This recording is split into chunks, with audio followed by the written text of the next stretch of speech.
Okay, recording. All right. Should we do like a clap sync or something, or is this? Uh, Or actually, no, we're not recording on this. Never mind. what? Nothing. Don't worry about it. Okay. The only thing I can think of is an audio test, just to Yeah, say and yeah, make yeah. noise. So Havoc can adjust his Discord volumes of people. Well, no. So I got these recording to separate audio tracks. So in post, it would be making sure that two tracks have similar volumes. Okay. He did a Japanese I understand noise. Yeah. So, shit. He said the S word, bros. All right. So. All right. So everyone's here. Palladian just joined, right? Yep. Do you? Yeah, I'm here. Okay. Do you need a minute to get ready or? Nope.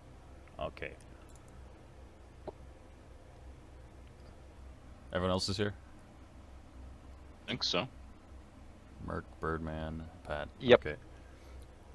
Birdman. Oh, Raid's here to watch. Can't believe Raid's here to watch the. Cybersecurity stream. I can't believe he was. Can't believe he was muted and deafened and then left. All right. So basically, you've all accepted essentially a job offer without having met each other yet. So I'm just gonna go ahead and describe that. Based out of Algenberg is this merchant, Alphonse Comans, who essentially hired you guys to find a missing caravan. It's like a premium kind of rush important shipment that was sent via the mountain roads from Algenberg down to Cassel. And essentially they were supposed to, as they reached every town and village, send a runner back, like hire someone, or if they had to, send a member of the caravan to, send word that, okay, we've reached this point. And after reaching the village of Alton, they haven't sent another one. So Alton is the last village that they have to go through before they then enter the mountain pass, and then they're on the Cassel side of the mountain range. Mm-hmm. So for reward, you guys have been offered 15 GP each for completion of the job. If you can find out what happened to the caravan and hopefully get it back on the way. You've been offered a quite generous package for compensation if you get injured, and also they're willing to pay out to a next of kin if you happen to die in the undertaking, because the Alphonse is very stern about making sure that his employees get looked after, which is nice. The caravan itself it consists of 3 wagons, 2 of which are secured wagons, like the kind you'd use to transport gold or something. The second, or the third wagon rather, is just like a normal wagon, like a supply wagon essentially. And the 2 secured wagons are both drawn by 4 horses each. The normal wagon just drawn by 2, so that's 10 horses. And 7 guys were crewing the caravan crew, including the merchant's nephew. So he'd also quite like you to find out what happened to his nephew. All right. So, anyways, you guys are supposed to meet up outside of a tavern, the Wobbling Water Wheel Tavern in Algenberg. And from there, you're expected to essentially follow the route that the caravan did. So down the River Flam, which is the main like river delta that the town of Algenburg sits on. The river that runs south of that up to the mountains, and then through the mountain pass and whatever into Germany, or like Cassel, where the caravan may have gotten. Okay. Indy, you were gonna say something? Oh, I just need to grab my notebook. I Okay. forgot to grab it so I can take notes. What's the name of the nephew? His name is Andre Comans Lemert. Yeah. I will remember Andre and nothing else. I've got it written down. I'll tell you if you when it comes up that he's the nephew, whatever. But what is If- it that they were carrying? You're not told that. He's very careful to basically make that remain as vague as possible, even to the extent that it's not clear if he knows what's in the caravan. So if I asked him when I took the job, I would not get Okay, an I answer. return. No, it would remain unspecified. Okay, yeah, that's fine. He would use language like high value shipment and Mhm. uh, If I go ahead. So you don't know anything about the nature of the shipment outside of the fact that it's worth a lot and someone really wants to know where it went. Yeah, If I like asked him if he had to guess like who or what was responsible, would he have any ideas? Like what kind of does he have any rivals that might want to attack a caravan? Are there any kind of like natural like threats in that area? Well, mountain passes are treacherous. It is early spring, so the thaw has been very recent, so the road might not be in very good condition. So things like a landslide might be to be expected. In terms of human elements, like any enemies he might have, well, that's kind of why he's in this business, is because his caravans always seem to get places smoothly. So that's a no in that regard. No known okay. element would have screwed with his caravan. Okay. I guess I would. Are we in like question asking territory now, or is this just kind of general knowledge we know about the mission? No, you can go ahead and ask. So, is the Mountain Pass region? Did Peregrine just ask that if it was known for anything particularly dangerous? Not really. Okay. Like it is the early spring, so essentially, like the greatest danger I would say would be the fact that over the winter, there's not a lot of efforts to like kill monsters that drop every eclipse, because it's all snowy out and shitty out. So in the spring, that's when all those monsters basically come out to play, which may have caused issues, but usually it's not that bad, especially on the continent. Okay. Any of the characters who have been to Kraina would probably, say, well, the continent's pretty good in winter and spring, honestly, compared to Kraina. Two questions. First question is, what day are we in the solar cycle of eclipses? You're in the day that you'll almost definitely be running into eclipse on your way there. I know. I was like, is it the middle of the month or the beginning of the month? It's more like the middle, yeah. Yeah. Okay. I just figured there's no way we weren't eclipsing at least once. No, you're eclipsing. Don't worry. Cool. Could we have the map thrown up in the role-playing channel? Yeah, hang on. Or I guess the relevant portions. The other thing I would ask of our employer is if I could be provided with a list of names of the caravaneers who are with it, so that if and when we find them. We can check off who's dead and who's missing or whatnot. Yeah. Oh, have we already asked the what's in the box question? Yeah. Yeah, and you don't get an answer. Assets of high value to our establishment or whatever. All right. It does seem very useful information. Should we have How a general idea? many of there are there of us? Like 5, 6? 1, 2, 3, 4, 5. Yeah. So we're each getting 15 for it. So It's worth more than that. yeah, more than 75 gold to just know where it is.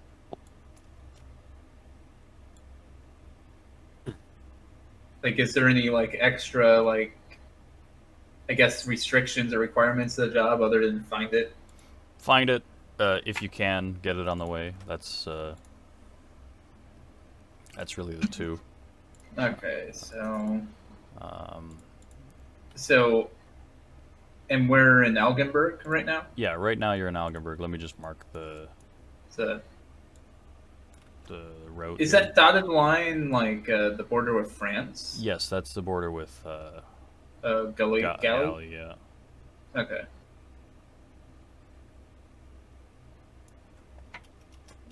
And so this is your route, or at least the route the caravan took on that road.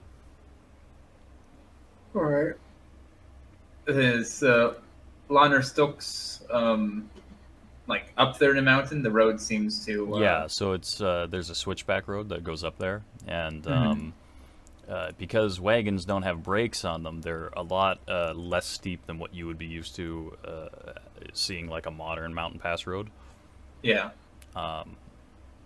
And yeah, so that's it's one of the like mountain pass villages. It's kind of seasonal, like cattle are brought up there to graze in the summers. Okay. So, but it didn't check in before Alton, so that kind of tributary area between it and Bemmel. No, so they did check in from Alton, Oh, okay.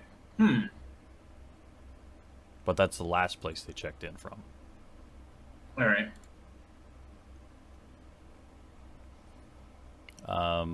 So yeah. Anyways, if you guys don't have any more questions, basically you're after getting hired, whatever, right? You're set to meet up outside of this tavern in the morning, just as your gathering place before you head out.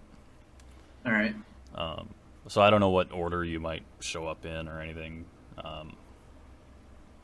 Guess I'd show up at sunrise if they're just meeting up in the morning. Well, I have I think one I'd be more punctual. question actually. Okay. So I have a dog, right? Like a big tracking dog. If I would have asked the paymaster, could I have gotten anything that belonged to his nephew, like an article of clothing or something like that? Yeah, sure. How many of us have dogs? It's a He go on. he provides you with a handkerchief or something, or like a cravat. Perfect. So, oh, and you wanted the names. Yeah.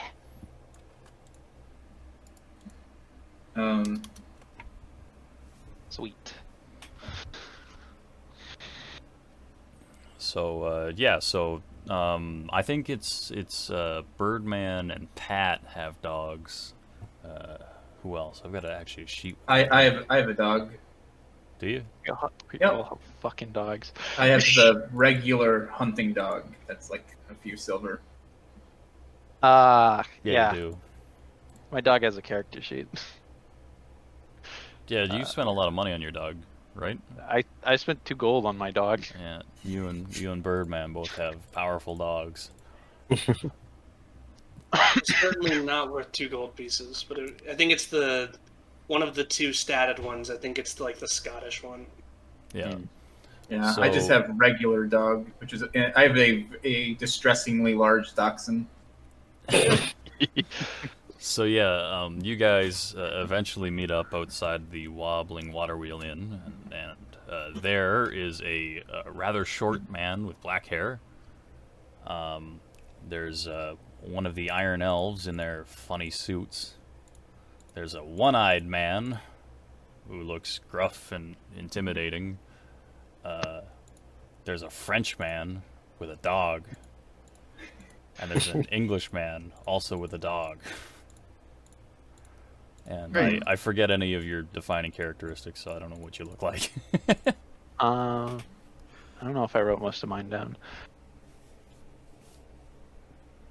Now that I look at it, I don't think on this character sheet they have spots for like hair color, eye color. I don't see it. Yeah. No. Yeah. I do have my height and weight. Okay, so.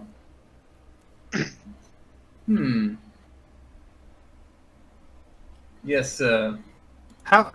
Oh, go ahead. guess I'll just approach one of. I'll approach the Iron Elf since he's quite clearly part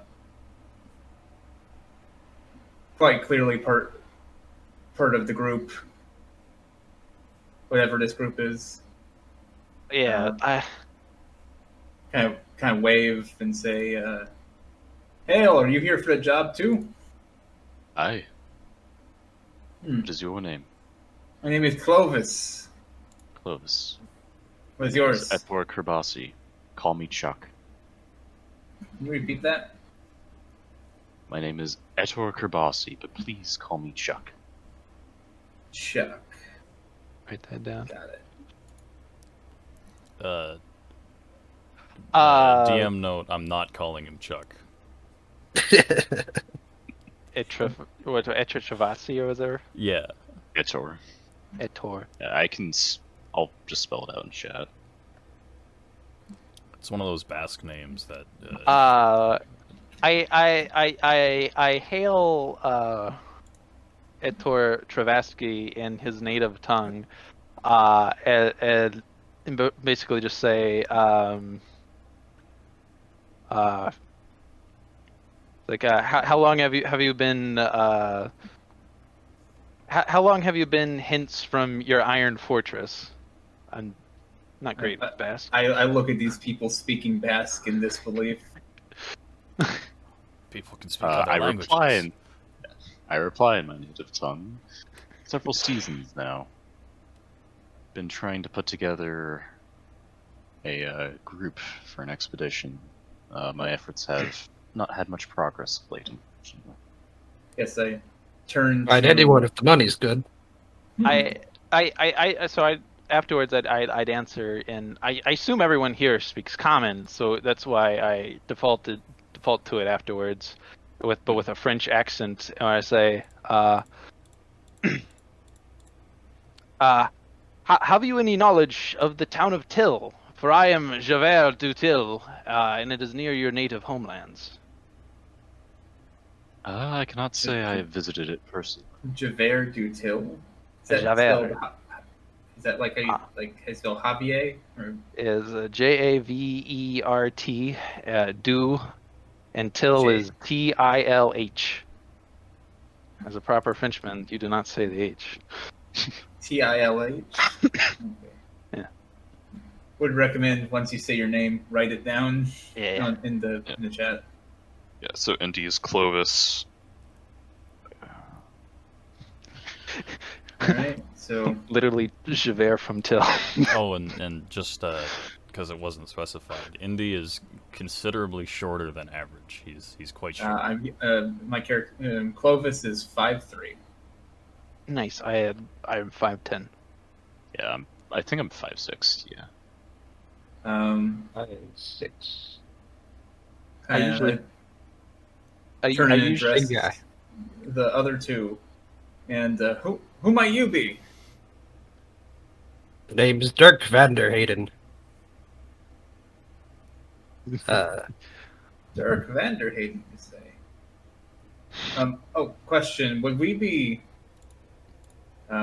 wearing like any sort of armor or in town or? Probably not. Like, that's up to Okay. you, but it's really not a common thing to just Okay. walk around Oh. town in armor. I will get everyone to roll a 1d2. All right. I have at least my gambeson on, but I feel that's acceptable. And of course, the elf is the exception. Okay, so Indy, you're the only one who actually recognizes Palladian. No. You've heard about him. Dirk Van der Hoven? Yeah, Dirk Vanderhayden. He's some sheriff from one of the towns around here who like went crazy one day and killed a bunch of people in a bar. Hey, where do you get that lawman that, did a thing? What's it to you? You got a problem? I I don't know. As long as you don't make it a problem. Look, just keep out of my way. Keep me away from alcohol. There's no problems. Well, I can promise you that. I guess fair enough. The Curse of El Ghul. Um, I believe that's not a bane. um, No, it's not. It should be. yeah. Literally titled Curse of Elgul. Havoc, my character's hair is like kind of like, it's not shoulder length, but it's right above. So Okay. yeah. Don't know if. Don't know if Yeah. what. Oh. Yeah, it should be fine. My character's ears are a bit bigger than normal, so Okay. uh, Funny looking short man. funny looking short man. Anyways, Birdman, you still haven't introduced yourself. Or at least no one's asked about Birdman yet. It's true. Well, I kind of was, I guess, since my was, I guess I turned to the last unintroduced person. Say, Yeah, so... Oh, go ahead. I was just turning. Yeah, so he's an Englishman, pretty average build, short, shaggy, kind of dirty blonde hair. His facial hair is of like a similar length, same shade of blonde. He'll introduce himself as Reese Bamford and flash you a winning smile. And at his side is a big... How do you pronounce... Is it Clackland? Yeah. A big clackish boarhound. Probably stands up to like his waist easily. It's a nice dog you have there. Dirk smiles at the dog, but otherwise doesn't say anything. He's Belvin, he's my pride and joy. I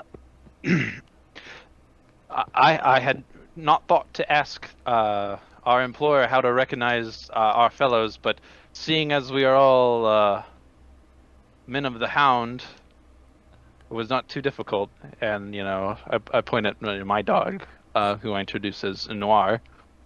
She's a very pretty, very floofy black dog. Can't believe Pat's dog's gonna get pregnant. Yeah, I know. Hey. How dare you sully her pure bloodline? I'm bringing along my dog Jaeger, and pet the dachshund. Nice.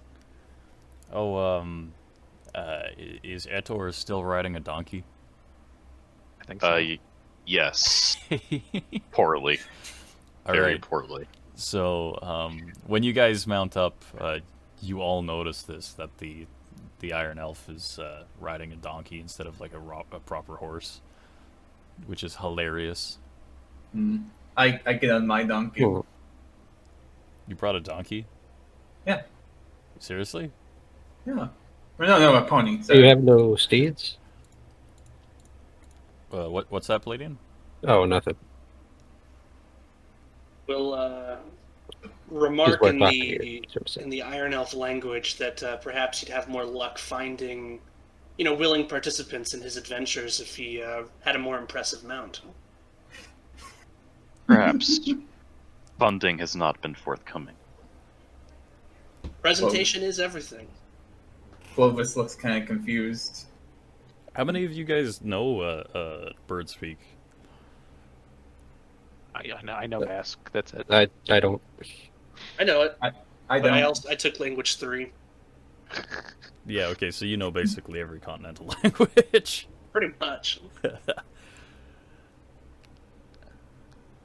I know common.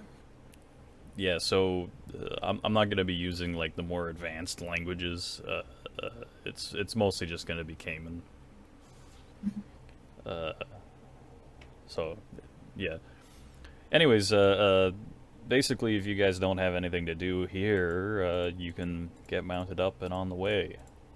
If you Yeah, want, if you I'm want to make already. sure you've got any specific provisions, you can buy them, write them down, whatever. Let me know. But otherwise, yeah. I would How make long- sure I have enough rations for the journey, but yeah. Oh yeah. Well, I mean, you're going through, very civilized areas, so that's probably not a concern. You could just eat the plants on the ground if you really wanted to. They're free. Well, not in this area. No. You're in the You have to pay. Netherlands. Hmm. But yeah, basically the road that you'll be taking, essentially, with your daily pace, you can expect to essentially spend every night in a village.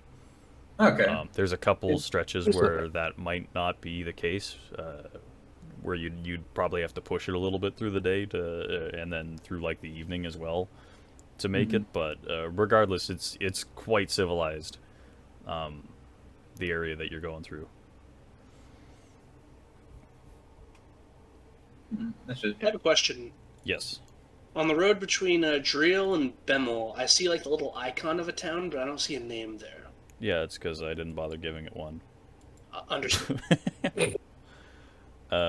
Actually, I think that the one by the tree there, I do have on the in my notes as being Driel. So the Driel's the one on the right, and the one on the left. Who cares?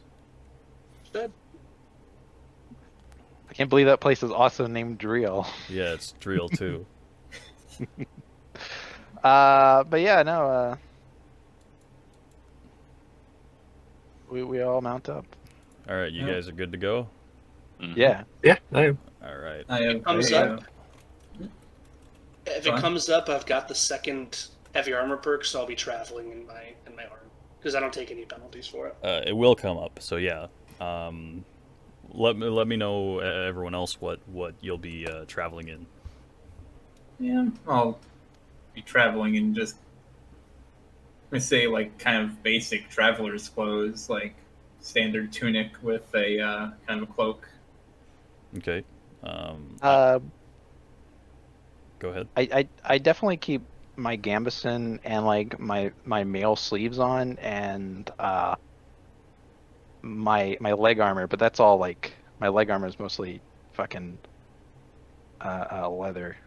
Yeah. And so I saved my heavy ass mail coat for like my bag. okay.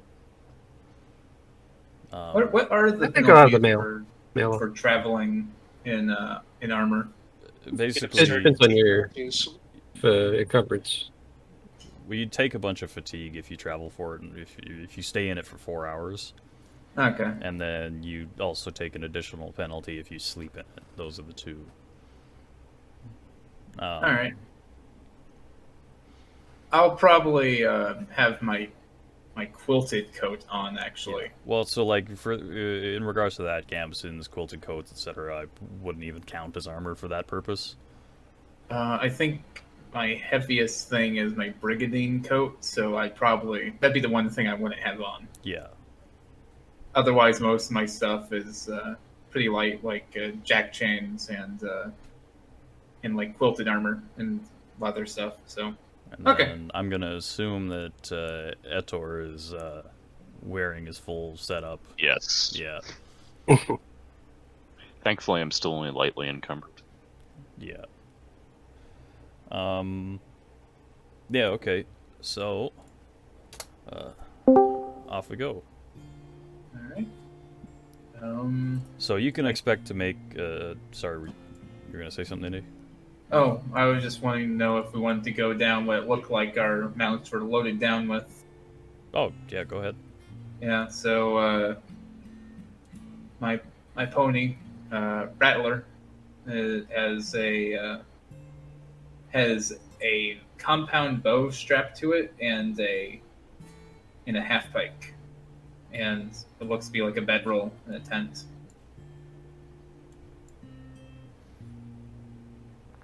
I have a similar stuff on my horse. I too have half pike. Carry a side sword and a buckler. I have a saddle pack, which has a bunch of stuff y'all don't know about in it, but it's mostly just traveling stuff like rope and food and etc. And then I have a bedroll and something that might be a tent, and it is a tent. The Iron Elf is laden down the donkey with an item known as an iron tent, which basically just looks like a bunch of metal sheets folded up currently. And then he has a Verdinian-style rucksack that has a maintenance toolkit strapped to the outside. And the weapon he seems to be carrying is unusual by human standards. Those familiar with the lore, he's carrying with a Zara Bizarek. Yeah. So what it would look like to you guys is a circular piece of metal on the end of a stick, like a weird looking stick.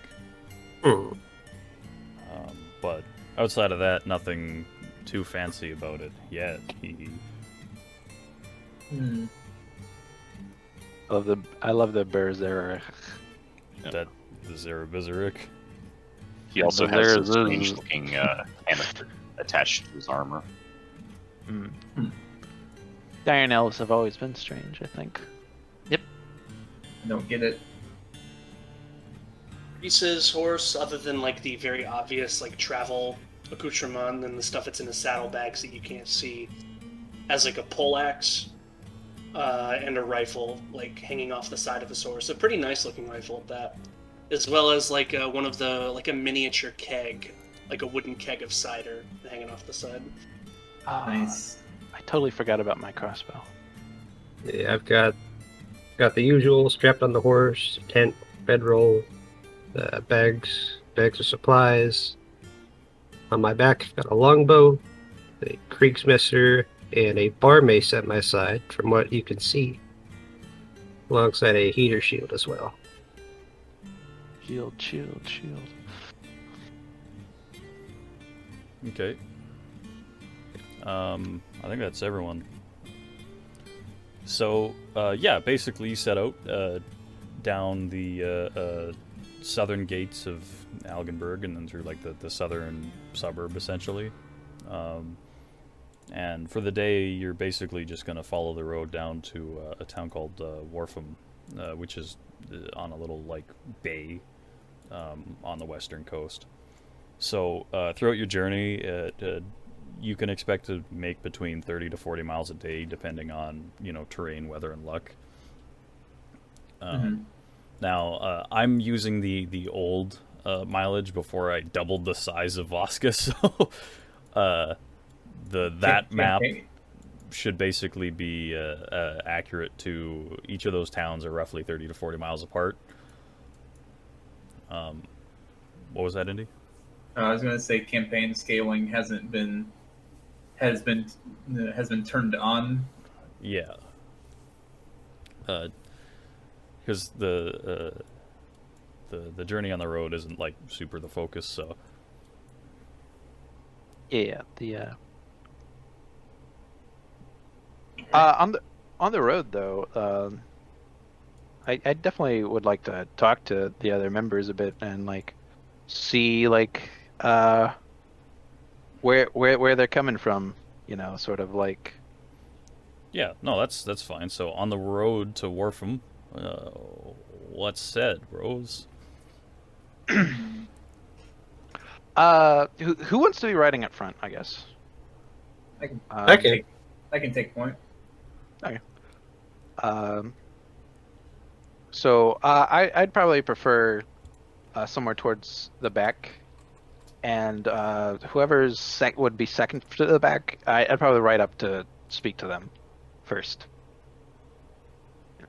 So, Indy's somewhere at the front, and then it's Palladian, I think. So it's either the bird or the other bird, the bird with a different vowel.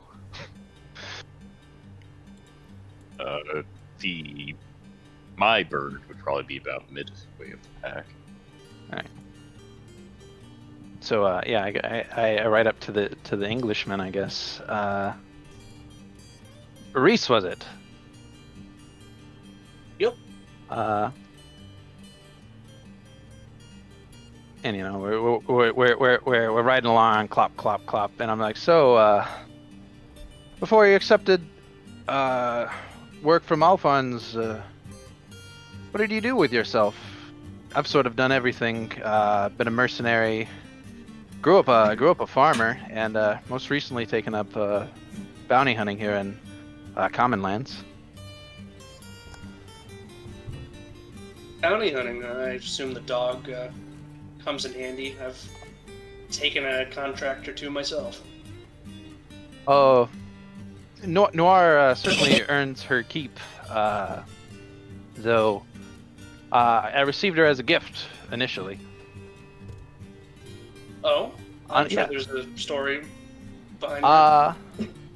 Yes, a friend of mine who would no longer name me such gifted her to me while I was back in Galley, serving in the army. You can't afford a dog like that on soldier's pay. Too true. It's big and floofy. It's great. But yeah, but enough about me. What about yourself? All right. So first, out of character, how is it that you pronounce it's Craina? Yeah. Gotcha. And how would you say that in like adjective form, like Crainen? Cryini. Craini. There you go. Gotcha. Yeah, I used to be a soldier myself. I was in the Craini Rifle Regiment. Took part in a few battles that scrap with Clackland, and I don't know. I just got tired of it. Decided to seek my fortune on the continent. I see. And how has that fortune been? Ill or fair? It's been going quite well so far. I've added quite a few bits and baubles to my gear here. Yeah, that's Keep quite myself. a nice rifle you have, right? Thank you. Well, that dates all the way back to my time in the service. That was my primary weapon back then. They just let you take that, or did you purchase it while serving? I know, at least in Galley, you're issued weapons, but you can purchase your own if you like. You ask, yeah. If you ask him like how he managed to hold on to it, he'll just kind of like laugh that off, and that's a story for some other time. I see. Well, we all have to have our secrets, of course. Yeah. I bid you a good day, and I'm going to ride up to the next person.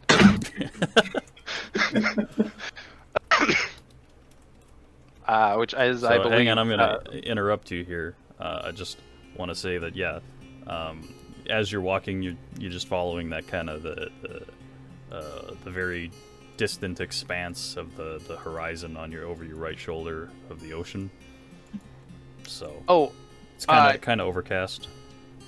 I forgot to mention it while we were doing our loadouts, but I'll mention it now because it is that my horse is named Jean, and the French Jean.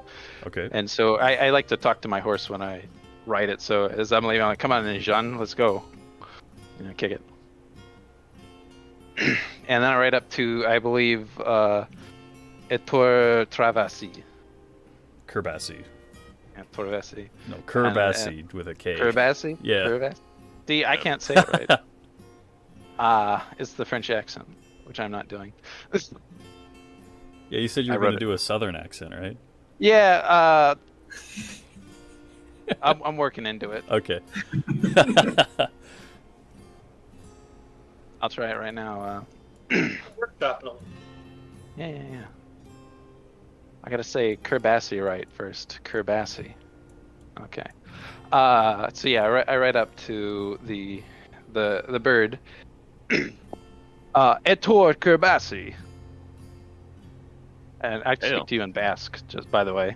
So our conversation is semi-private. In my private.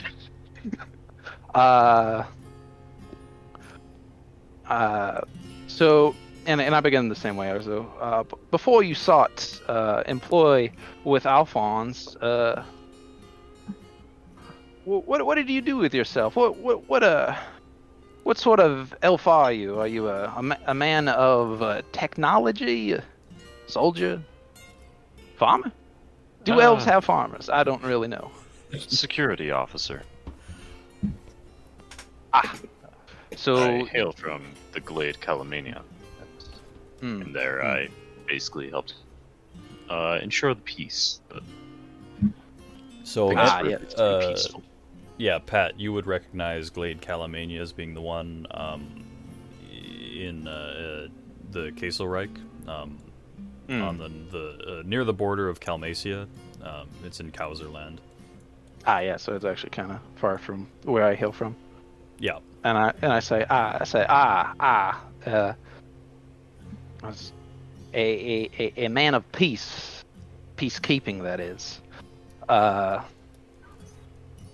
assume you're well acquainted with your weaponry, odd though it may seem. I try to be. I've not had as much, shall we say, real-world experience as others, which I intend to fix. Real quick question. It's obvious that Merc has no writing experience, but could I perhaps roll observation to see where he falls in the order of how Order good of- everyone is at writing? Who's experienced? I don't know. What? I don't understand what you're trying to discern here. I'm trying to discern relative skill level of writing, whether people are new or not. Obviously Merc has no experience. The donkey's just sort of going, right? That's what he said. Yep. I mean, I guess it would be fairly obvious. I can't imagine you having to really roll for it. What's everyone's writing levels at? Oh, 0. 0. Okay. 0. 0. I'm literate. No, writing, not writing. Literate and horses. Oh. Related. Oh, writing. Oh, okay. I have writing 1. With animal affinity, so that. Okay, yeah, Yeah. that boosts it. I'm at writing 4, I think. How is Reese's writing? I have 2. I also have the second rank of animal affinity as well. Yeah, so it would be fairly obvious that Ettore Good. and Clovis are relatively uncomfortable on their mounts. And Which is particularly hilarious for the Iron Elf riding around on a donkey. He occasionally has to yell at it, I'd imagine. yeah, I asked this solely because I was about to make a comment, and I wasn't aware whether my character knew that any of this any information on it. Was that I was like, he said he's not very very worldly yet, and I was about to say, I can see from the way that you perch upon that animal. That you're a woman's man. No time You're a to woman's talk. man. Though some of our compatriots are not much better. So yeah, I would say, Pat, that you're probably aware that you're the best, or at least most adept horseman in the party. My horse loves me. John's a good boy. But yeah. So, yeah. So, Kervasi is not so worldly yet. Where was I going with this? Distracted myself. So beyond the obvious, man's gotta eat. What has one such as yourself need for gold and adventure? As I mentioned previously, funding has not been forthcoming. Hmm. I wish to get a solid group together before I begin the expedition, so to speak. I see. Well, I imagine it would be hard for a man such as yourself. I assume you are a man from your tone of voice beneath all the iron. But correct me if I'm wrong. Verdinitin. Yes. Yes. I use man in the inclusive word I see. as the gender. But wait a second. You would have trouble finding work among men in the non-inclusive word. Alphonse though seems a nice sort. I imagine one such as yourself could get quite comfortable in his employ. Should our mission shake out. Perhaps. Mm-hmm. I will say that it is actually quite weird to see one of the Iron Elves walking around in the Algenberg area. The thing about Iron Elves is that they really don't take to water very well. So a port city like Algenberg, they don't. They're a rare sight for sure.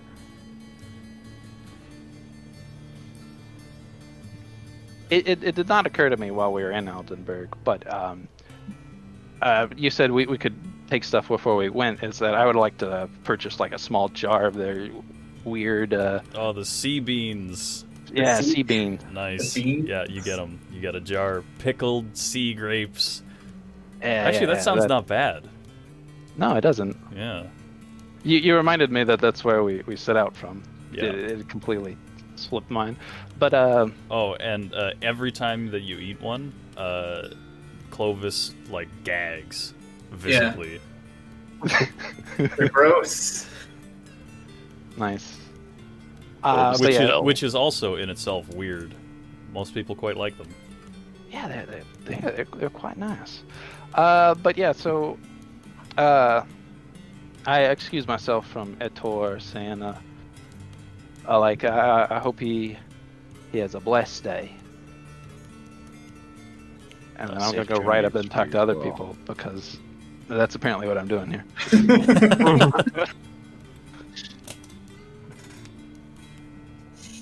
I think the next one is Dirk, right? Sure. Yeah, Indy and Palladian were somewhere at the front, but I don't think we determined. But yeah, I read up to Dirk as hail Dirk. How goes it? Goes it well.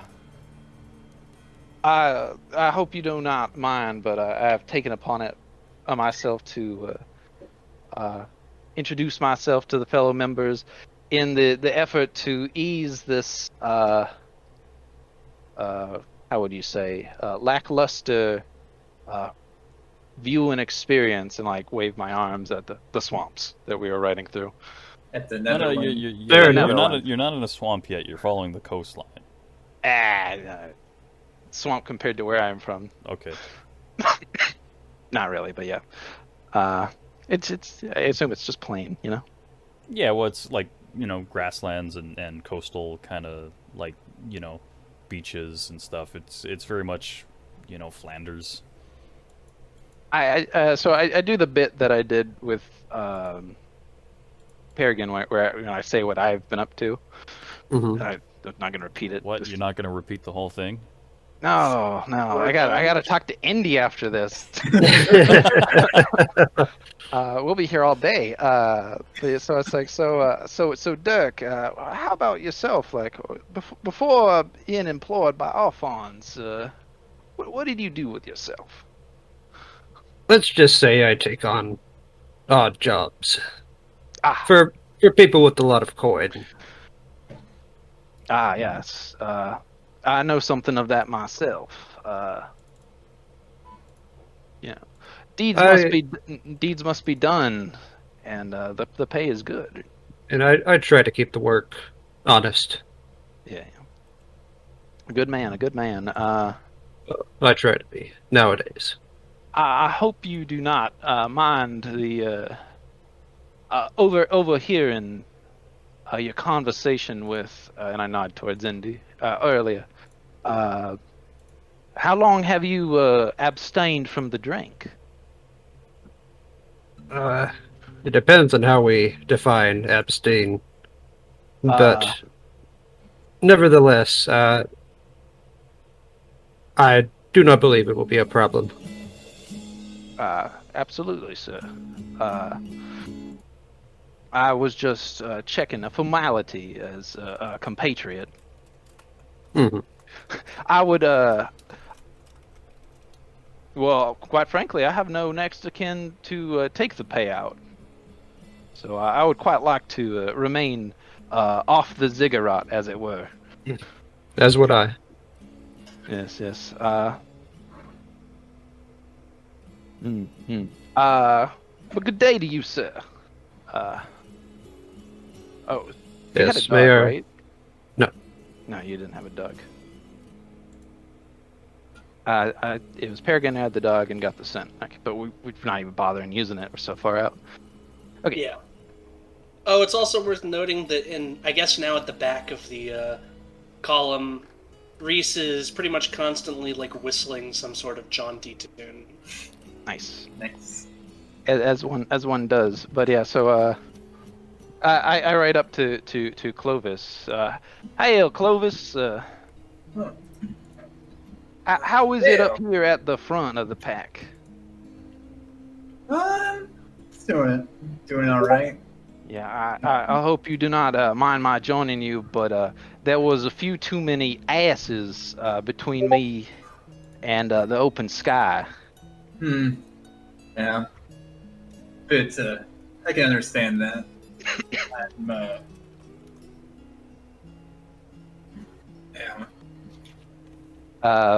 But yeah, Clovis visibly relaxes after you say that. Say you're from Gali? yes, Tilth, which is quite far from here, near the southern border, as it were. I'm not too familiar myself. It says it's quite clear that Clovis is just out of his teens. My character for the matter is nearly 30, 29. And I should note also my facial deformity is it looks like my nose got broken like 20 times. So it's all fucked up. Yeah. But yeah, so I ask of Clovis, I do the spiel. I've been in the army, the military, the mercenary, bounty hunter now, and then I say, so Clovis, you're quite young for taking up such a adventurous job, but what did you do before? Oh, I'm a hunter. A hunter. You can track men as well as beasts in most cases. I see. I've heard people call man the most dangerous beast. So yes. I would have to say they are wrong. Oh, what in your opinion is the most dangerous beast that you have ever hunted?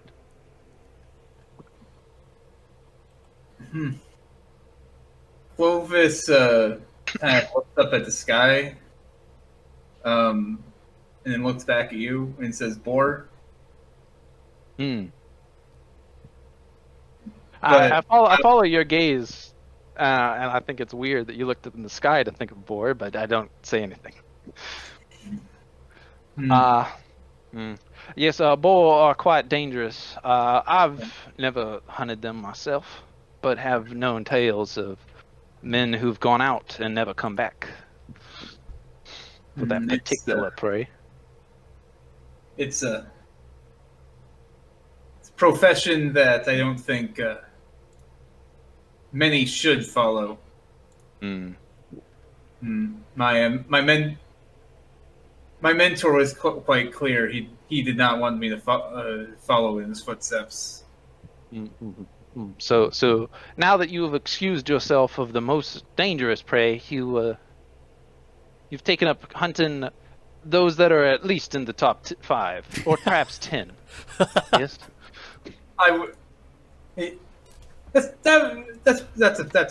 That sounds correct.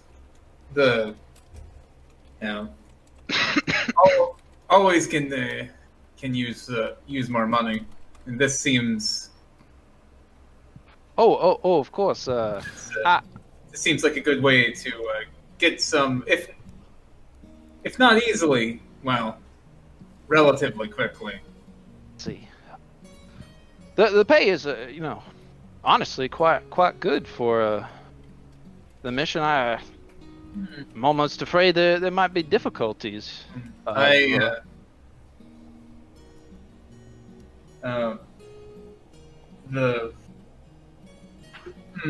have to say, though, I am quite curious at what could be so valuable to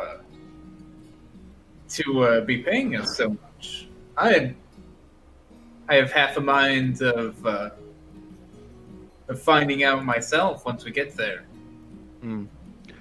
Nothing in the job description said otherwise. So. Yes, I too am curious. The most disappointing answer would, of course, be the most mundane: gold. 2 whole wagons full of gold. That's quite a lot. I, for one, hope it's a bear. It would have to be a mighty bear to be worth so much. I don't know how you can sit still for so long. That is the truth. If it were a bear, that might be why I was missing, I say. But it could be a particular kind of elf. Particular kind, you say? It gives you a weird look. I've heard tales of elves that shoot lasers from their eyes. I don't know how you would put one. Sorry, I just want to interrupt. It wouldn't be really tales. I mean, that's what the Oradine do. So, like, everyone knows that they can do that. Well, people know that they can do that, but I don't know if everyone believes that they can do that. Well, yeah, okay, fair enough. But still, it would be like, it would be weird to have an Oradine in a cage being shipped around the country. Oh, it would be. But that would definitely be worth what they're paying us. Yeah, I guess. But yeah, I do mention, I was like, I don't know how you would put one in a caravan on account of the eye thing. Mirrors, maybe? Well, that's quite dastardly. Clovis, you have a cunning mind about you. Also, I can't believe Pat figured out the plot to 310 to Helion, which I haven't run yet. Did you ever run? I try. I pick up things sometimes. Yeah. Try to keep my eyes open. Well, that's good of you. I would like to roll an observation check. Okay. On to see if I smell anything on Javier. Javert. Javert. The inspector. What do you mean, smell anything? Oh no. Well, He's roll French. observation. Yeah. Okay. Can't believe he's sniffing. His French smells.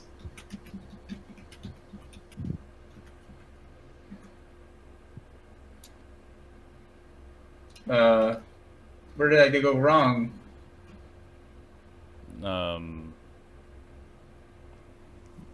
Just try it again.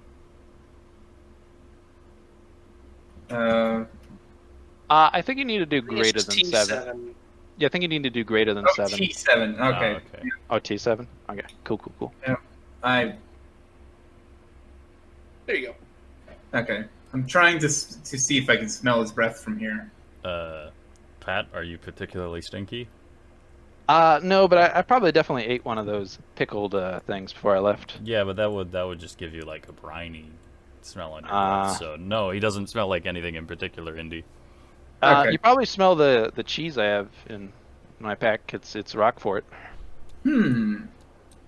Oh, I kind of, after having noticed this, glanced down at his back. Did you bring cheese along? Oh yeah. Fine, Roquefort. Yeah, you want some? Oh, much appreciated. Yeah, no, and you pull out a pound of it, and I break a bit off for you. Yeah. Hmm. Cheese is a relatively common traveling food. Yeah, heaps, but But yeah, I no. want to eat his food. No, yeah, no, that's fair.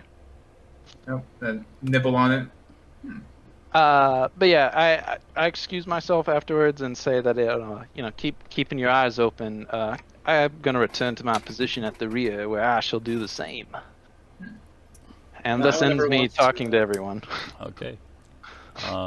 I just want to note that when I interject with shit like, cheese is a traveling food, that kind of, I'm not necessarily trying to educate you guys. I'm just kind of like saying it for the record. Yeah. This the narrator is chiming in. Yeah. No, don't worry about it. So, anyways, the road to Wharfham is relatively unremarkable. Outside of chatting, it's mostly just, following the coastline down. About halfway through the journey, you reach like a large fork in the road, where if you were going the northern route around the mountains, through Caravan and Kaiserland, that's where you would turn. But that's not the way you're going. Which is basically that's the jumping off point of the long way, which the Caravan was trying to avoid because it's basically twice as long, just in the way that you have to go all the way around the mountains rather than just the short hop over. And that's why the Caravan was sent through this short route. And just to note, it's also considerably shorter than going by boat. Even a zealous craft could not make the trip because it would have to go all the way around Iber and Ruvia to get to Cassel. So, anyways, so when you come into Wharfham, it's up to you what you guys want to do in terms of lodging. Because it's pretty much evening. You could continue traveling and camp on the road, but you don't have to if you don't want to. Probably best to stop. Yeah, I'd prefer to stop in civilization as long as we're able to. Okay. So if everyone's gonna, stop at an inn and stable your horses and so on, what the hell am I gonna charge you here? I suggest to people that we buy the room and all stay in it together, one with the big beds. Though perhaps our elf needs his own accommodations. Well, you wouldn't really find anything like that. You would find like a hostel that like is basically just one room that everyone sleeps in, but it wouldn't just be you guys. And then an inn, you could maybe fit like 2 to 4 people in. So, but the 2 people would be sharing beds. Yeah, that's fine. Oh, I would probably. My suggestion at this point for that is that we do not know how long journey will take, and perhaps it would be best to be frugal at the beginning. Mhm. I was going to see if there was actually a place to camp out. Yeah, you can just hop off into the like a local ditch. Essentially, it's you can Mhm. set up a tent just basically outside of the village. Yeah.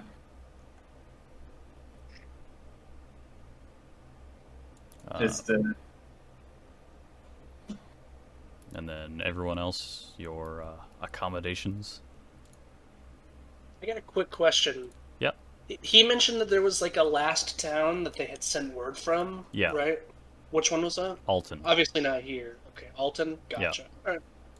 So Alton is technically within the borders of Gali, but it's kind of an area where the people are all really they more identify with the kind of like the Turgene Mountains culture. So it's very much like it's the Alps essentially. So it's like what you would expect from the French people who live near Switzerland but not in Switzerland. It's like, well, they're pretty much just Swiss, Okay. kind of. So you may as well Swiss be Alpine culture.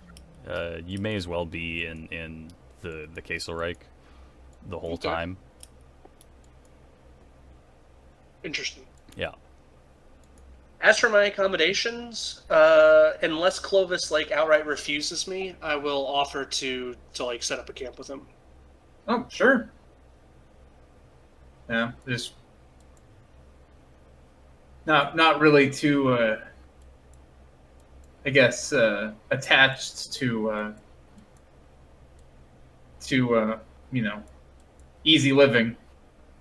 So, and well,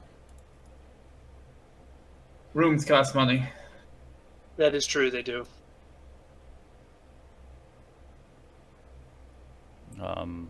Yeah, well, that's safety in numbers kind of thing. Yeah. It's also cheap to just sleep on the ground. I'd probably, I'd probably, like, of course, resupply and eat at the village. Yeah. I was gonna have like a warm meal at the end. Yeah. Yeah, and those of us who want to stay in town will just ride around down the road in the morning and meet you. So yeah, go ahead and deduct from your money whatever you consume at the town. So meals and whatever. It's page 112 of the rulebook. I really don't care, but take it out of your money anyways, because I'm a jerk and make you pay for things. It's fine. It's fine. This is why I made sure I had change at the end of character creation. Yeah. Made sure I had silver, gold, and CP. Copper. Is Merc still up? Merc? Yeah. Okay. So he's still off doing whatever he's doing. So I'm gonna go grab a coffee. Sure. I'm going to grab a beverage. I might go see if those diabetes cookies are done.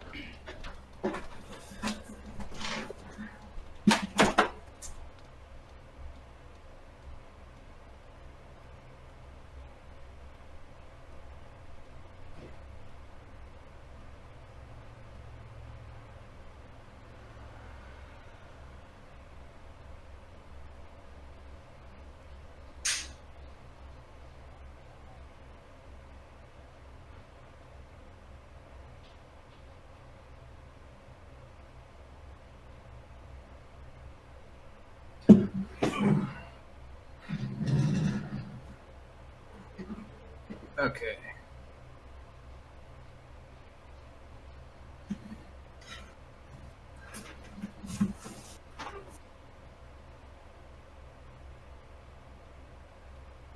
Indy, do you have any plans for your evening? My evening? Yes. Nothing currently. How late do you think you're gonna be up? Probably to 10, 11 my time. Okay. Hayden I- gets off. Hayden will be home at around that time, and Mhm. it would be possible to get that match of CK3 up and running. But if you need to go to bed at a reasonable time, then we can save it. I don't really have too many plans. I guess my only plan was maybe hanging out here, but there's nothing set in stone. So Okay, well, just see how you feel. If you're tired, go to bed. If you're free, we'll probably be down to play CK3. all right.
All right, I'm back.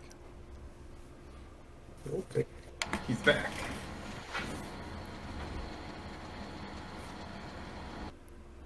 I can't believe that Indy opened up a fabric loom in his room. Wait, what? Oh, there's a weird noise coming from you. Sounds Sounds is like that a my truck or something. What? Sounds like a truck. Actually, like Oh. a 14-year-old British girl spinning thread. Say Huh. something. No, it's gone now. Yeah, it must have been a truck or something outside. Okay. Maybe a fan. I do have an air conditioner in this room. Nah, it sounded like a big diesel engine to me, but that's just me. Maybe it was. No idea.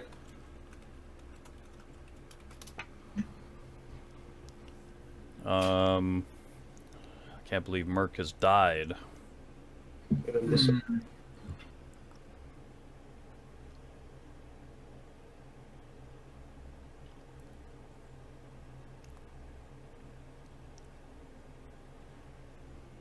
But yeah, so other than that, Warfam is unremarkable. It's like a fishing village. So lots of nets and fish hung out to dry, and smoking houses and things like that.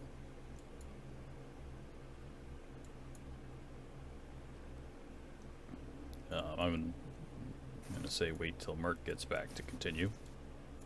Yeah.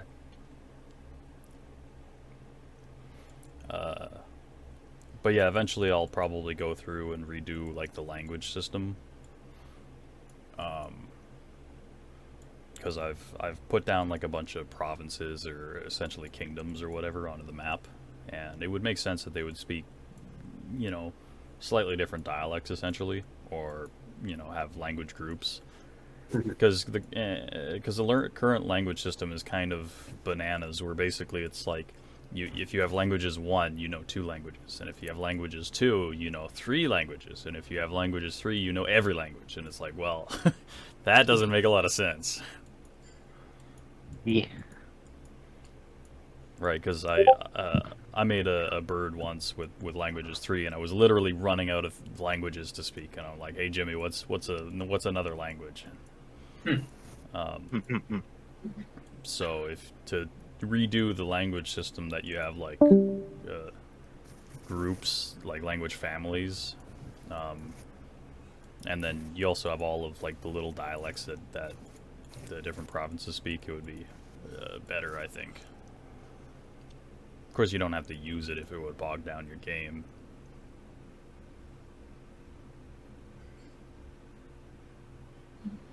It should probably be like languages 1. It's like if you spent 1 point, you get 1 language. Language 3. I don't know what that should be. And then like language for 5, and then that's the current language 3. Oh, hey, Merc. You didn't miss anything. Merc? Alright. Okay. So, what are your accommodations in town? Reese and Clovis are camping on the edge of town. Javier is getting a room at the inn. Yeah. And I I will. think it would make sense. Go ahead. I'll go ahead and tell you that in order to take off your suit, you will need to be in your iron tent. Yep. So I was just going to say, I think it makes more sense for me to camp outside of town Okay. in the tent. Do you want to camp with Clovis and Reese? Sure. Might as well Okay. stay together. So when Etor sets up his iron tent, you guys look on at this funky contraption, which is like a bundle or a stack of sheets that he just kind of like places on the ground and does something with, and it goes shoomph, and like suddenly there's a rigid tent just kind of standing there. It like springs out all by itself. It's like a little I forget the term for it, but it's like the old military tents, which is like a triangle. Yeah, I know what you mean. Yeah. Etora seems like quite a time saver. Also, So, a See anything like lifesaver. that in Carlchester? and what time of day Children? is it? I'm gonna say it's around 6 or 7 p.m. It's starting to get dark. Well, gentlemen, if you need me, I shall be inside. And Etter will just step inside, close the tent, which presumably seals with a slight hiss, Yeah. and that's that. Oh, I definitely want to be at like the bigger inn or whatever. For my accommodations, and I just. How long ago did this caravan leave again? It's been a week or 2 weeks. Yeah, I just sort of like ask around to if anyone's like for locals to see if they saw it for sure. I mean, there was a runner that was sent, but that doesn't mean anything as far as I'm concerned. Yeah, if you ask the local like innkeeper, then yes, yeah.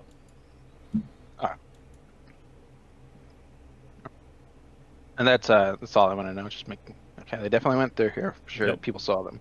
What's Dirk doing? He's a bit of a city slicker, so he went to get a moderate room, moderate meal, or what was it called? Decent, yeah, Modest. Okay. decent inn and good meal. So is He really this keeps to himself. is this village like have much of like any forests nearby, or is it just kind of like middle of plains? It's kind of sparse. It's mostly like grassy rolling hills around here. Okay. A little bit further inland, it starts to get kind of marshy.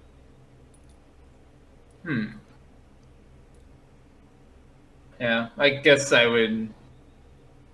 Once we make camp and get food, I just take a walk around, keep an eye out for any animals. I guess of the unowned variety. It would be unlikely. I mean, you're Unlikely. right outside a relatively prosperous village that itself is not that far away from one of the largest cities on this side of the continent. So Fair enough. I offer Clovis jelly deals. I try one. Is this? It's surprisingly spicy. Phew. Have I?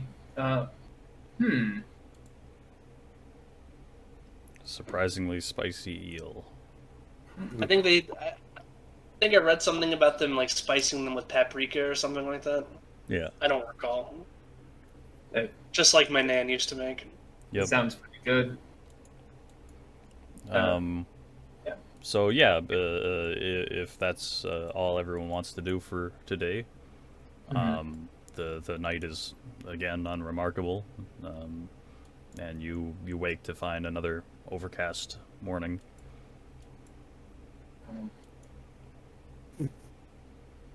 Well, Yeah. kind of pack up the tents, put out I- the fire. I meet up with Dirk after breakfast, I guess. Mhm. We go find our No compatriots. one kept Dirk out of the alcohol. Yeah, And knock on the iron tent to he wake. doesn't have enough pain to go for alcohol yet. Not yet. You hear that sort of call out, just give me a couple of minutes, I need to get suited up. And after a suitable period of time, the hiss comes again and the door opens. And Oh, Havoc, I need you to roll on my lasting pain. Oh, okay. I do too gotta- need. What do I roll? All right, lasting pain. Yeah, hang I on. believe it's a 1d10. Wait, why one. am I looking through the rule book? I have all these in a fucking. Hang on. Last Be there honest. we go. All right. I too need the roll, but I'll just take the 2 pain. It's fine. Oh, it broke my application. Never mind. No, roll 1d10. All right. So that one is for Indy, Okay. and I wake up with a migraine. that one's for Pat. Oh, I Pat's wake fine. up with. I wake up. My back doesn't hurt for once. Huzzah! Nice. Yay! Clovis shows any obvious signs that he's in pain. Reese will offer him a swig of cider. He takes it. It's a I think kind of it's groans and then gets up. incredibly strong cider. I think it's called cider, but the way that they describe it in the lore, it's more like a hard liquor. It deals 1d100 burn damage to your belly hit location. I'm sorry. I'm sorry, Indy. You have died. All right. So yeah, basically, you guys can all make pack up camp. There we go. Reverse of me. Anyone who's watching Etor pack up is suitably impressed by how easy the tent comes down, and how nice his travel gear is. His Iron Elf designed travel gear is nice. His backpack has rigid struts in it, so everything just kind of straps in there, no problem. I can't believe that Havoc is insinuating that we need to do a Berdinidin adventure motorcycling game at some point. Kind of Berdinidin stranding. Whoa. Yeah, no, that it's definitely slated. You'll have to do supply runs to the main semaphore circuits way up in the mountains. Seems pretty cool. It'll be awesome. Bird stranding. gotta and- get those dead horses. Yeah, dead horses or bikes. Anyways, so yeah, you set out to make it to your next town of Greetseal. On your way, it starts to kind of lightly drizzle. It's enough to put a chill in the air and to make you a little bit miserable, but it's not like a deluge or anything. I pull up the hood on my traveling cloak. Same. Or just stares at the sky and then continues on. Can't believe he's staring at the sky, bros. So yeah, Considers about the prospect of rehydrating his water. rehydrating your water. Yes. His powdered water. Oh. Yeah, don't do that. Anyways, so on your way to Greetseal, you're moving further inland, so you're entering the Flameshka in earnest. So Algenburg's in kind of a weird position in terms of geography. It's kind of on the southern border of the province of Pomeria, and the northern border of Flameshka. It's not really clear which one it exists in, or if it's just both. But the Flamesh who live in Flameshka are primarily centered around this river and the marshes around it.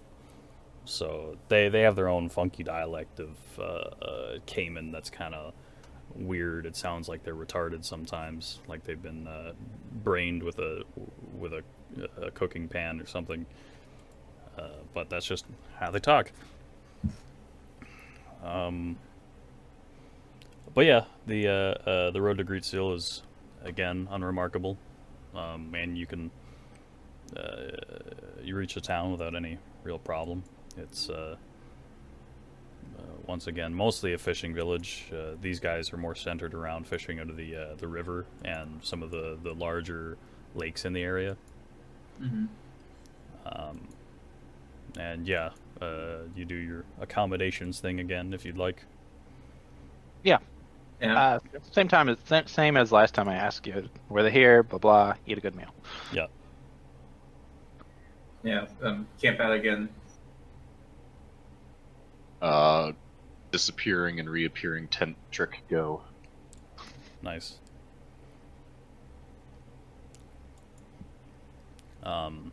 So the next day, you're heading down to Guyton. The weather today is actually quite nice. It's particularly warm for a mid-spring day, so it's a comfortable temperature, and most of your gear that had gotten wet the previous day is now dried out and stuff. The road here kind of veers away from the river for a little bit. The river kind of hooks in a little bit further to like the western coast and then comes back, and the road doesn't bother following it. So you go about like 5 miles without the river to your right, and then it comes back and you're following it again. Is that where the H on Francesca is hiding the river? Yeah. Okay. All right. And once again, yeah, you make it to Guyton. Well, it's unremarkable. You pass a couple of people on the road that give your Iron Elf a couple funny looks. But that's about it. So at this point, if you were to cross the river, that side of the river would be Galley, like that's their actual border. Okay. Of course, it's like a medieval border, so it's not like anyone patrols it or really gives a shit. But that's where it technically is. That's where it is on paper. Yeah. So same deal here in Guyton. Yep. Yeah. Is Guyton known for anything? I asked one of the locals while I'm here, like food-wise. Not especially, no. Alright. What do they do here? It's a combination. It's a little bit of fishing from the river. There's a wooded area like south of the river that occasionally people go and hunt in, and like I guess it would be technically poaching, but it's kind of the northern backwoods kind of area of Galley, so no one really cares. And then on the northeastern side of the village, there's fields and things where they grow stuff, lentils, radishes. If only we had more time here. Go poach me some French game hens or whatever they have over there. I don't know what they have over there. It doesn't Probably particularly have matter. Yeah. So yeah, and you are aware that the eclipse is probably going to happen within the week sometime. Like it's not an immediate thing, but it'll be like between say 4 and 8 days away. Okay.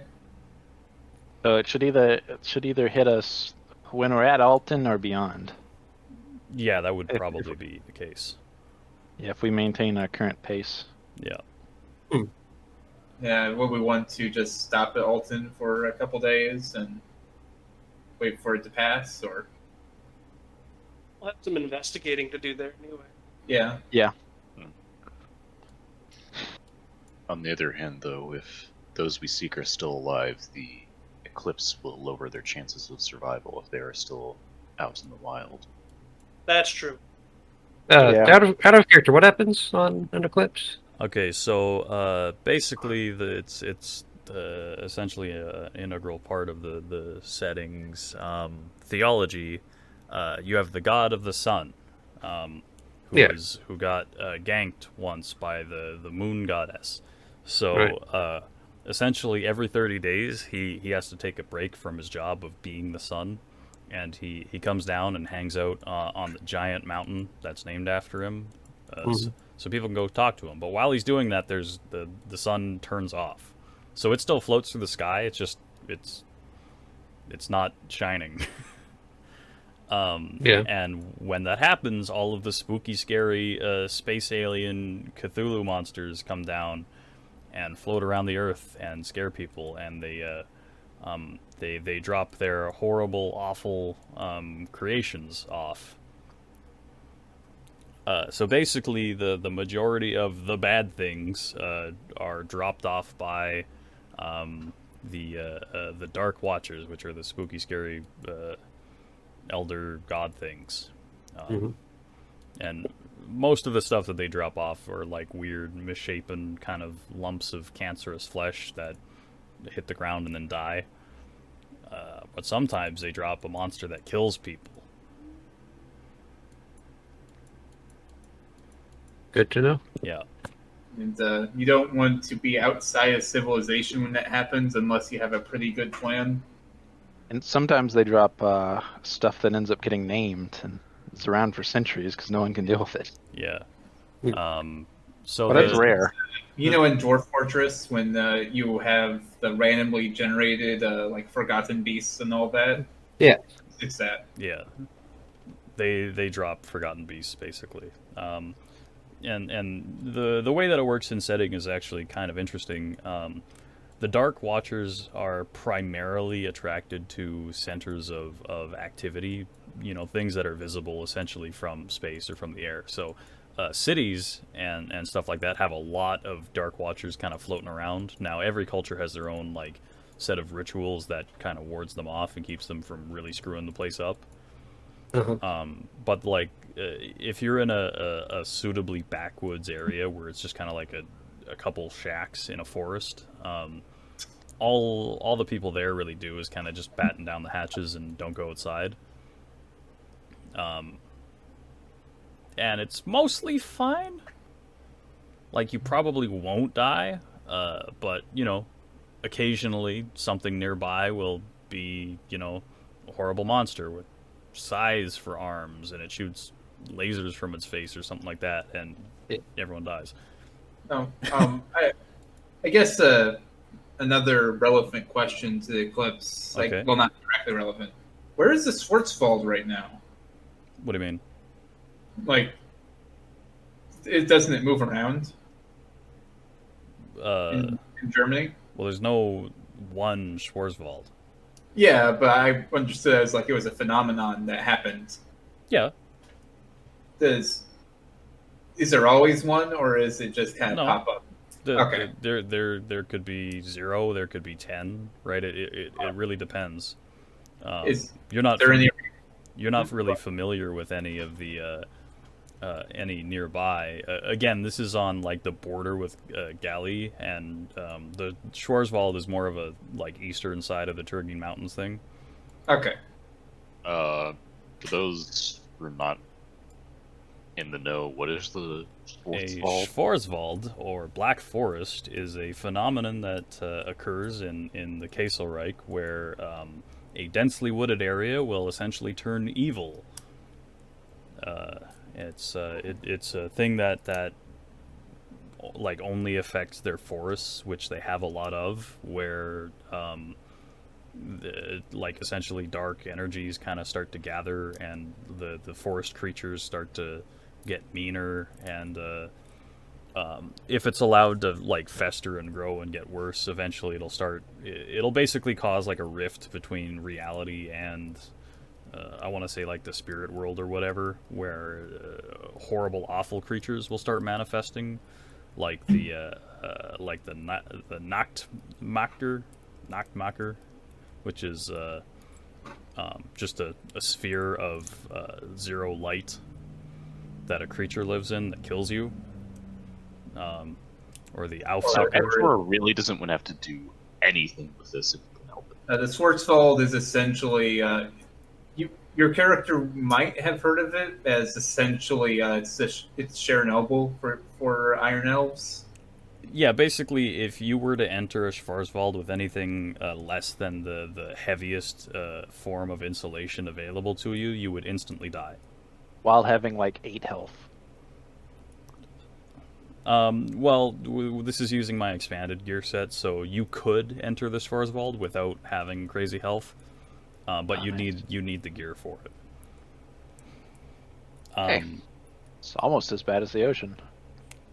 Yeah, it's a similar level of because basically the ocean, the Schwarzwald, or like being in the spirit realm are all similar levels of spirit contamination, which is to say essentially total. But yeah, the concern of Schwarzwalds is not that great on this side of the mountains. All right. Just wanted to make sure that we weren't like we're traveling along like some woods on the trip, so just wanted to make sure. You don't accidentally walk into like one of the cursed Jor Fortress biomes. Yeah, can't the rain resurrects you. Our comfy road adventure becomes a German fairy tale. Oh no! What was that, Blading? You kind of made a noise. Huh? I didn't say anything. Oh, okay. So yeah, the next village on your way is the village of Driel. All right. Driel.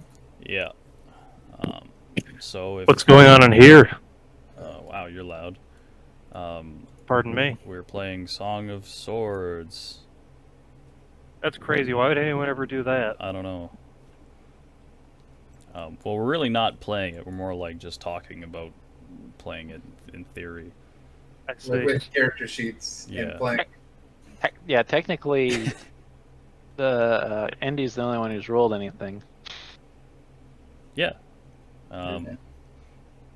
But yeah, so This is the games channel. I hope I'm not interrupting anything. Nah, don't worry about it too much.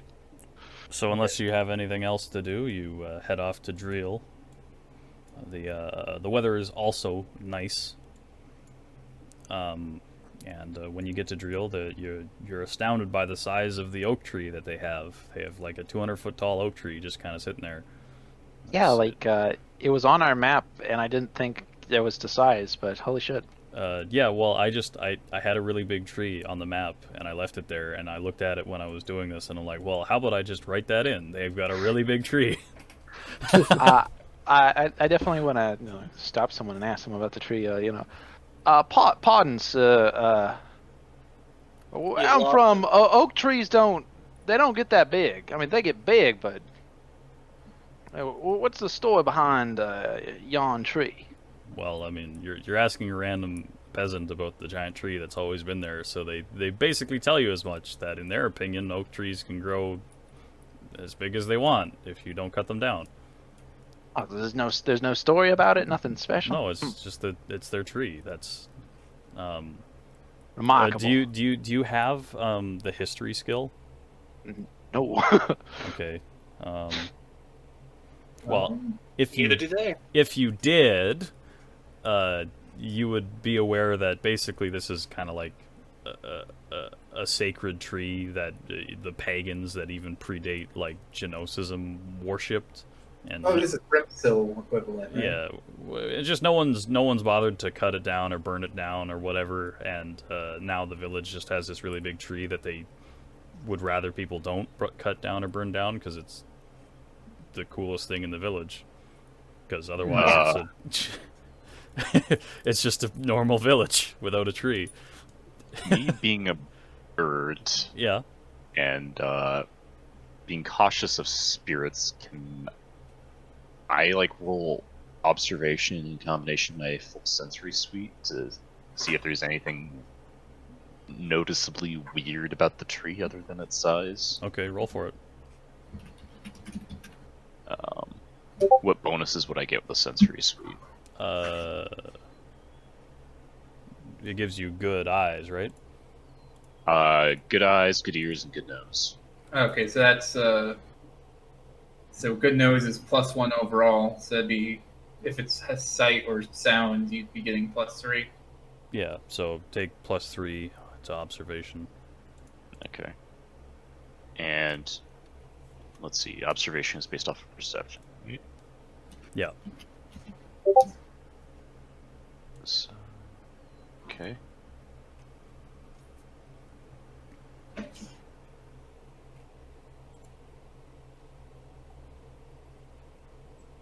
Oh. Oh, Yeah. You forgot the T7, Still a very good roll. but Yeah. Oh. yeah. Otherwise, it's a good roll. No, you don't notice anything weird about the tree. sometimes Okay. the tree's just a tree. It's sometimes the tree is just a big tree. Yep. I'm not Jimmy. It's not a chaos god. It's not a Paleolithic elf. It's just a tree. Gonna turn into the gazebo thread. Gonna expect the tree to turn into an ent. Havoc has to edit the Tattered Realms wiki about this village, and it should be like the tree's just a tree, and then below it, like new paragraph. No, really, it's just a tree, It's just a big oak tree. and then another paragraph. Stop looking at the tree. I don't mean to interrupt your game, but the lore description is just it's a tree. Havoc. Yep. And like, Please, it's not please even trust us. it's not even that astoundingly large of a tree. It's like 30% bigger than the what we would recognize as being the biggest oak trees, which is like big, but it's not outside of the realm of believability. Well, like they had bigger trees back in medieval times because they hadn't gotten around to burning them down yet. Right? Not really. No, they pretty much had.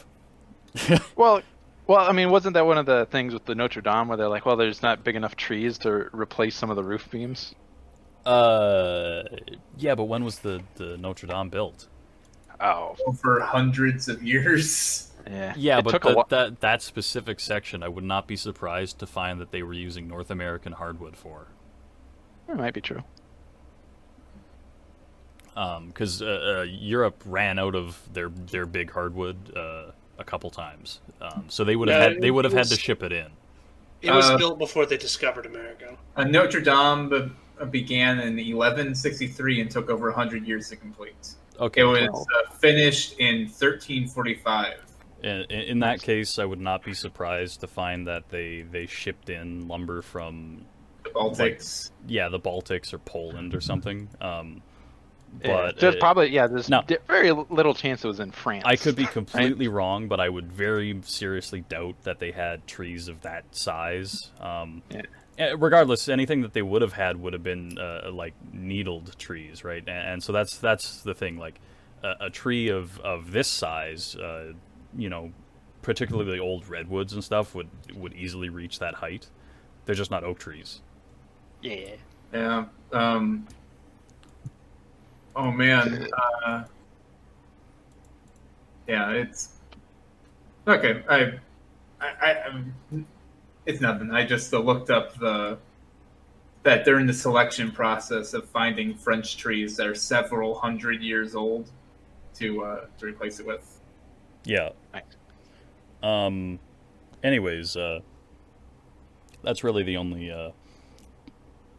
interesting thing about this village. Now you are entering the kind of area where it's like mountain springs and little ponds and things all over the place. So the ground here is considerably more marshy than it was. And So if we camp out, we want to have a bit more of a stable area. well, you could still camp out. It would just you'd have to pick your spot a little bit better. Mm-hmm. And you are aware that the eclipse is nearing. It's not Okay. again not an immediate thing, but Is this trackable by moon cycles? kind of. I was gonna ask Jimmy about this, and I forgot or whatever. Basically, like, hey, is the eclipse every 30 days, or is it a monthly thing based on the moon, or because it seems like it would be like a Genosis seems like the kind of guy to take like every 30 days because that's when he's tired. screw you. So if Voskin years are 365 days, that would necessitate that it's not the same day every month, right?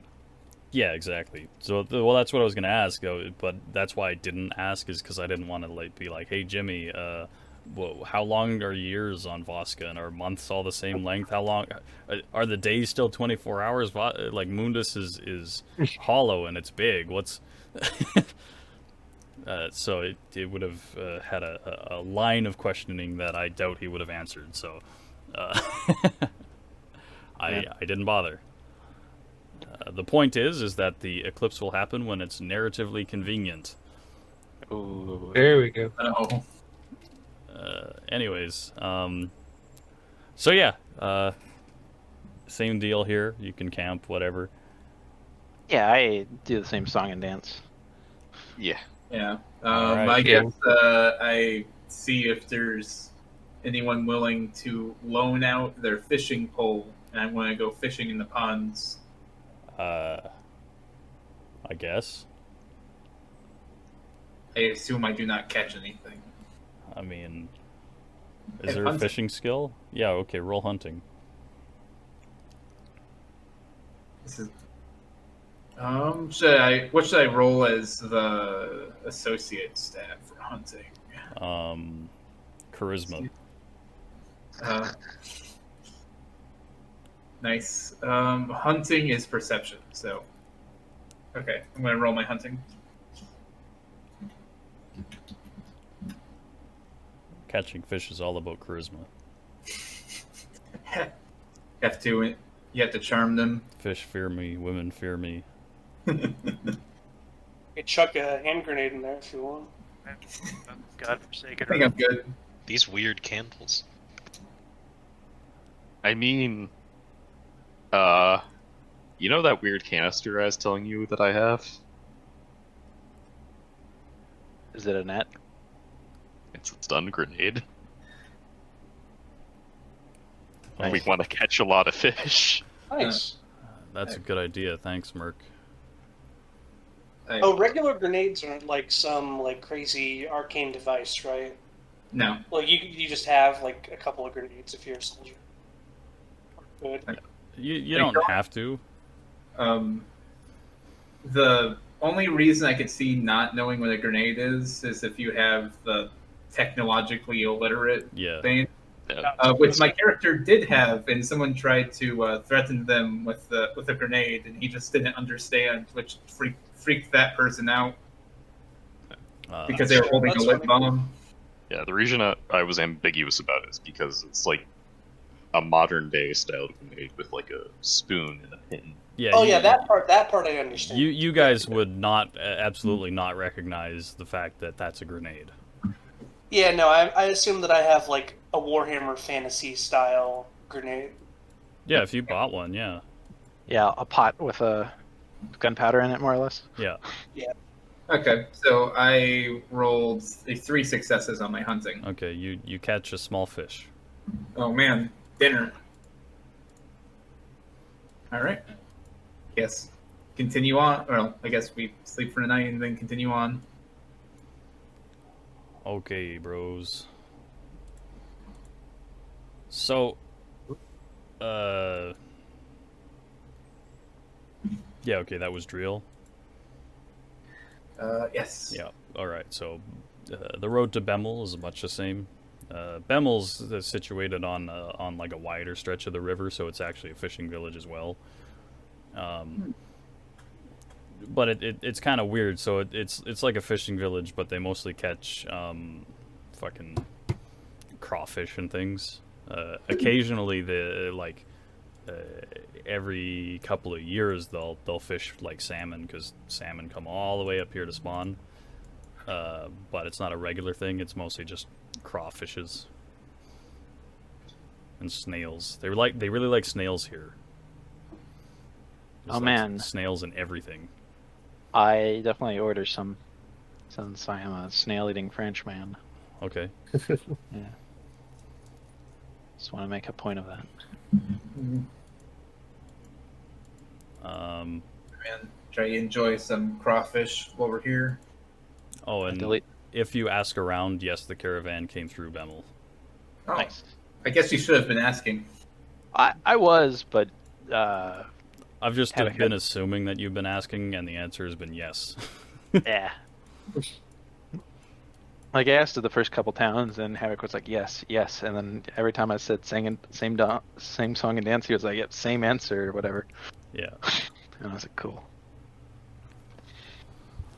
So yeah, the eclipse is now getting closer, and you're aware that the road to Alton from Bemmel is a little bit longer than the others. So you'll probably end up faced with the choice of camping,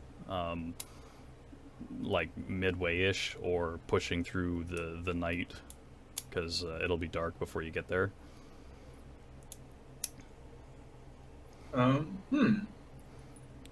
So yeah, you set out. The the weather's okay. It's cloudy at parts, but mostly sunny. And this area is particularly damp and marshy. There's not really that much in the way of rivers right now. It's just the ground is really wet. This is where it's like a big sponge for all the mountain runoff, basically. Just as a thought, if the distance is going to be greater, could we not just gotten up super early, 2 a.m. if necessary, to start the journey, rather than having us arrive late? Like, there's no lights. Yeah, it would be Yeah. dark out. Yeah, but at least when we arrive there, we wouldn't have to deal with them being suspicious of travelers in the night. What do you mean? I figure most guards or town guards are going to be a bit more suspicious of people traveling in the night, unless they're accustomed to it. Well, I'm not worried about being suspicious. I'm scared of the sky monsters. like I said, this stretch of road is known for being a little bit more than a comfortable day's ride. So, Sure, they're used to it. yeah, they're absolutely used to people showing up around that time. Okay. I'd say we should press through just so we don't get our. Yeah.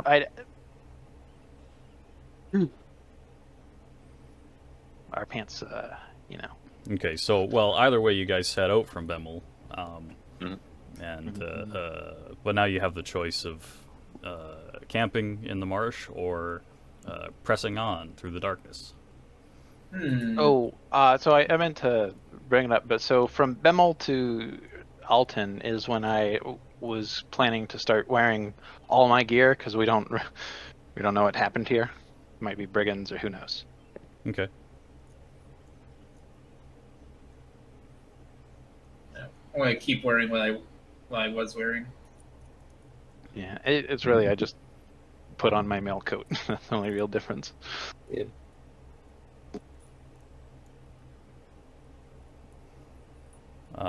So what's the verdict? Push on through the darkness or camp? Tempted to say push on. Sam. Yeah, I think we can. Yeah. Yeah, though I suggest to people that we get off the horses and lead them. I have a lantern for me. Yeah, I also have a lantern. And I have about 5 candles, but I don't know how you're gonna hold them if you don't have a lantern. Ator reaches up to his shoulder and presses a switch, and a weird-looking object on his shoulder starts illuminating the path in front of him. Okay. So Oh, I say Etor goes at the front, and we follow behind him, leading the horses, like I was saying.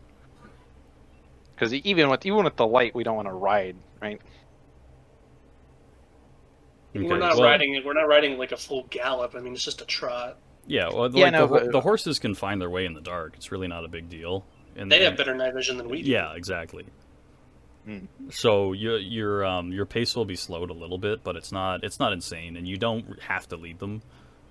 Alright. Alright. Anyways, So we I'm We have gonna flashlight man. I'm gonna fast forward through the like the twilight, like, oh, it's getting dark. So yeah, I guess it's dark now. If you guys want to just do that. Yeah. So yeah, the it's slower going. Hang on. Oh. The moon is out, so there's some moonlight. You can still hear the ambient noise from the rivers around, even though they're really not nearby. It's just that like you can hear the trickle of small streams and things. The horses kind of, they're walking. They see where they're going mostly. The dogs too are calm and whatever. Can I get observation rolls, please? Sure. Cool. Is this hearing or sight based? Sight based. All right.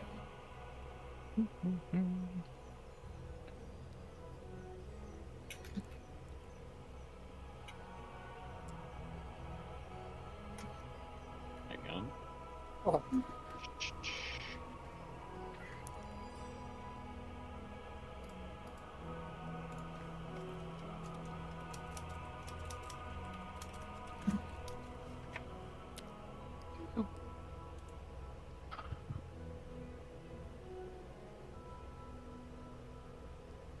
Nice.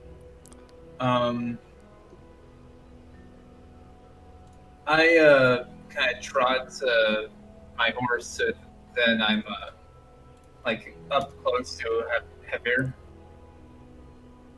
Sure. Um, Oh, my internet cut out for a second. What are we rolling? Observation. observation. Oh, okay. Here, hold on.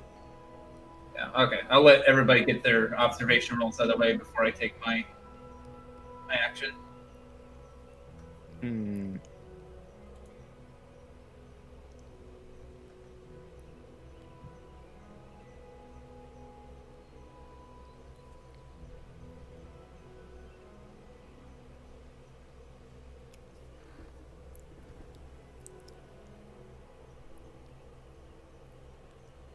Okay.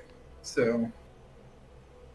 Okay. So I'm So when I'm right next to Javier,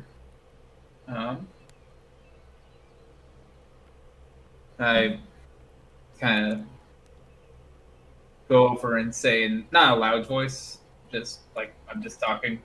Mhm. There's someone about 50 yards behind us. He seems to be following us. He only moves when we do. That's I say back to you. That's very concerning. Just- I just one?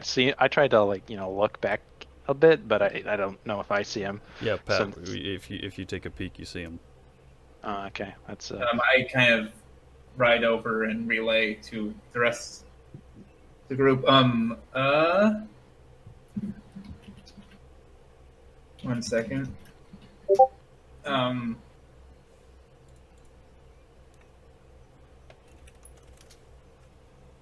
Okay, so 1 second.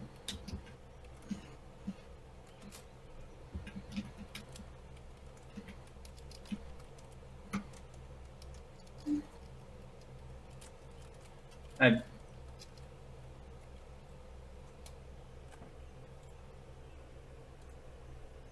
Yeah. Clovis's back kind of straightens out.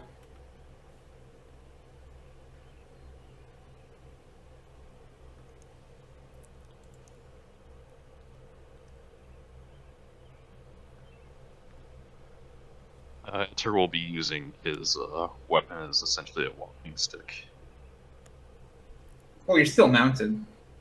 I thought we dismounted. Yeah, I thought we were walking. We I thought we Yeah, we we rescinded that. The horses are fully capable of. Like, if you Walk- want to be walking them, then Oh. fine. Yeah, No. I think it would have been better if we would just had the lanterns, but we have fucking headlights, right? yeah. I was less worried about us hurting the horses and more about us getting lost. Clovis just kind of holds his head for a moment.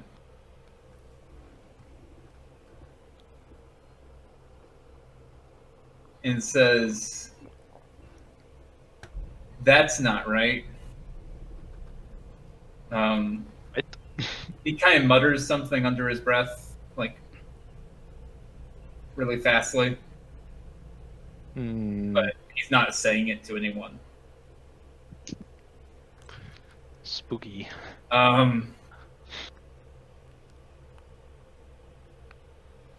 We shouldn't be here. Why do you And say that? Where do you suggest we be?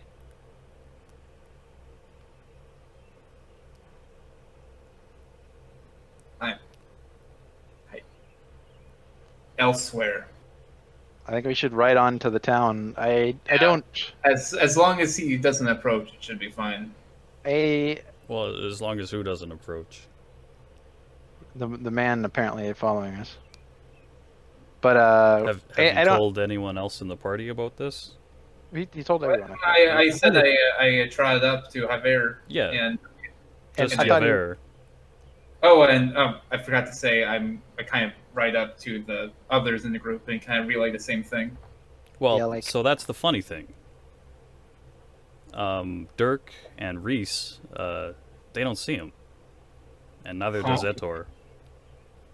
Dirk and Reese and Etor don't see him, but Javier and I do. Yeah. Yeah. I guess you come back to me and tell me that, like, hey, they don't see him. Can I get Dirk and Reese to make observation checks, please? And Etor, you can as well, if you'd like. Another observation? Yeah. Oh wait, that's not right. T7. Add 2 dice One. though to your Okay. to your observations. All right, hold on. Okay. That's 1, 2, 3. All right. Hang on. I'm sufficiently spooked. Yeah, I've pulled out my crossbow and cocked it. I've gotten my bow and strung it. Though I believe riding on horseback makes this worse for me, but oh well. Unless you have the right talents. I picked up the first one. I picked it, none of them. I hope to use my talents, but there's sort of a trick card. And Etor, you don't see anything at all. Okay. I hold my position and ready my bow. I think this is some sort of The figure in temperature front has of me. dropped noticeably. thing. I will immediately throw a hand up and hold the column Yeah. and shout that there's someone in front of us as well. Yes, I see him too. I knock an arrow. Well, I put take one of the heavy broadheads out of my quiver. What's the distance on your flashlight? Not far enough. Apparently not far enough. Okay. Then, yeah, I mean, I will immediately point him out. I'll say he's right on the road, roughly 50 yards in front of us. Point who out? I, Yeah, exactly. Like, I'll say that there's a figure on the road and ask if anyone else can see him standing right there. I, One in front of us. Yes, I see him. I look at him. I don't look at him. I'm looking at the one behind us. Clovis, you don't see anything. Okay, I look back to the one behind us. Yeah, he's still there. Okay. I can't see the one that you're talking about in the front, but there's definitely one behind us. I feel like this is more complicated than it seems. I think we should keep an eye on them. People, if you can see them, keep watching, and we should keep riding towards town.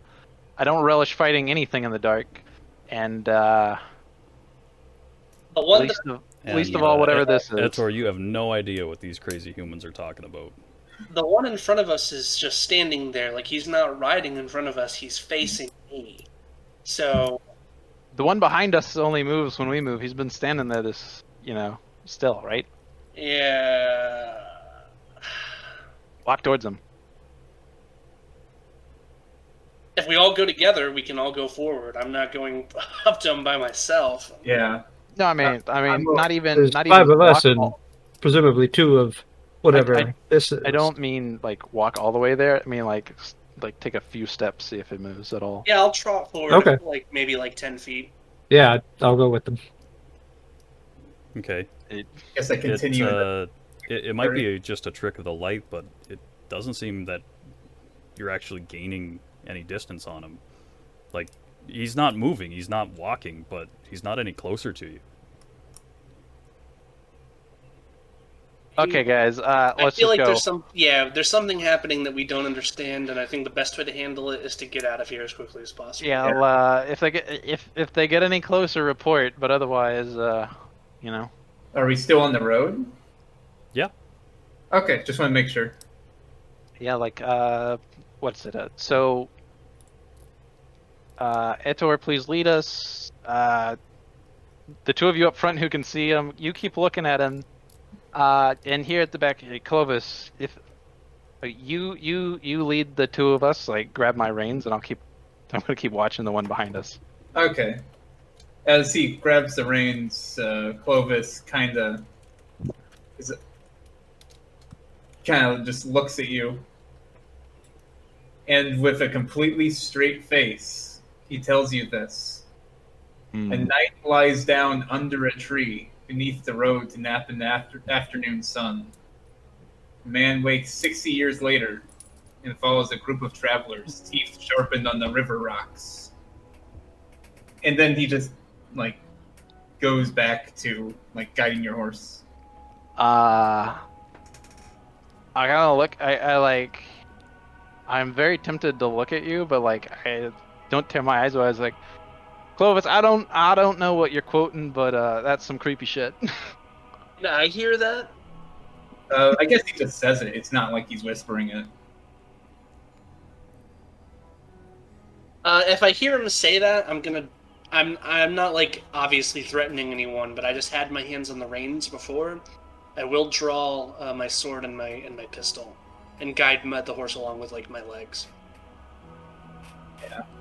I have the bow in one hand and I guess the reins in the other, trying to multitask. Yeah, if you need it, you can drop the reins and pull an arrow, but Mhm. I need both for my crossbow. One to hold the. All right. Keep moving. Okay, so as you continue, those of you who can see the figure in front of you, he doesn't move. He's not walking. You're not gaining on him. He's just kind of there, almost like a mirage. Ooh. And those who can see the one behind, it's a similar deal, except he is walking. It's like he's following. But again, he maintains a static distance from you. After what seems like forever, God, it feels like forever. Finally, the temperature starts to rise up again to what a normal level would be, and it's as if the figures were never there. You can't exactly tell when, but they just kind of dissipate. You look away in one moment, and you look back, and they're gone. Mm-hmm. So after that, it's about 30 minutes before you make it into Alton. Whew. It seems the danger, if there was any, has passed. Hmm. Take a worryingly long pull from my cider barrel. I painstakingly uncock my crossbow, which I guess requires me to pull the trigger and then hold the string and ease it down, so Yeah. I don't just fucking break it. Yep. I unstring my bow. So you are starting to get into the more mountainy area. So there's kind of a fog that kind of hangs a little bit thick in the valley here. It's quite cold.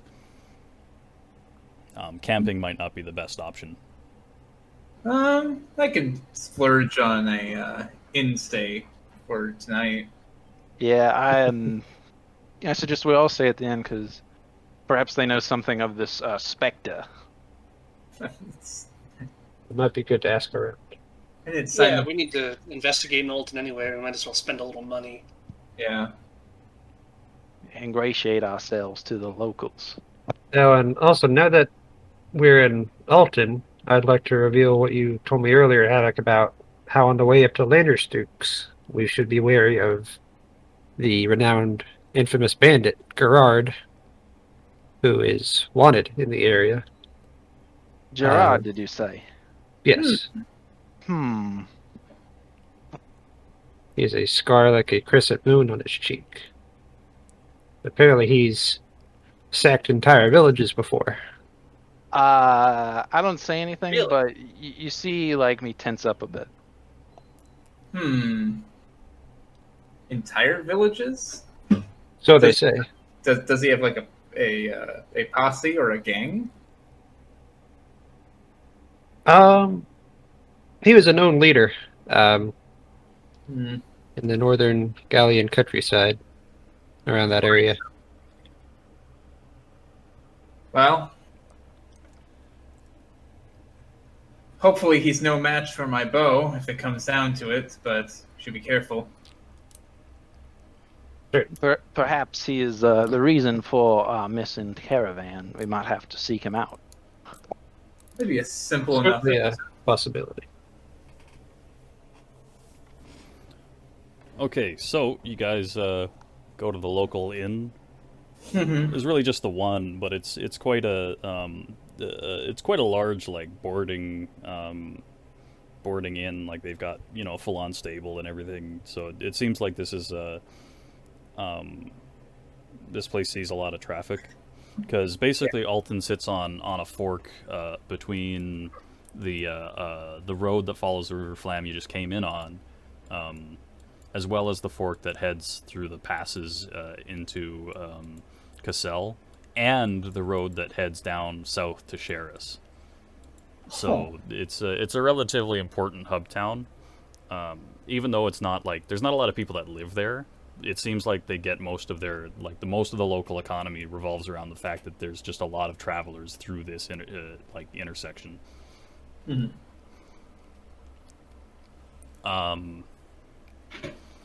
So yeah, do you ask around about so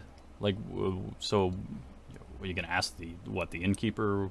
Yeah, I assume that'd be the. Okay, what Much real- are you gonna ask? It's like, is there any reports of seeing odd things at night on the road to here? The innkeeper kind of looks at you and says, "What do you mean odd things?" Yeah, just might have been a trick of the light, but it got really cold on the way here. We saw something in the distance, but we never reached it. Well, it doesn't. Isn't that how a night on the road always seems? Maybe. Seemed. Yes, Clovis gives a perplexed look. The innkeeper looks like he's trying not to laugh. And he smirks and he asks if you perchance saw a man on a horse. Oh, yeah, yes. He's smirking even harder. And then he just starts breaking out laughing. And he says he loves it. It always gets people on their first time between Bemmel and Alton. Oh, Yeah, you met the knight on the road. When you spend a night on the road, you meet them a night on the road. Get it? So the innkeeper lets you in. It's the common consensus is that he's a ghost of a galleon knight who died, and it's believed that he protects travelers who travel the stretch between Bemmel and Alton at night. Huh. That's quite kind of him. So for decades, there's actually been no bandits or highwaymen or anything on that stretch of road. Presumably because they're scared of the ghost, but maybe the ghost actually does his job. Who knows? After hearing that, though, I would like to interject. However, I have heard of a bandit, Gerard, who had been plaguing the stretch between here and I believe Lannistux, if I have that right. Between here and Lannistux, I don't. Is that true? recall. Is that true? Around Lannistux. There's Oh, he's at Lannistux. Or around it. Yeah, I don't know if he Okay. specifically comes this way, but like speaking. I'm speaking as the innkeeper. Yeah. Yeah, you don't recall. There's not been bandit activity around here that I know of this year. The thaw is still going on, so the I see. bandits tend to winter. I see. So perhaps at Lannistux they would know more what I'm talking about. He doesn't apparently Probably. get to hear if he exists at all. But I had a question. Have you seen a caravan? And I described the caravan that we were following. Well, I've seen lots of caravans. Well, like I describe it like the 7 men. 7 men with 2 big 3 wagons. free wagons. Freeway. Yes, there's the normal one and the And here. they were led by a Andre Commons. Did they come by 2 weeks back? Thereabouts, yes. Yeah, they came through here. And they left unmolested because there are no bandits in this here part. Correct. Sorry, repeat that. I said they left unmolested since there are no bandits here in this part. Yeah. Yeah. Okay. Okay. So Did they mention anything? Oh, I'm sorry. Go ahead. no, that's done with my inquiry. Did they mention anything about anyone or anything they may have encountered on their journey? No, they seem quite tight-lipped to me. Very little talking. Anyone suspicious maybe move through after them? Shortly thereafter? Honestly, just you. Clovis chuckles a bit. I mean, 5 men with 4 dogs and 1 iron elf is kind of like the most suspicious party. Speaking of, where is your elf from? You'd have to ask him. I think for a bit back to our beginning of our journey, Calmencia? I think that's what it was. That would explain it. For those of you in the know, Glade Solon is the local glade, and you can actually on some days see it from Alton because of its location on the mountains.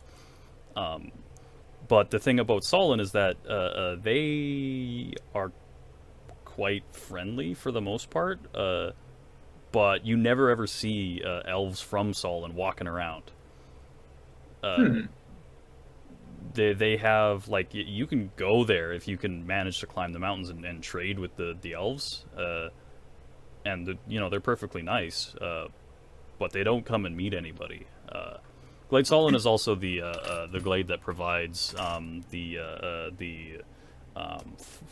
the hell is it? They provide 1,000 swords annually. Oh, the elf spears. Yeah, they're the guys who make it. So basically, all of their interactions with the humans, at least, is done through essentially a PR department. So the locals of this area near Solon, they're a little bit suspicious of seeing Berdinadine walking around because it's weird. The Solon elves don't do that. This guy seems friendly enough, though. He's not like a racist or anything. Okay.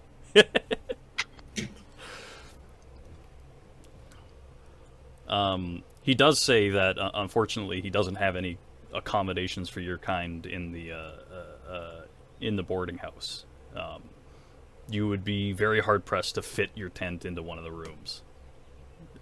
It's not like a coloreds no coloreds thing. It's like literally you would have to sleep in your armor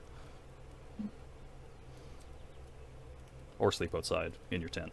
Is there like a barn or? Yeah, there's a stable. It seems like he didn't want to suggest sleeping in the stable because it would be rude. Well, the tent is a lot more comfortable than sleeping. Space in your stable should be suitable as long as. Let me put it this way: would you rather sleep in chainmail or in a bed? Right. Well, you're not going to get any arguments from the innkeeper, and in fact, Yep. he's not going to charge you. It's on the house. How gracious! Yeah, because I mean, you are just sleeping in the stable.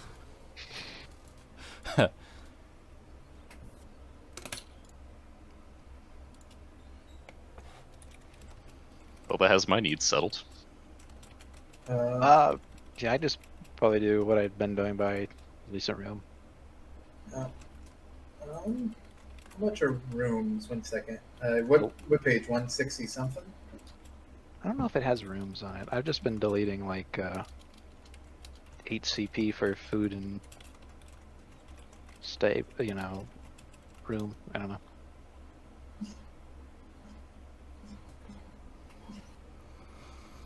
Hmm. Oh, there, I found it. Yeah, so that's decent inn is 4 CP a person. So I've been doing it correctly. It's 105. Do they have like a common room to sleep in? Yeah. So that'd probably be in poor 1 CP. Yeah, I'll just do that. Yeah, like a hostel. Which town room. is this? Is You're- this Alton? You're in Alton. Okay. Okay, I'll subtract a copper for just doing the hostile style. Okay. Gentlemen, I just talking to everyone. As for plans on the way to Lannistucks, considering we were going up into the mountains on a much longer road. Well, I guess this probably has to innkeep on when the next eclipse is. Innkeeper says that by his mark, it's probably not tomorrow, but likely the day after or the day after that. And it takes 1 day to get to Lannistucks or 2? Well, Considering The mountain, so that's kind of the funny thing. The road to Lannistucks after Alton is kind of desolate, due to the fact that the roads are often snowed in, from late fall to early spring. There's not like really any villages between here and there.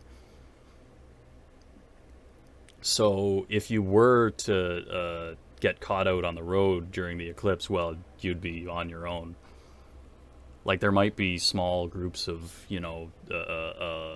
woodsmen and hunters and stuff like that, but there's no real bastions of civilization until you get to Lannistucks. The activity is usually focused around like settlements, right? Like, what's the likelihood that a monster is going to find us?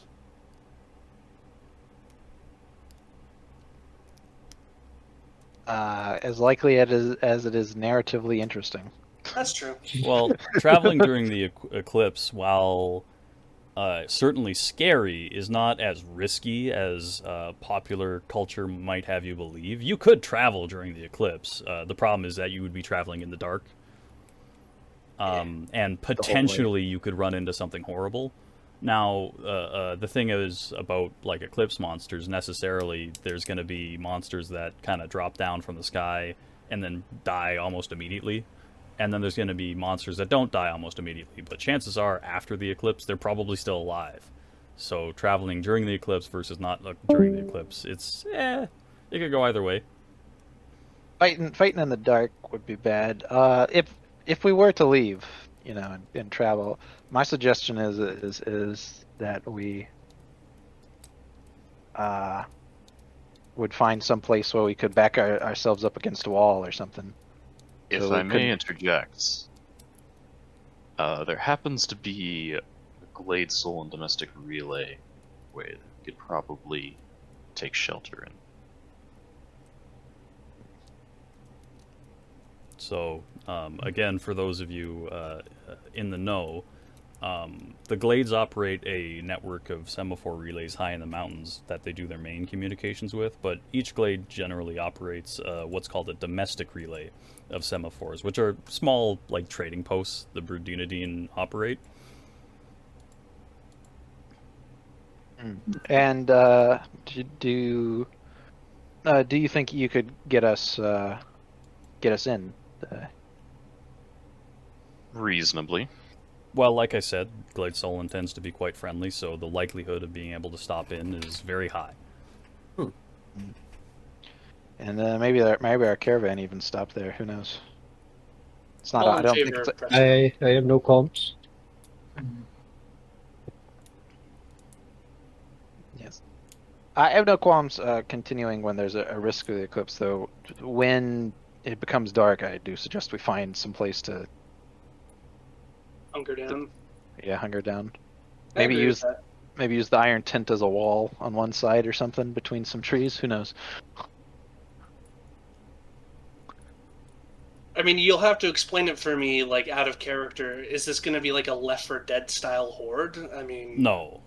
yeah. So okay, But there's no way to know what comes. fair enough, I guess. It's usually just that even though larger places are targets, they're also like have very long traditions about this, so they Mhm. have a way to deal with it. Even Yeah, that's the thing. Because larger places are targets, they all have well-defined ways of handling it. So Genosians will have bonfires and they'll chant, and they'll have a bunch of guys armed with spears and things, so that if anything particularly scary gets dropped into their, poor quarters, they can stab it to death before it causes real damage. Mhm. Yeah, honestly, our best thing might be just to hide more or less. Yeah, I agree with that. Yeah, Well, but it's up to ideally you. we'll find them before it happens. You could hang out here for a day or two, until the eclipse goes. You can head to that relay. You can camp in the wilds if you want.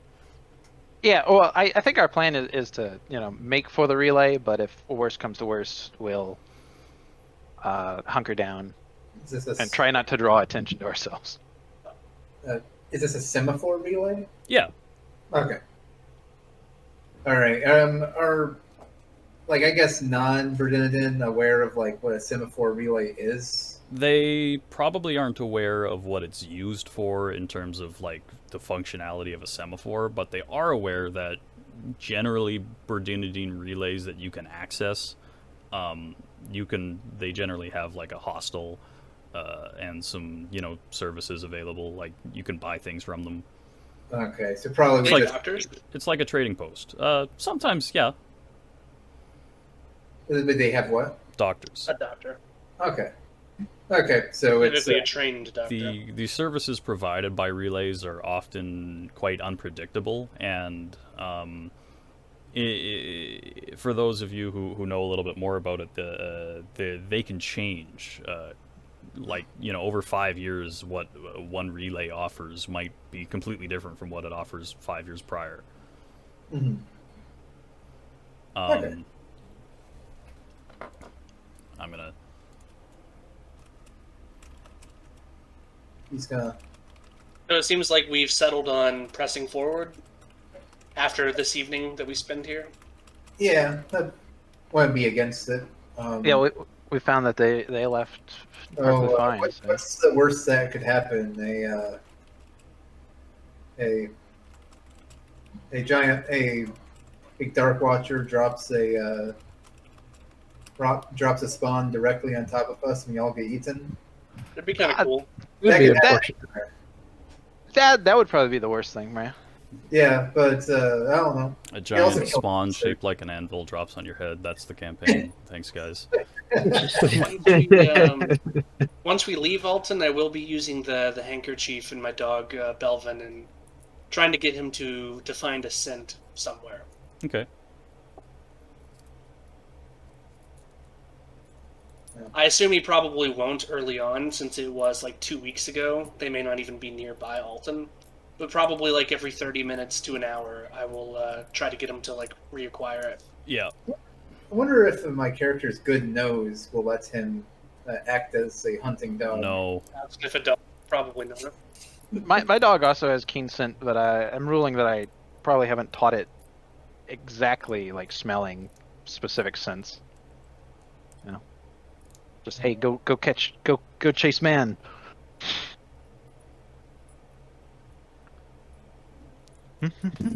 Oh shit. Hang on. Keen sense. +6 bonus to perception for the purposes of. Yeah, it's really good. I can sniff good. Well, my dog can. We almost all brought dogs. The campaign said they wanted trackers. Yeah, everyone rolled the tracker Yeah. except for the Bernardin. I gotta go to the bathroom, so. Yeah, no problem. Can't believe we're all gonna die in the mountains. Can't believe the GM has bodily functions.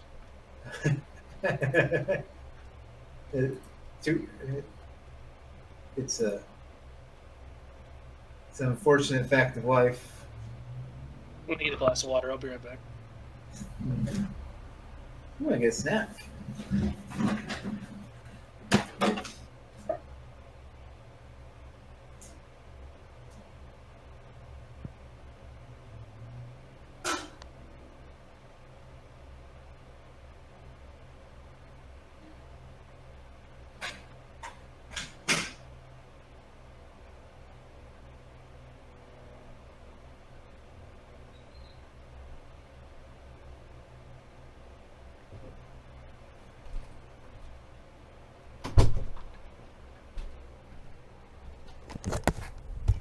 All right. Okay, so you guys are gonna head to the relay. That sounds good with me. Relay. Indy. He went for something. I Okay. forgot what it was. Can't believe Indy has died. Same.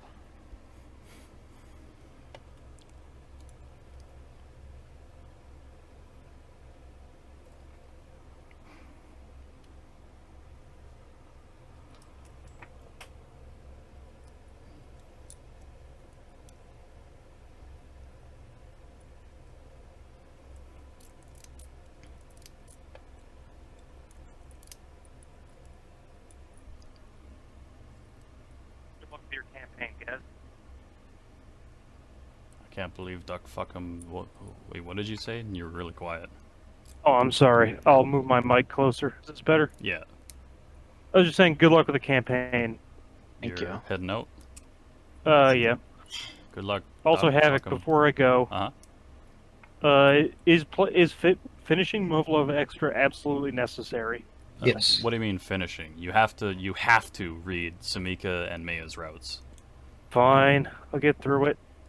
I'm back. All right. You'll be later. glad you did. Goodbye, Duck Fuckum. I was gonna say, I think that he could listen in to the thing whenever we're done, since you're recording, right? Yeah. Well, hopefully that'll work out.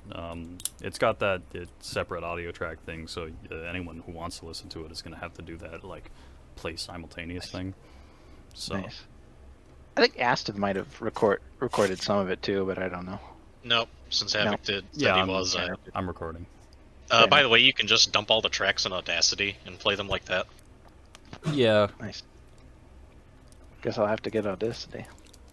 The audacity of that. Thankfully, there's been fewer instances of the gamer word, which would make editing this easier, but I don't plan on editing it, so... And, you know, none of Jimmy's racial caricatures. Because I can't do caricatures. Not even gonna try. I'm just gonna give you, like, textbook information on the provinces of the Reich. I think my southern gentleman accent changes every time I do it. It's still hilarious. It reminds me of what's his face, Daniel Craig in that murder mystery movie, Knives Out. Or whatever. Yeah. Right. I'm loving it. It's really great. I'm Yeah. gonna say Foghorn Leghorn. Yeah. I have to start with every time I start it. I have to start with certain words, or I can't do it. Yeah, exactly.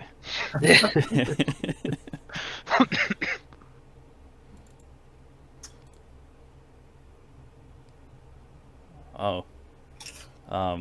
Looks like Deku put Amogus on the flashbang. He did. Yeah, I didn't notice that. By the way, Havoc, how'd you get the separate audio tracks for each speaker? I can't remember. I set this up a while ago.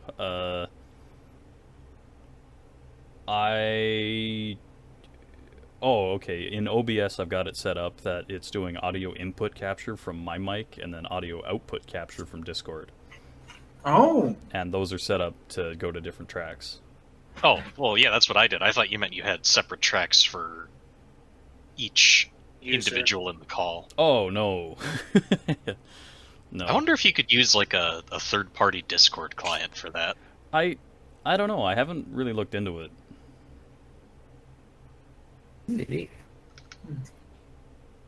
I'm sure there's a way.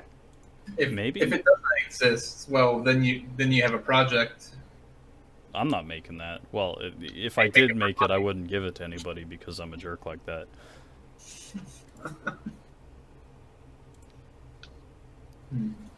One second.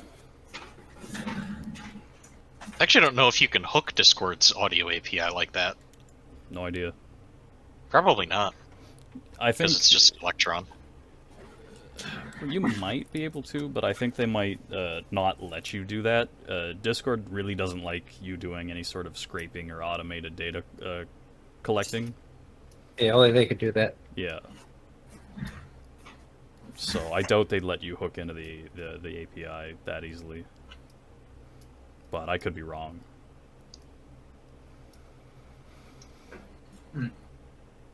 So are we all back? Bird's not here, I think. And you- Oh, he's here. Okay, never mind. Merc, you here? Yeah, I'm here. All right. Okay, so Silas here. Huh? I said it's Silas here.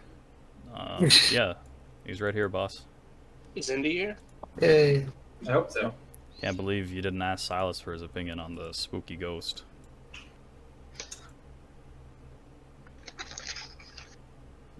All right. Anyways, so you guys want to set out from Alton to the relay? All right.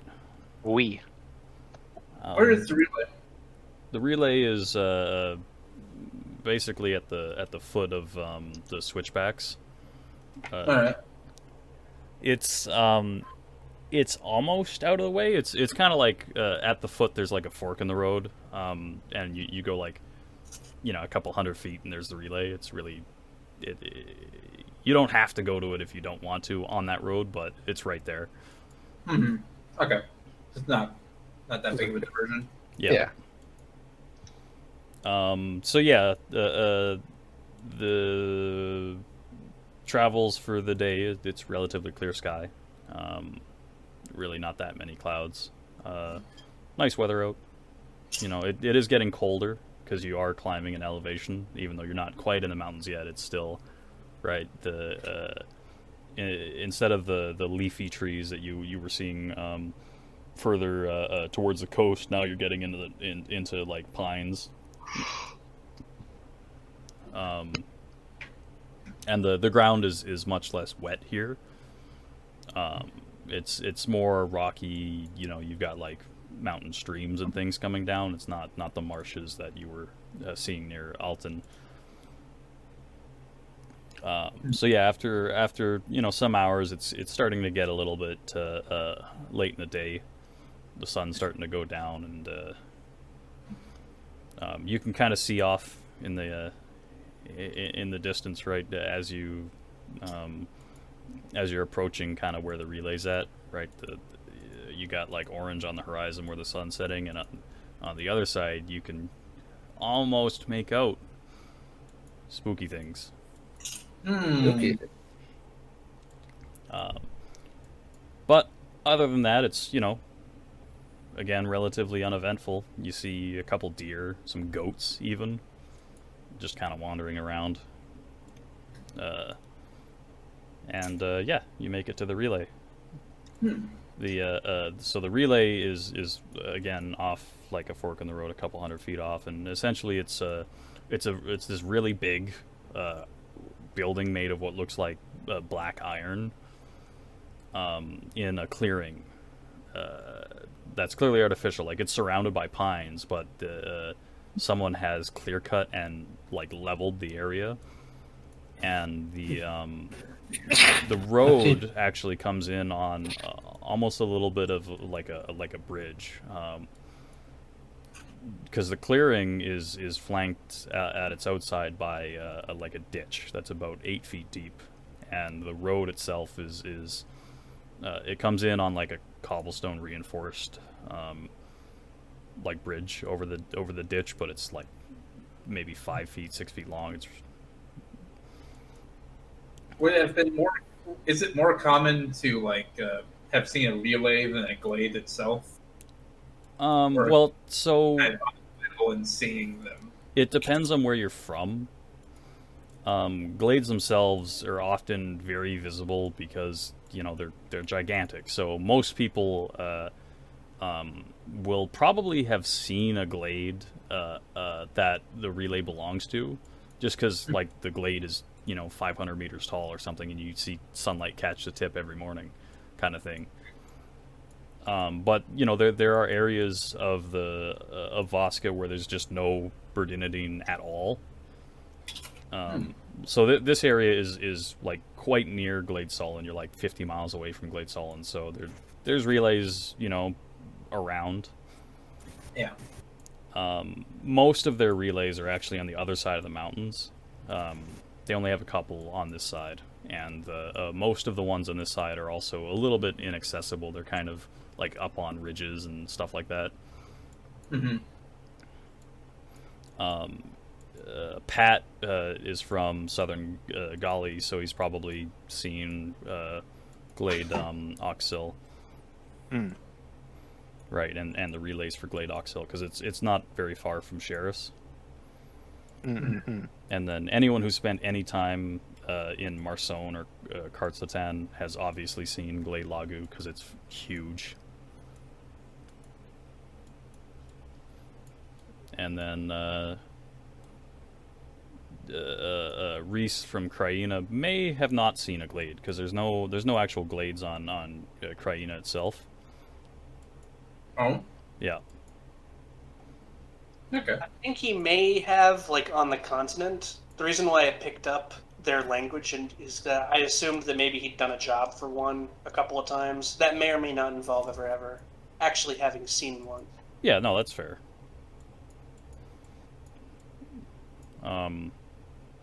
So yeah, at the bottom of the big iron building is a big door, or doorway. It doesn't seem to be closed. Mm-hmm. Hey, Etor, do we just knock? Etor, you would know that you can just walk in. Yeah. Let's go.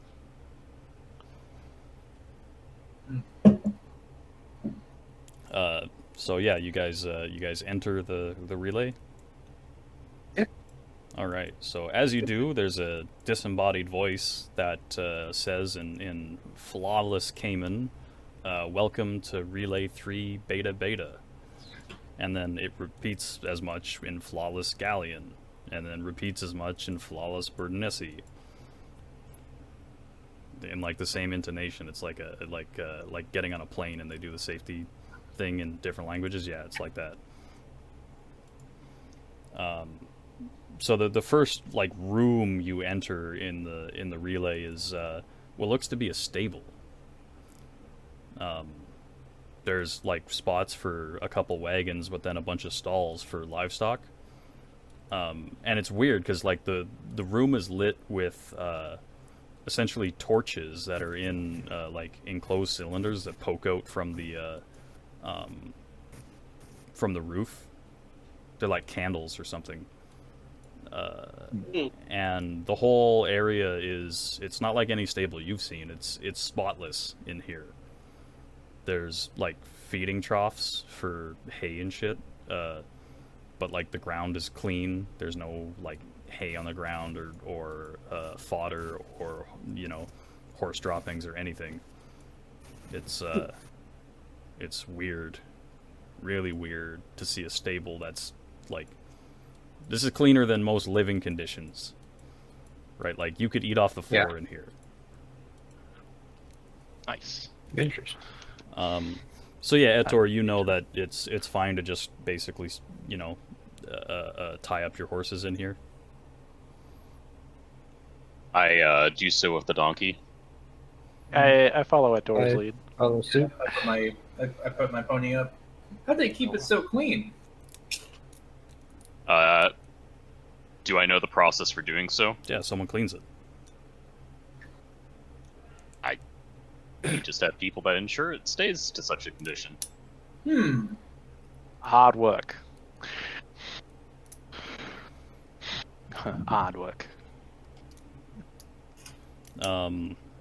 Anyways, the next room, because the stable is kind of like it's the only way to enter the relay.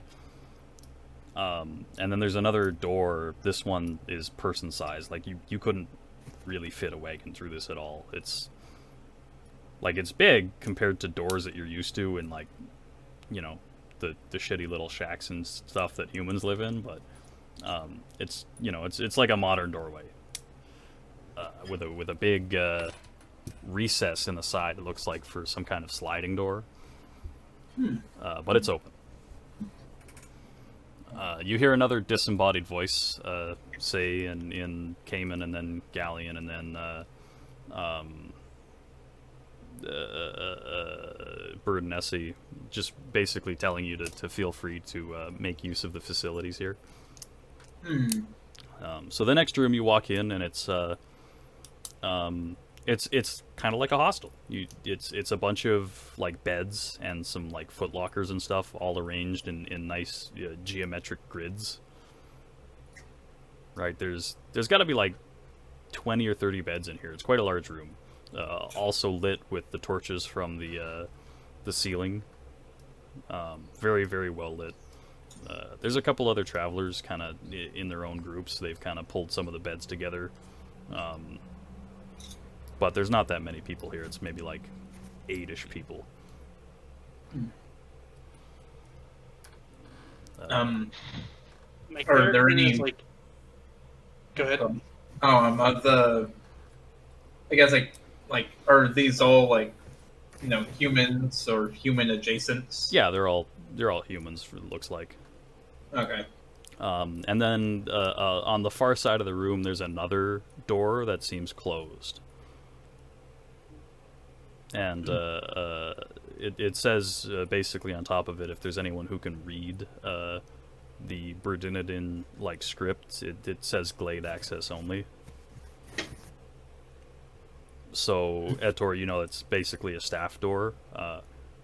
But you're also aware that if this relay offers travelers services, that's where you would go to get them as well.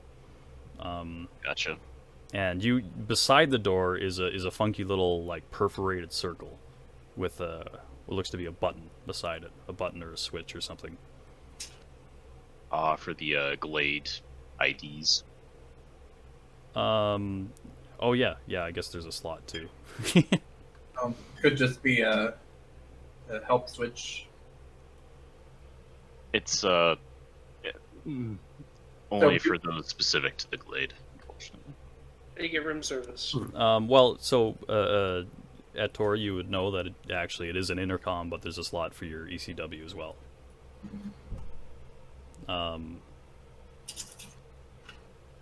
So yeah. Etor, how do we pay for stuff here? I'm sorry, say that again? How do we pay for stuff here? Surely this isn't free. Actually, it is. It's all complimentary. It actually is free. But they do conduct trade here, so you'd have to pay for something, right? I mean, if you wish to trade. What forms of currency do they accept? Beans, sea beans. Well, the Glades have our own form of currency, but I believe, if necessary, they would accept the standardized currency.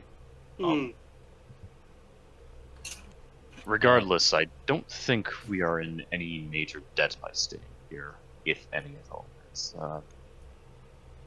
I believe they are quite content to let us stay as we will.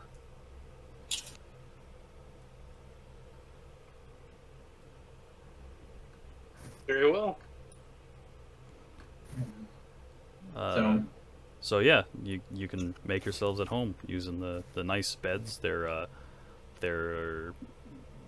look like cots, but they're not like anything you've seen. They're weird. It's like they're made of pipes, and they've got like a sheet of canvas or something stretched taut between hooks, like springs that end in hooks. It's easily the most labor-intensive bed you've ever seen. Curious. Reese is filthy and is making this pristine place dirtier just by existing here. How soft is this bed? The disembodied voice comes back and says that stabling services will be beginning shortly.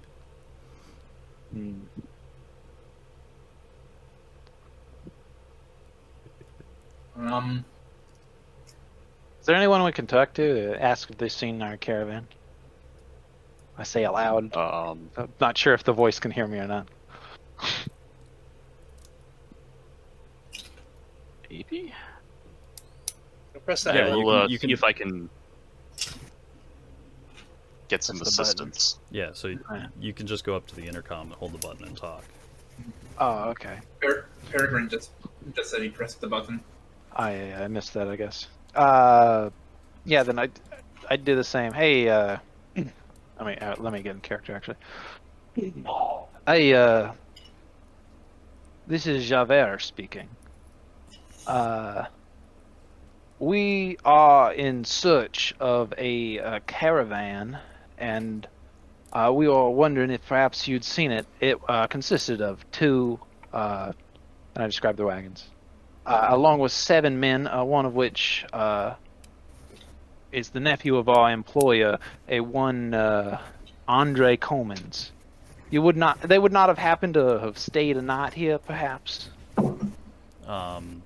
So as soon as you're done holding the button, a polite voice chimes in, and you're speaking Cayman, yeah? Yeah, Cayman. Yeah. So they speak back to you, and again, flawless Cayman, and say, unfortunately, they cannot provide that information to you at this time. Please feel free to make use of our other accommodations. I'm not sure what to respond to that, so I guess I don't.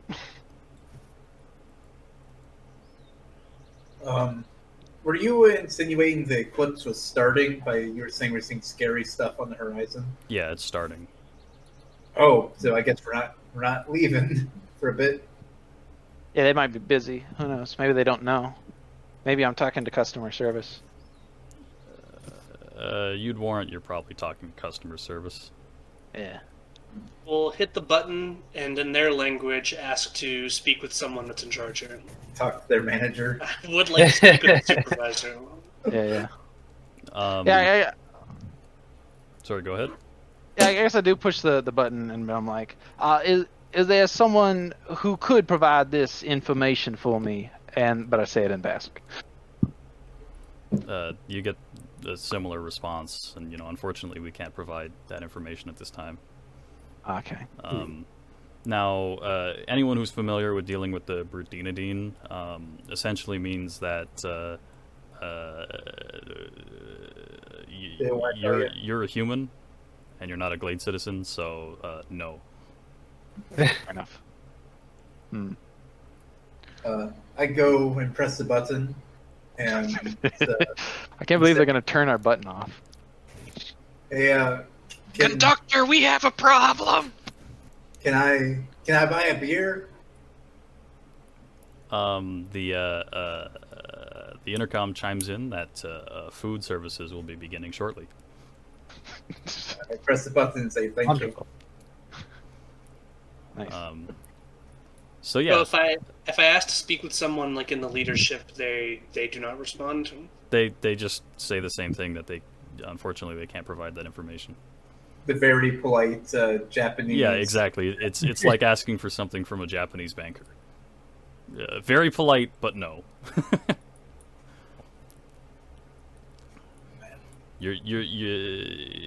You're almost thinking that this requires some sort of escalation of access privileges. Turn to our friend. If only we had a Glade citizen. Etor Yeah. scans his ID card. Well, you don't scan it. Well, They're not insert that it. advanced.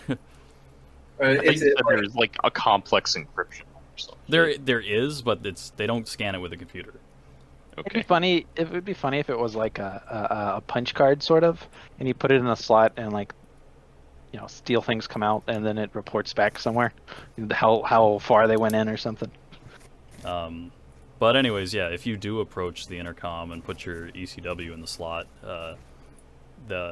basically the voice will chime in and say that they'll have to verify your ECW before they can grant you access to traveler services. So please wait a few moments. Being a Bernardin sounds really comfy when you have little Death Stranding way stations. Yeah. Keep on keeping on. So yeah, and then a few minutes later it chimes in. It says access confirmed. Welcome to Stolen Relay 3 Bravo Bravo, Etor Kerbasi.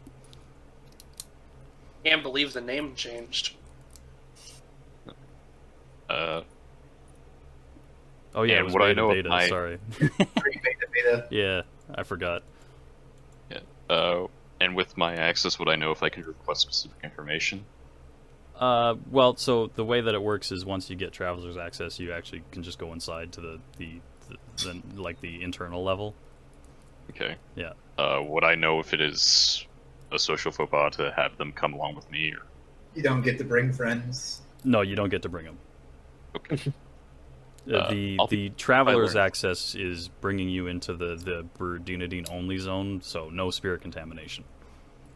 Ah, He takes off I his will return if I find something out. Yeah. Have fun. I'm just Good waiting way. out here. He gives an awkward thumbs up.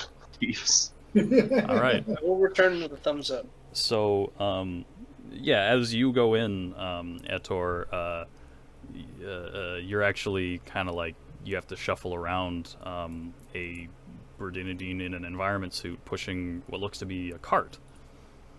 And another Bernardine in a heavy environment suit who is wielding a bunch of brushes and some containers and things. Bucket. So yeah, we'll handle this. I have to do two separate things here. So we'll deal with the outside stuff first. So all of the humans and stuff in the party, you see these guys come through the door. The cart man first, wielding a cart. and it's got like a folding top on it basically, and it opens up, and the Berding says that food services are beginning. So please come get your complimentary Hot meals. dogs, get your hot dog. Wait. Okay, So if you approach the cart, it's quite interesting what they have here. They've got, get this right, they've got bread, right, yeah. and instead of it just being bread, right, they've cut it, and they put on the bread like meat and cheese and some plants, vegetables and things, and then they put another piece of bread on top of it, and the whole thing is cut into this like neat little triangle, and there's like 40 of them, all these How tiny curious. little weird bread things. They look quite good. I pick one up and I pick up a piece of bread first, and then I pick up each piece individually. Or do I have a plate, or is it? Yes, Or as does someone you're take this? provided a small like wafer to. Does someone pick up a sandwich first, so I don't look like an idiot? I look at it and I ask, excuse me for my ignorance, but how does one eat this delicacy you've provided? It's called a what again? It's called a sandwich, sir. A sandwich. And do you pick it apart, or do you grab the whole thing? You eat it whole, sir. I see. Oh, Clovis I'll give it a shot. picks it up, but picks it up like in his palm, and just kind of takes a bite out of it. Tasty. I too eat a bit of the sandwich. Anyways, while you're doing that, the Berdinadin there opens the second compartment on the cart and hands out what looks like wineskins. They're like wineskins, but they have this rubberized top on it. It's almost like a nipple. And the wineskins themselves are translucent. You can like see how much liquid is inside. It's really convenient. They don't spill or nothing. Is he giving us like those Kool-Aid pouches you had? Yeah. They're Kool-Aid pouches filled with table beer, essentially. So like 0.5% alcohol content beer. Yeah, I'm drinking like a 1% beer right now, so table beer's all right. No. I guess enjoy my pouch. So yeah, anyways, as you're doing that as well, the second Berdinadin in the heavy environment suit walks out to the stable, and if you take a look, he's in there like lovingly grooming all of the horses and stuff, and he's using like weird soapy compounds and like brushes and devices with things you've never seen before. He's like cleaning out all the dirt from their fucking hooves and shit. Yeah. This guy seems to really like horses, bros. Nice. I did put in my like gear that I had a brush kit for my horse. I forget what I based its price off of from Revised, but yeah, well, this guy is making your horse grooming look like shit. No, I only got a couple brushes, and he's probably just got like a fucking toolbox. Man has full. spent 300 years perfecting the art of brushing a horse. This guy's getting knots out of horse's hair that you didn't even know the horse had. Like, not knots, but you didn't know the horse had hair there. For the skin. Crazy stuff.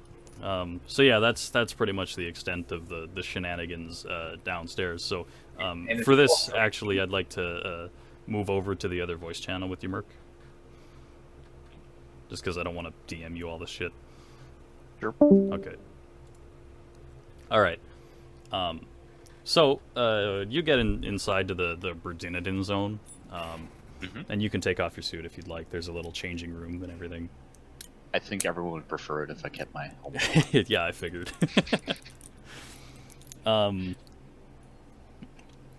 So basically, you can go through the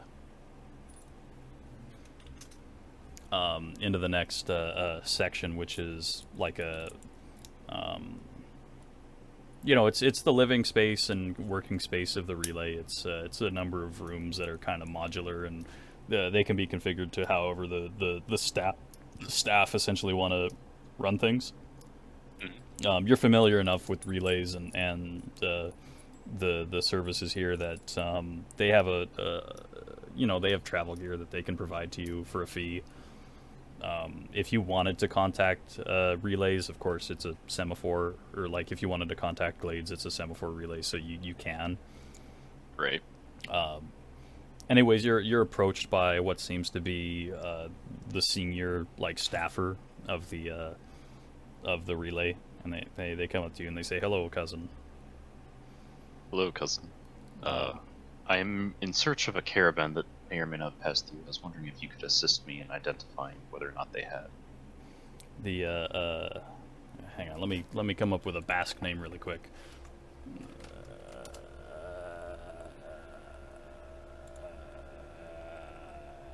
Hang on.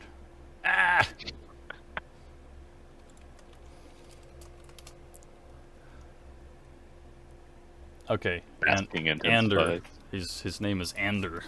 Yes.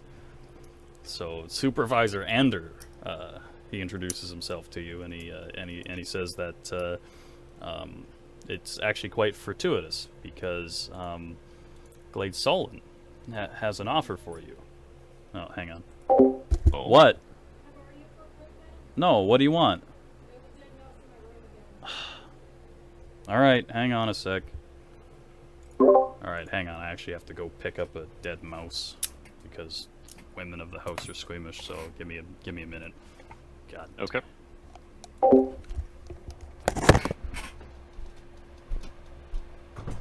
the heck can't you pick it up?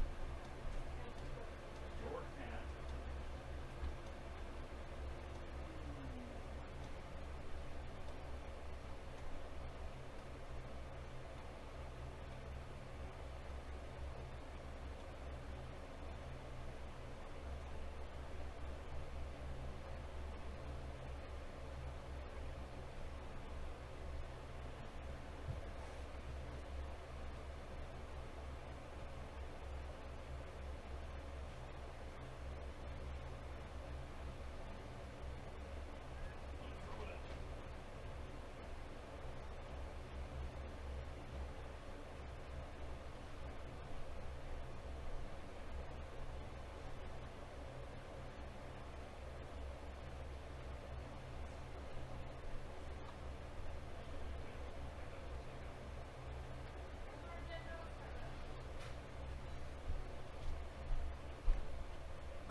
Alright, sorry about that.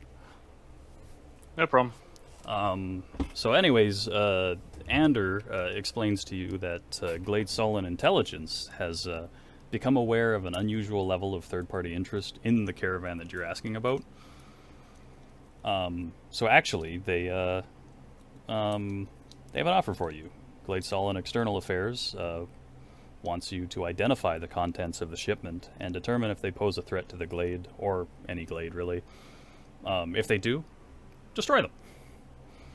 And then, now you don't have to destroy them, but they'd like them destroyed if possible. And then, after that, write a report and submit it to Glade Solon External Affairs. They've seen fit to approve a compensation package of 20,000 requisitional credits to represent the relative difficulty of the endeavor. Let's see. Converting that over to gold. I forget how much it is. Hang on. Wasn't it like 100 is like 5 silver or something? I got a tool that does it. It's roughly 10 GP. And that's just for identifying it? Yep. Okay. I will work to identify it. I cannot promise about it, anything about its destruction at this time. But you accept the task at least. There's no penalty if you Yeah. If you give it a I good would- college try and don't succeed. Yeah. Yeah, I'm going to give it the college try, so to speak. Okay. So once it's been like approved, you have to sign a form essentially to say, "Yep, I'm doing it." Ander informs you that External Affairs can confirm that the caravan has passed through the relay and it has not left the town of Lanerstucks. So, because the pass is currently snowed in, so human caravans they can't get through, and the caravan has not returned down this road, which is basically the only way through. So, yep, it's up there and it's still there. Sorry, I'm just writing this down. Okay. All right. Thank you for your assistance. Would it be possible to get my own room in this area so I don't have to sleep in my tent and/or armor? Of course. Excellent. Thank you so much. We're always happy to be of assistance. So that basically ends the encounter with the relay staff. If you know, I mean, you can hang out up here. You could even purchase travel gear, but I don't think you have enough money to really buy anything cool. So yeah, let's move back to the other channel. Yep. Okay. Hello. Hi. Oh. So Hello, your Iron Elf friend will be spending the night with the other Iron Elves because that way he can take off his suit. Makes sense. Enor will pop out, grab the group, and basically tell them so the caravan did pass through. As best we can tell, it is still at Lannerstucks.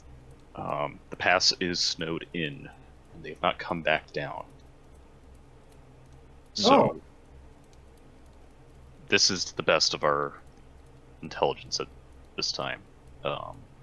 One can only hope that they're just waiting there for it to thaw out. Yes. There is some concern about the contents of the caravan. And I think it might be prudent to identify them when we get to that point. I would agree. Well, good to know we're all in agreement then. You have no compunction about that. We're supposed to find the caravan. So with that, I will bid you gentlemen good night. Did you see all the food they had out here? Yes, he eyes the cheese with a almost imperceptible shiver. It's I would looked not at be your- to my Yeah, so Etor, you would know that the food they're serving is not what Berdinadines would eat. It's seems specially tailored to meet human palates. Yeah, like I think he could eat everything there except anything dairy. Specifically, from your description. Yeah. Is dairy still too alive to eat? No, It's just- Berdinadine don't. They're lactose intolerant. Oh, Yeah. okay.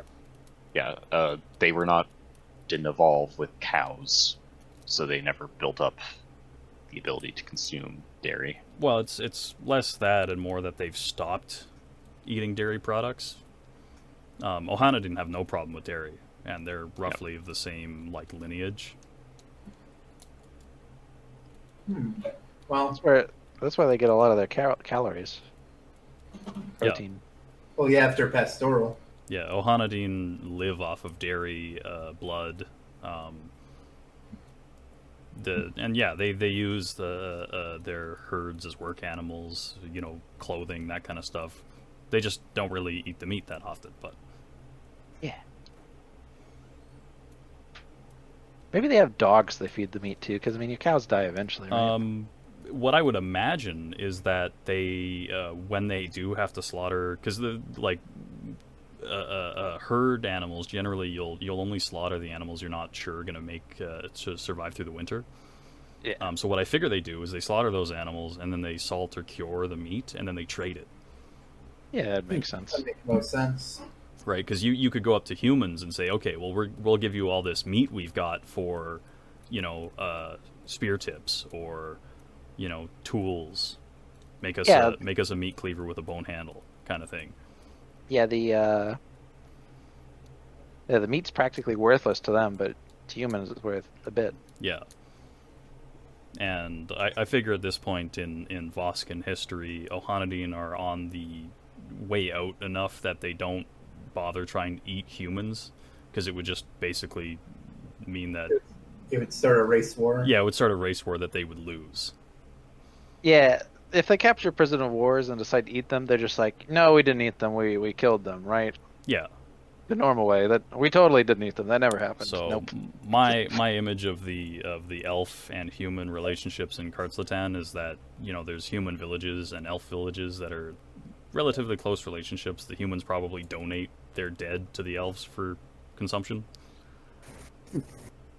Depending on religious practices, I guess. Well, I remember, I'm pretty sure Genosians cremate their dead. The risk of you know, dead people coming back as zombies or skeletons is real, so generally they like to destroy corpses. Yeah, I think there's that one city where they have catacombs, but that's just where they store the bones. Yeah, it's a Dwarvish city. And it's actually a problem because oh no, there's undead down there. Because they get up and, yeah. But they just keep putting bones down there like jackasses. Like, Yeah, well, that's their burial practice, and they're not going to change it just because they get up and start walking around.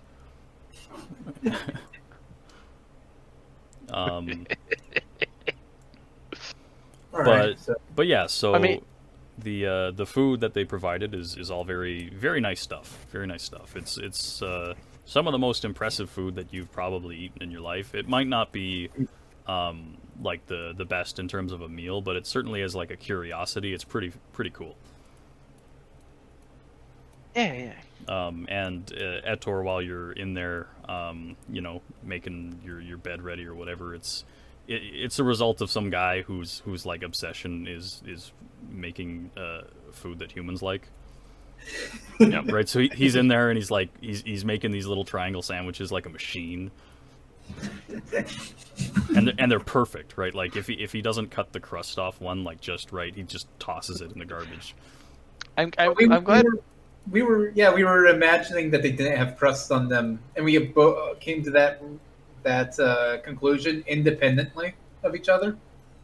Yeah, Yep. we were both like, well, like these don't have crusts on them, right? No, they don't have There's crust. no way. They're autists.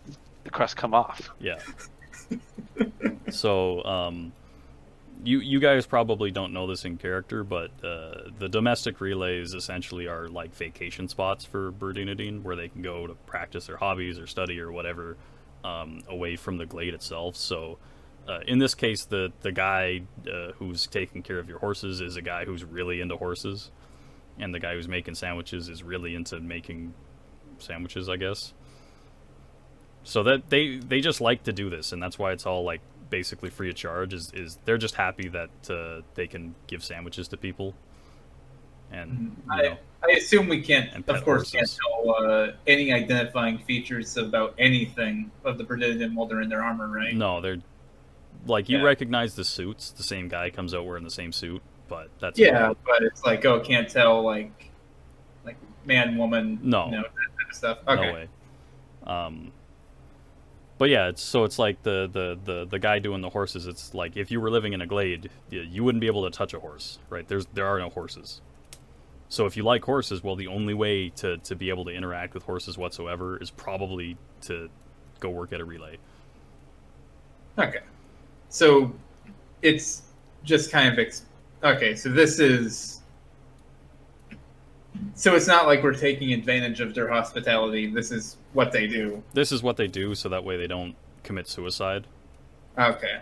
The Wonderful. domestic relays are called domestic relays because they don't actually use them for communication. They use them to keep people from killing themselves.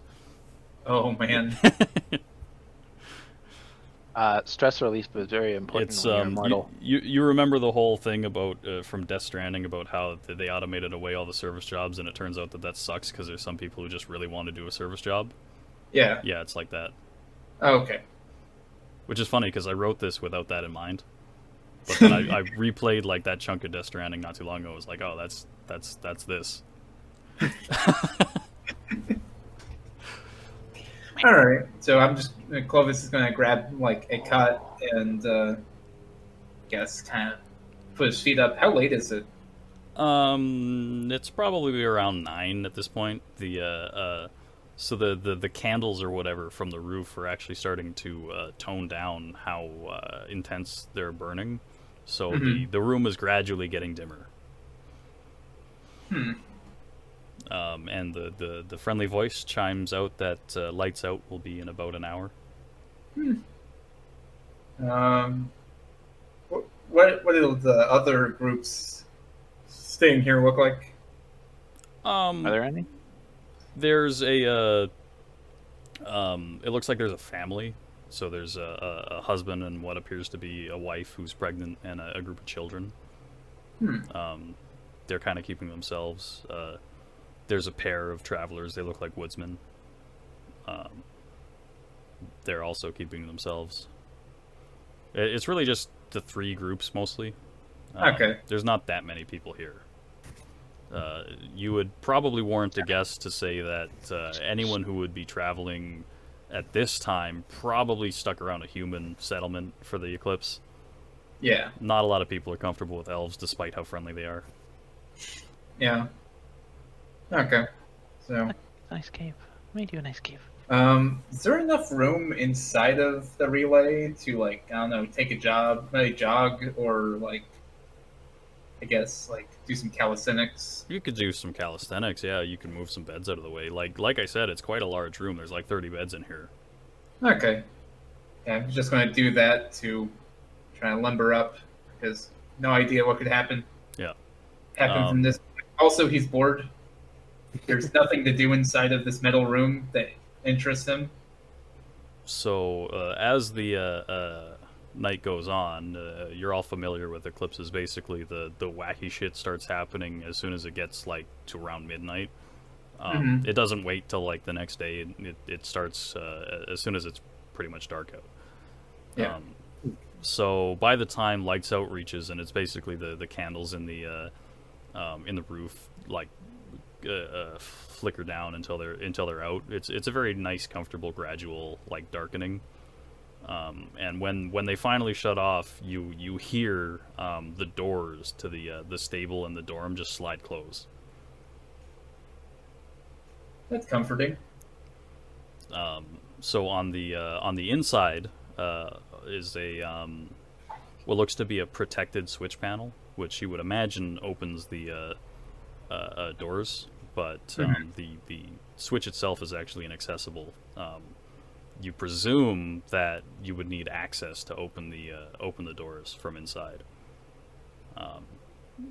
Etor, you know that this is because the Berdinadine don't want retard humans opening the doors during an eclipse. Yeah. Yep. Seems about right. So yeah, it's the eclipse now, but you're safe inside the nice, comfy, desolate iron walls of a glade where there's no spirits to do anything to you. Oh man. Yay! Guess we just have to hang out here for 24 hours. Pretty much. I guess we don't have a choice now. Yeah. So yeah, it's also mostly uneventful. The morning comes and the lights, dial up again. There's food services. There's a bathroom, which is quite nice. They got a flush toilet, which also you've never seen before.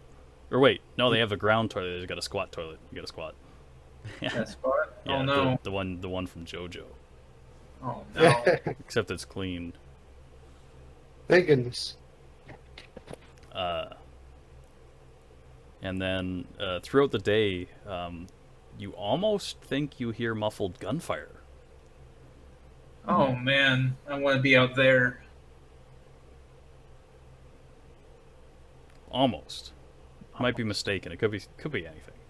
Might be muffled gunfire.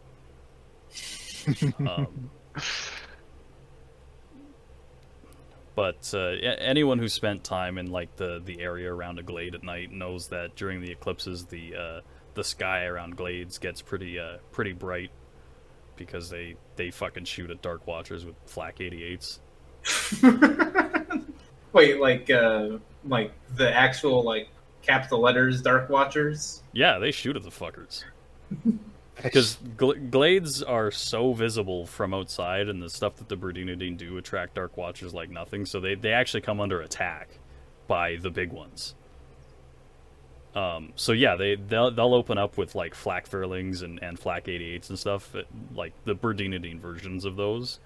And that's their ritual, right? Genosians have bonfires. The Berdinidine have concentrated gunfire. Okay. Oh, take me alive, you space son of a bitch. So Eclipse is like a self-scaling, like I guess, routine natural disaster. Yeah. That as you get more organized and advanced, it becomes a lot bigger of a problem. Yeah. Like I assume the Marju just don't have to deal with it. Nope, they don't. It's just dark for a day. They don't have to deal with it. The Zells don't have to deal with it. Hessians just sing. Yeah, they just sing. They've also got like a shield. They have a shield? Yeah, they got a magic shield that protects them. Is that like all Zells or just Zells? No, that's the Decians. In Karthak, they've got a shield. Oh, okay. Yeah. Zells don't get bothered by Dark Watchers because Dark Watchers don't like the Chaos Gods. Okay, so. But yeah, so the thing about the birds dealing with Dark Watchers is that anywhere that Dark Watcher blood hits the ground, nothing grows ever. Oh. So most of the glades are actually kind of weird. The Berdinidine like to keep the area around the glade nice and like lush, with like lawns and manicured kind of gardens and wooded areas and stuff, because that Berdinidine naturally they like plants and nature and stuff. They just don't get to touch it very often, so they try to keep it quite nice. But because of the fact that they're constantly shooting at Dark Watchers, the landscape is actually kind of scarred with like patches of just bare rock and earth where nothing's ever going to grow again. Okay. I guess with Dark Watchers, I didn't think about. I always assumed that they stayed like in orbit. Sometimes they get quite close, and those ones they get fucking hit with 88s. Are actual Dark Watchers in the Hunter's Handbook, or are they just kind of? No, there's only spawn in the Hunter's Handbook. Okay, so Dark Watchers are more plot device here. Yeah, well, so Jimmy's never really elaborated on it. I'm sure there's like orbital Dark Watchers and atmospheric Dark Watchers, and it could be like, well, are the big ones that are close, are they really Dark Watchers, or they just spawn that fly around? Who knows? Okay. The point is, anything that gets close enough gets shot. All right. We don't have like a little viewport outside, do we? No. Okay. If you did, you would see the sky lighting up with gunfire around the Solon area, which would be cool as hell. But we're inside our cuck bunker. But honestly, you've probably seen it before. Oh, fair. This is regular for most of the glades. All right. I guess I press the wait button, do some push-ups. Yeah. Try to play. I guess see if anybody here has any card or dice games to play. Yeah, we still played dice. Yeah. So with that, I gotta go to the bathroom. I'm gonna get some more water. I probably just catch up on sleep or whatever. Snooze.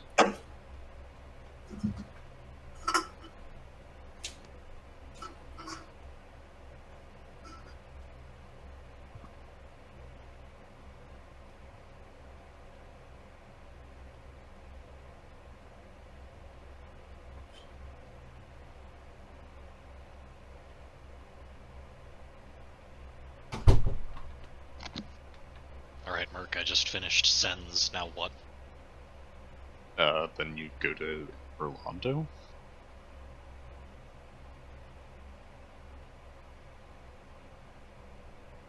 Or should I do, like, the Glade or something? I would go to Anne Rolando first. Just because that's kind of like the midway point in the game to get access to other stuff there. Or Havel's gear is actually, now that I think about it. Okay, back. All right, I'm back. Both back.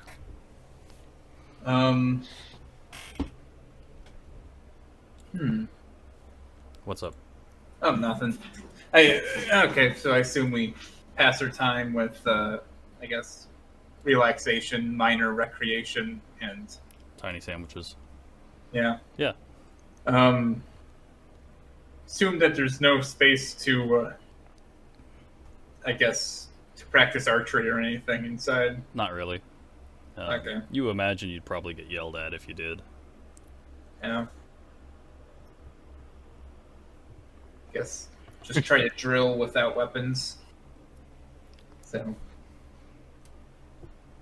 Anyways, so yeah, once a day passes, you sleep again, and then in the morning, you find that the covers over the switch panels have been removed, so you can open the doors at any time. And it's been too long. It's been too long inside. I can't handle the outside world anymore. Uh-oh. You've turned into a bird. Now he's gonna be a neat forever. Ha. So yeah, your horses are spick and span. They look well cared for. Well cared for. Wonderful. So yeah, you're good to go for the climb up to Lannerstucks.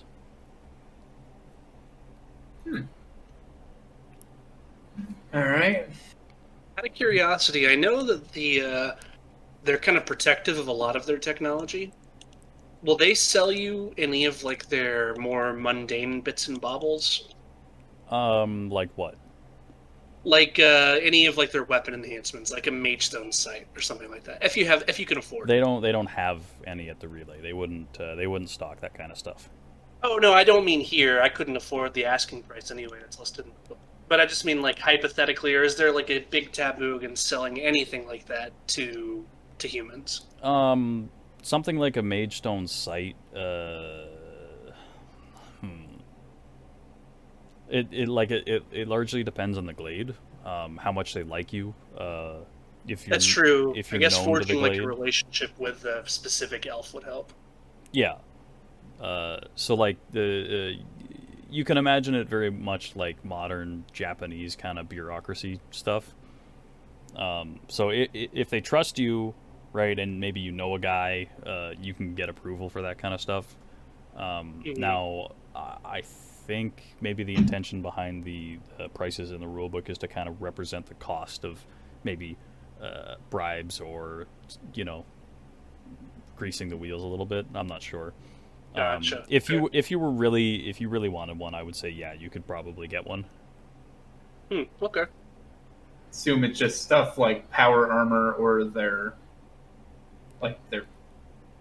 other artillery level stuff is like state actor only. Yeah, I mean they really don't care that much if you put a reflex sight on a flintlock. It's still a flintlock. But they're probably not going to sell you a submachine gun, and if they did, there's no way you would be able to keep it running. Right. Yeah. So that's kind of the thing about Berdunian gear is that, like, if they did give you a submachine gun, it would break, and once you're out of ammo, you wouldn't be able to get more. Of course. Nice. So yeah. Let's just continue our way up the mountain. So the climb to Lannerstucks is a little bit problematic. It actually takes 2 days to go from the bottom to the top due to the fact that you kind of have to go back and forth up the mountain a couple times. Like I said, it's a very leisurely slope compared to what you'd see from a modern mountain road. Because this is like fully laden ox carts are supposed to come up and down this. So yeah. On your way up, it's again nice day out. You can feel the temperature lowering though as you climb.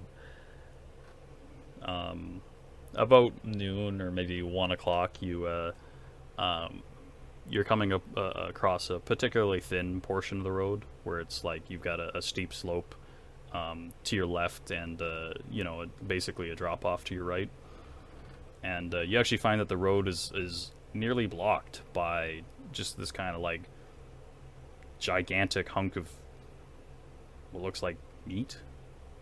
Like it's got skin on it, if you could call it that. It's kind of weird and dripping. Pull out my bow, string it, Well, it's not moving. and knock an arrow. In fact, it looks like it's leaking. Oh. Ew. Places. How does And my this is dog like react to it? Dog doesn't really care. Hmm. Kind of It's avoids it giant. even. Giant Yeah. mass of flesh. Yeah. Um, If you had to guess, you'd say this was a spawn that hit the ground and died. hmm. We Kinda should probably leave stinks. it. There's lots of flies. I take out a knife and cut off a piece of it. Okay. Um, I mean, it's not like it's rare or particularly unique. It's happened every 30 days for our entire life. yeah. So, anyways, you can corral the horses around it on the left side. Mm-hmm. They kind of have to pick their way a little bit through the slope, but it's doable.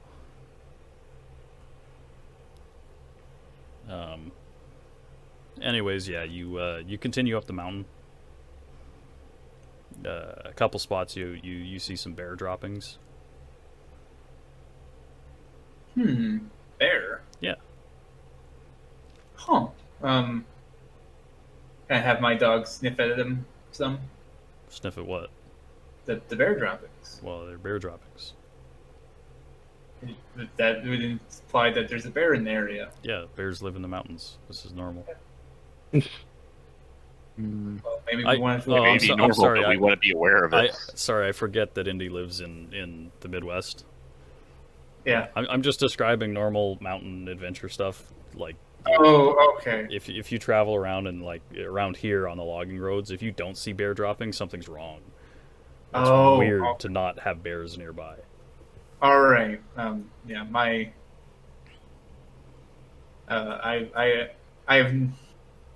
I have to go about 300 miles to see the nearest mountain. At least. Yeah. For maybe like 500. Now that I think about it. So, anyways, by the time about evening comes, you're starting to kind of look for suitable places to camp, and you find actually a nice place on one of the switchback corners, like one of the hairpins. It actually extends out a little bit into a flat like clearing area that you could set up camp. So, really good view of like the valley. You can basically see out onto the River Flam and some of the wooded areas of northern Galley. Mm-hmm. The air is quite cold up here, so the view is relatively unhampered by moisture. So it's nice.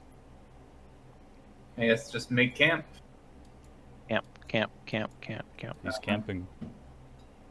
I have a pot if it's necessary. Oh, yeah, and then just set up campfire. Like, Well, you Soon- guys. Sorry, go ahead. Actually, Havoc, how Yeah? much would it cost for me to resupply my sustenance tablets? It probably wouldn't cost anything, to be honest. Okay. That's probably something that they would do just free of charge. hmm, You also resupply your powdered water, I Powdered guess. water. is that really a thing birds have? Yeah. Huh? What? Just add water. Yep. To get water? It's Cooling? it's a joke. It's in fucking the Nightlands. Nightland. One of the things that the guy has is these little like grains, like a hot chocolate powder, basically, and when they come into contact with air, they burst into coffee, essentially. Okay. So that's what that is. I just called it powdered water because it's funny. Okay.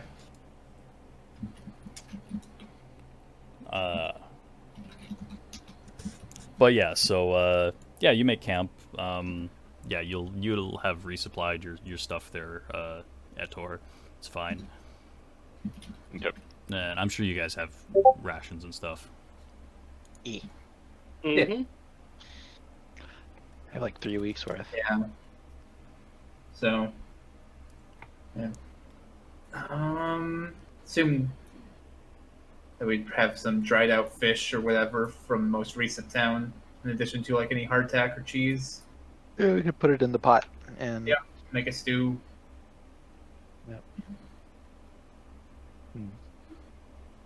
then I'll break out the rock fort. Goodbye, cheese. So yeah, it's again once again mercifully, it's a unremarkable night on the mountainside. Occasionally you hear like wildlife and shit, foxes probably. Mm-hmm. Nothing to be concerned of. It's all very normal mountain noises. If anything, it seems like this this eclipse really wasn't that intense. It's nice. It's good. Yeah.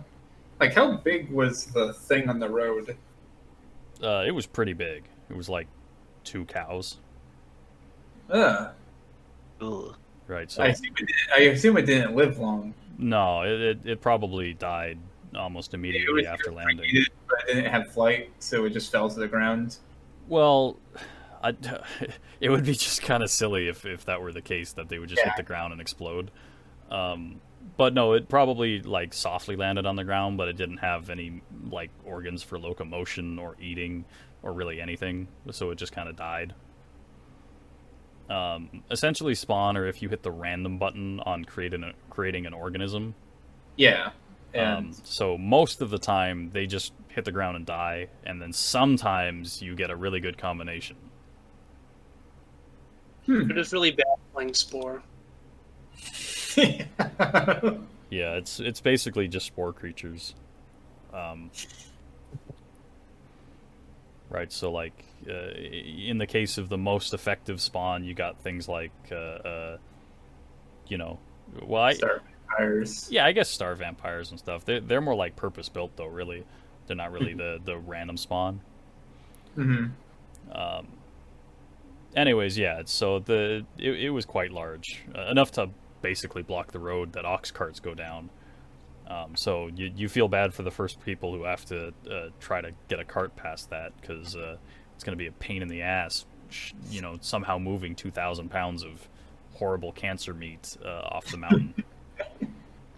And do we know if like spawn rot? They do. It's weird the way that spawn work. So you're aware that consuming spawn meat is generally a bad thing. It generally kills stuff. Yeah. But that doesn't stop like insects and stuff from eating it. So they rot, but it's a slower process than most animals. Because whatever's living on it dies. Yeah, right. So it's like you won't have huge swarms of maggots burrowing into it like you would a dead moose or something. Mm-hmm. I imagine the common practice would be to just burn a corpse if you find it, right? Often, yeah. Yeah. Now, I didn't imagine you guys wanted to hang out and try to find fuel to burn a... No. Yeah. That's someone else's problem. Someone We're on a else, yeah. We're not getting paid to burn that.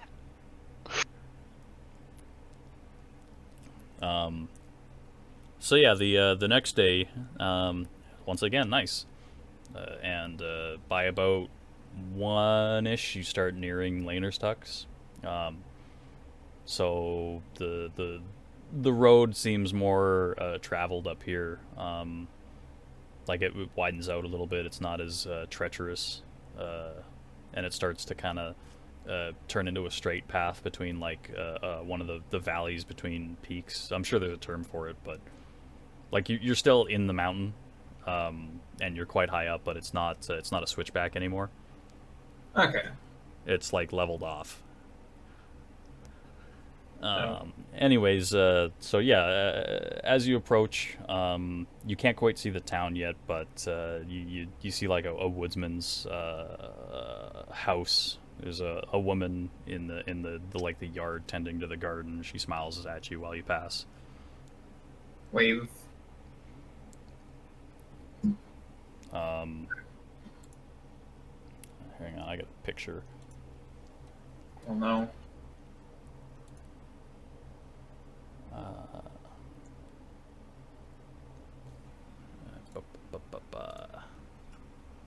Oh, let me fucking bitch.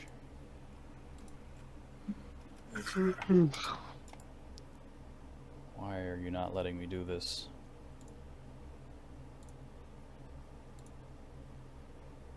Hang on.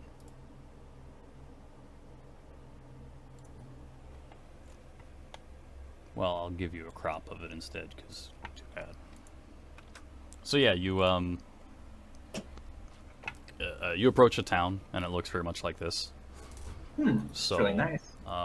It's very Swiss, right? All the houses are like chalets. That's just like most of the buildings are chalets. And then outside most of the chalets, they have what's called a maison, which is like a shed that you keep your like valuables in. Because the thing about a town like this is it's very seasonal. So in the summer, cattle are brought up from the lowlands into the fields up here to graze on the grass.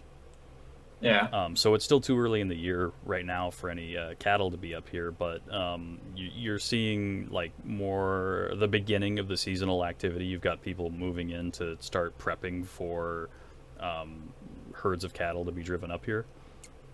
So you've got woodsmen and stuff coming up here and starting to replenish stocks of firewood. You've got people doing minor repairs on some of the houses up here, stuff like that. It's essentially they're paid for and employed by the people who own herds of cattle to come up here in advance and make sure that everything's ready. So there's actually a surprising amount of activity, but it's not like what you would expect mid-season. And at the far end of the town, it leads into like the actual pass, which I mean you've heard is snowed in. Huh. So basically the major points of interest of the town, or at least the things that you see, there's a boarding house. So you end up like that spawn.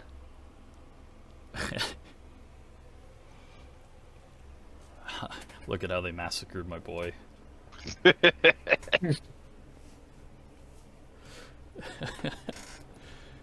Shit.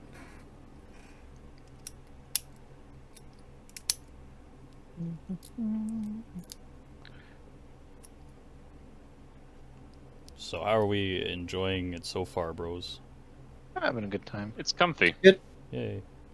I'm having fun. I was concerned about how interesting the beginning portion would be, but I think I did a good enough job.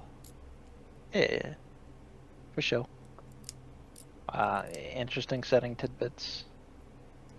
It's Spooky ghosts. it's one of those things like you got to kind of play to your strengths as a DM, so it's more like I'm not going to be doing wacky accent because I can't, but I can tell you about what kind of buildings they live in. Nice. So I think Indy and Paragon have a game at 7 though, or is it 6? no, they're not running today. Oh, sweet. Yeah, so we can run as long as we want, basically. Oh, yeah, nice. The normal starting time would be 2 hours from now. So even if we were, we'd have plenty of time. Yeah, and that would be quite a long session, anyways. I think. Exactly. Yeah. Um, I'm fine with longer sessions, to be honest. yeah. I got no plans. I told the parents that dinner was leftovers, and I said, "Cool." Yeah. No, I really like long sessions because it gives you a lot of time to really get into the spirit. Because I know as a player, like for myself, the first like hour or so of a session, I'm not feeling the role play, you know. Yeah, it's mostly just getting set up. You know, oh, did someone so show up? Okay, everyone showed up. Someone's AFK, grabbing snacks and a drink, and it takes a while for people to get settled in. Yeah. Yeah, for me at least, whatever character I'm playing doesn't settle in till towards the end of the first session. Though I think I got it at the beginning so far. Yeah, I'm liking the southern accent. It's Kino. Yeah, I don't know what to do with the Berdinen accent, so I'm just. I don't even know what Basque sounds like. Honestly. Yeah. It sounds I'm like just doing a voice and seeing if it works. Yeah. sounds like a little bit like Spanish with autism. I don't know. I think the kind of like soft-spoken route that you're going, I think it works. Yeah. Oh, I found out yesterday that apparently the Basque were like the foremost whalers of Europe for like 500 years. That basically all of European continental whaling was done by the Basque.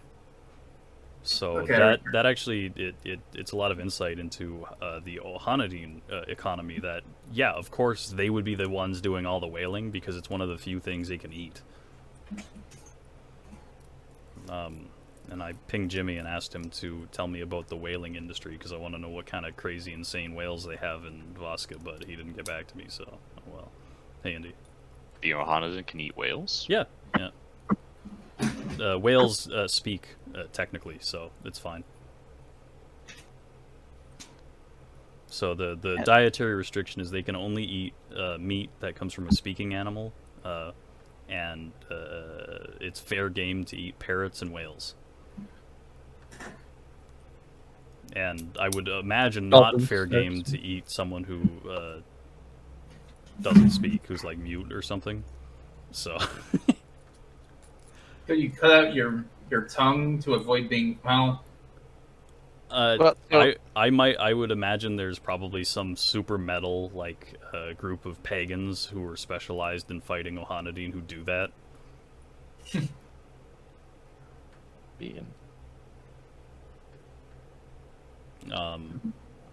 Anyways, so yeah, the major points of interest in the town are basically the boarding house, which is probably where you'll end up staying at. There's likely only that place as the local inn. There's a large wooden church. It's easily the tallest building in the town, but it's not large by like church standards. It's just tall. It's like narrow and tall. And then there's like kind of an estate house where you would imagine like the mayor lives, if there's a mayor.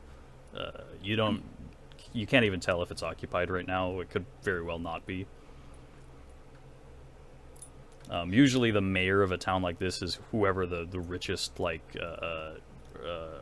cattle owner is, just because they've got the largest like interest in the town.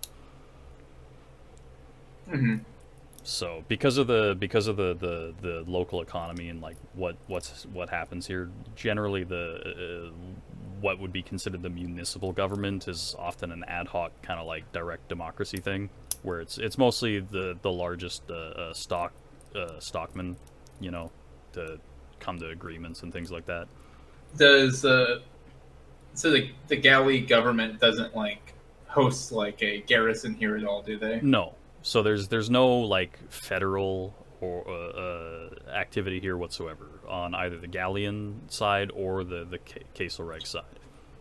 Mm-hmm. So there's no military, there's no police really, there's no nothing. It's just workers. Mm-hmm. Workers and like dependents and people who are here to essentially serve that group of people. So that there's a general store, and there's probably like a prostitute or two, you would wager, but outside of that, it's mostly woodsmen. There's a couple actually caravans and stuff who are waiting around here because they're caught by the pass being snowed in as well. So Guess we should probably ask around, see if there's. Yeah. Ask around about our caravan if we cannot visually just find them. yeah, you don't spot them. That's for sure. I probably would ask some of the caravaneers if they've seen our, other caravan, because maybe the locals probably are just like, oh, there's fun caravans like the other, Just be like, have you seen, So the caravans that you see in town, it seems almost every single one of them has only arrived here recently. So like a little bit before the eclipse, but that's about it. So they haven't seen anything.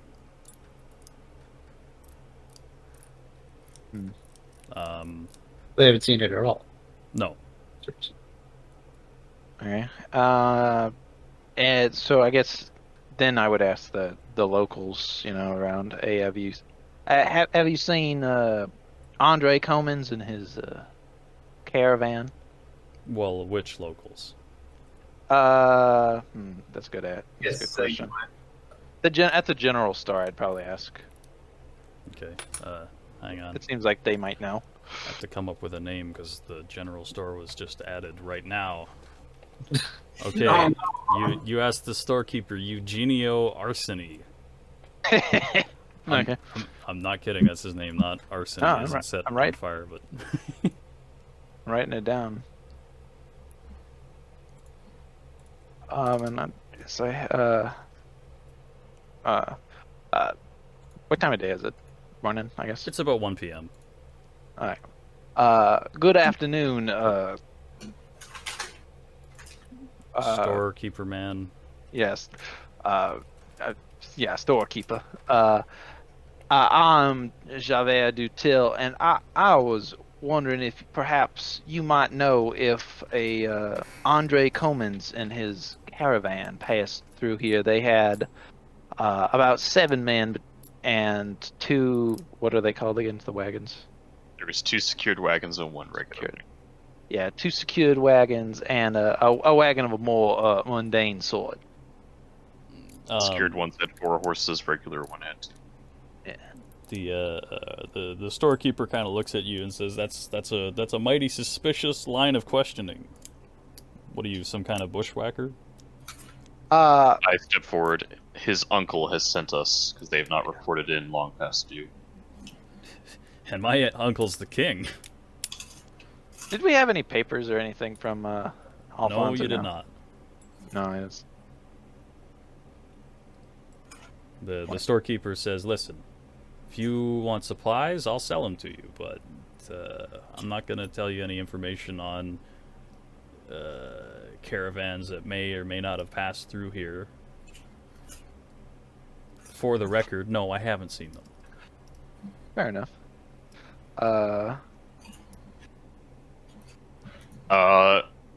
Is anyone socially adept? I would like that person to see if this man is lying through his teeth.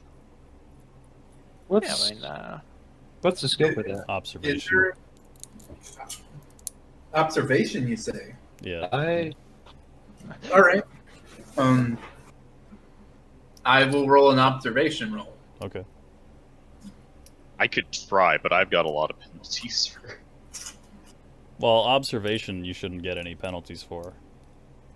But I'm a Berdinidin, I'm awkward. Yeah, that just means that you can't persuade people. Okay. Is it visually based? Probably. Oh, it's not hearing based. Well, there are visual cues about. But yeah, you get a +3 to your observation roll, Merc. Okay. Let's roll it. Why not? Boop.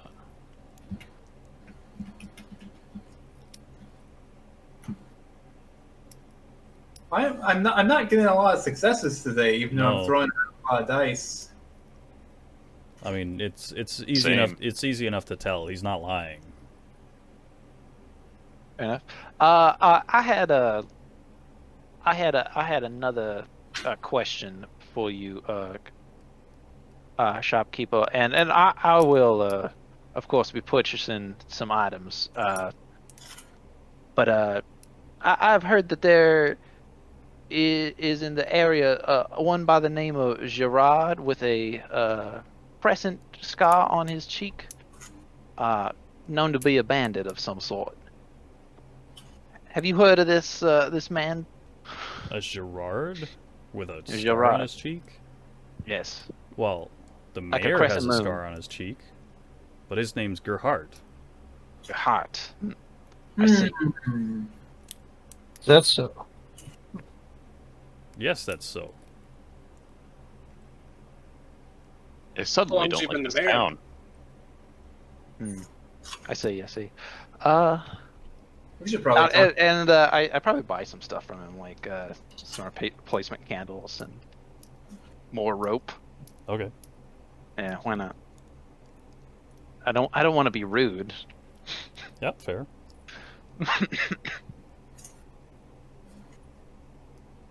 I will ask him how long the current mayor has been in his position. The shopkeeper thinks for a minute and says, "Well, 2 months, maybe 3 months. He was sent up here by one of the cattle ranchers." I see.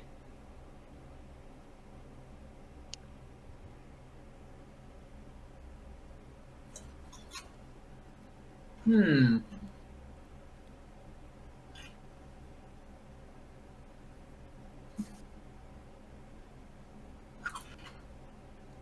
Is there a reason why you're loitering in my store? I mean, I'm gonna purchase supplies. I'll just basically re-up my rations back to where I started. Yeah. Okay. I'll buy Yeah, I will as well. What's the name of our former? I'll buy a woman knife worker? if he has any. Oh, a what? A knife. Okay. Yeah, he's got a knife. What's the name of what? We have like a character in our party that used to be a lawman, right? Like a sheriff. Dirk. Yes, me. Yeah. I will, as we're walking out of the store, I will try to get your attention and talk to you. Yes. What is it? You were the one that mentioned something about this Gerard. Does he have a price on his head? There's 15 gold pieces. Is this where I can hear it? Sure. I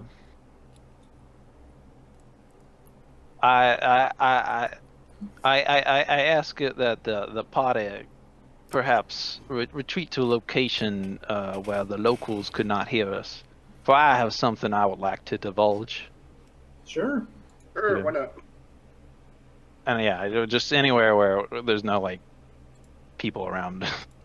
Mm-hmm. But and then I still say quietly, Zach, I have business of a personal nature with this this Gerard, and to be quite frank, if the mayor turns out to be such a person, I will draw my sword and run him through.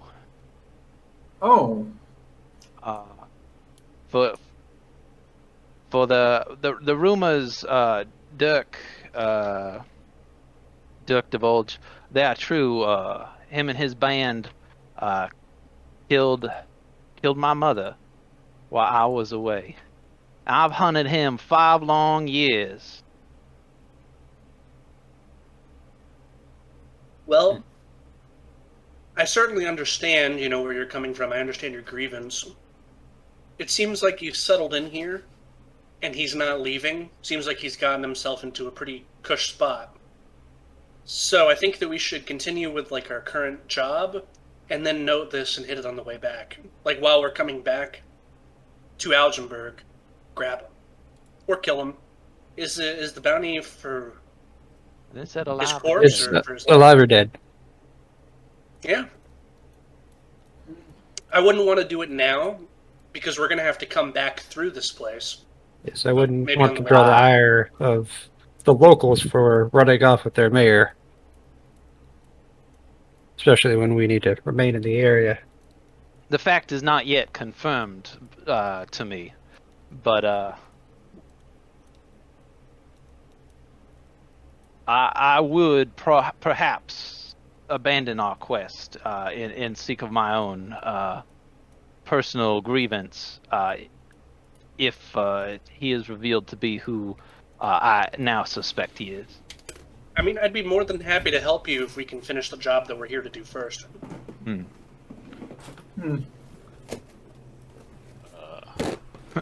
Well, I divulge this to you because I don't know who else but the mayor we might ask about our party.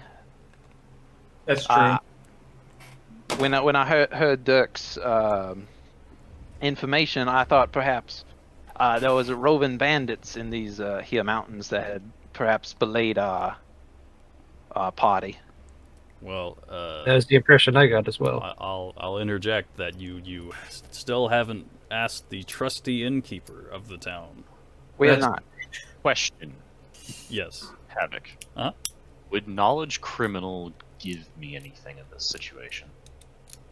Not really. Okay. Well, Knowledge criminal would more like if you rolled it, it would probably tell you who this Gerard guy is. But that wouldn't really help as to the current state of affairs. Roll knowledge criminal, get a single success. I am a criminal. Like knowledge criminal is more concerned with forensics, how crimes are committed, what criminals would do in certain circumstances, not like who this guy is and whatever. Because you certainly haven't heard of this dude being mayor. That's new. Now let's get checked in at the end first. Yeah.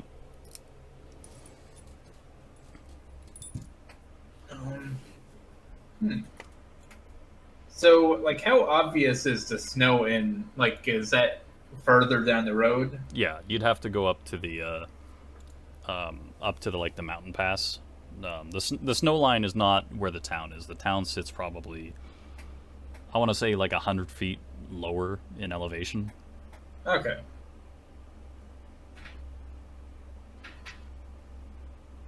Is there a sister town on the other side of the pass, or? Not really. Okay. This is by far the most convenient place to put a town. It's in a little depression with grasses and shit. On the other side, it's mostly like wind blasted slopes. There's not a lot of grazing land over there.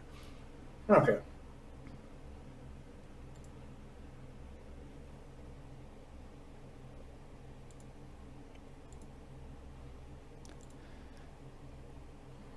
We were going to go ask the innkeeper, right? Yeah. Yeah. Yeah. While we stay at his inn, yes.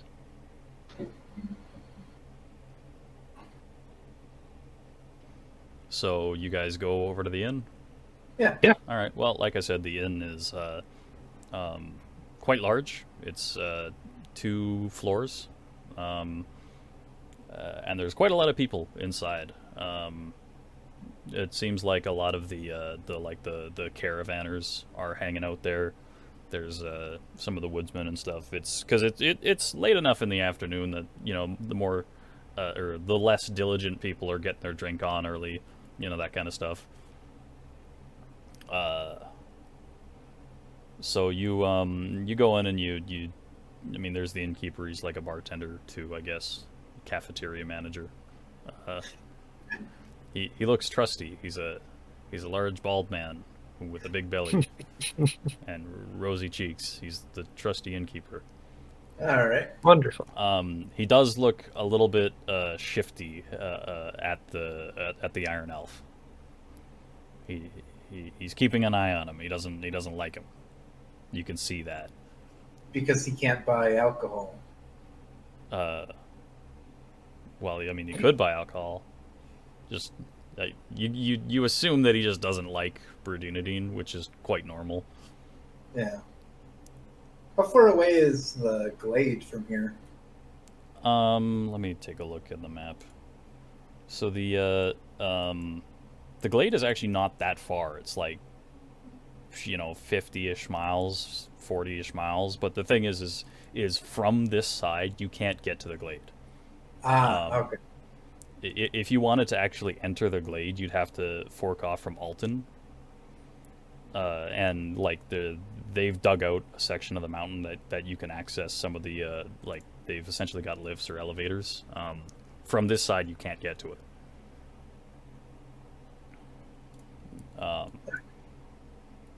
So yeah.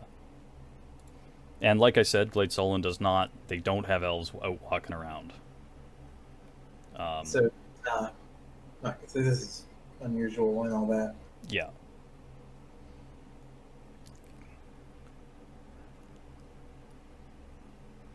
So yeah, do you interact with the trusty innkeeper? Yeah. Yeah. I'm going to hold back, let them do the talking. Okay. I'll be watching him closely, though. Yeah.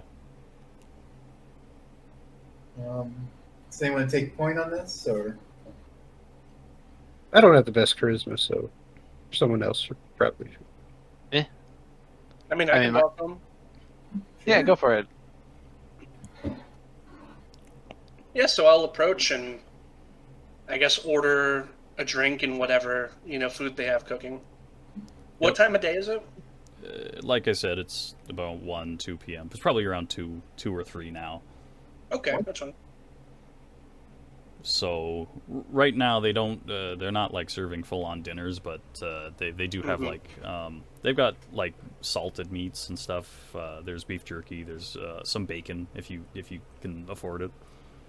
Perfect. There's what? Not pork rinds. There's like cuts of fat basically that have been charred over the fire, so they're crunchy. Oh, crackles. Yeah. Stuff like that. And they've got like a selection of weaker ales. There's watered down wine, stuff like that. So he gets you set up with some food and some drink. How busy is it? What's that? Go ahead, Andy. Oh, this was a this was a tangential question. When people refer to watered down wine in a medieval context, is that because wine is mostly in a concentrate form that needs to be watered down to be palatable? No, it's so you have more wine per wine. Yeah, it's like why they had table beer, where you'd have beer of like 0.5% alcohol content, or like as little as that. It's so that way it keeps water potable for a long time. Okay. And that way when you make a batch of wine, you just water it down or something, and you've got way more of it. All right. Okay. Question answered. Yeah. When you read like the Odyssey and they're talking about drinking wine all the time, it's like mostly water. All right. Yeah, they're not alcoholics like we are.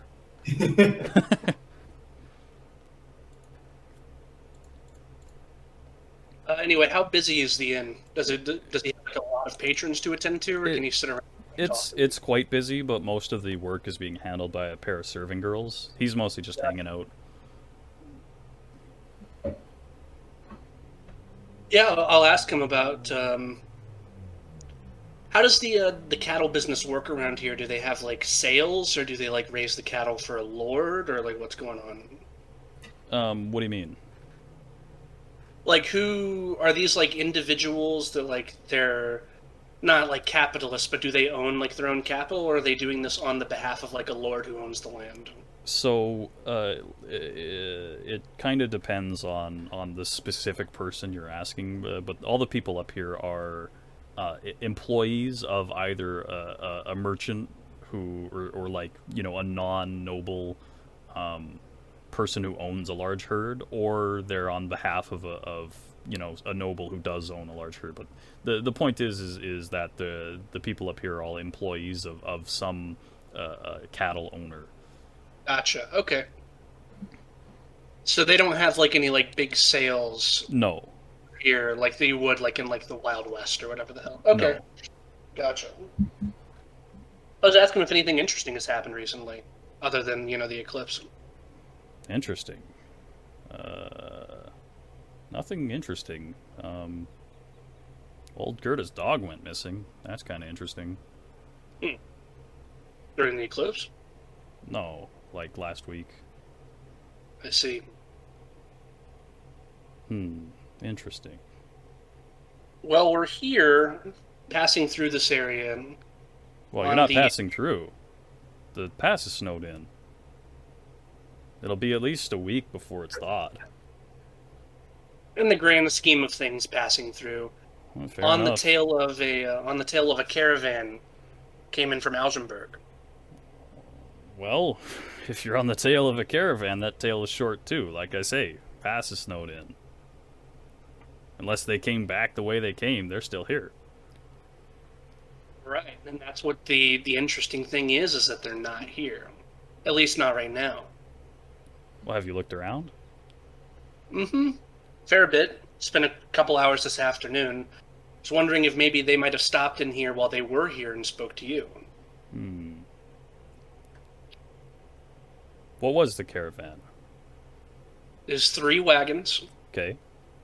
One normal wagon pulled by 2 horses. 2 more secure wagons pulled by 4 horses each. 7 men. One of them by the name of Andre. 2 He's secured probably more of a wagons. welded-to type. Yes. Like the kind they use for gold? Yes. See, now I'd remember something like that. And I didn't see any come through here. And this is the only place they would have stopped if they needed to stay the night, right? Unless they wanted to camp out in the wilderness. Well, there's campsites along the road, 5 miles back down the way you came. Mm-hmm. They shoot off into the bush. There's over the years people have cleared them out, so you could look down that way.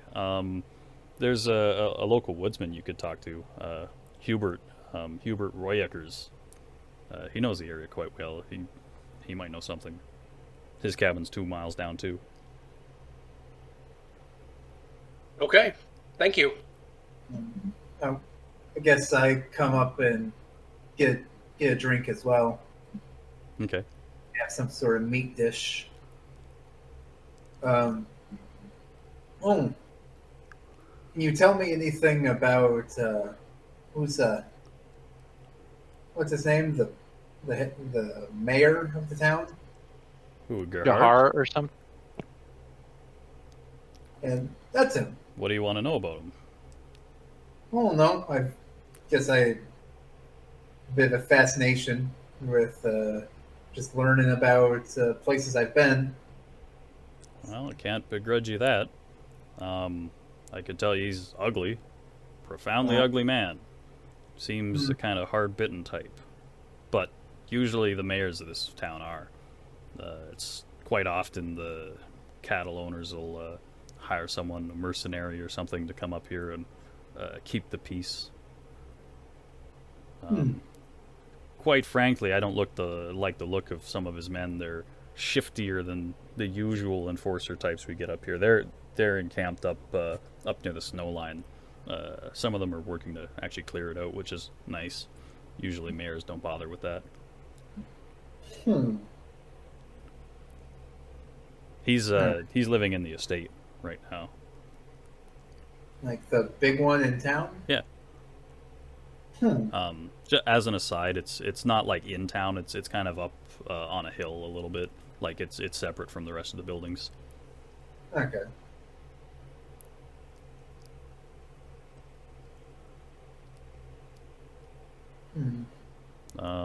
The only other place that I can think of, because I guess he assumes that you guys are together. If you're probably both like sitting right next to each other. Yeah.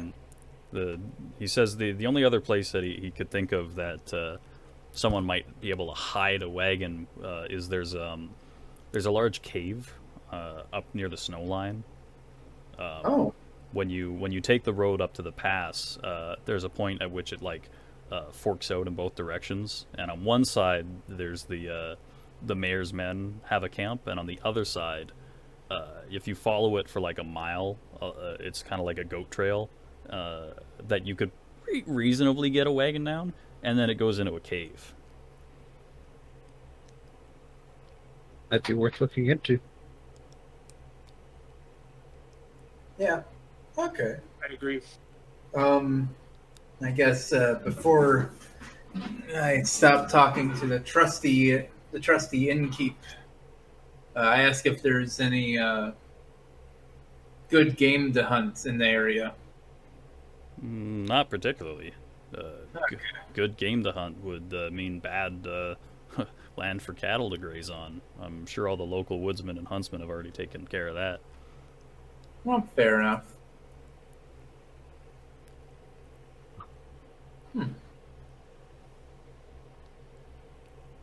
All right. Well, Clovis finishes off his lunch and pays and gets up. So, guess convene with the group. Looks like we have some leads.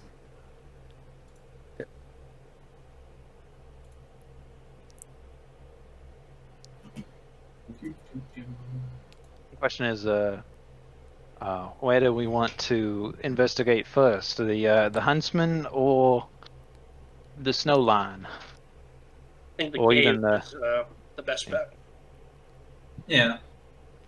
Like maybe the caravan's just hiding out. Like that could literally just be all there is to it. Mm-hmm. What I think is more likely is that this jumped up bandit and his men probably saw an opportunity to get an easy score when they saw these two wagons came in, bushwhacked them, and are hiding the caravan in that cave. Maybe part of the reason why he wants to clear the snow is so he can get the stolen property out of here as quickly as possible. That makes sense. Which would imply that it is worth, but not what's the term? Liquid, cash money. Mm-hmm. Indeed. So yeah, I'd be fine checking out the cave first. If there's nothing there, well, I guess we can check out the other lead.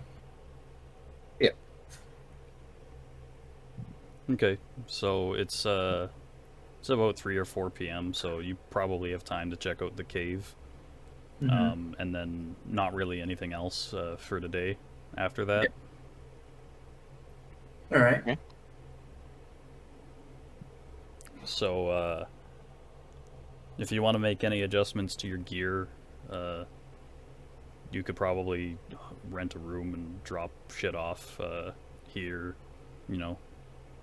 I keep shit on my horse and ready to go, because if we get into a fight with those guys up there, I don't know how hospitable this place will be after that. Okay. I'm Probably going to armor put up then. my brigading coat. Yeah. I'll ride out expecting trouble. All right.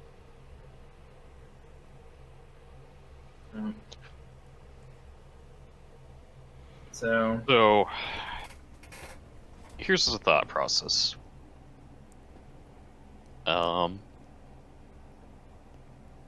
If the mayor is the bandit and the mayor's men, who he's referring to, which are camping out, which I find very unusual. Well, he did say it was unusual for any mayor to try to clear the snow. Yeah. Regardless, let's say clearing the snow is a cover that they are in fact bandits. Just throwing this out here. And assuming the cave is just an empty cave, I think it might be a bit more tactically sound for us to make camp in that cave and set up watch rather than staying in town. Presuming it is empty. Yes, presuming it is empty. But Um, it's also cold. Yeah, well, Not saying that that's like a stop to the plan. Just going to mention that we are pretty high up. We're close to snow line. It's not that bad. You could feasibly camp in the cave.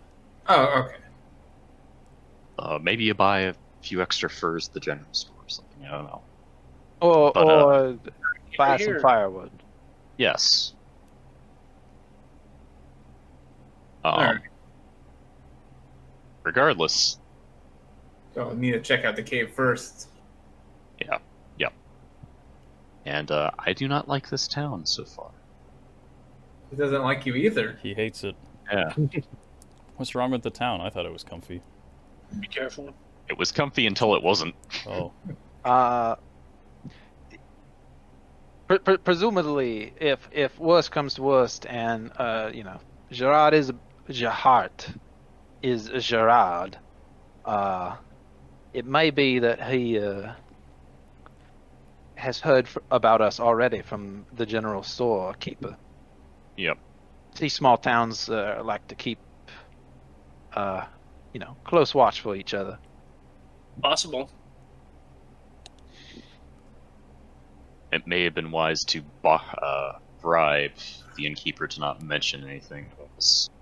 I mean, we're about to head straight there. Yeah. So yeah, I suggest we head there post haste in case they are bandits. They should not have word of us quite yet. Yeah, I agree. Hmm.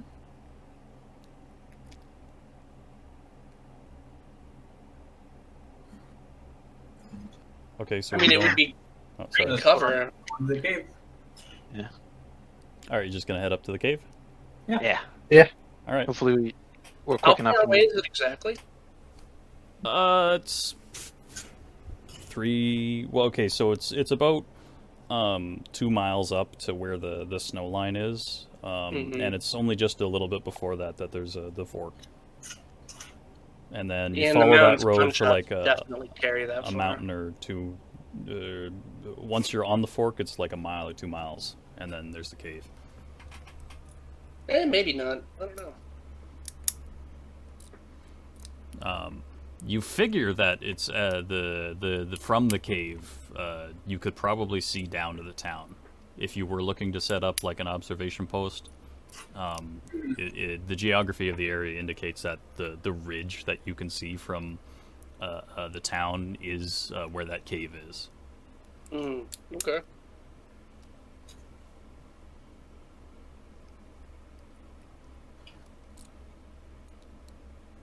So you're gonna head up. Yep. Yeah, absolutely. All right. So are you guys wearing full combat gear? What's going on? I certainly. I said I put on my brigading coat. I do suggest to people that like we I'll put ride 'em out on. into the woods and then like strap on our gear so they Yeah. don't just see us. Town. Oh, Oh, okay, that's fine. We can do that. Okay, because like if you were to go to the woods, you would have to leave town back to the west, so towards where you came in from. That's where there would be like wooded areas that you could feasibly change in without being seen.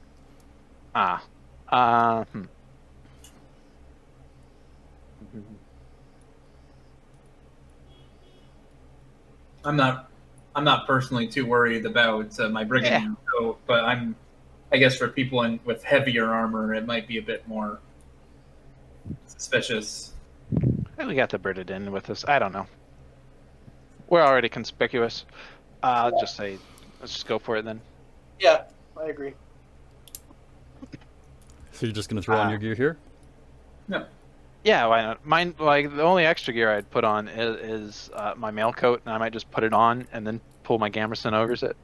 Okay. Yeah. And then you're gonna head up. All right. Mhm. So yeah, you make your way up the road. It's steep-ish. It's not too steep, but it's steeper than what the switchback was, because it looks like it's just mostly just going straight up the divide between the two peaks.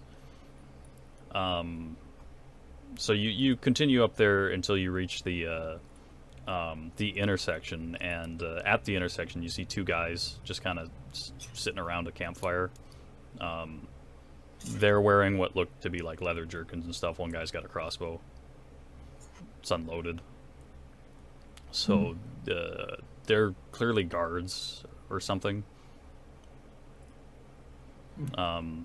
As you approach, one looks up and kind of holds his hand out and says, "Ho there," and kind of motions you to come in to talk.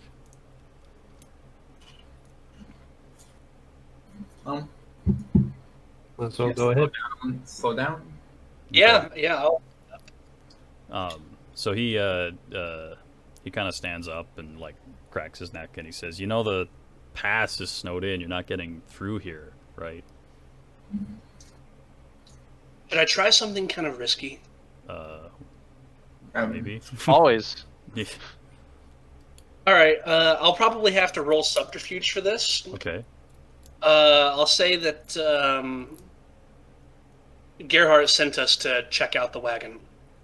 All right. Roll subterfuge. Let's see.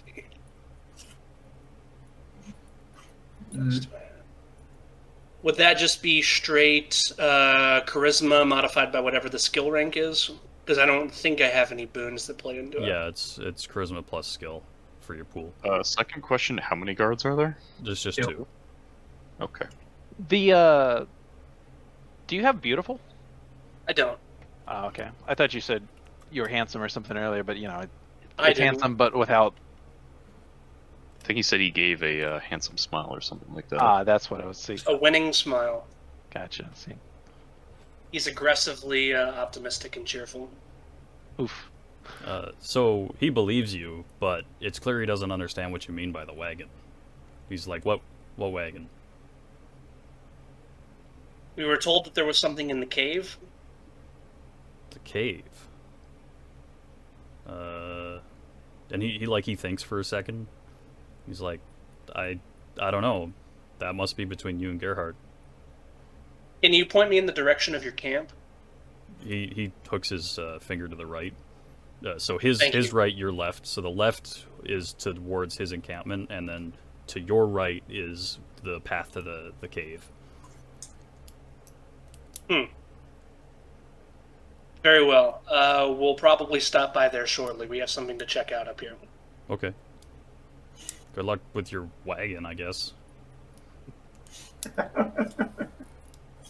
Well, as far as gathering information goes, that was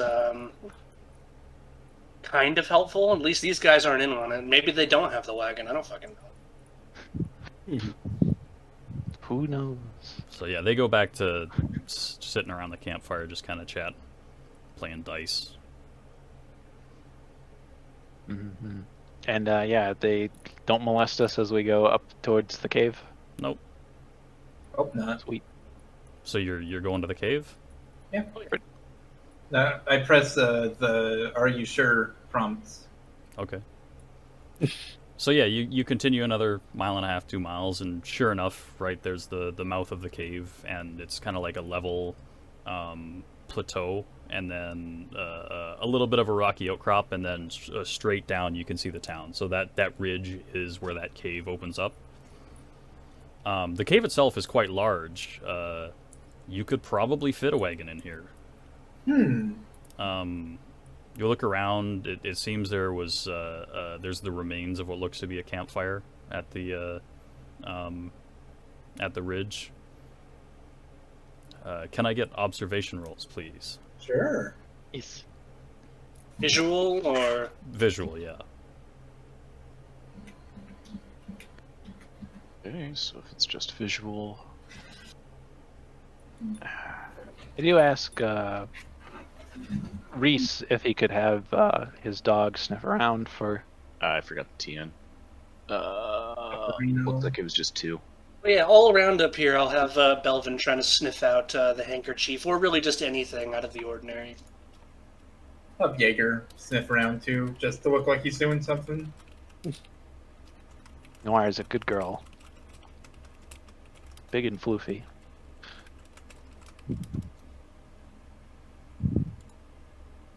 I kind of point to a nearby bush. Is that a wagon wheel? Is it a wagon wheel? Pat Bird, you rolled high enough to see it as well. Underneath a bush nearby, it looks like there's something that doesn't quite belong. Kind of go over to it and check it out. Walski analysis. What's that? He said Kowalski analysis. Yeah, no, sure enough, there's a wagon wheel. Nice. Um, Could I, like, you said it was in a bush in the outside of the cave? Yeah, outside. I guess this isn't evidence of anything at this point, but So, inspecting the wagon wheel, like it's a wagon wheel. It really doesn't tell you that much. But curiously enough, on some of the spokes, there's what look like tooth marks. Like something was chewing on this, um, and they don't look very big either. It's not like a bear or anything. It's like maybe a dog. huh. Could I roll What is for it, hunting to see if there's any tracks leading to or away from this bush? Roll it. Can I That also was roll- that. What was the stat for that? Hunting is perception plus hunting skill. Is there any bonuses from sight or sound for the hunting roll? Well, yeah, I would say sight. Oh, Sight. What Okay. condition is the wood in? Does it look like it's rotting or anything like that? No, it looks like it was in, pretty good condition. Well- It doesn't look like it's been sitting there for that long. Okay. Are there any Jesus tracks by the wheel? Well, that's what we're getting rolls for. Jesus fucking Christ. My character's entire thing is hunting. Yeah, so a number of you spot a number of tracks. So it looks I like heard- through this area have been coyotes, what looks to be a mountain lion, interesting enough. A couple of prints that look like they're from, a coyote-sized dog, but they're not quite coyote tracks. They might be a wolf or like a normal dog. They don't have the same gait as what a coyote would. And there's some curious little footprints. They almost look like people footprints, but they're small. It's like a child's footprints or something. Hmm. perhaps goblin sized, would you say? Well, goblins are the size of children, so I do point at the dog tracks, or dog coyote ones. Like, didn't the innkeep say someone's dog was missing? Yeah, I heard that. Yeah. And, how old did we think the fire in the cave was? At least probably a week or so, right? yeah, week, 2 weeks. Like it's kind of hard to tell how old a campfire is, but Yeah, it's well, it's either it was cold or it's not. Yeah, I was just thinking, at least it's not within like a day or two, No, it's not. It's not that recent. Yeah. And if there were goblins around, they certainly wouldn't have a campfire out there. Can we follow these child footprints? Well, that's the problem. Is once you get into the cave, it's kind of like rocky and dirt, and it's not very, Oh, bright inside. You would be very hard pressed to follow any sort of trail in the cave. Yeah, but cave keeps going, right? Well, this is Voska, so the cave could keep going forever. Ooh. I guess it would be pertinent to at least check it out a little bit. Yeah, Agreed. I'll light up my lantern and head on down. You guys are coming? Sure thing. I switch on my illuminator.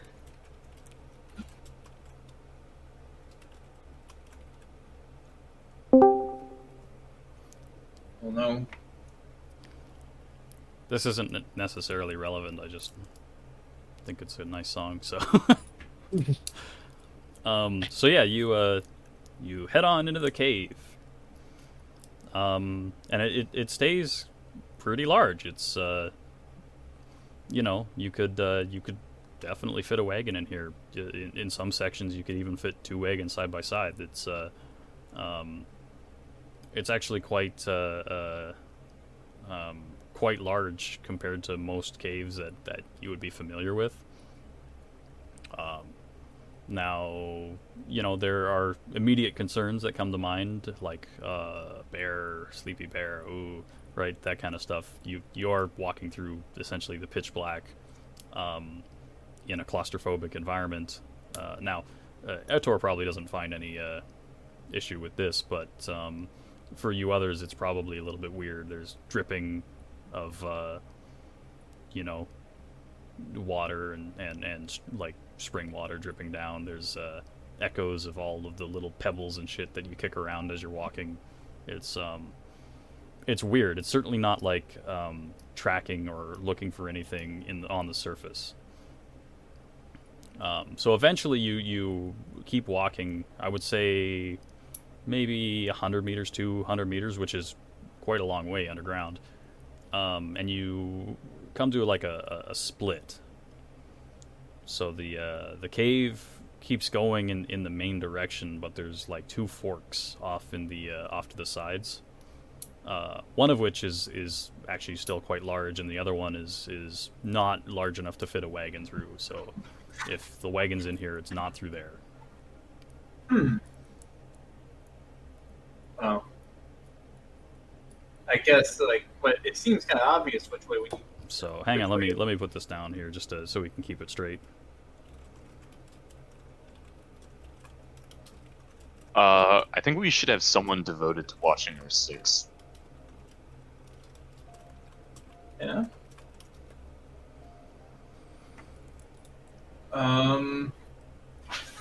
So that's left to right. Path 2 is the center path. And the dogs? You became very quiet. Yeah. Can you hear me better now? No. No. Your headset get unplugged? No. Hear the It really seems like you've had your microphone switch from one to another. I only have the one microphone. It was a little bit better there. How about now? Yeah, better. Perfect. Okay. I don't know That's what you weird. did. It changed my input sensitivity on Discord, but I have the automatic setting turned off, so it shouldn't do that. No idea. Here, this should be even better. Can you hear me now? Yeah, that's fine. Perfect. Can the dog smell anything strange down here, particularly related to the handkerchief? Does it want to go in any particular direction? No, the dog does not seem to really pick up anything from the handkerchief here. Okay, fair enough. The dog does, however, start sniffing around, and it's all the dogs, not just yours, are kind of sniffing around that right path. Mm-hmm. Which one is the right one? Path 3. Path 3? Yeah. I think we should go that way. Yeah. Okay. So, yeah, you continue on for a little bit. The dog's still kind of sniffing. But they're just kind of mostly exploring. And eventually you reach a chamber that's it's quite large. It's like a room. And can I get some observation checks, please? Sight or sound? Sight. All right.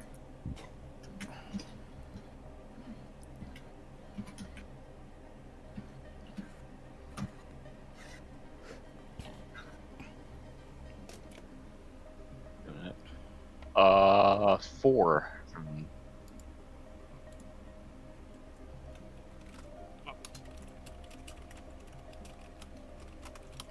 I keep putting greater than. Ooh, Jesus Christ! I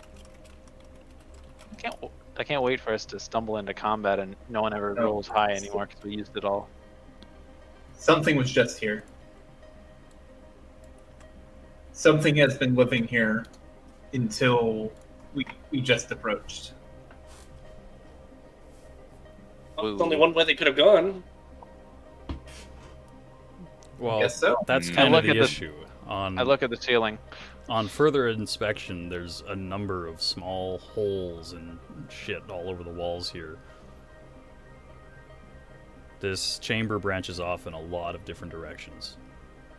Oh boy. Any of them big but enough it's- for a wagon? Is no, there anything? they're not even big enough for a person. Hmm. Is there anything like on the grounds? Well, yeah, so that's exactly it. Is you look around and you see like detritus that wouldn't exist if this was uninhabited. There's like splinters of wood. There's little bits of dirt. You see a small fragment of bone here and there. Hmm. Off in a corner, you see something that looks an awful lot like a dog skull. Hmm. Oh. Huh. Something's. Maybe. Could be a goblin living here. Well, you're familiar enough with goblins to know that there's never one goblin. Oh. Could be a hobo living here. Is this a dead end? I might have missed that. Yeah, It's- functionally, there's yes. no paths to continue here. There's lots of little Um, holes. I suggest we back down, back away slowly. Yeah. This. Good idea. Stumble upon something then, and this is kind of not our problem. Kind of not cool. All right, so let's just slowly not be in this room. Well, you want to try path number 2? Sure. As so I- as you leave the chamber, you actually see in a angle that was obscured when you walked in. There's another wagon wheel actually hidden behind like the fucking, not the cones of rock that come up from the ground. The whatever. stalactites? Yeah, Stalagmites? yeah. So there's another wagon wheel over there. Oh. Go pick that Similar moving. tooth marks. one up. I have my dog sniff it. The dog sniffs the wagon wheel. Sniff snuff. Okay. Does it give any sign of... Oh. Of what?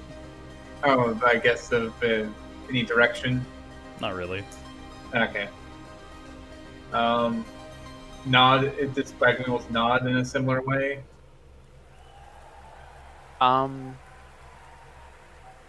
Goblins kind of eat anything they can, right? So that would explain the teeth marks.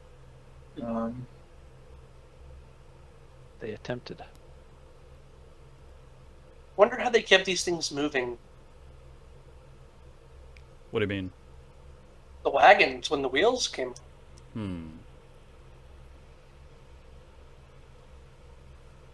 Spooky. Well, this is kind of an area like that wagons would normally go through, so these could just be left over. Like this would This seem- deep in a cave? Well, they would be taken this deep. Think about the one Oh yeah, maybe. like they probably just grab like wheel breaks in the road. You just chuck it. I'm Or- operating under the assumption that the wagon physically came through here. Okay. I'm under the impression that we see any like wagon tracks coming up to the cave? Maybe. Maybe. Yeah, maybe. He said earlier that we had a really difficult time discerning any kind of tracks in the cave. Well, I And- meant and if not this in is the like- cave. Like Oh, coming right up- outside. Yeah, where there were tracks. It was also 2 weeks ago, and Yeah, there has been that- snow since then. Okay, that makes it difficult. I'm operating under the assumption that it didn't come through here, but there might be something here, so it's worth checking out. Mhm. So let's check out the other path. Which path? The path number 2. Okay. So you go Stay on your back guard. to path number 2. And you keep walking down, and after a little bit of walking, you actually come across something that seems kind of like a wagon. In fact, a wagon that's missing 2 wheels from its left side, so it's kind of toppled over on the ground. Hmm. In fact, Just- this looks like a wagon that you transport something like gold in. It's got like a metal casing, a protective metal casing. I assume it's opened. Is it busted open? You better believe it. The door on the back has been busted open. I kind of move over to kind of have a look at it. You look. The wagon empty. is empty. There's nothing in it. No. Can I get Corpse observation versus rolls, sign of please? struggle or Visual. anything? Perfect. Observation. Yep. That apparently didn't go for me. No, I did. All right. Well, Indy. Does nose or smell come into this at all? No, just vision. Well, a good nose get gives plus you a 3, plus yeah. 1. You get plus Yeah, 3 to okay. basically every observation check. Just Oh, I thought it had to be specifically nose. No, No, a nose it gives you is so plus 1 for everything. circumstantial that it's plus 1 to everything. Well, it doesn't matter. Regardless, Pat and Indy rolled well enough that you see what look like scrapings on the floor of the cave near where the like the door is to the wagon. If you had to guess, there was something heavy and box-shaped inside that someone or something grabbed and kind of dragged out of the wagon, and it hit the ground, and they were like dragging it, and the corners were digging furrows into the cave floor. Does it go into the cave, I guess? No, it comes back the way you came. Oh, yeah. So there's still a missing second wagon, right? There's a Path third. two- There's a third normal one. Yeah. Okay. Does this path 2 go deeper in? Yeah, it keeps going. Yeah, we can go check it out. It's Yeah. gonna end up being like bone tomahawk or something. Oh no. Okay.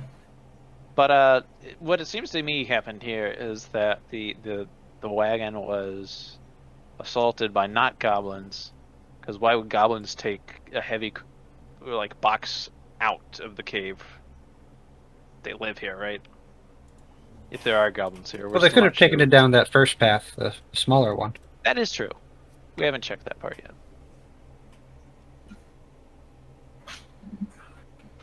Which will probably be what's next, but we should go a little bit farther down this cave to see if there's another wagon. Okay, so you want to keep going? Yeah, just a bit. All I'm right. expecting this to start playing any second now. So yeah, you keep going down the path, and the cave begins to narrow to the extent that it goes from like the width of 2 wagons to the width of 1 wagon and stuff. But it doesn't really seem to have any end in sight. This is probably a route into some of the larger cave systems in Voska, so it may not be the best idea to try looking through here. Yeah, once it like narrows down, my suggestion is we go back. Even inspecting the cave floor, you're not really seeing a lot of tracks where there is dirt. Not a lot of things. There's not a lot of traffic through here. There's there's debris and stuff that indicates there's not like traffic knocking it out of the way or anything. So Yeah, if the wagon, if a wagon went down here, as far as I'm concerned, it's lost. It fell into the hollow earth. Yeah. But yeah, I suggest we backtrack and go check out path 1 to see if the box got dragged down that way. Yep, I'm down for that. Yeah. Otherwise, I think our handy mayor has his mitts on it. okay, so you That go. should, You walk back, and it takes a little while. That path 2 extended quite a far distance, and you can sometimes follow the tracks, those furrows. But by the time you get to that intersection, it's you basically lost them. The intersection itself is mostly a rock floor, so if you do want to enter path 1. Yeah. Okay, so entering path 1 is a bit of a squeeze. It's you have to kind of shuffle through sideways to get through like a crevice that that opens up into like a, you know, maybe a 5 or 6 foot wide tunnel. Oh. Like it's a natural formation. It's not man-made. And you keep walking. And can I get more observation and/or hunting checks, please? Well, both my observation and hunting are the same, so Better at hunting, marginally. Jesus Christ. Dice Maiden is pretty generous with those successes.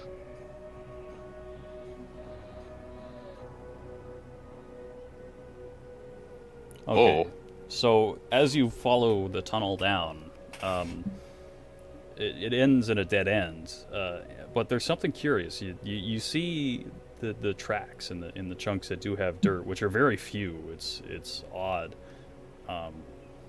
The tracks look like the little feet you saw earlier, presumably goblin, but they don't look like a proper gait. There's no way a goblin would walk like that. It's odd. They're too regular, and in some places they're way too close together. It's strange. As if it wasn't bipedal. Well, yeah, it's almost like a four-legged goblin or something. It's the weirdest set of tracks you've seen. All of them? Well, that's the thing. God. They're all feet. They're not hands. God. But we reach a dead end here, right? Yeah, and they just disappear. They don't go anywhere. I look up. Is there a tunnel up? Nope. I push on the wall. Push on the wall. It's rocks. What if we start knocking on the wall? See if there's like a hollow or if it sounds different. Well, it's rock. That's We haven't seen any like human bones or anything like that, right? nope. Nope. Just the dead. This tunnel seems cleaner than the rest, but it is kind of narrow to get into. Like you would not be able to fit like just about, like a dog's not really going to get through here very easily. If it's larger than your dog's, no, it's not getting in. So no bears, no deer, no, anything like that. Interesting. So, like a mountain lion's never going to drag a deer in here to eat or save for later, kind of thing. It's quite narrow to get in. That being said, the sparse bits of dirt that there are indicates that this area is seeing traffic. Oh, the other thing about the goblin footprints is a couple of them seem almost too deep. The dirt here isn't very thick, but where it is thick, it's like whatever goblin was walking through here is like twice the weight of a normal goblin, maybe more.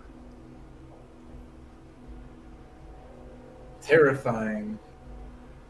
Wow. I might regret this line of questioning, but could I natural philosophy to see if there's like a false path or a false wall?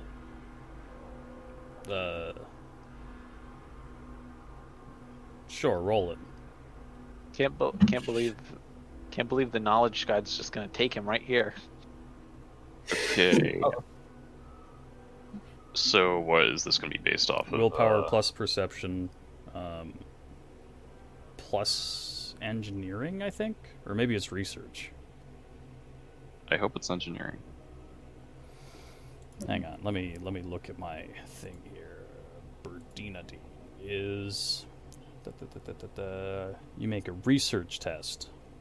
You use int and perception for skill pool, and you get a +4 if you're allowed to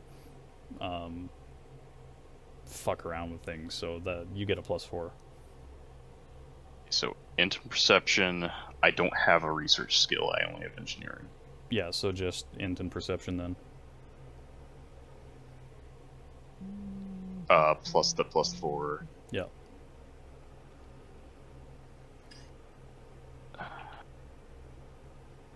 He's going to figure out how. Oh. Oh, Okay, so you've got the Crazy. required number of successes, but it'll take you some time. I just tell the party, watch my back for a little bit. How long are you willing to wait here and spend in your autistic trance? An hour? Okay. all right. So you spend about an hour in your autistic trance, and you essentially find basically a mechanism. Maybe not a Oh. mechanism, but there's an artificial path, and it's being covered by debris and some rocks that seem to blend into the surrounding. Now, they're quite heavy. It's like 300 pounds of stone, so even when you knock on it, it doesn't make any noise. But it looks like there's a mechanism that you can activate. And when you do, the rock seems to start to move out of place. And the thing about it is it's eerily quiet. It's very possible that someone activated this if they noticed you come in, and you would not have noticed the fact that they did. And behind the rock, once it's moved, is a surprisingly nice door, like an oak door that would be at home on the front of like a noble's estate, like their manor house. Now, how someone got it in here is one hell of a question, because there's no way they got it through that crevice that you just came in through. Right, like this is the front door of a modern house, so it's 250 pounds of hardwood. Would I recognize the construction as being Burgundian? No, it's not. Okay. Ah. Oh, this is curious. Must be a hideout of some sort. Yeah. Um, Mankind did not create it. What if this is the back entrance to some sort of place? Sort of a bolt hole. Could be like a good way to, just hide stuff like this. Can we open the door? You want to? Yes. I'm scared to, but I want to, yeah. I guess my character would prefer someone that has more metal on them open it. I've got metal. I'll open it. All right. Also, Havoc, I just realized in this particular hallway, is this a normal hallway for my character? Because he's short. What do you mean? I'm making a joke. Don't worry. Okay. So Palladian, you want to open the door? Yeah. Okay. So you turn the knob and you crack the door open, and can I please get an agility check? Oh no. I'm just fucking with you. I don't want. Yeah, no. See, you open the door slowly, and unfortunately the hinges make a dramatic creaking noise. It's yeah. Anything inside just heard that door open, which is probably the intention. Does anyone have the WD-40 spell? Too late. What's inside? So you open up the door, and inside is looks like a house. Like very much like a Hobbit home from fucking Lord of the Rings. Huh. It's nice in here.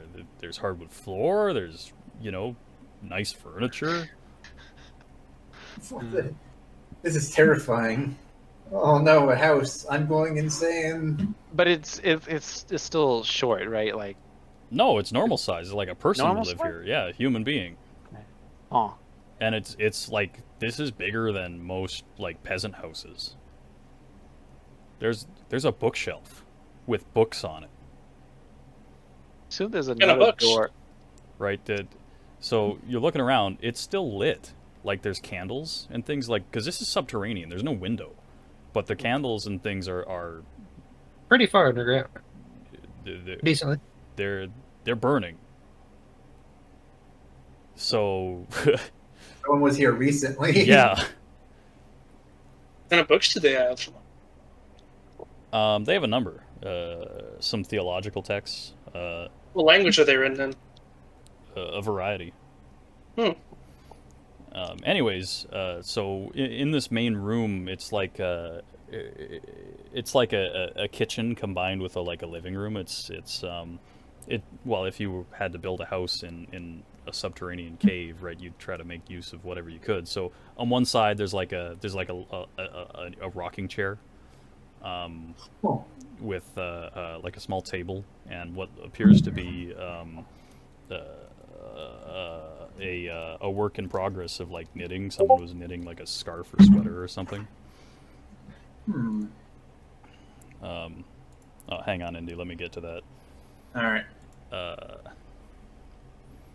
And so yeah, there's the bookshelf, and on the left hand side, there's what looks to be like a kitchen area. There's like a counter, and some like ladles, some kitchen tools, etc., etc.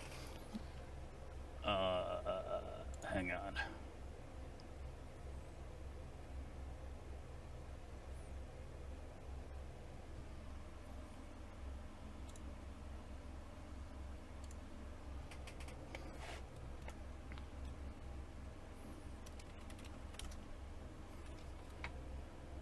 All right. Give me a second.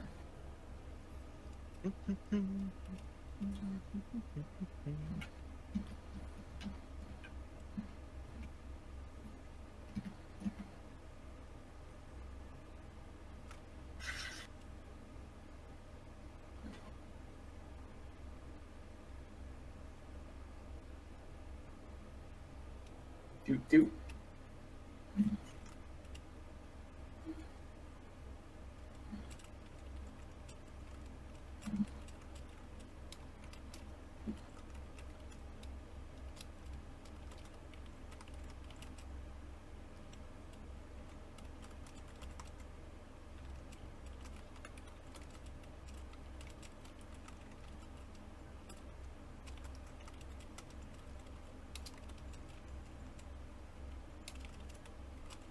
Or what's going on? Did my internet cut out, or did you No, go no. AFK? for a There's fun things happening. while? Oh, gotcha. Oh, Jesus, TN4, nice.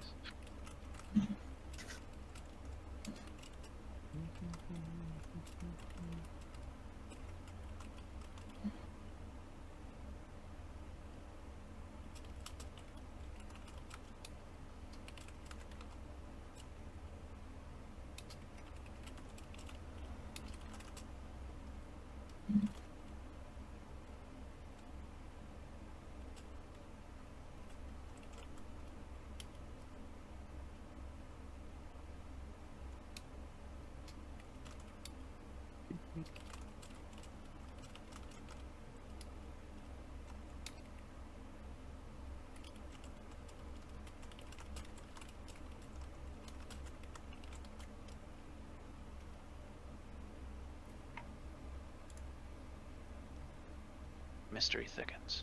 Um.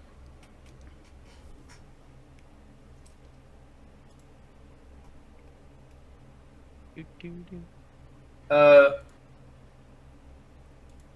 Can I take a step in and open a cupboard? Do you want to?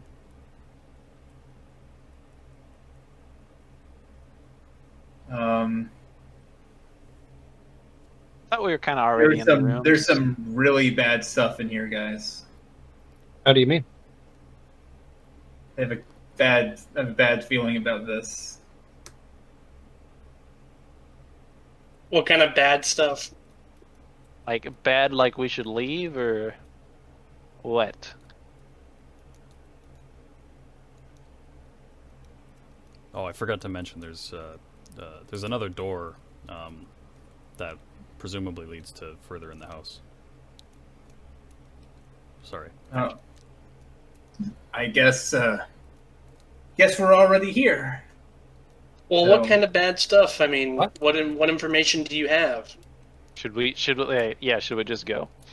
Um, I'm kind of spooked out by I get finding a out. gut feeling sometimes, and it's telling me that there's jars of human fingers in the cupboards. What? That is.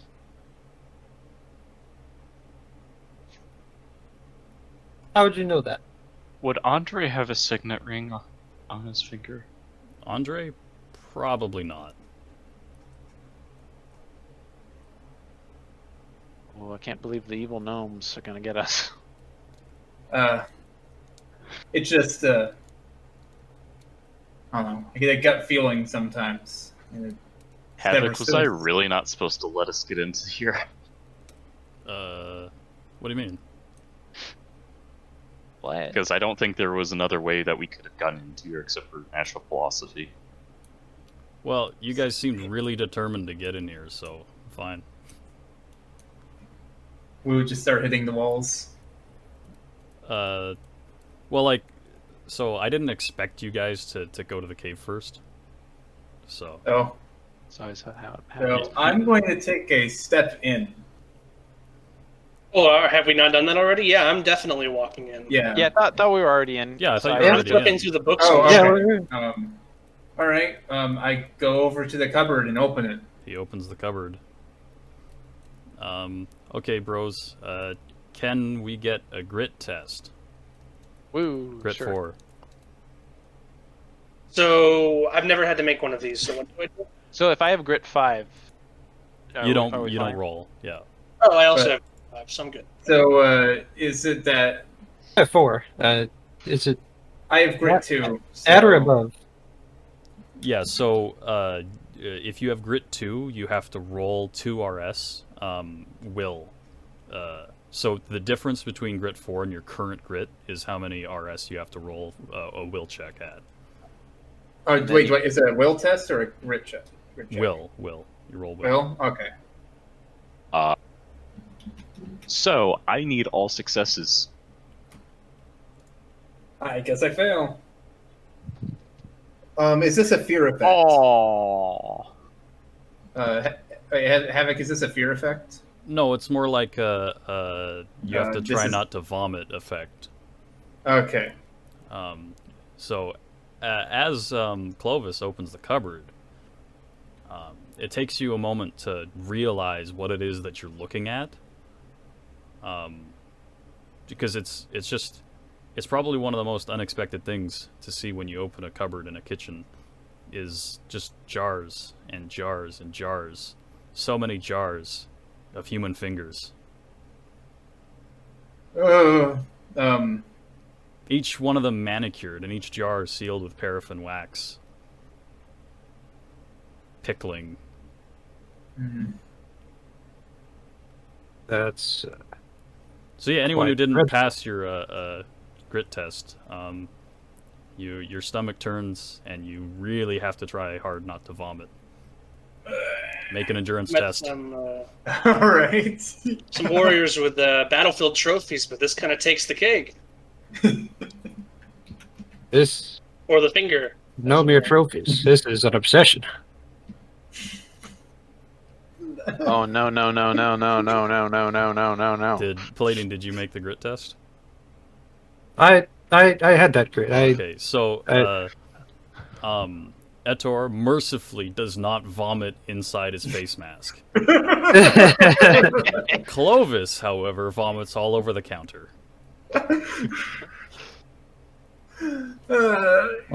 Now, on top of the human fingers in the cupboard, the whole room smells like vomit.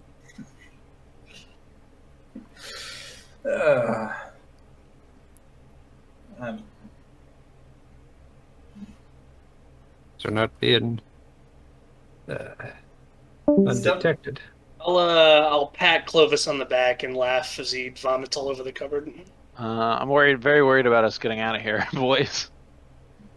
Um, I know the entrance right behind us, but oof. so.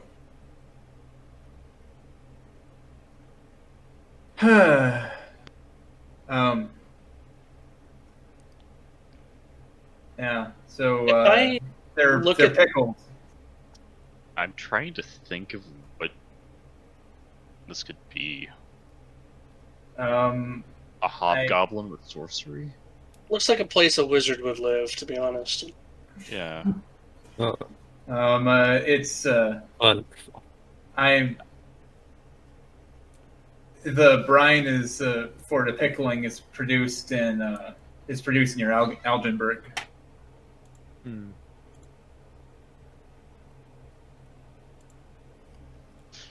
So yeah, there's another door. Yeah. I will lead onward and peer through the door. Open it and peer through it. Oh man. He Clovis opens and and peers through the door. Make an agility Yes. test. Does my crit go up, Hurry by up. the way? I'm fucking with you. Clovis enters your house, vomits on your counter, says something cryptic, leaves. Refuses to elaborate. Oh, If I look at the titles on the books, does it allude to some kind of like common theme? Nope. Like treatises on magic or anything like that? Really just like a random assortment? It's completely random. Okay, gotcha. There's All right. absolutely no theme here whatsoever. I will follow into the next room. Yeah, I'll follow you.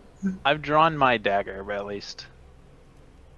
Okay, so you fall into the next room, and it's quite nice. It's like a little garden. There's like a bonsai tree, except it's not a tree. It's made out of like twisted brass, and capping each branch is a human eyeball. Make another grit test. Grit 4. Oh, Oh dear lord. Good lord. Maybe a necromancer? And I'd be on standby to remove the mask if necessary. okay. So I failed that grit test. Make another endurance test. Can't believe we're mentally scarring Clovis. I failed again. So Clovis dry heaves.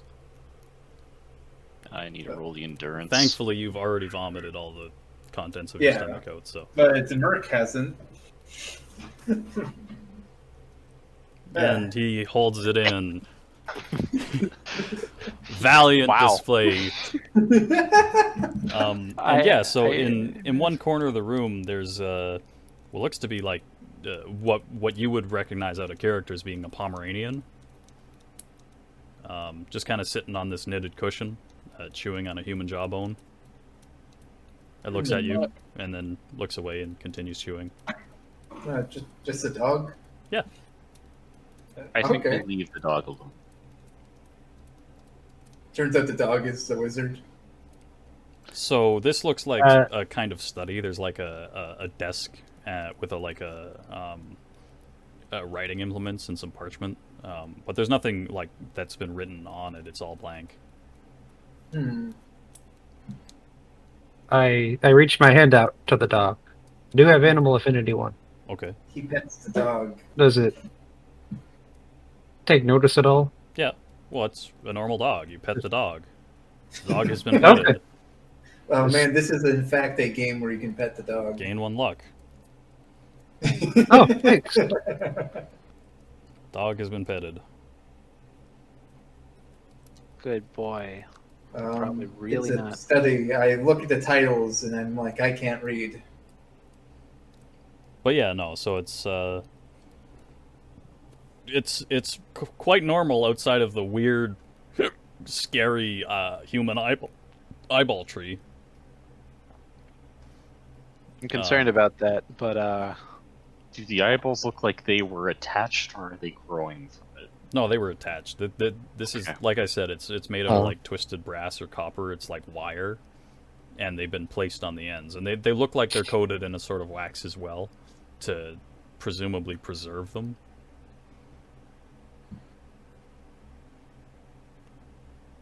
Hmm. That said, they kind of smell. Those are There's no definitely additional- eyeballs. There's no Okay. additional doors. No, there's out- another door. Huh. Is there like anything like? Is there? You said it's like a study. Is there Yeah. anything on the desk? Like I said, writing implements and parchment. Okay. Anything written down on Like them? written on? Not No. that I could read. I already. No, there's nothing written on it. Okay. Yeah. No, that's all alright. that's in this room. Is dog, desk, scary tree. All right. The desk have any drawers? Yeah, but inside is just more writing implements and like there's like the components for putting wax seals on things. There's like Hmm. some scroll paper, a ribbon or two. Are there What any does the seal seals? look like? Yeah. The seal is just nondescript. It's just a circle. Gotcha. I see.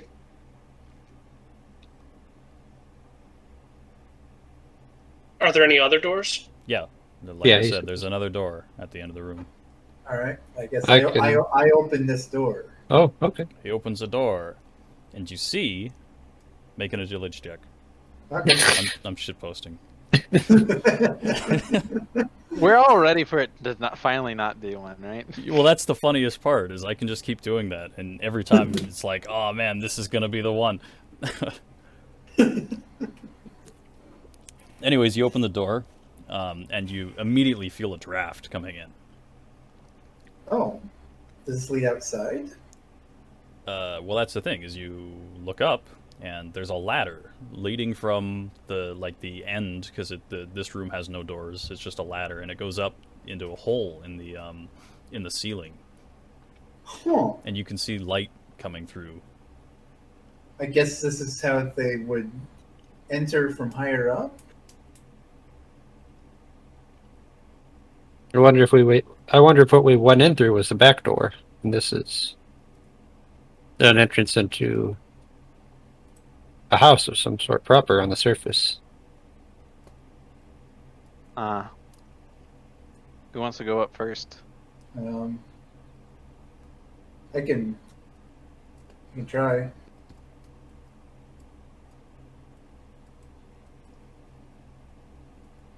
All right, so you go up Guess the I'll ladder. follow after in. Yeah. All right, so following the ladder, it's it's about 20 feet or so. It's quite a long ladder, and when you reach the top, you're outside. Oh, What a like, thrill. am I above the snow line? Yeah, this is in the snow line, but the specific, like, you look around and it's weird. This hole kind of comes out, and there's a couple boulders like blocking line of sight from the road, and it opens, and it's like it's been cleared of snow, so there's no snow here. Immediately looking at the ground, you see those the weird looking goblin tracks, and they lead off into the snow. Huh. I guess I yell down, like, I guess he came this way. All right, I follow up the ladder. Yeah. Yeah. Sure. Why not? Do we wanna track down this tiny finger hoarding man, or leave him alone? He's the best lead.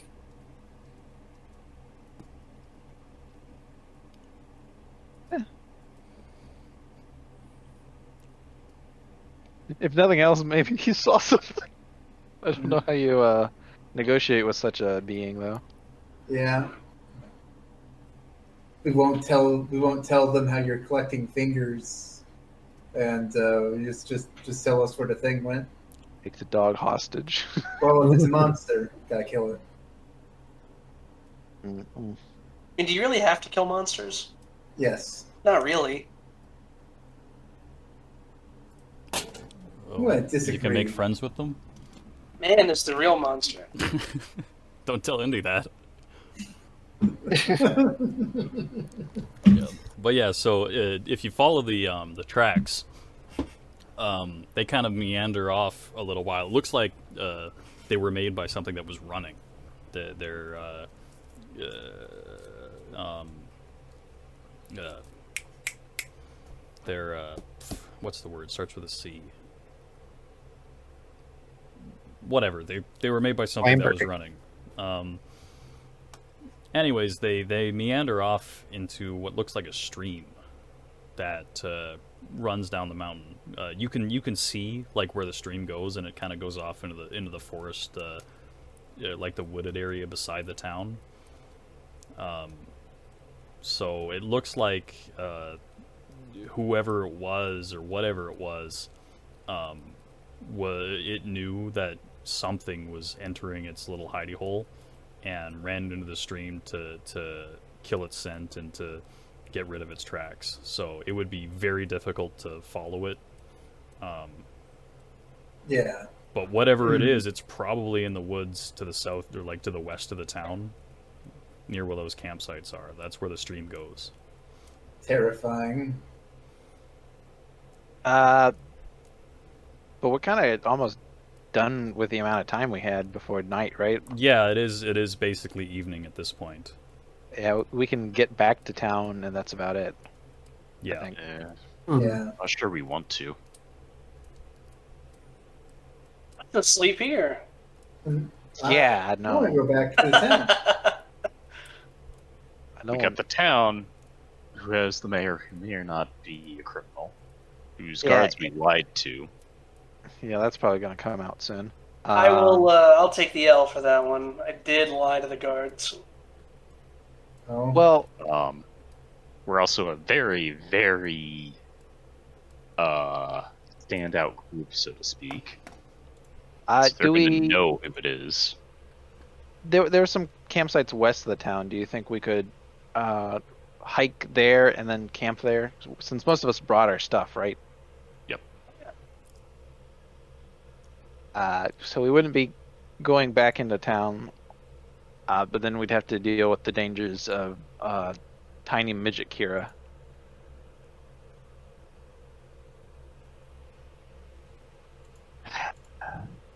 How many guards and how many men does this guy have? Who the We mayor? don't know. More than 20. Just a cursory estimate, because you probably got to glance at the rough size of the encampment. You'd figure it's between 20 and 40. Yeah, I don't want to have to deal with that many people after us. As scary as the unknown midget thing is, it is a singular entity as far as we know, and it ran from us rather than confronting us. Yeah.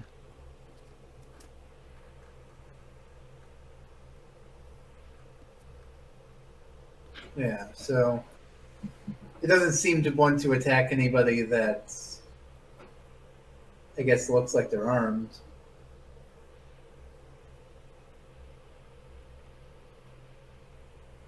It didn't even wait to see us. It just bolted.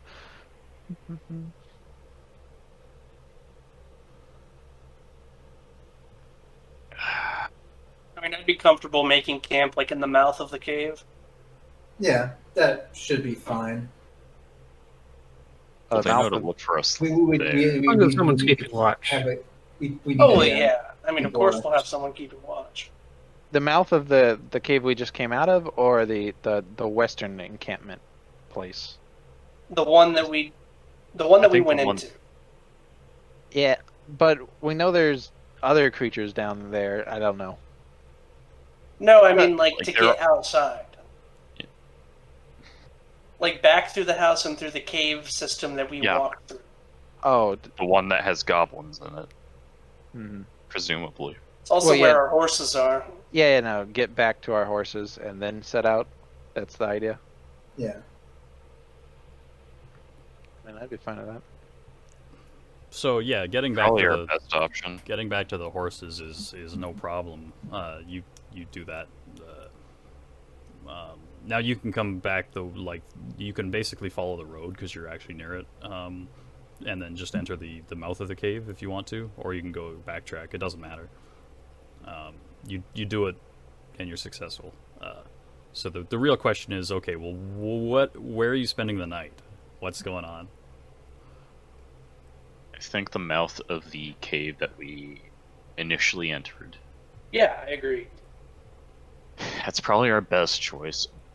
Guards are still going to know to look for us. But if they do, we have an escape route via this house. Sort of. I'm not really too worried about the guards. Yeah, I'm actually more worried about the midget, to be fair.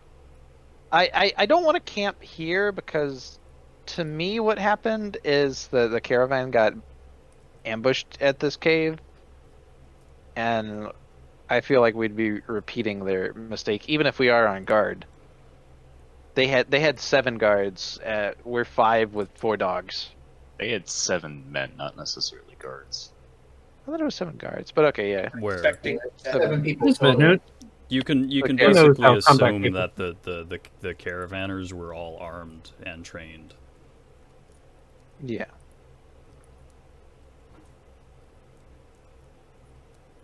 Well, in regards to the guards, like in the town, I think they would probably question, assuming that they even mention it to anyone. They might not. The 2 guards that I lied to.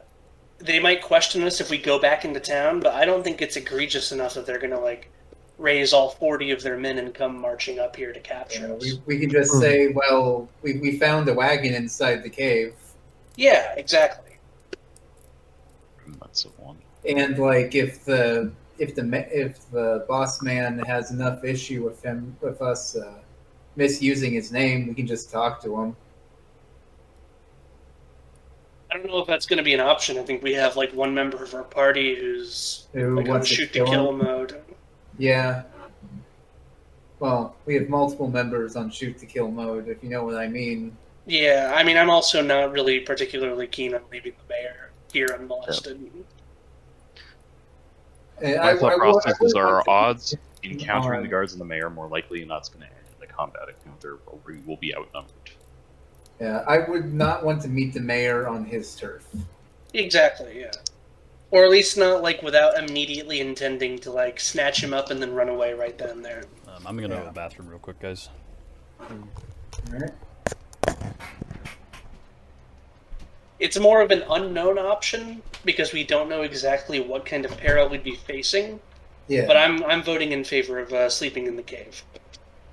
I wouldn't be against that as long as we're like on guard, like more so than usual, since it's not going to be a good sleep by any means. They just have a watch system. It's not that bad. Yeah, We also have like 3 or 4 dogs. that's true. So So here's a here's a funny idea I had thought of. Is we can make it back to town past the guards, and we take a wagon wheel with us, and we just say, yeah, there was we found the wagon in there, we're gonna go report to him. We just walk on by. Yeah, that would work too. The more worrisome part is that if they're like, that was really fucking weird, and then they go ask their sergeant about it, and then he's like, yeah, that is really fucking weird, and then continues to take that up Yeah, the So chain. okay, when here's they're the. talking to I have the an mayor. idea. Following Alright. up, taking the wagon wheel back, say, yeah, we found the wagon. It's fucked up. It's down that 3rd pass. If you want to go check it out yourselves. Well, no, we could so we have the wagon wheel. We go talk to them and we tell them, to go make sure to tell their people to watch out, someone's out there. I don't know. Well, the idea is that the guards get curious, go in and check, and then the goblins get them. I don't know if they'd leave their post for it though.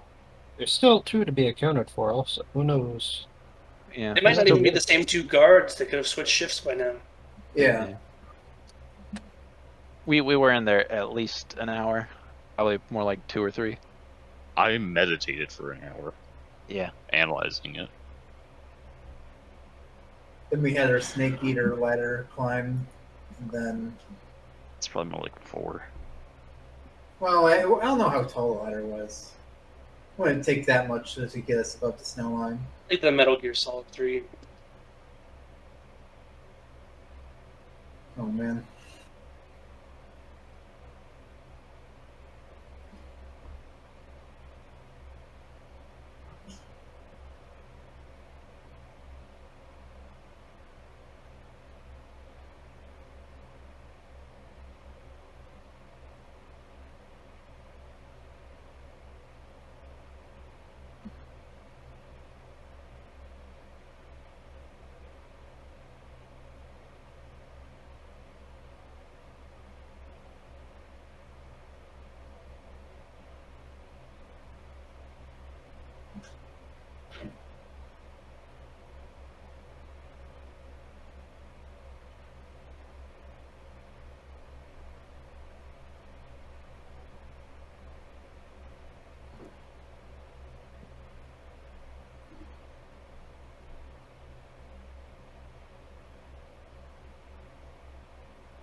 Um, so Truman, it's been brought to my attention by someone. Apparently, in First Edition Exalted, there is some in the Sidereals. There is a member of the Gold faction that whenever he hears a Bronze faction opinion, he rees so loud that that everybody that can hear it loses a point of awareness.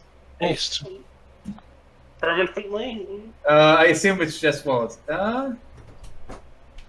if he is met with a dissenting argument, he will scream at a high pitch for a full minute, lowering the awareness of everyone around him by a full dot. Damn. I'll just post in the role playing channel since it's this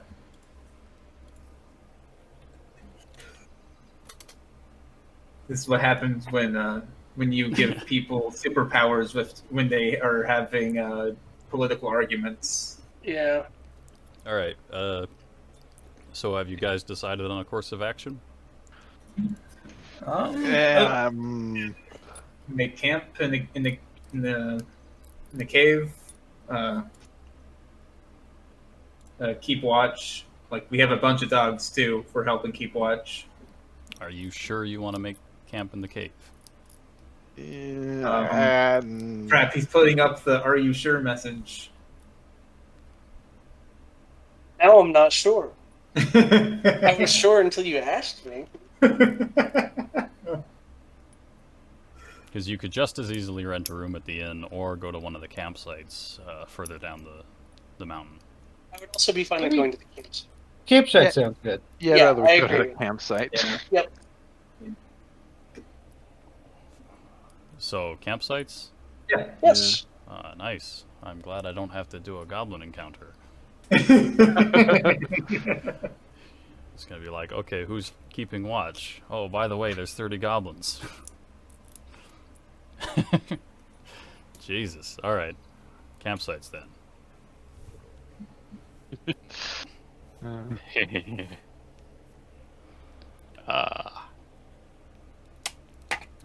I would Okay. have one answer to that. What's that? Stun grenade. Yeah, I've got 2 frag grenades. Second mix them. Bird, your mic did the thing again. Oh, very good. Oh, there. Okay, it's better. That was weird. I can't believe we'd then have to collect our horses from the bottom of the mountain, and probably at least one dog who was in pieces. So yeah, you guys, if you want, you can go down to one of the campsites. It's kind of a pain in the ass to find it in the fading light, because a few of them are occupied. But yeah, you find an empty one. easily enough. You can set up camp there.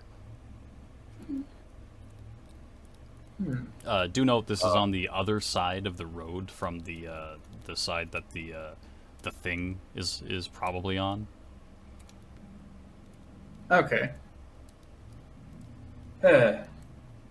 Hopefully he's friendly.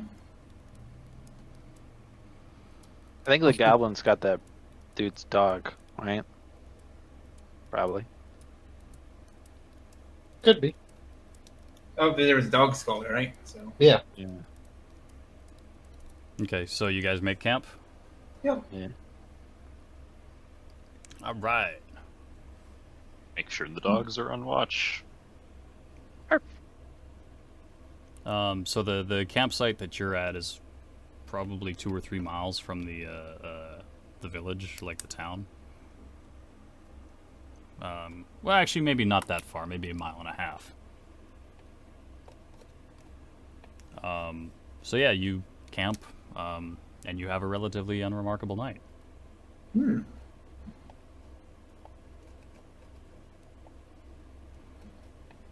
So yeah, any preparations you want to make? Just like you wake up and it's morning and whatever. Yeah. Eat, etc. Oh.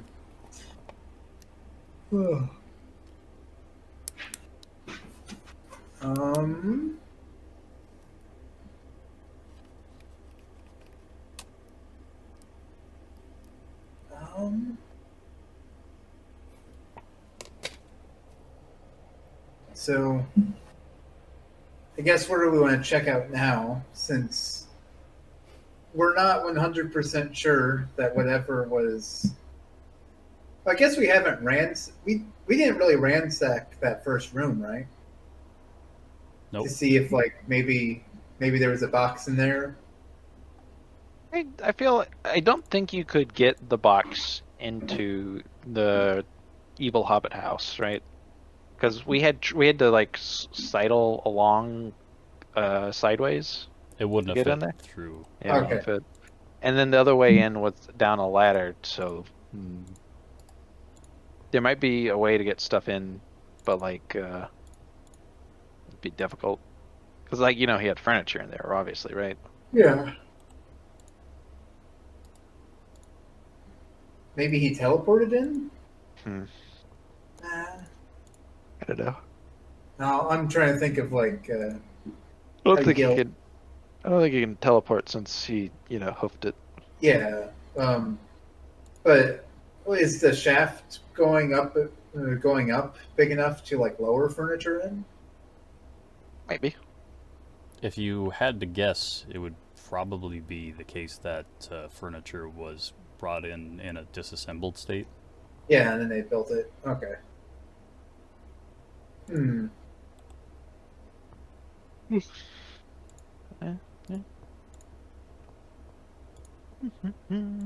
guess this would be a pretty nice place to hang out if you're some sort of evil monster 4-legged wizard man, since people aren't there most of the year.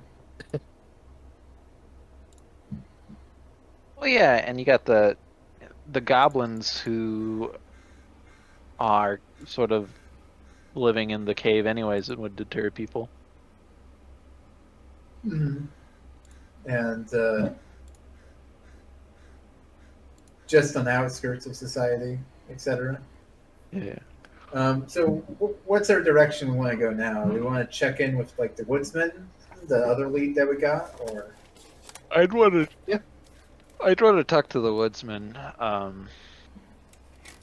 I think that some of the people in town were involved in killing these people or imprisoning them. We haven't seen any bodies yet, but that could just be because creepy wizard man got rid of them. He did have a human jawbone. Yeah. We've got no identifying characteristics. Yeah. Yeah. I don't think we could. we could tell apart the people from, Adam, even if we've had their corpses. Mm-hmm. But yeah, maybe the woodsman saw something. Maybe he knows something about the evil Hobbit man, or there's a story or something. Yeah, I'm down. My guess is that Hobbit man mostly preys on travelers. Yeah. Oh, Okay, so what's the plan? Go to the woodsman? Yeah. Woodsman, Hubert.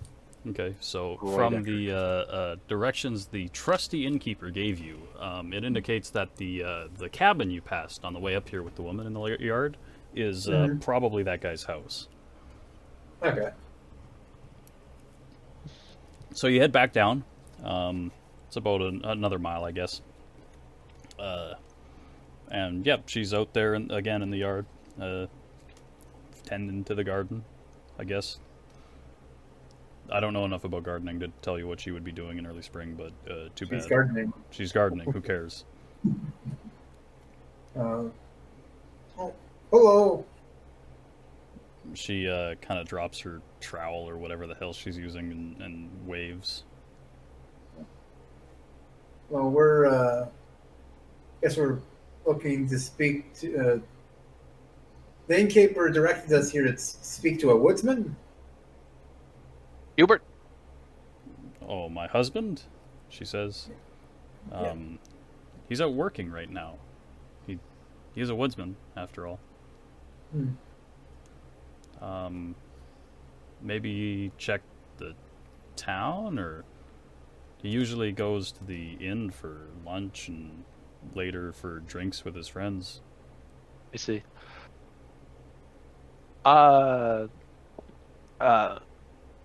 Madame, have you perchance seen going up this way towards the mountain a caravan with two closed wagons of a sort, and I described them? Perhaps headed up towards the fork where there's the cave. She kind of thinks for a second and then says that she's seen so many caravans come up this way that none really stand out to her. Fair enough. I'm just trying to figure out how they got up there when everyone insists they didn't come through.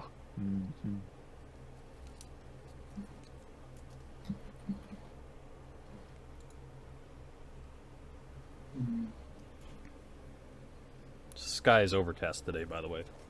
Oh.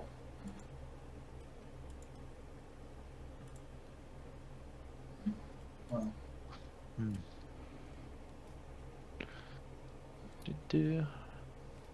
What do we want to do, boys?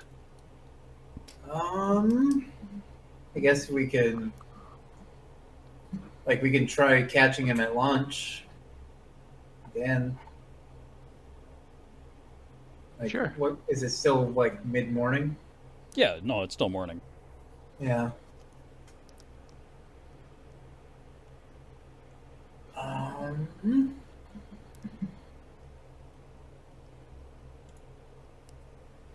You guys have any other ideas of something to, I guess, quote unquote, burn time until then? We could have someone go up to where the goblin ran away and have someone go in the entrance again. Well, they said there was a couple extra camps. We could go check them out. I don't know. Yeah, there's a Might as number well of camps, and when you were looking last night, there were a few that were, populated. Might Go find see. info there. We can go see if anyone else has seen the thing.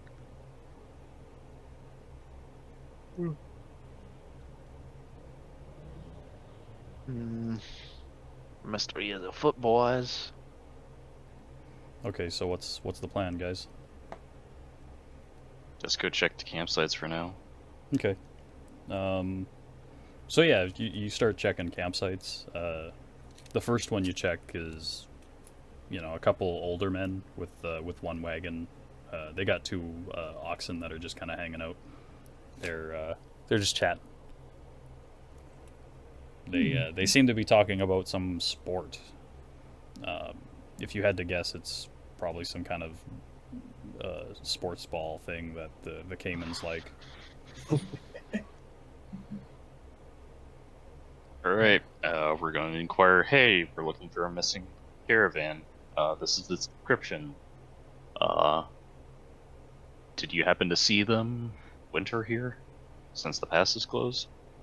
And They both look at each other and shake their head, and then they kind of go off on a tangent about how the weather and about how passes didn't used to thaw so early back in their day. It used to be,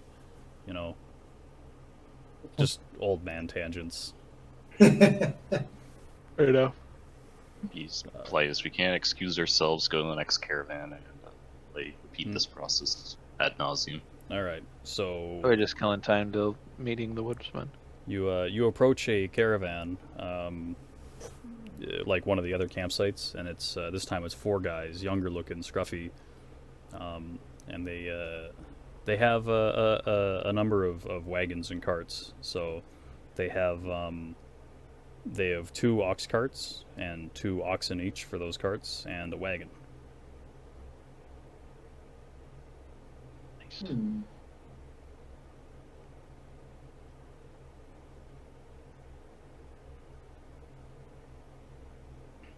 What do you do? Repeat the process. Yeah. Okay, well, as you approach, you immediately get the impression that these guys don't really want to be bothered. You start to walk up to their camp, and they kind of stop talking, and they all look at you. And then one says to piss off. I don't really want to. Yeah. I am easily dissuaded. Yeah, I don't really want to start anything. I don't have this Disco Elysium stat to push past He this doesn't, social he doesn't barrier. have Half-Light, bros. Yeah, let's move on.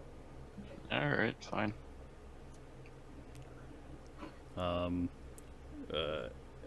Etor, please roll intelligence. Use your big brain. Oh, he has to see if it's just a racism?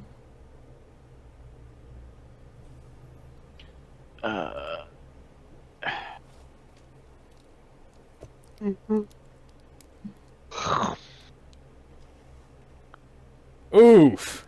Okay. All right. Ouch. You guys can continue on your way. Oh, Probably, rip. probably Oh. just the racism. We'll never know.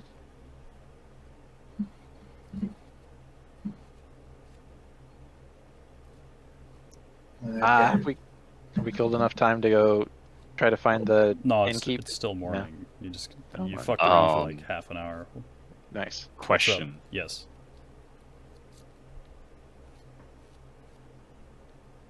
Could I have observed anything odd about that group? You already did. And failed. Right. No, I mean, I told you what you needed to know, and Okay. everyone missed it. So. Can you? They've got 3 carts. Mm-hmm. They have 3 cards. They are scruffy, I thought, Well, they have 2 right? carts and a wagon. 2 carts and a wagon, and was there 7 of them? 4 of them. 4 of them. 4 of them. Well, the men are going to be different. 2 carts and a wagon. Wait a second. Is the wagon like a secured wagon? Nope. Neither are the carts. I'm Okay, everyone roll intelligence. all right.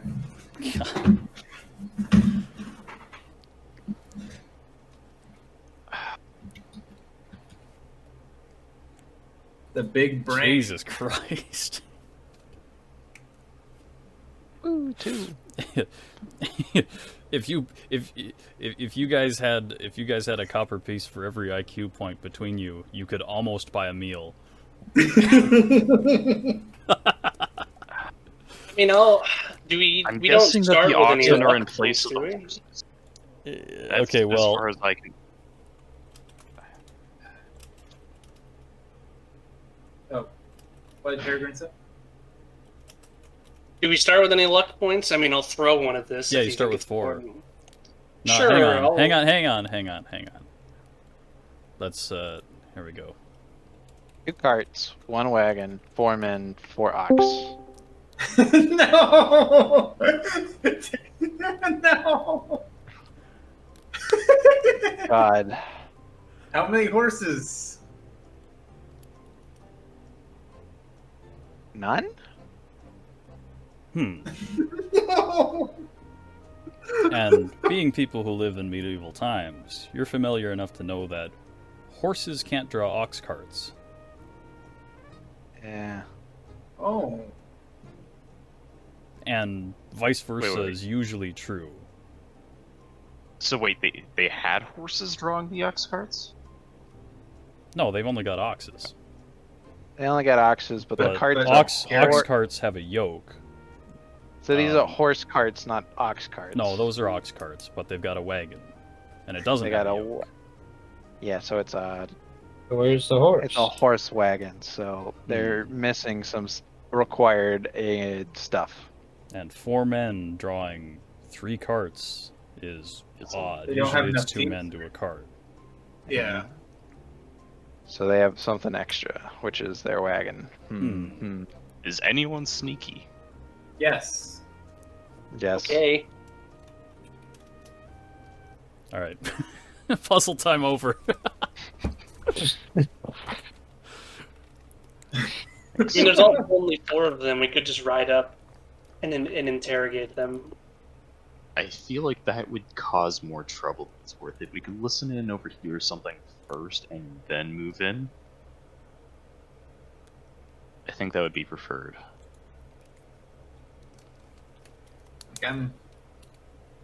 Like I can try to sneak in. I'll go for it. What's What stealth? stat do you use? Agility? Stealth is agility. Yeah, I can do it.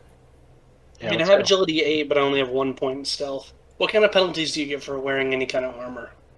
What kind of armor are you wearing? I've got a little bit of plate, like a breastplate and stuff, and then brigandine. Brigandine's probably loud. Yeah, I was going to take off my brigandine coat. Good luck. Have fun. All right. Oh, So I'm whistle going. 3 times in quick succession if you need us. Yeah, I was gonna go with Indy sort of, but I wasn't gonna get as close as you were, so I was gonna follow you about up to 25 yards from the camp, Okay. and I assume you need to get closer. And Yeah. I'm gonna draw a bead on one of them with my crossbow. Yeah, I mean, I'm comfortable doing that. I can get reasonably close, just not within, like, clanking distance. Okay, yeah, I'm going to roll my stealth. Fuck. You want to luck that? Which Do I adds start with luck? adds like 4 dice. I think I'd have to look at luck rules. It is 4 dice. Hello, cat. I'll throw a luck die in there. So I'll roll another D.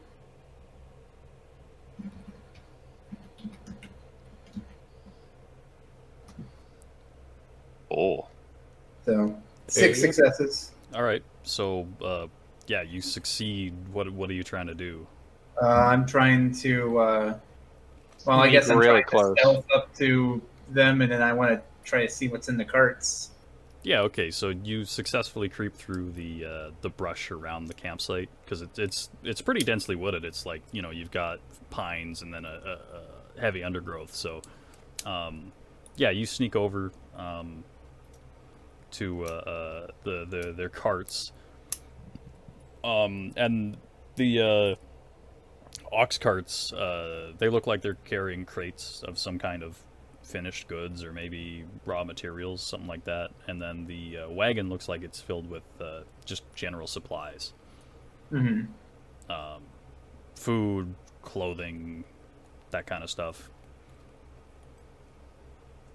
But okay, so what was the cart in particular that seemed out of place? The wagon. The wagon. Yeah. A horse-drawn wagon, and they have oxes. Yeah. Trying to think if there's anything else I can check out here. I think one of the ideas was for you to eavesdrop and listen in on their conversation. Yeah, I can try that.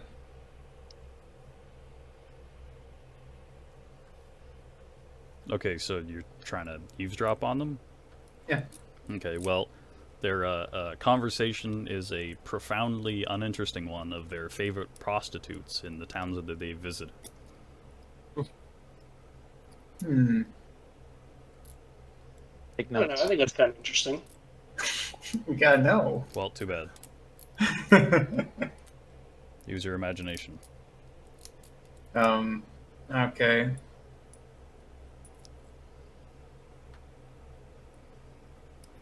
The favorite amongst all of them is Big Dick Bertha, because she's got a big penis. Okay. Oh no, we're in the magical realm. You asked for it. But yeah, they don't really say anything of any value while you're eavesdropping. Okay.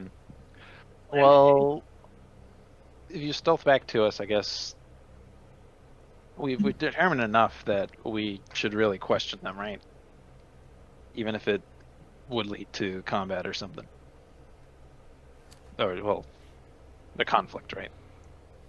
Like, Because I don't remember what was in the carts, but it sounded like the wagon was definitely different. well, stuff. I feel like that the question here is, where's the rest of your group?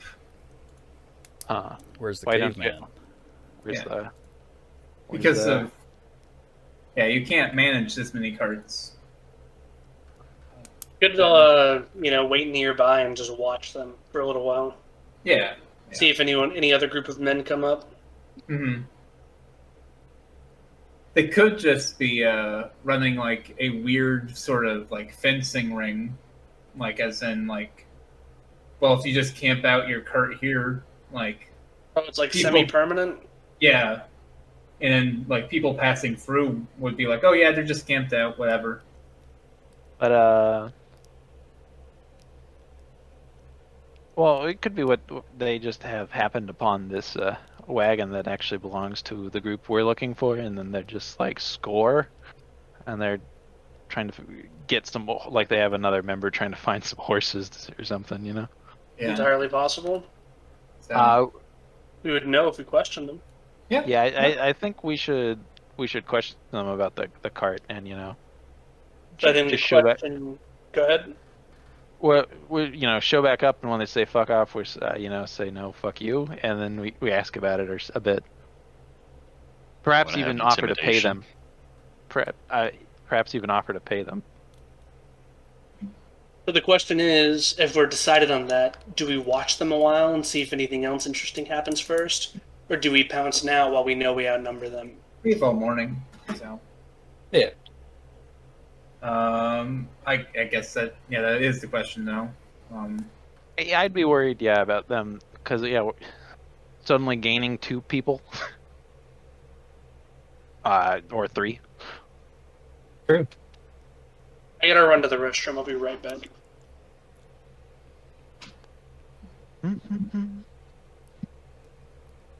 Because they have to have more men if they want to get these fucking this wagon out of here, right? Yeah, since like the animals don't direct themselves. Yeah.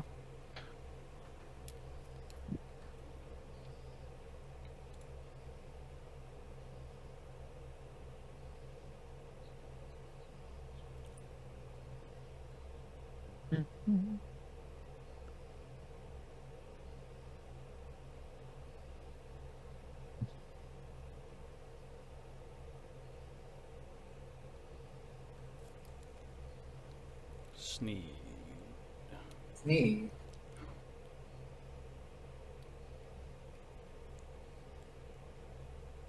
Yes.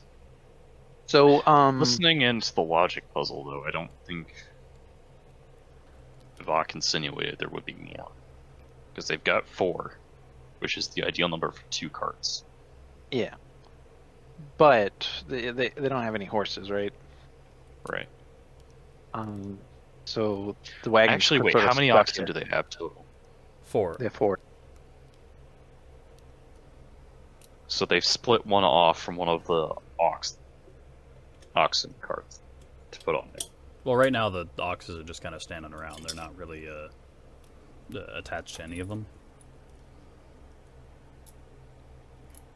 Now, in a bind, you could probably pull a wagon a short distance using like ropes and stuff, but they don't have a yoke for it, which is what you need if you're actually hauling stuff with oxen. I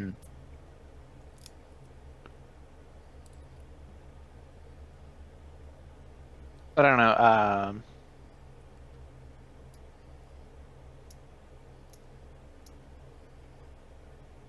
Like I said, I like maybe there's like one other person in their group, like the caravan leader, and he went to go buy horses or something or hire another guy. And I'd be worried, like I said, still about more people showing up. But These guys don't look well off, though, do they? No. no. So I'm not sure they could afford to buy that. What they should be doing is try to sell this wagon. Yeah, but how did you get the wagon? That's the issue. Yeah. So they're probably still trying to figure that out, maybe. But they're not talking about it because I don't know. But I don't know. I say we have like 4 people confront them while I continue to stay in my sniper position. Oh man, I'm going to say, I would probably be better for being in a sniper position. Why not both? That could be muscle. I guess I can play muscle. Having 2 people at range would be pretty helpful. I say running away cowardly. I'm back. Oh, He's back. I don't know. Did we decide on anything? No. Sort of. We've whiffle waffled. Oh, we wanna confront them, but we're like now or later. I think we gotta do it now, because I don't I think agree. anyone else is coming. Yeah, I Yeah. agree. We should do it now. I can get set up in like kind of an Overwatch position with a bow in case of anything bad happens. So we're I'm gonna not- we're gonna have 2 of them set up as Overwatch ranged, and then we're gonna have the rest of us walk in as muscle. Who has the best intimidate? I'm all right. And Does it or go off of persuasion? charisma? Yeah. I have 8. I'd be rolling 10 dice. You might be leading then. Do we want to have 2? Because we might want to outnumber them. Like, we might want to... Like, it's good they to have, look like, a heavily show of armed? force. Oh, yeah, that's a good... So I'll mention that from the Overwatch position where me and my dog will be, which is where I'm already set up 25 yards away. My dog can cover that ground and around and engage to help y'all. She's a good worried about tactic show force at this is that Clovis is short, so it might be that imposing. Yeah. Far more dangerous with his bow than with his But- spear. Y'all are 3 mounted men with at least 2 dogs, right? I'm not gonna be mounted in this. It just doesn't make sense. Oh. But I'm on a donkey. It's not intimidating. I think it's more intimidating is if you see a fucking iron elf in full armor standing with a very weird looking weapon. Is the GM here? Yep. Were they armed and or armored? They didn't appear to really be armed. Like, there's no swords or spears or anything. Or really armored in that case. It's mostly like traveling gear and maybe leather jerkin or perhaps like a concealed chainmail, but not much. It's not like they're geared up for war or anything. Sure.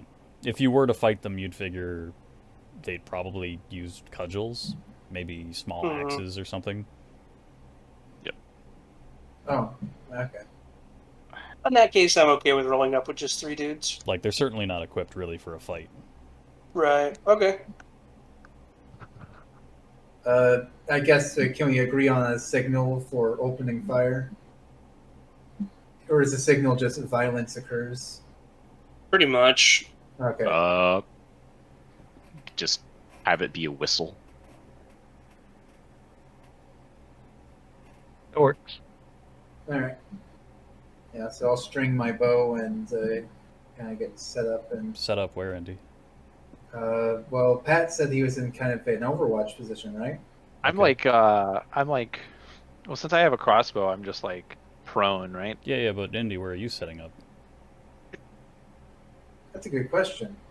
How many? I guess I'm not. Well, in a familiar with- crossfire position? Well, you're still by the wagons. Oh. I Yeah, thought I He turned. pulled out and told us what he saw. Yeah. Yeah, he had to pull out to tell us. Well, if he had to pull out, he should have had to roll stealth again too. So Oh, Hmm. okay. I don't Yeah. care. You succeeded. Whatever. Okay. I mean, I was fine with making him roll again and suddenly having to do violence. It would have been I don't funny, know. but it wouldn't have made any sense to like how he telepathically communed with the group. It's fine. Okay. So, lead in.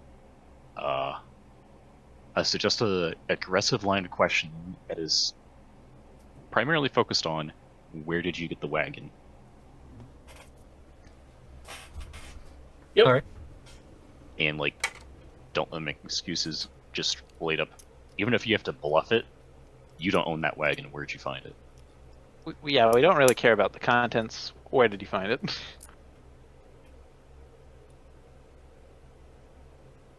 And if they are not get violent, then Chuck McDonough is going to do his best to stop resisting. Resist. Then they're gonna scream security, and it's gonna be great. Yeah. Yeah. Yeah, I mean, works for me.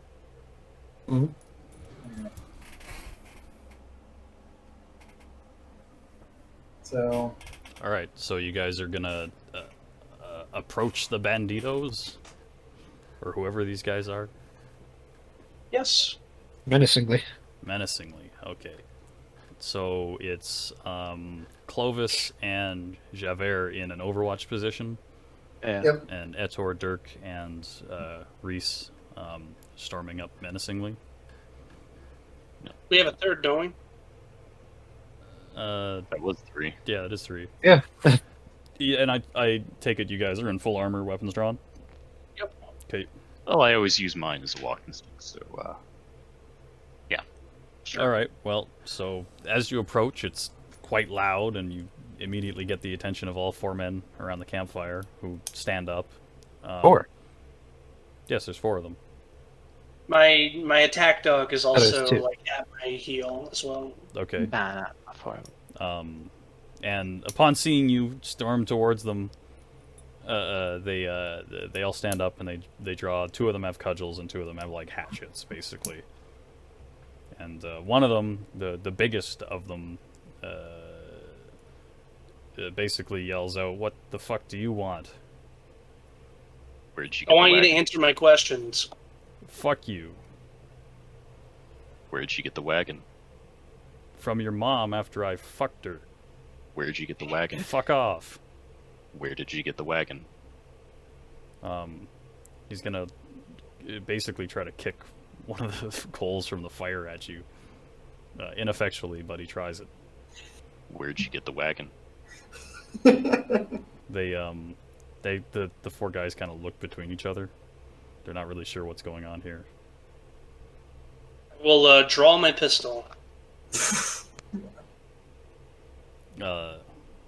Can I I roll aim- intimidate? while they're doing this, I shake my head and I begin to aim at the big one. All right. I'm aiming as well. Uh-oh. I think we can tell the way the wind's The Wagon. the big one says, "Fuck off, man." Where'd you get the wagon? Listen, we don't care what's in it. We don't care how you got it. We just need to know where you found it. We just need information. We don't care if you're bandits or brigands or what have you. We're not the law. But we are willing to resort to force if you don't give us the information that we need. We found it Where? by the Where'd you inn. get the wagon? By the inn? By the inn? You By just the inn. are sitting there, huh? Yes. And they just let you take it? We asked around. It wasn't nobody's, so now it's ours. How did you move it? With our oxes. Bullshit. Fuck you. This is raid for a horse.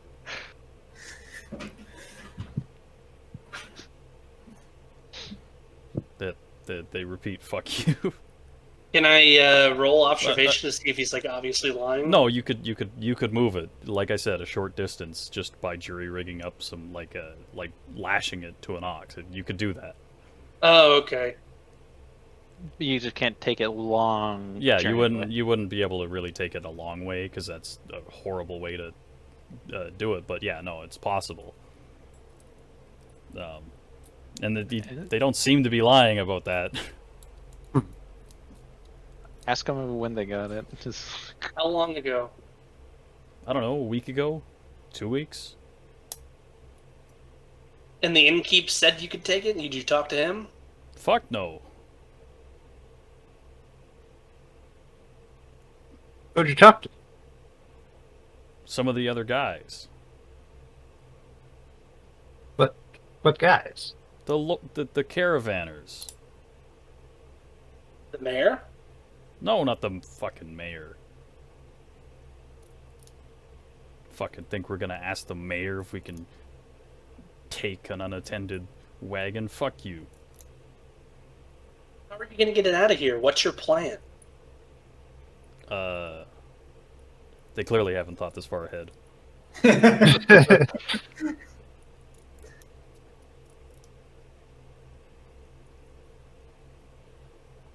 So the big guy says, "Would you fuck off?" I think we got everything we wanted. Yep. Hello, nephew. Yeah, I mean, if the Berdinidin seems satisfied, I'll back down. So, out of character speaking right now. I am heavily tempted. Actually, this may be resolved with a roll. Havoc. Yeah. I have hothead. Oh. Okay. Do I need a roll for any of this? I don't know if it was that provocative. Let's say you fucked your mom. Yeah. Fucked your mom, Metal Man. Roll for it, bitch. Oh no. I'm glad I wasn't party to this part of the conversation. I too have hot-headed. Which is why I was so upfront about I'm gonna kill the fucking. You know what the most dangerous combination is? Short and hot-headed. Very good. Like, So, I need 5 required successes on that will check. How many will do you have? 4. 3. Oh, even. Well, you can spend a luck or instantly fail it. And I too will instantly fail my hot-head checks. See, Indy, you're wrong. What?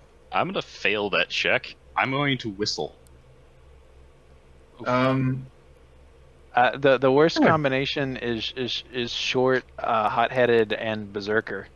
Well, he's no. he's whistled. He's whistled? Yes. Yes. Can I make a perception check? Oh man. I just turned to look at the fucking the Iron Elf with kind of a gas. Yeah. What are the other people do? Like, Because I have I Uh, have 6 ADRs. So people, if either of you have higher initiative, you could like wave your hands like no no no. My ADR is 8. ADR. Yeah, I trust him. I mean, if he thinks he needs to Yeah, mine's whistle, not that high. maybe he saw something I didn't. Well, Havoc, I assume I've had in like 3 actions of aiming. Yep. Fuck. I'd like to. Man, because I don't want to kill him. Well, so okay, so Birdinovan has initiated combat, so like we have to do initiative, right? Well, no combat action's been taken yet. Yeah, I know, but so like people in I am going to fire a warning shot to the very left of his ear.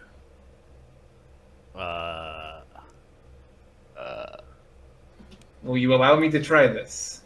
Well, let's see here.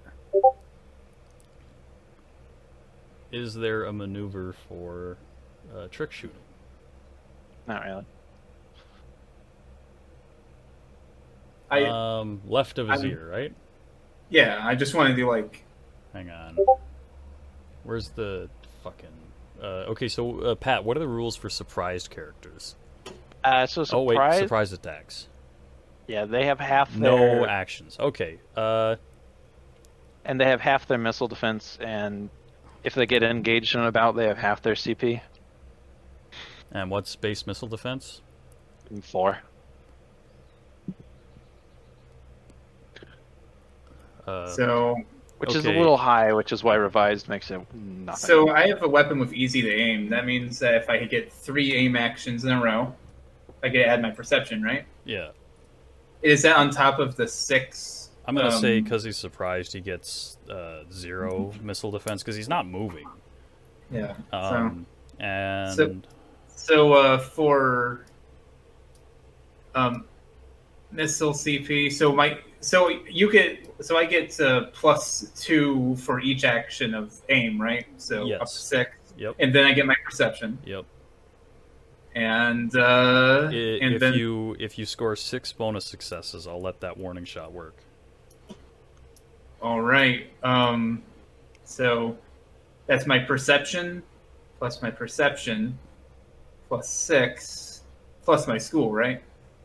I don't believe you get school for ranged. Do you? No, you get school. You do. range. That's like principally what you're. Yeah, you don't get a Lives. adroitness for school. Never mind. Yeah. Yeah. So, okay, so perception. Okay.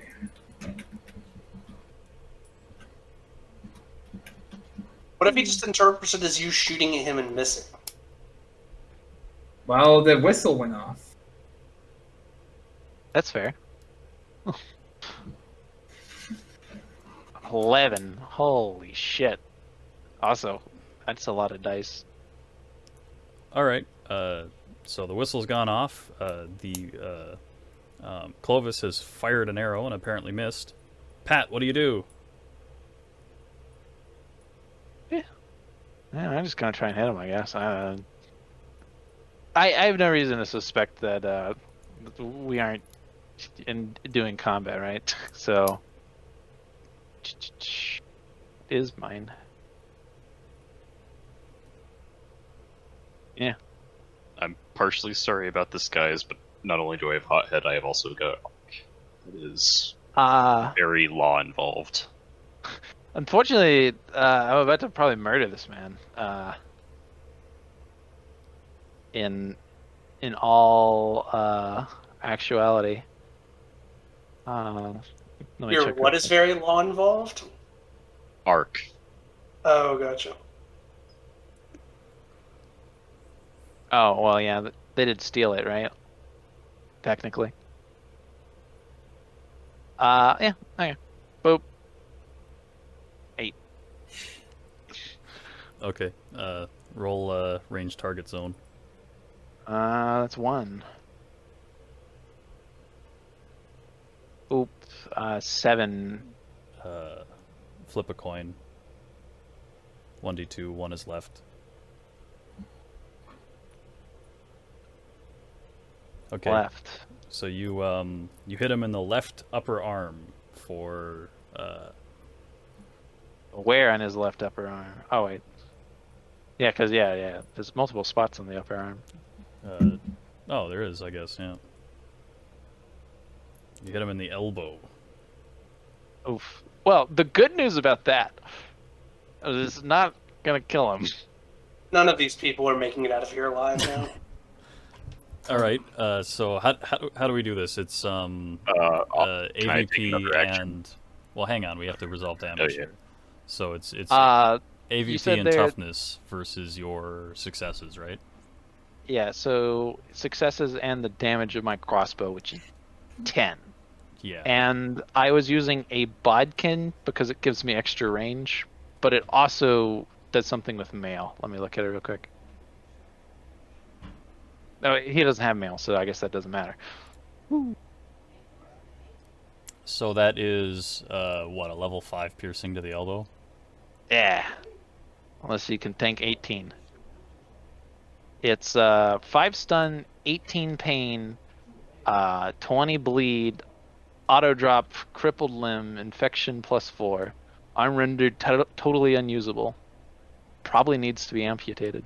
Okay, so the bolt comes flying out of the bushes and hits this guy in the arm, and he just screams, drops and starts screaming. Fuck! I remembered I had stun arrows. I could have used that. Nice. I'm going to And that was rush. the big guy, right? Yeah, the big guy. I'm going to rush the next biggest one. Okay, so you're charging into combat. So that I will means follow suit. you're throwing red, I guess. Yes. How does phases work? Like when a bout's going on? They're separate. It's separate. Yeah. So Hey, hang on. Since I have enough adroitness to get all 3 phases.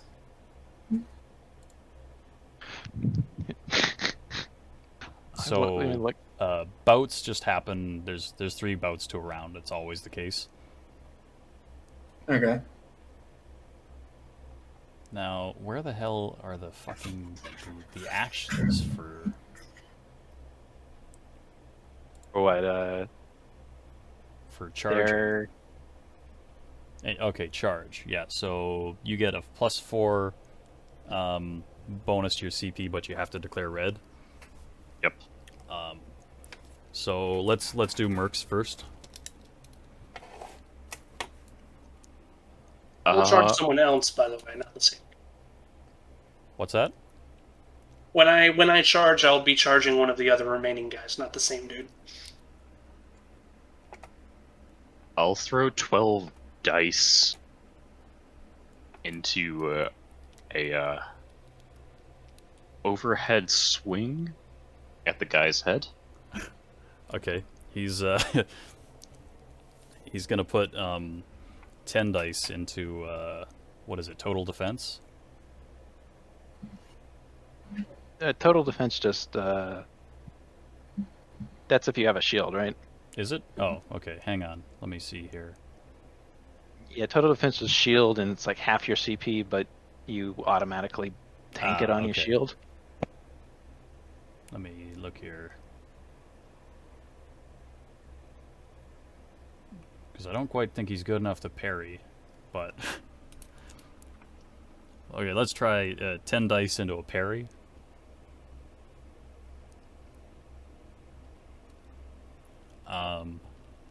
So go ahead and roll your thing there. Okay. I just need to check something.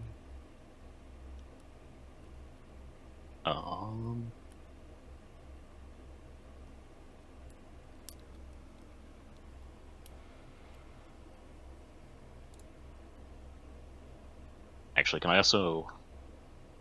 I guess since you already parried, I may not be able to, but can I make that a power attack? I don't know, Pat Kenny. Well, if he has dice to spend, I guess Because you you, use. you could allow it if he had some dice. I don't care. Okay, Yeah. so I've yeah, got 4 more.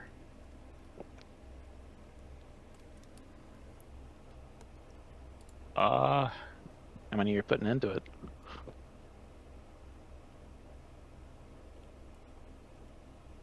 I guess I'll put 2 into it.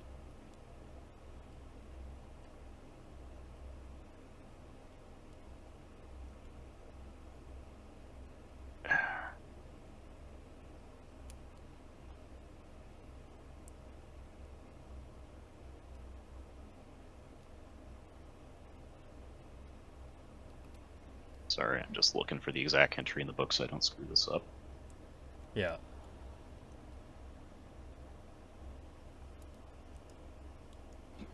Oh, don't forget to factor in your reach. Yeah, I've got reach long.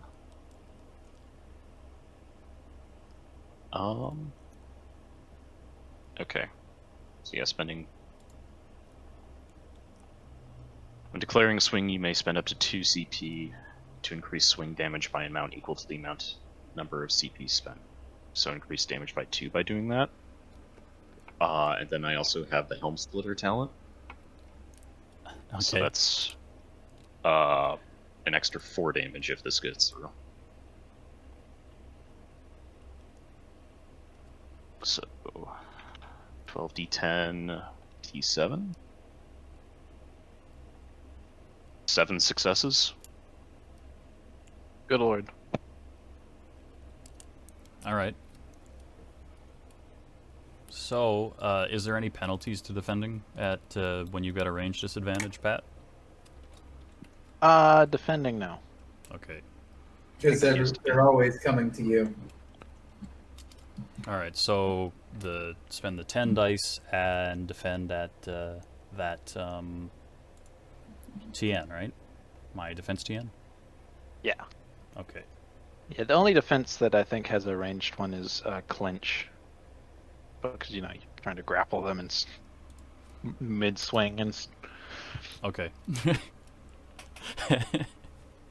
It doesn't okay. succeed, so that's 5 bonus successes. You were swinging at the head, right? Yes. So Okay. I need to roll a d10 for that. Yeah. 5. Was that the face? Lower head. Lower head. Okay. So there's an extra 4 from the power swing. I do an extra 4 cutting because of the Zarabizarek.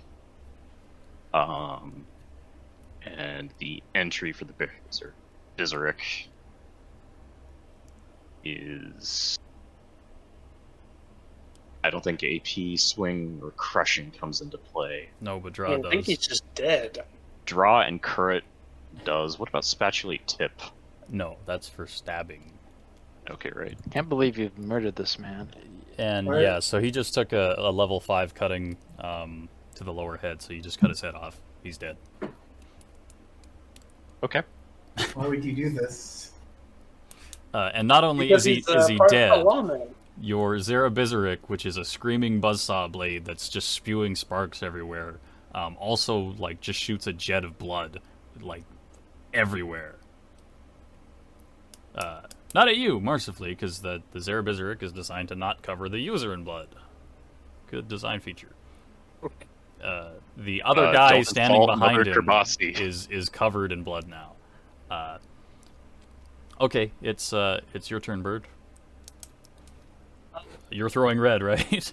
Yeah, I'm gonna charge at whatever guy's closest to me and try to stab him in the chest with my sword. He's throwing blue. So you win initiative, declare.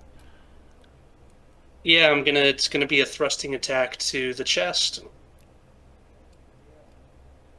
With how many dice? So, let me see. So I get +4. What's his reach? His reach is short. Okay. So what's the benefit that you get from attacking? You get a bonus to your From charging, you get a +4 to your CP. No, I mean the difference in our reach. Does that give me a bonus to attacking him? I don't think so. It gives him a it makes- penalty. Yeah. Yeah. Oh, okay, gotcha. And if he were to throw red, it would be easier for you to win the initiative. That's what I'm contest. thinking of. It gives me a bonus to initiative, yeah. Alright, so, okay. So I've got like 19 dice total. I'll throw 12 into stabbing him in the chest. Okay. He's gonna throw his entire CP into blocking that, so he's throwing 12 as well. Oh, very good. I don't think there's anything else I need to do. Very good.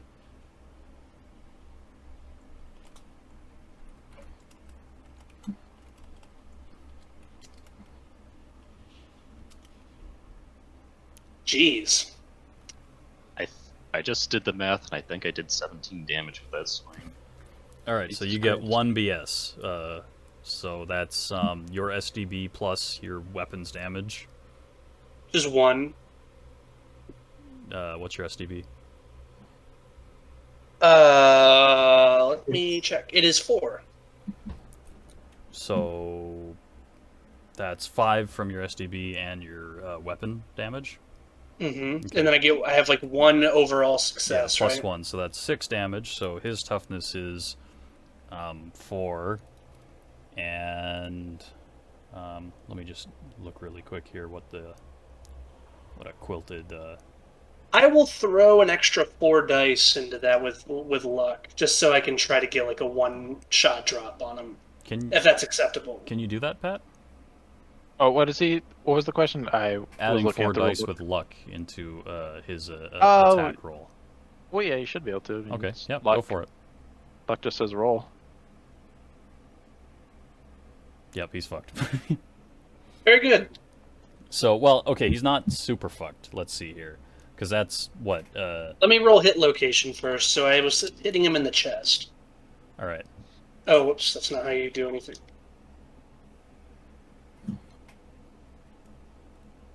I do not have the little chart up, so I don't know where that actually is. You said chest. That's belly. Yes. So I hit him in the belly. Yeah. Okay. Okay, so he's got 4 toughness and 2 AVP. And how many total was that? Like a. That was 8 damage. Yeah, so he takes a level 4. Well, no, he's got 6. Oh, I thought. Okay, yeah. Yeah, so he takes a So level 2 2. wound piercing to the belly, which Piercing is 3 stun, 6 pain, 6 bleed, like pretty deep stab in the belly. and he's Did he- he's got no He's CP left, so he has to roll an agility test. I can't believe What's- all these men are. What's the Well, if it's 3 stun from 0, it's 3 required successes. Okay. Yeah. Equal to stun.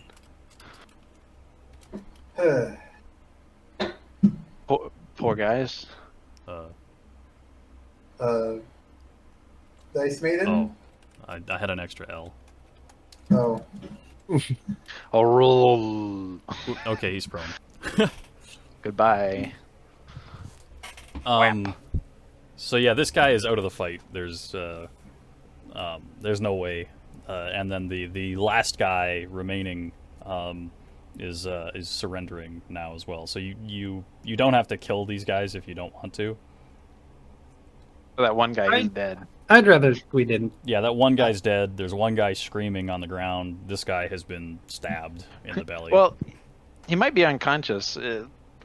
What's his pain threshold? Because he took 18 pain. Probably not enough. Yeah. So he probably passed out. Yeah, it's like CP plus grit. Shows up, asks some questions, maims you. Whap. Shouldn't have said that shit about his mom, I guess. Talk shit, get hit. I guess so. I mean, I know you guys, you don't want to kill them, but I'm pretty sure that we have to, because we didn't do anything that was legally justifiable just then. Well, they are criminals. They are criminals. They did steal a wagon. But we're kind of in society right now. Like, it was petty thefts, from what it seems. Why the hell did you whistle? My character is actually really okay with this. When we group up and you explain things, like yes, so they were criminals. One, they were criminals. Two, I don't have a very good control over my temper. Well, that explains it. You should have told us. Someone get this hot head out of here. Someone get this out. Well, I guess I'm still up in Overwatch position since. Well, like like I said, I go to join them when it's clear that like the fighting is done. Also, out of character, one of my arcs is literally stop you violated the law. People violating the law. That's great because my belief arc is criminals are scum. Actually, I was incorrect. It was 18 damage. I forgot to add in a Nice. Unless anyone immediately moves to stop me, I'm finishing off the guy that I killed. Or the guy that I brought down. Yeah, I'm not stopping you. Because as far as Reese is concerned, these guys' death, like them dying is already a given to him. He has not even considered that there is an alternative. Yeah, well, that guy you just that Pat beamed with an arrow or a bolt. Yeah, he's probably gonna die from that wound. He's gonna As far as I either bleed out or he's remember, gonna like. none of you have surgeon, so. Yeah. Yep. Nope. Havoc, I believe I need to make a grit test. Yeah, you do.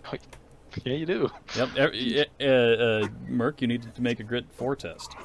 I tried to do a trick shot, so then I didn't kill anyone. Indy, And what's you your grit? didn't. My grit's 2. You make a grit Congrats. test at grit 3. Congrats, Oh. Clovis, you didn't kill anyone. You didn't I kill fail.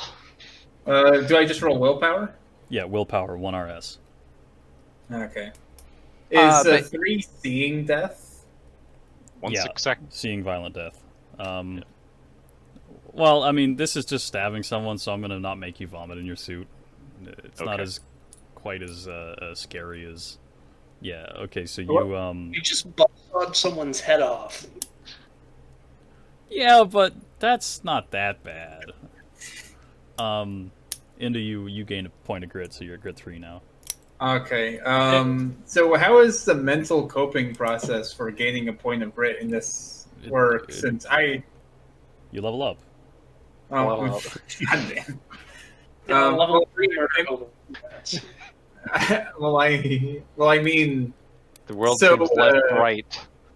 so failing that roll means that you don't cope with it. Yes. So I cope with it here. Yes. Except you've made it a part of you. Oh no. You've come to peace with it. Uh, You can live.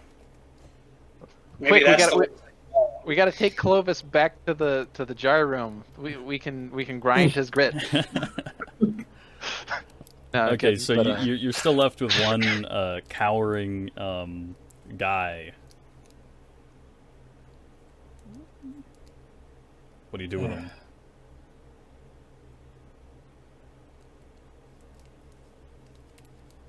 Well, no one else has the stomach for it. I'll walk forward and prepare to strike him.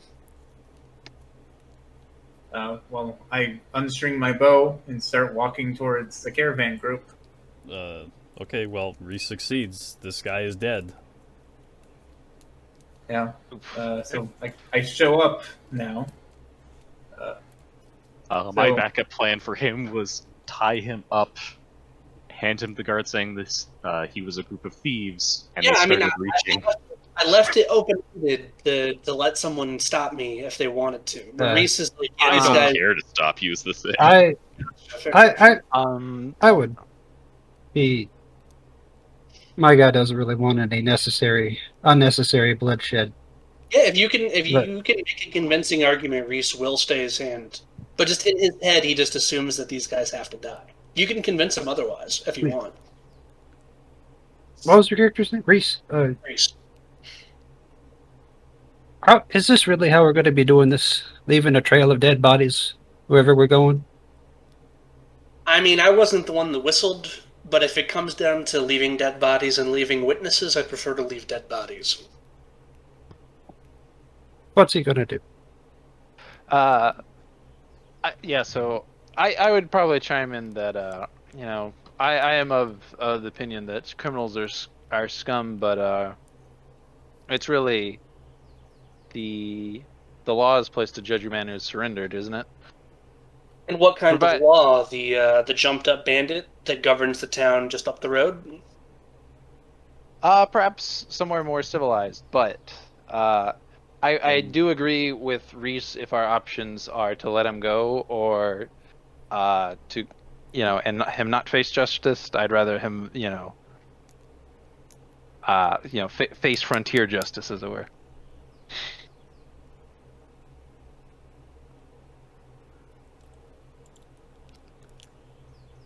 Oh, if that's how we're doing it, then so be it. Yep. Eter will walk towards him with the buzzsaw. Oh, Reese is already there. I'll just coup de Yep. grace him. Okay. Oh. That's that. Okay. Clovis now you say walks we... in as the coup de grace happen, I guess. Yep. Um, Okay, throw the bodies in the ox wagon, and I don't know. Can you slap the S an ox and have them just go down the trail by themselves? Well, they're not yoked up, so so, what was all that about? They Elf here insulted got a Mama little insult. Kabasi. What? They insulted Mother Kabasi. You don't insult Mama Kabasi. What? Yeah, this dude's a few birds short of a glade. I don't know, something he snapped and just started fucking killing people. What the hell, man? They were criminals. I do suggest we perhaps not allow either him or me to signal such things. I wouldn't have taken that insult either, I say. My mother's dead. Same. Eter Wait. nods towards him with some, what's the word I'm looking for? Understanding.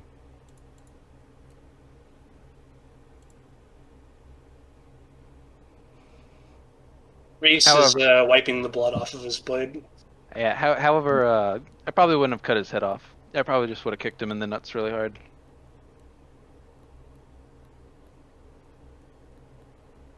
That what do you call that thing? Reese asks and points at the buzzsaw. This is a Zara Bizarek.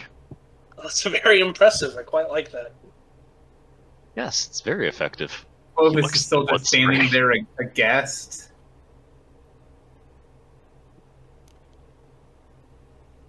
Well, best clean up.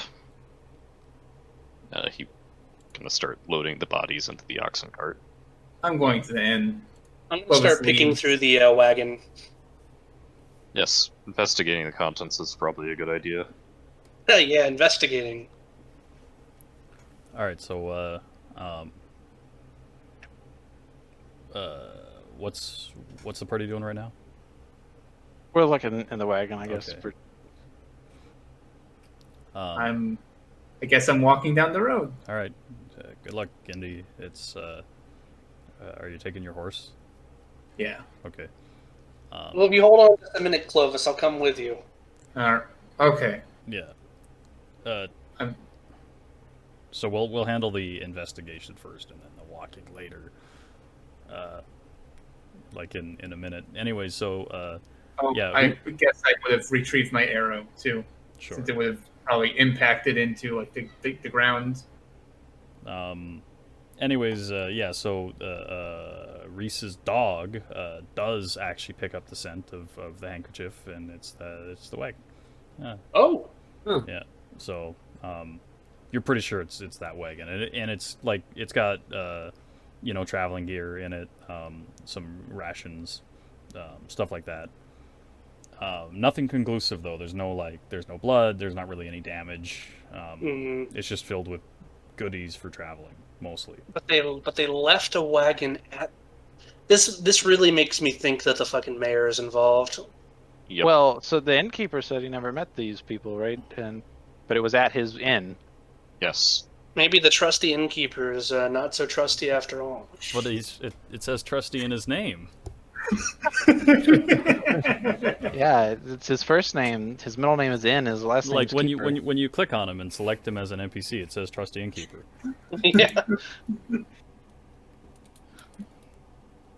Yeah. Yeah.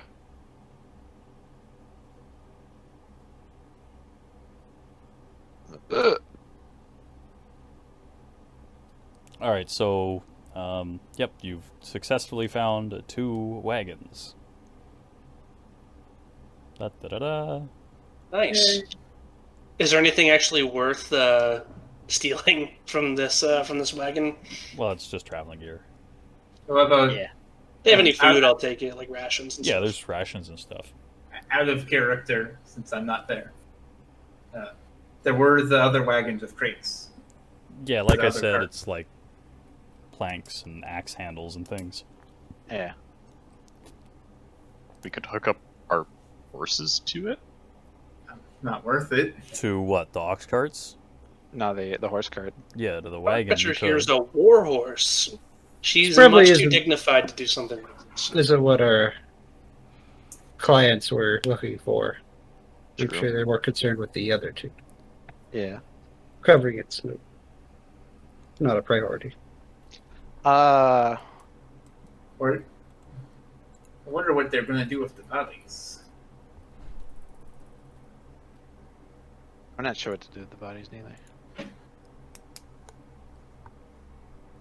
Is leaving them not an option?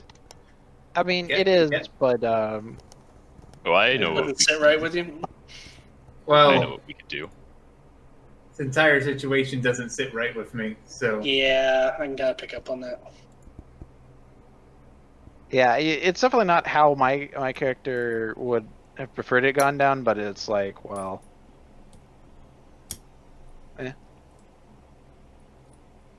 Certainly not what Reese would have done, but once we're committed, then he's gonna follow through.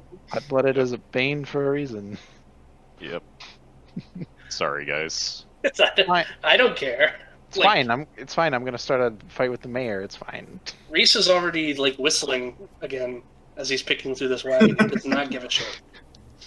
Clovis is pissed off since he's a 20-year-old that has up to this point not seen murder. So I'd probably be very mad if they were just the wagon had just been here at the camp or something. I don't know. Wait. Okay, here's my idea. If those guards are the same ones the other day, we bring this wagon across, give them the same explanation, assuming that they haven't figured out something was up, have the bodies in the wagon, and then drop the bodies off in the cave. I mean, Start feeding the monster. Just leave a note, because apparently it's thing to read. Just leave a note on the bodies. Sorry for entering your home unannounced. Sorry for vomiting on your counter. But honestly, I'd prefer just to, because the campsites are sort of in the wood. I thought, right? Yeah. Yeah, just put them in the woods. Goblins will find this place, I'm sure, if they leave the caves tonight. Unfortunately, this whole place is splashed with blood due to. Bzz. But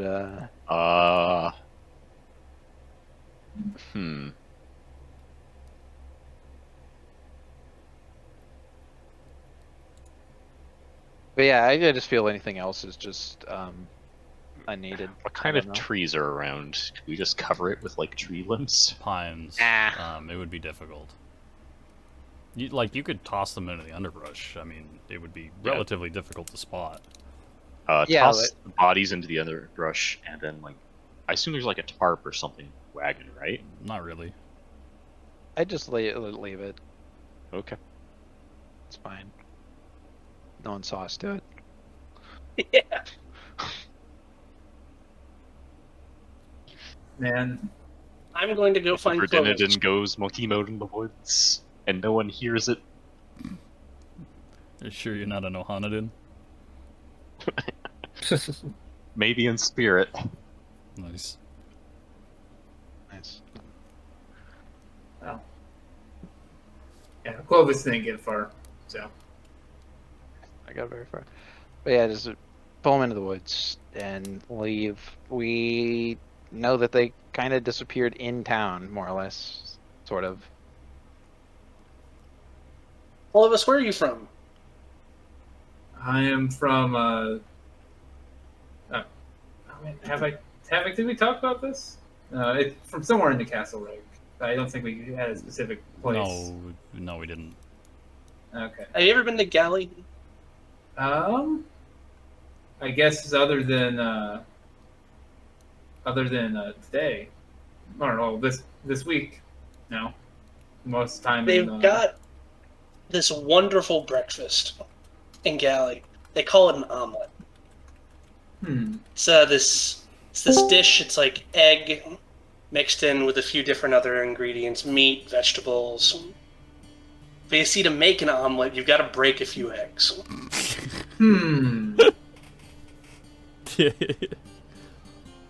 Like, I can think I'm understanding your colloquial metaphor. Gonna be okay. Like, some way to make it feel better? They're at least bad people, right?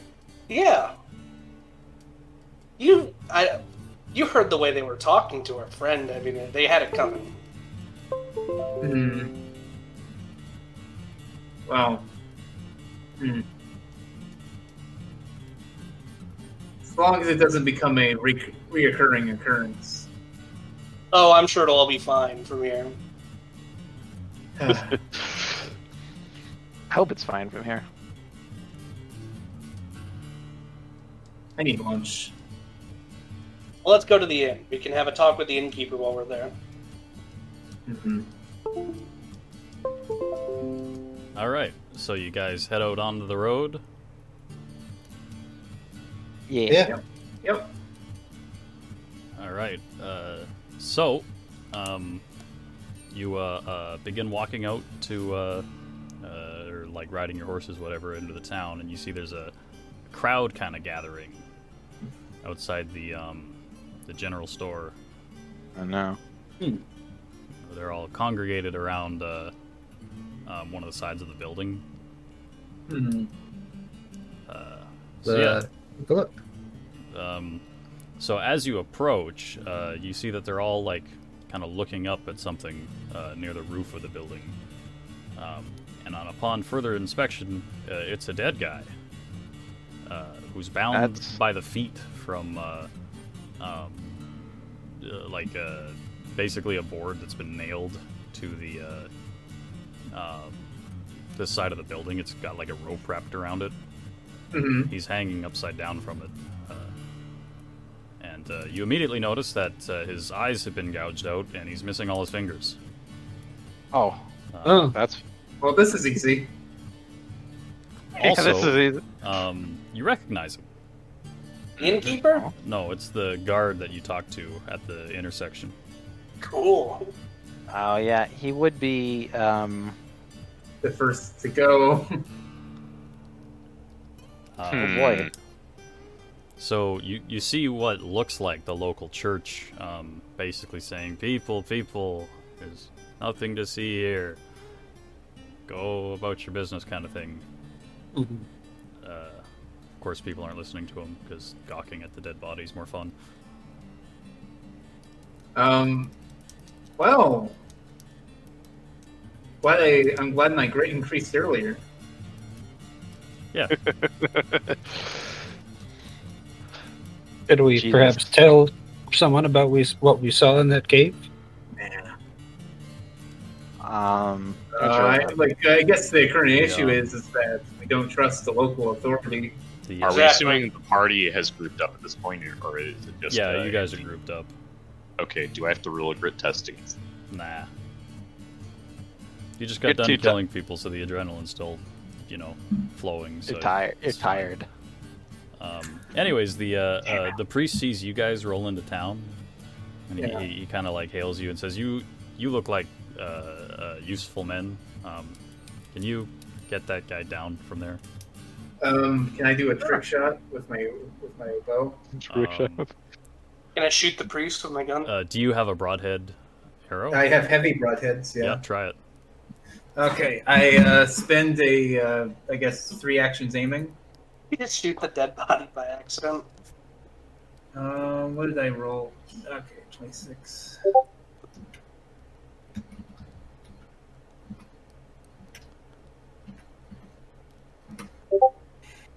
Yeah, you get the you hit the rope. Your arrow's embedded in the side of the building, but the rope's gone. And the guy collapses onto the ground. Priest comes in to do aces high, aces low. You gonna do it? You're gonna do it? No, you missed. You didn't aces low. Kim Kitsuragi after shooting the body down. Kidding, he doesn't do that. Okay.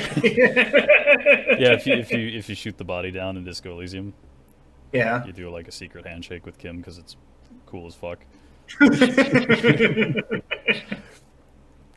Anyways, yeah. So the priest thanks you.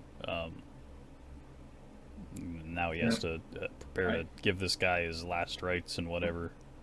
My pleasure. I kind of look at my arrow and realize that I have to subtract that from my ammunition total since I'm not getting that back. No one's climbing up there. Fuck up. I haven't It'll said be a yet. good. Oh. The arrow will be a good story, but I guess. Kind of look at the priest. When did he get there? The priest says that it was apparently sometime last night. Oh. Yeah, so he's been here most of the day. Oof. Go find the woodworker now. Yeah, at the end. Yeah. All right. Lunchtime, right? Yeah, it's roughly lunchtime. Can't. Yeah. Whew. So yeah, you walk into the inn. It's not super busy in here. There's a couple guys like hanging out, eating lunch and shit.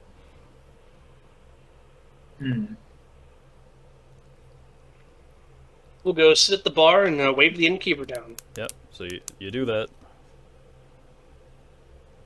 He says hello. And What can I get you for you?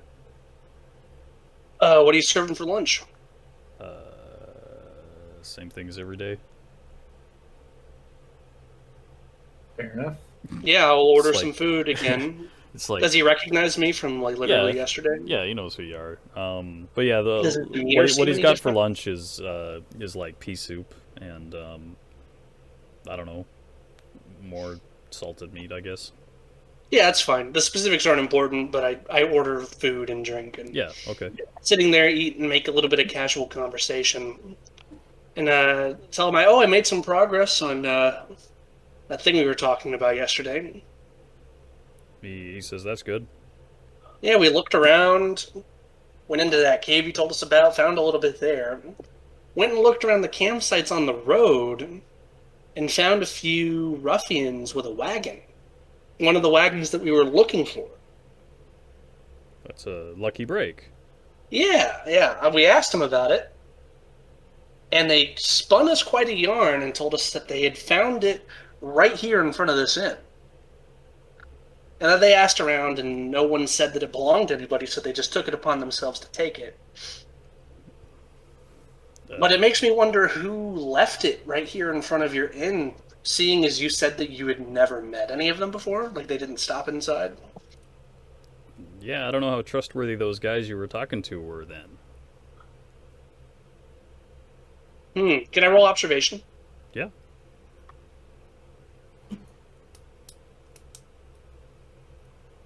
Where's the rest of the party in this? Assume just like kind of milling about.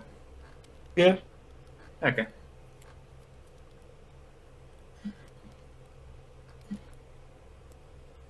Yeah, I so want to find Rupert. he but, doesn't seem to be lying. They could have just parked it there, Like, He could have just parked it there. Interesting. Yeah, maybe they were lying. They didn't seem like the most trustworthy sort. Like, I mean, I'll posit a possible chain of events is that they could have rolled into town at night. You know, True. Uh-huh. True. and if this guy wasn't awake and those guys came and stole the wagon, Yeah. I Right. mean, that's possible. Yeah, it's totally possible. and now they're without their like food wagon. So In which case, I feel better about murdering them, but we don't know that, so.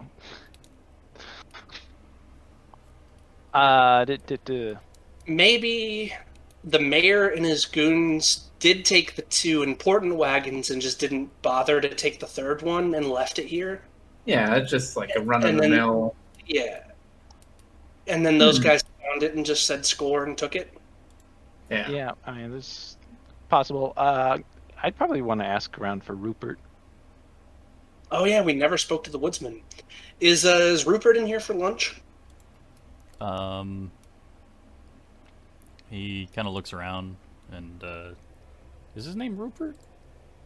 That's what- His name's Hubert. Yeah. Hubert. Sorry. My bad. He I said, said it wrong. he says no, but he points over your shoulder to 2 guys sitting at a table, and he says, but they're his friends, so they'd probably know where he is if he's not around. Good. I will relay that information to the rest of the party. He says that his friends are called Moose and Spider. One Oh, guy's very big and the other guy's lanky, so that probably probably explains the names. They get a lot of moose Yeah. up here. No, I guess just him. Yeah, that's a good one. Yeah, if anyone else wants to come with to talk to them, I don't want to dominate all of the discussion. Mm. I think we've established that I don't talk very well. Fair enough. I'm fine letting you handle this one for right now. Okay, sure. I'm tired of the accent for a bit, just a little longer. So I'll buy like a couple of nothing like super fancy, but I'll buy a couple of drinks, like a little flagon in each hand, and then walk over to their table and set them down in front of them, Okay. and ask, how's your day going? You put down the beer in front of them, and the big guy Moose says, "Oh, what kindness!" And so I imagine you say, "How's your day going?" And they say, "Well, fine now." Perfect. I heard that you guys, a Hubert, a woodsman around here. You friends of his? Yeah. We've been trying to get a hold with him just to talk to him, but he moves around in the woods as they do. Yeah. And we just haven't been able to find him. Do you know where we could meet him? So the big guy says, "Well, I haven't actually seen Hubert around lately. Actually, wasn't he down in Alton?" And then Moose, not Moose, fucking Spider interjects and says, "No, he went to Alton last week. But I haven't seen him either past couple days."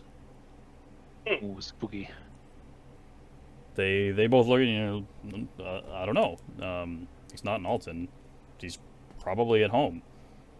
And we just checked there last night, and his wife said that he wasn't there, or this morning, as a matter of fact. But Really? apparently he was there the previous evening. Was he? We didn't see him last night. Because normally She he didn't- hangs out with us. Maybe she just hadn't seen him. Maybe she didn't expect to see him. That was just an assumption on my part. Okay, well, then maybe we should go looking for him. Do you know any places that he likes to spend his time if he's not home with the old battle axe or drinking with the boys? Not really. I mean, he just kind of, that's his job. He kind of walks around, but almost always he's hanging out here or, sometimes at home, I guess.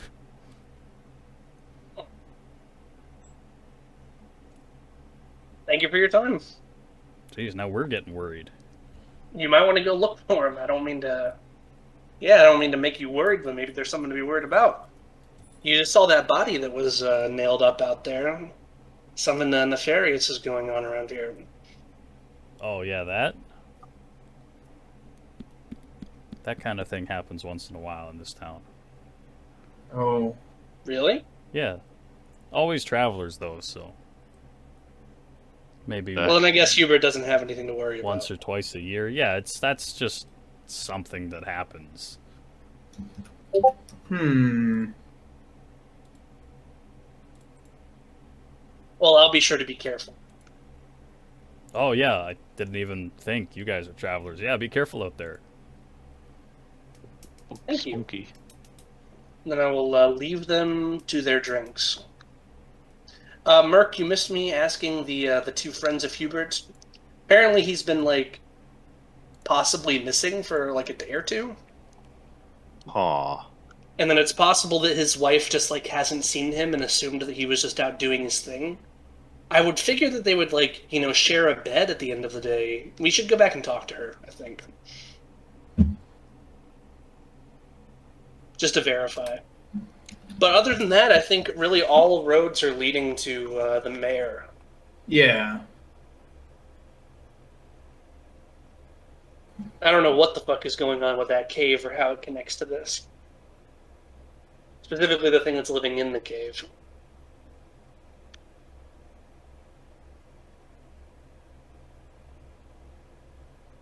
Anyone opposed to gathering the party and going to see the woodsman's wife again? I'm not opposed. I'm not opposed neither. Okay, then I will set off in that direction. Okay. This town's spooky. Let me go to the bathroom first. Same. Yeah.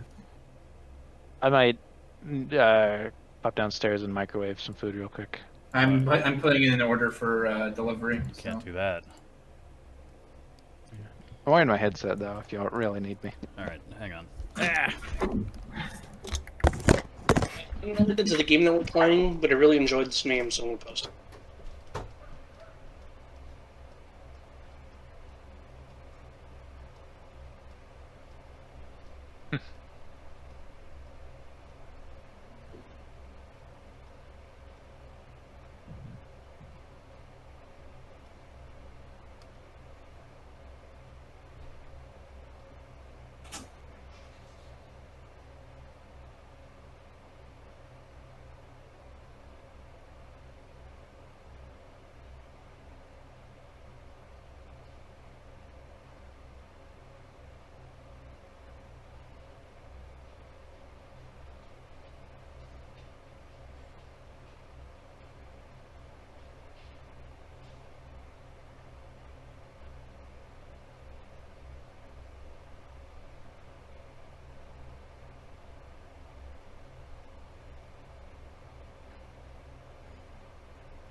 I figured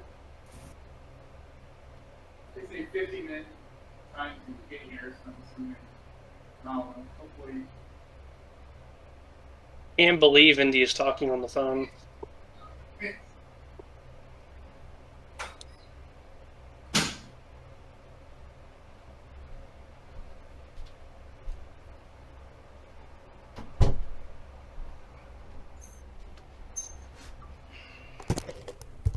I'm Sneed.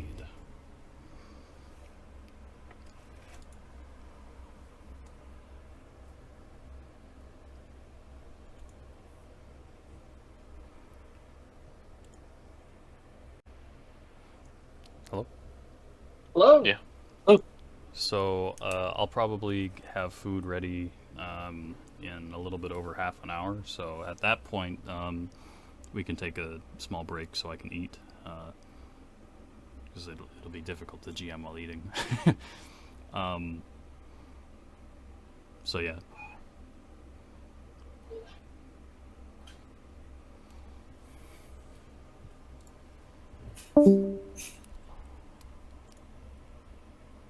Oh, kidding?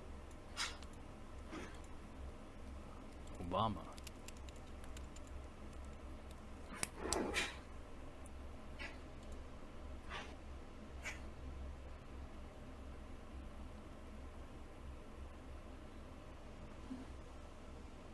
So, on a scale of 1 to 10, how much of a pain in the ass is the mayor going to be? Are you asking me that? Yes. Well, I can't tell you. Solve all problems.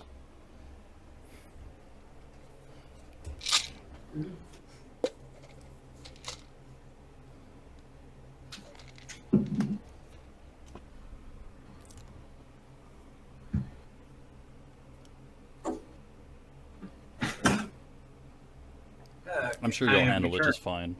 Yeah, so India was saying that in about half an hour, we'll have to take a short break so I can eat. Yep. Well, that works out perfectly since my delivery app says my food should be arriving in 20 to 30 minutes. Okay. Assuming the Chinese people actually make my food this time. But Yeah. But yeah, after I eat, I'm totally game to keep going. So yeah, I'm good. Yeah, I was just getting hungry, so my attention was waning. So Yep. you know, we can. Actually, while we have, I guess, a little bit on time, is everyone back, or are we still waiting on people? I don't I'm think downstairs. I can't Oh, believe okay. he's downstairs. Pat's downstairs with his Bluetooth headset. So, one, how do you feel running your first game, and how are we handling it so far, Evan? Well, I've run things before, but it's going well. I'm happy with it. You guys have done a couple things I didn't really expect. Like I didn't expect the cave to come up so soon. We speed ran the Persona 4 murder mystery plot. Nah, I built contingencies in the plot. Let's see. There's a couple of breadcrumbs I've dropped that you guys hooked onto in a way that I didn't anticipate. To be, Like murdering the four guys? No, I totally expected them to probably get killed. Yeah. They were probably going to die the whole time. Yeah. I do find it. I don't know. I like making characters with like, I guess a moral compass that says, "Hey, maybe we shouldn't kill people." Nah. But, well, no, I mean like personally. So when they come into conflict with others, that creates friction, which I like. Yeah. So should be fun. Like they're travelers anyway. Sounds like travelers disappear all the time. Wait a second. So if the guard was the one killed, so they must have been one of the guys the mayor brought, since he's not like a local. Yeah. Oh, but,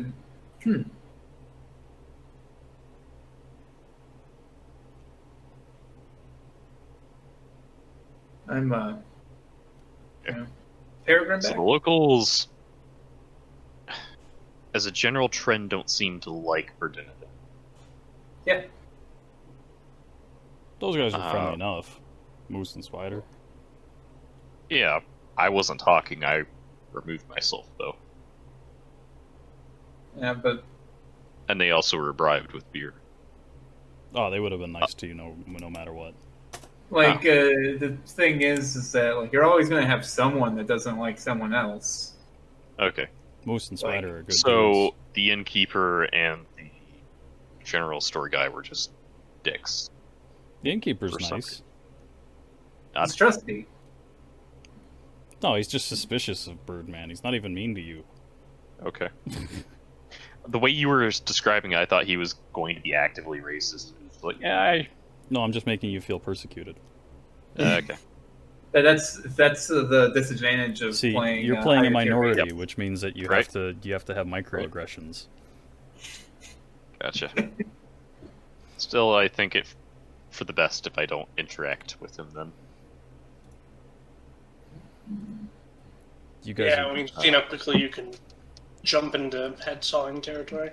I'm a little bit bummed out that you guys didn't restrain one of those guys you killed. Oh, I couldn't bring out the I can't breathe Oof, nice. I'm back upstairs. All right. So we're ready to keep going. I suppose so. All right. So you guys are gonna head back to the woodsman's cabin. Yep. All right. You do so. The lady's still gardening. no, Ma'am?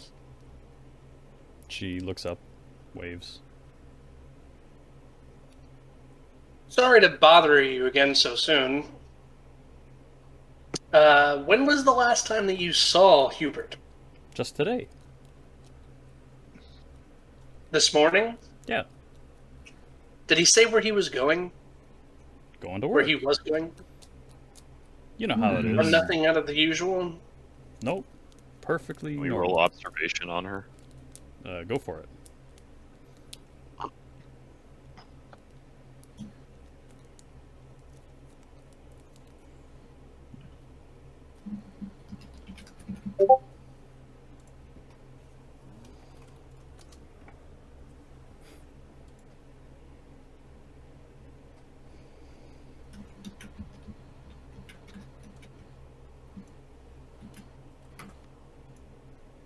Suppose I will too, but I doubt I'll do any better.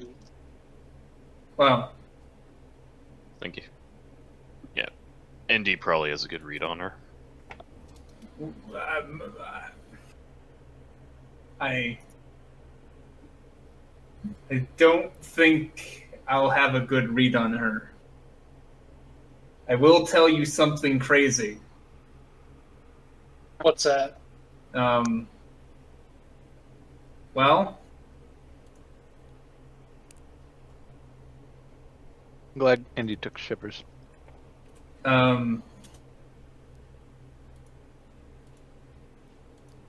man.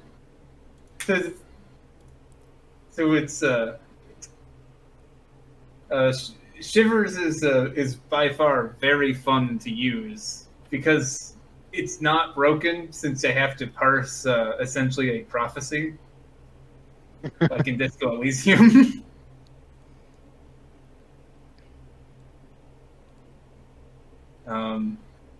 So I want to hear something crazy.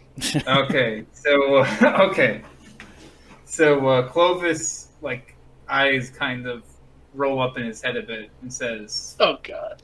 in the low quarter of Algenberg, a man follows an irregular set of footprints into an enclosed corridor beneath the city, damp across dust. On the street above, a peddler hawks good luck charms shoddily constructed from albatross feathers, beads, and horsehair. A dead man stands, waiting, and his visage returns to normal.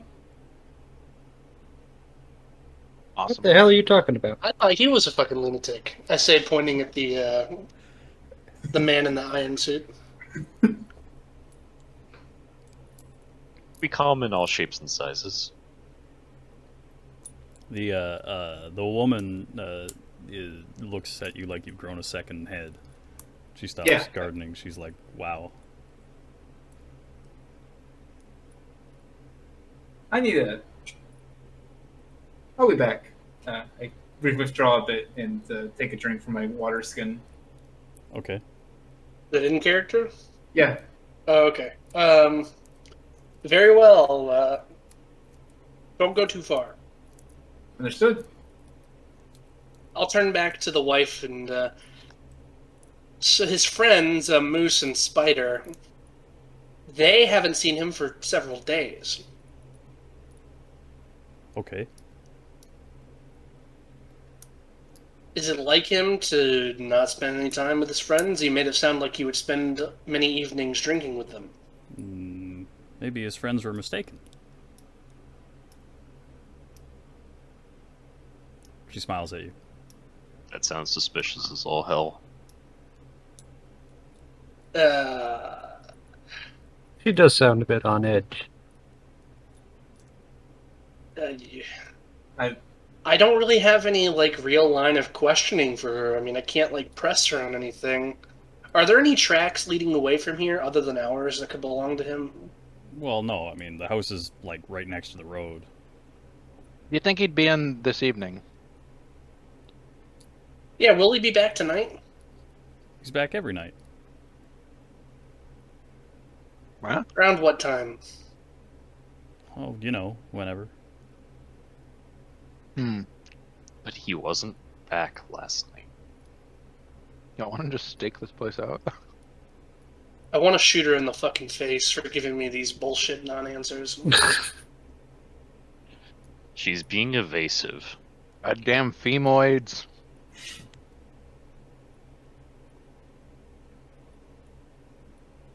Clovis returns, having clearly dumped out his water skin on his own head. What time is it right now? It's like 1? Yeah, it's about that. Clovis, you're looking a little wet.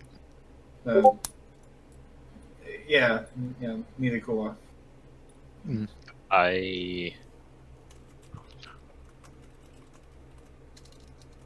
Did his friends say anything to us about his wife? Not really.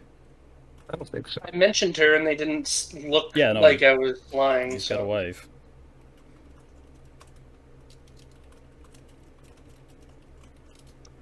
I mean, I'd be down to come back in the evening.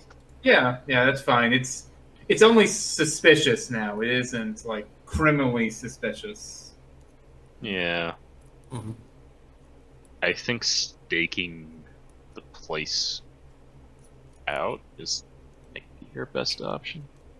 Do you think it's a good use of our time for all of us to No. just stay here until the evening? We could do something No. else in the midday. We have to go hunt down the monster that's also the woodsman. Oh, do you think that's what it is? Could be. Very well could be. That's what my crazy brain is implying to me. Yeah. Well, we could go out into the woods, like where that ladder ends up, and then like you can like. You can have a good view of everything else, right? You can get a good overlook view. I don't know We could go look for him until the evening and then return here. Yeah. All opposed? I'm not. Also, if he wasn't out drinking with them last night, that's because he was trying to evade us. True. Being a woodsman would what was give our them, initial lead on the woodsman? the woodsman? The innkeeper what- just told us about him, and that he might have information about the missing caravan because he knows these parts pretty well, and that's it. Also, Hey, being a Wouldn't his woodsman would friends- give him. Oh, go ahead. Yeah, one of his friends who are also are the friends also woodsmen? Or did I misinterpret?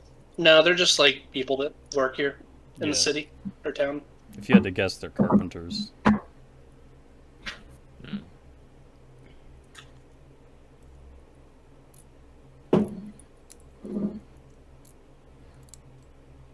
The reason why I think he's the woodsman is related is because it's a job that would give him a lot of time to be anywhere.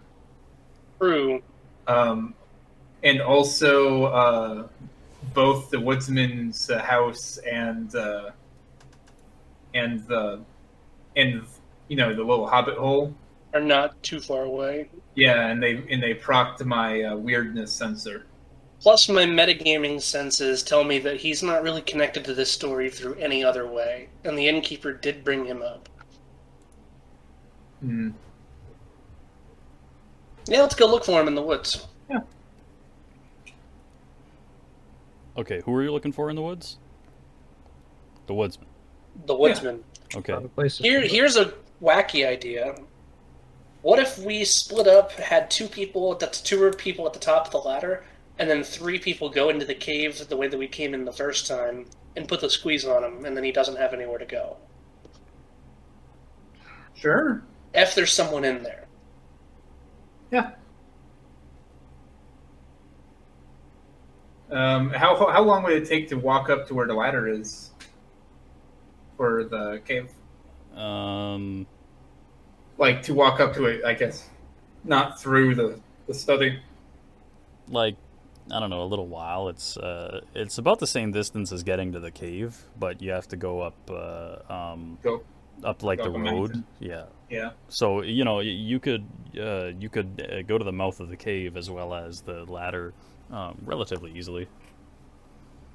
Okay. Yeah, let's do that. Anyone have a problem with that? Or a better idea? I'm open to alternatives. This isn't a better idea, but our cover story is we're looking for whoever killed the guard Okay, that's cool. That works for me. because it's not false. Yeah. And so,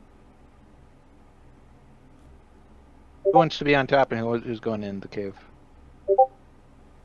Clovis and I can take the ladder. Sure. Okay, I'll be in the Sure. cave. I think he said our dogs have a hard time to get in there, and getting them up the ladder is hard. So I suggest we have dogs guard entrance. Right? Sure. Stay. Guard. That works. Also, that protects our horses. True. I'll be taking mine up to the top side of the ladder with Clovis. Yeah. Okay, so you guys are going back up to the cave? Yeah, I think that's the plan. Yeah, and we're going to see if. Camp out by the entrance, right? Well, no, we're going to have camp up by the ladder. There's two of us.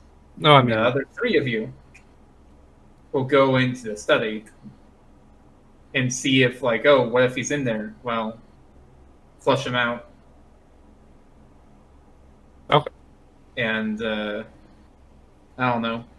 Do whatever we do with monsters. There's only one thing we do with monsters. Okay. So yeah, you head on up there, and you park guys at the entrance and you park guys at the ladder. Yeah. And some time passes, and nothing. Well, no, the guys at the entrance are supposed to go inside and clear out the house. Okay. Well, yeah. So when you do that, there's no dude there. The dog's still there. Oh. You want to take his dog? The dog's chewing on an orbital bone this time. I think we should take the dog. You could also check the cabinets. The other cabinets. Because we only looked at one. Yeah. You might have abandoned this hideout. This dog It's a lot of with a work to new suddenly bone? abandon.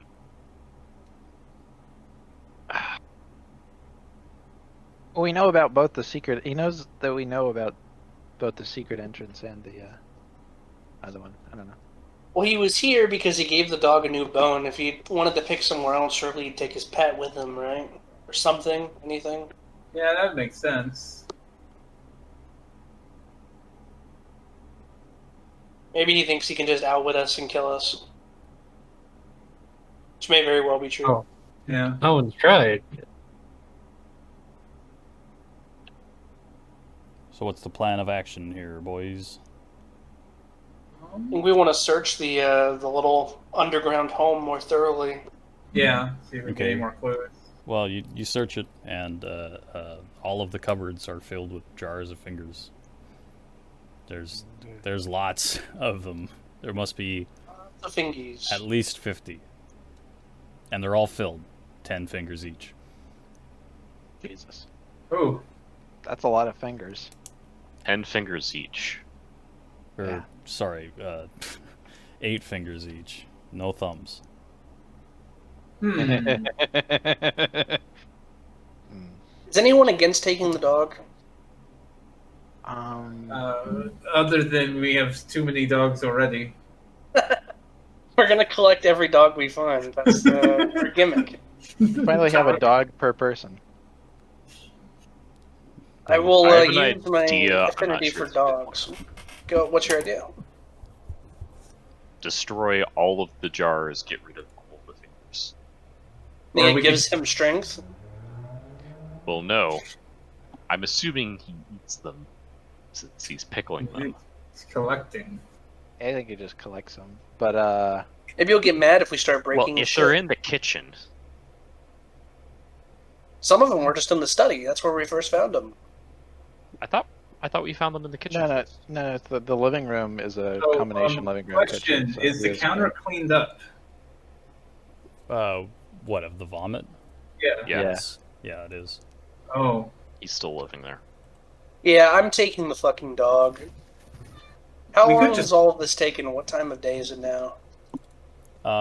It's about 3 p.m. You want to write him a note? We have your dog. Yeah, actually, no, he's gonna know. Fuck him. He doesn't get a note. Come find me. Like, You want your dog back, asshole.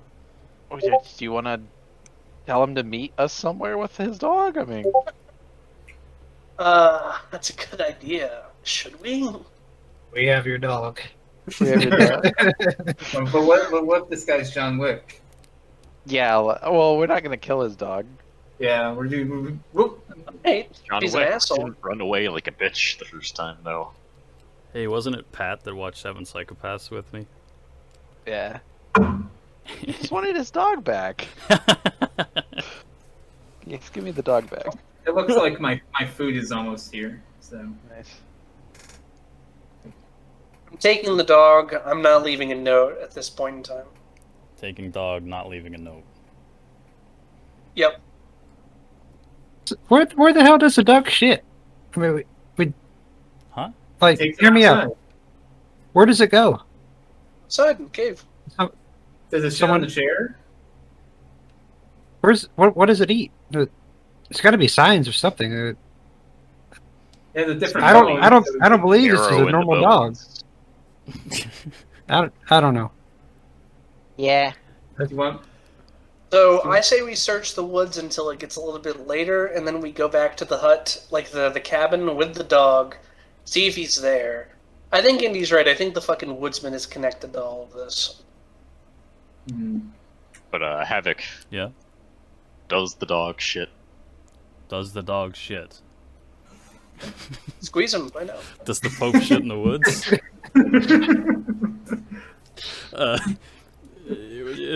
I mean, by all means, it seems like a normal dog.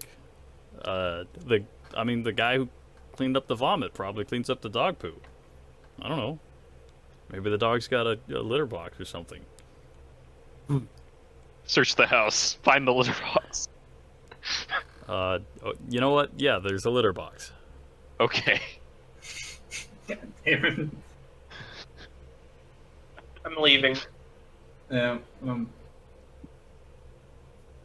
Do we want to call the break now? My food's about to get here. Yeah, Havoc sure. has to go for dinner in like 10 minutes. Yeah. Do we want to set a time to reconvene and like say, I don't know. Like I'm fine to go as soon as I'm done eating. Okay. Fair enough. But I mean, well, let's see. How about 40 minutes? So Okay. 7:30 my time. I don't know what time. 9:30 it is. CST. Yeah. Okay. Now, yeah. So we can reconvene then. Is that all right with everyone? Sure. I don't know how long I'm gonna be able to or want to play after we reconvene, because we're getting long past the point where I would A little long. normally consider stopping. Okay. But I mean, like, as of now, I'm okay with continuing after you guys eat. I just may have to leave at any point later in the evening. Because yeah, if it's going on a little bit too long, then we can call it and then come back the next session. Yeah, I don't need to call it now. Yeah. But if Yeah, other I'm good to people keep need to, going. I don't care. I like the long sessions. Yeah, so do I. No. 1 second, I'm getting a call. Okay. Well, how about we come back at the reconvene time and see how everyone's feeling then? Okay. Okay. All right. So I'm gonna cut the recording here, and then I'm gonna hop off, and I'll come back 7:30, whatever Okay. time for you guys. That's all right with everyone? Yeah. Okay, For cool. me, Yeah. So the dog has been taken. You've acquired the dog, good. and you are. What were you gonna do with it? You were. Hold on to it for now. Yeah, you're gonna hold on to it, and you were gonna go stake out the woodsman's house. In the evening, In I the was going to go look around in the woods and see if he's out there until then. Because his wife said he wouldn't be back until nighttime, so I don't know. Unless anyone has a better idea, I'm just kind of flying by the seat of my pants here. And give this Sounds good dog to to a me. good home.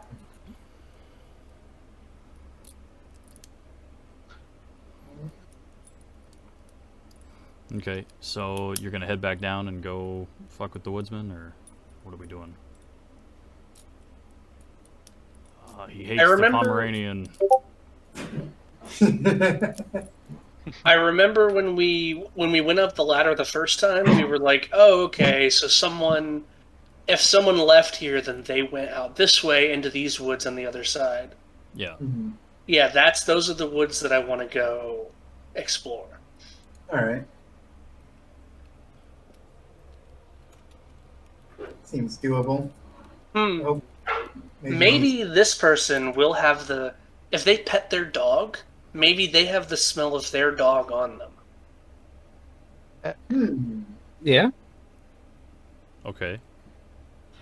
So yeah, I'll just try to use my dog and could we take anything else from the house? What else from the house might have their scent? Are there clothes anywhere? No. So there's no bed and there's no clothing. Mm-hmm. So he doesn't live here. We'll just try the dog then. Yeah. I'll take the Pomeranian out of the sack that I'm keeping it in, and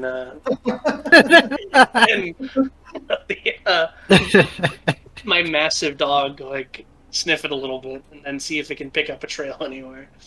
Paste.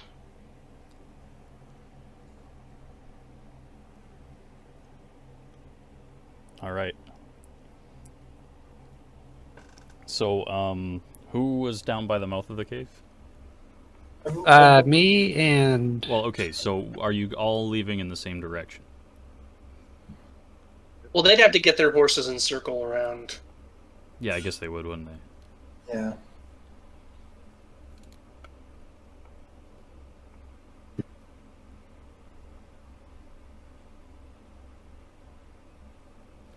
yeah. All right. Let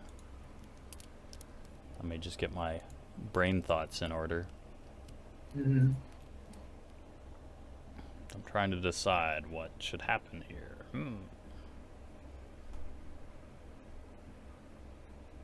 Well, anyways, yeah. So you guys get your horses, and you you all meet up at the intersection. I guess there's still a guard there, but there's just one now. Do you know what'd be wacky? What If was it? someone caught us in that study and thought we were the murderers. That would be wacky, wouldn't it? Yeah. Yeah. It'd Well, be pretty wacky. from what you've been told, this kind of thing is going regular? on. Yeah, is been going on a while, so they wouldn't really blame a newcomer on it, Yeah. or at least a group of newcomers. It's kind of weird.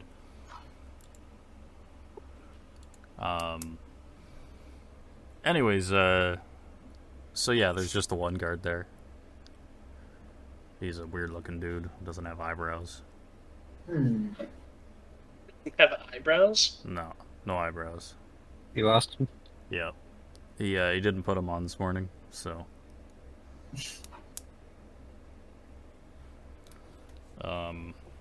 Does he stop us? No. Then I ride past him. Okay. But yeah, so otherwise, uneventful trip back down into town. It's about 5 p.m.-ish at this point. Mm-hmm. So, yeah, I don't know if you guys want to go to the woodsman's cabin now, or go do something else. I thought we were going to check the woods, right? Yeah, okay. So where in the woods are you going to check?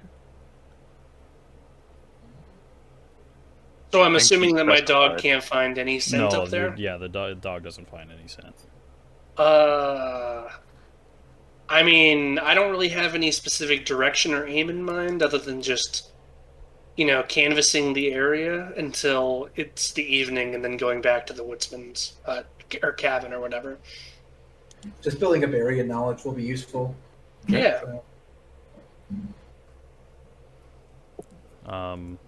Okay. So yeah, you start searching around. You eventually find that stream from earlier. It doesn't actually like really end anywhere near the woodsman's house. It just kind of peters off, and kind of like it probably goes underground and branches out somewhere else. But there's no way a person or a creature could even follow that. Mostly the woods around here is there's not a lot that like you can go through because it's mostly the town kind of exists in a big bowl.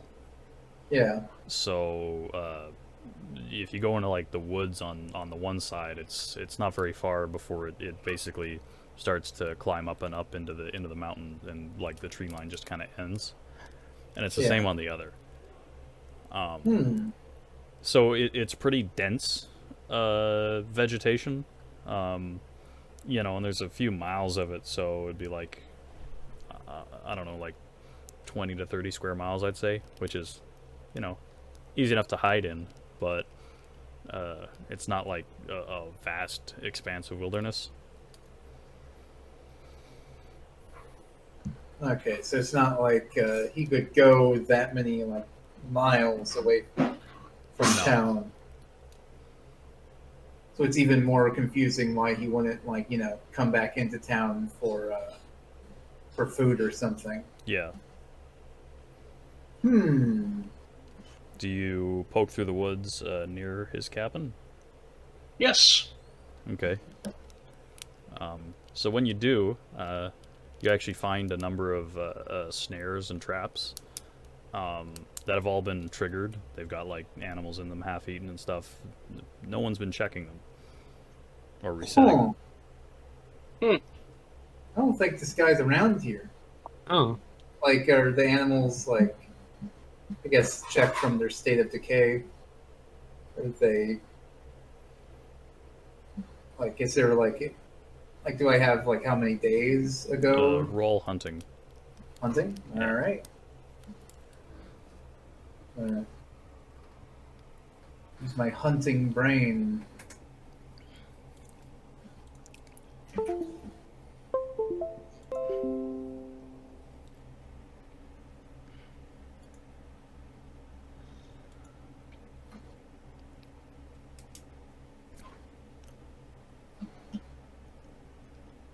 Right. Well, yeah. So you can tell easily enough that it's it's been close to a week. That's how long they've been sitting here. Are your characters extremely specialized? Because none of my roles get to my that high. character's extremely specialized into like 2 or 3 things. I think my highest thing is like 13 or whatever. Yeah. Yeah, I don't have any skill checks down. I looked at your attributes, Palladian, and you've got a much more generalist spread than these guys do. Because I don't really have a good frame of reference. I have like too much. Oh no, you're playing a normal character. Indy's character has, I think, 8 in agility and 8 in perception. So. No, Aline is someone who would be good at combat, but with decent stuff on other things, like decent skills. But yeah, I don't know. No, you're doing fine. No, I'm sure I might. But my character's just really good at observation and hunting. Shooting. So. Yeah. Okay.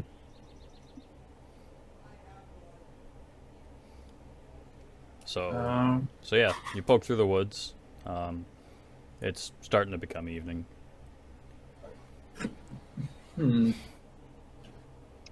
think we should go to the cabin. Yeah, and I guess this is confrontation time. Okay. So, were you planning on staking it out, going and knocking on the door, or what? Get like close to it on horseback and then like shout or something like that. Okay. Yeah. You start shouting. Hey, is Merc here? He's muted. Mark. He was here. Yeah, he was. Hey, it's Knurk. It's Nurkapike. Merc's unmuted now. Yeah, I'm here. Okay. I was just munching on something I didn't Alright. want to. Come on. So yeah, anyways, you shout, and no one really responds. The lady is she's not in the yard. Well, that would make sense. Yeah. Yeah. I guess I. You know, Get there's off no my- smoke coming from the chimney in the house. I get off my pony and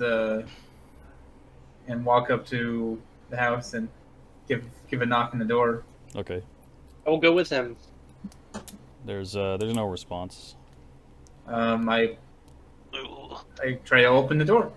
The door opens. Roll an agility Alright. check. Okay. I'm just fucking with you. You don't have to. So you open the door and you see like essentially the living room of, the single floor like chalet. It's dark. There's no fire in the fireplace. It seems comfy enough. Wooden furniture. Kind of rough hewn wooden floor. Roll observation, please. Vision. Sure. Okay.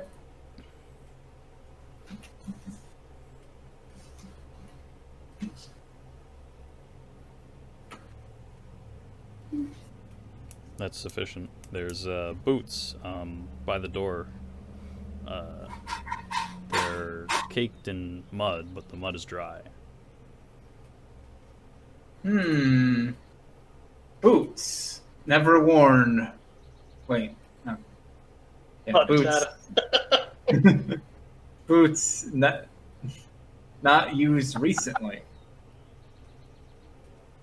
Kind of wave at the party to kind of follow.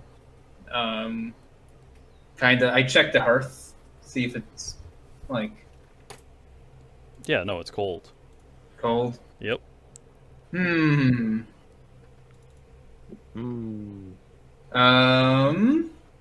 One second.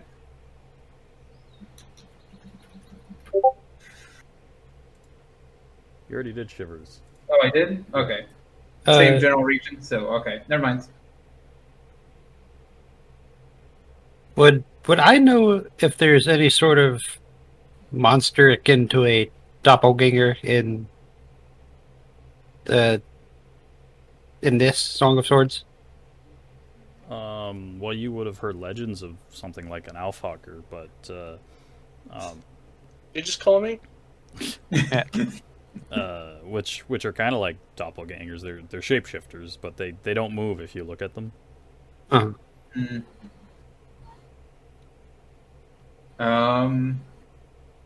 I guess how many rooms are in this house, or is it just like a single room house? It looks like there's 3. Okay. Yeah, probably 3 or 4. There's like the main room, which has like a kitchen attached, and it looks like there's like a bedroom or 2 and a storage room. Okay. I might go over to the bedroom and open the door.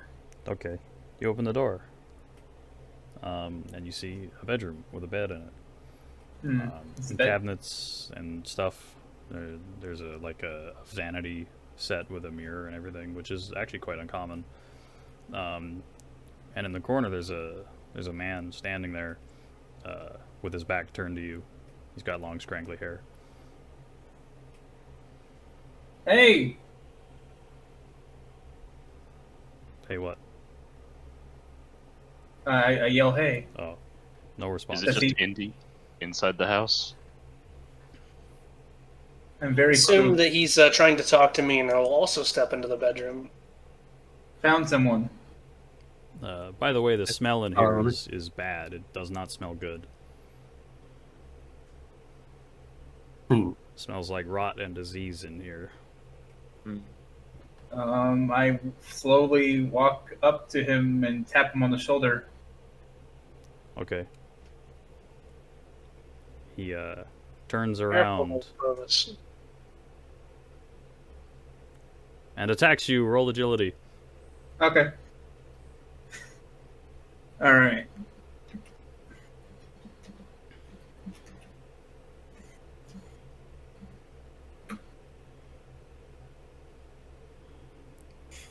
Okay, so he basically just kind of reaches out and tries to grab onto you.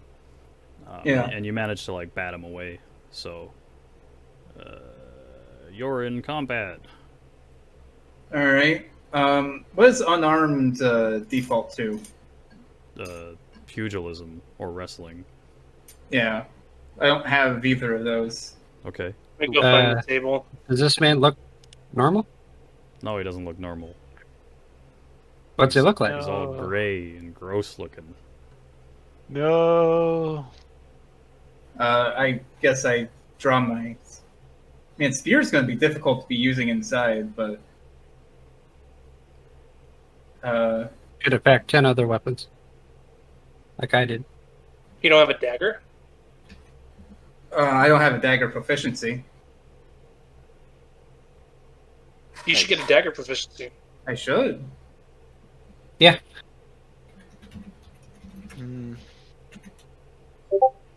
But yeah, so I'm in combat.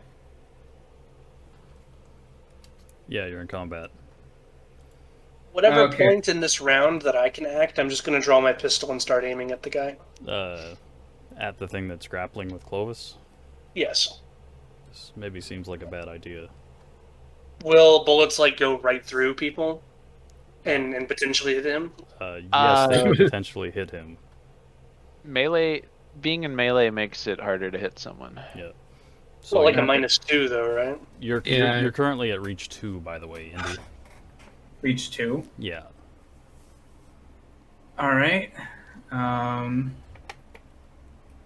Well, I guess I'll just draw my sword and participate that way then. okay.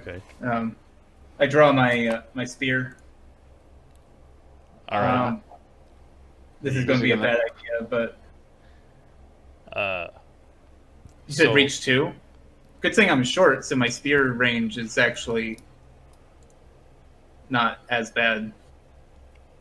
I think he could. I think he could trip this guy.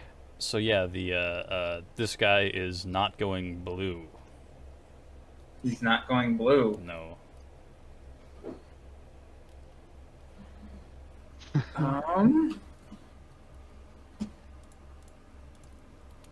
One second. Let me pull up the maneuvers. I'm not going blue. Okay. Oh. 3, 2, 1, red. Red. Well, that Oh, wasn't I- very simultaneous. That wasn't very sound. Yeah, I wanted to see if I could. Is there a butt strike with the spear Maybe. equivalent? Let me. Pat, would you know this? What was that? I missed the question. So with a spear, is there a way to do Yeah. like essentially equivalent of a pommel strike? Yeah, there's a butt strike. Yeah, there's a butt strike. How long is this spear? It's a half pike, right? It's a half pike, but I'm short, so it goes down a Hey, hip.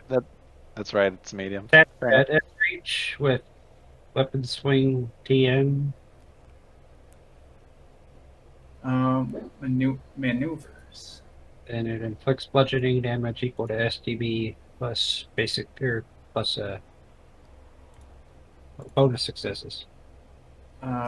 What did you say it was called? Butt strike.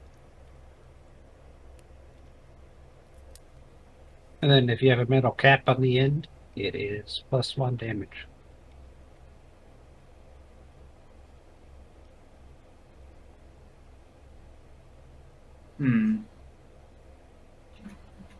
So since we're both going red, it's adroitness, right? Yeah. So the way that works is that he He declares first. he declares first. So he's going to attempt to clinch you. Now he can, Pat. He can declare clinch, and he has to pay 1 CP for being one stage of reach Right. out, right?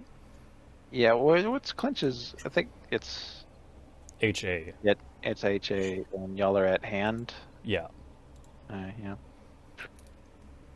So he is going to put 7 dice into a clinch attack. But we're already at short range. You're at H range, so Eight, 2. H range. Yeah. Oh, 2. Okay. Let me have a quick look at my.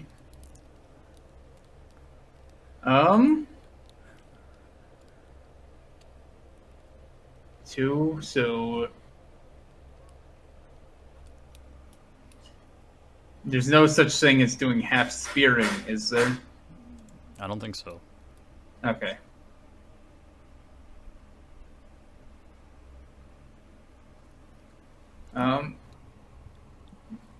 I am going to go for a butt strike. So I pay 1 die to engage at short range, aiming for the head. All right. So you well, actually, hang on. What's the rules here for that? It is roll an initiative test to determine whose attack resolves first. And that's just rolling adroitness, right? Adroitness plus reach advantage plus miscellaneous bonus, but neither has reach advantage here, I don't think. Okay. Yeah, no, neither. All right, so just What page does that have? 177. Okay.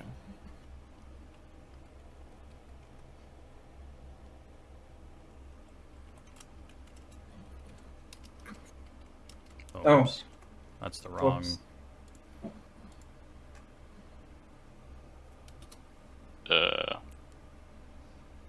So yours resolves first, Indy. Okay. I'm going to throw 10 dice into this. So +1 to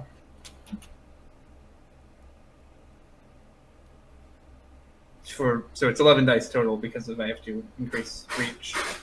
Okay.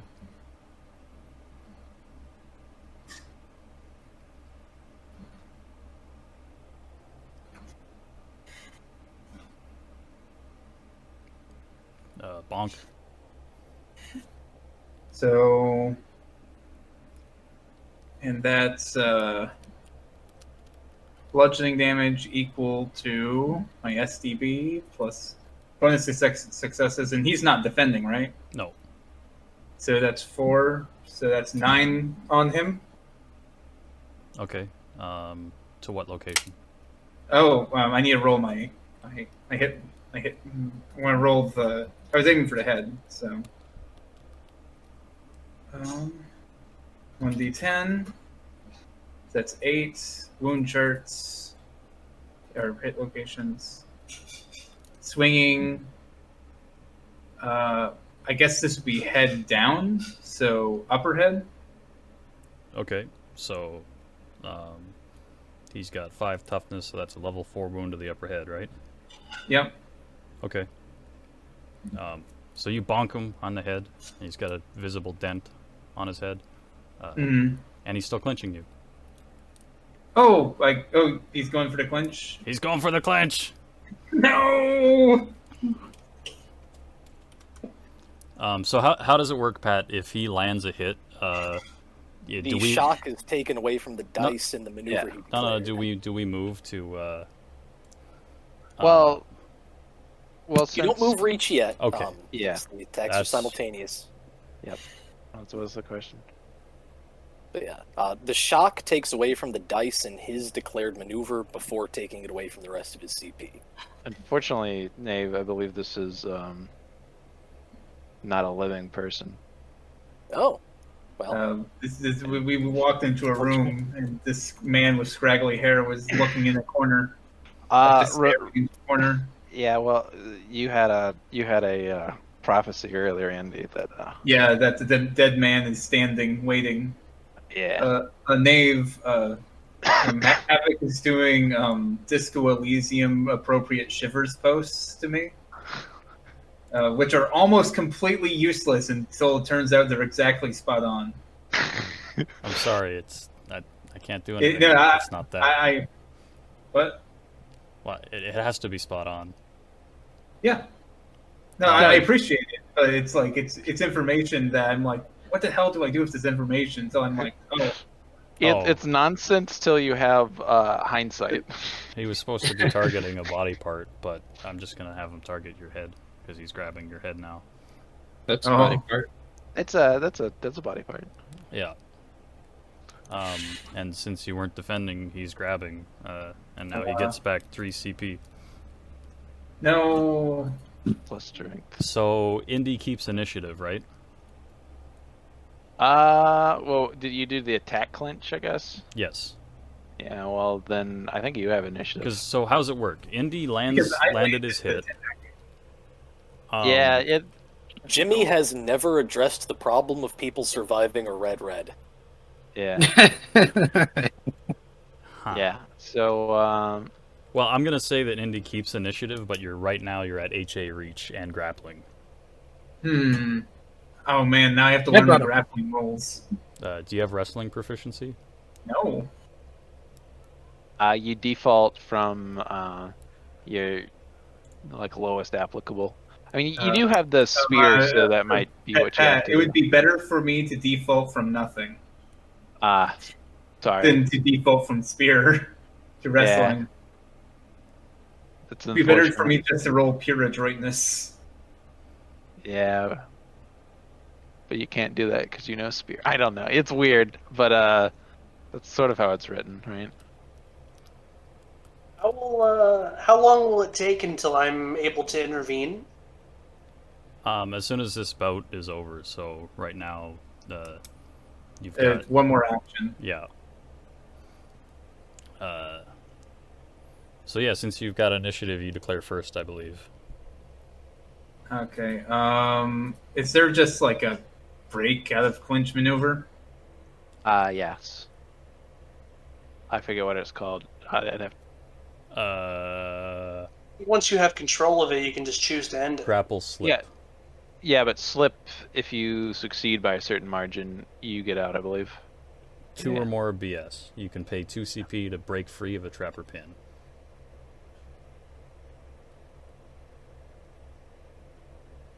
Yeah, and he has your head trapped.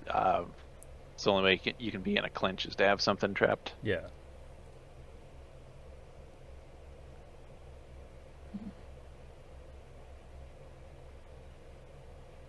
One day I'm going to make a CQC character and just learn how this works.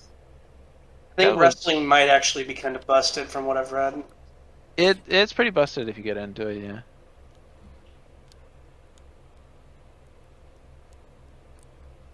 Okay, so grappling. You said grapple slip? Yeah. Yeah. So grapple slip is technically it's a defense. So I guess you can float it on his attack. Well, yeah. So in wrestling, you can actually both declare attacks, and you just whoever wins, theirs goes off. Yes. Yeah. So you can also just both do defense. Well, someone has to not do a defense, otherwise you'll just break apart, right?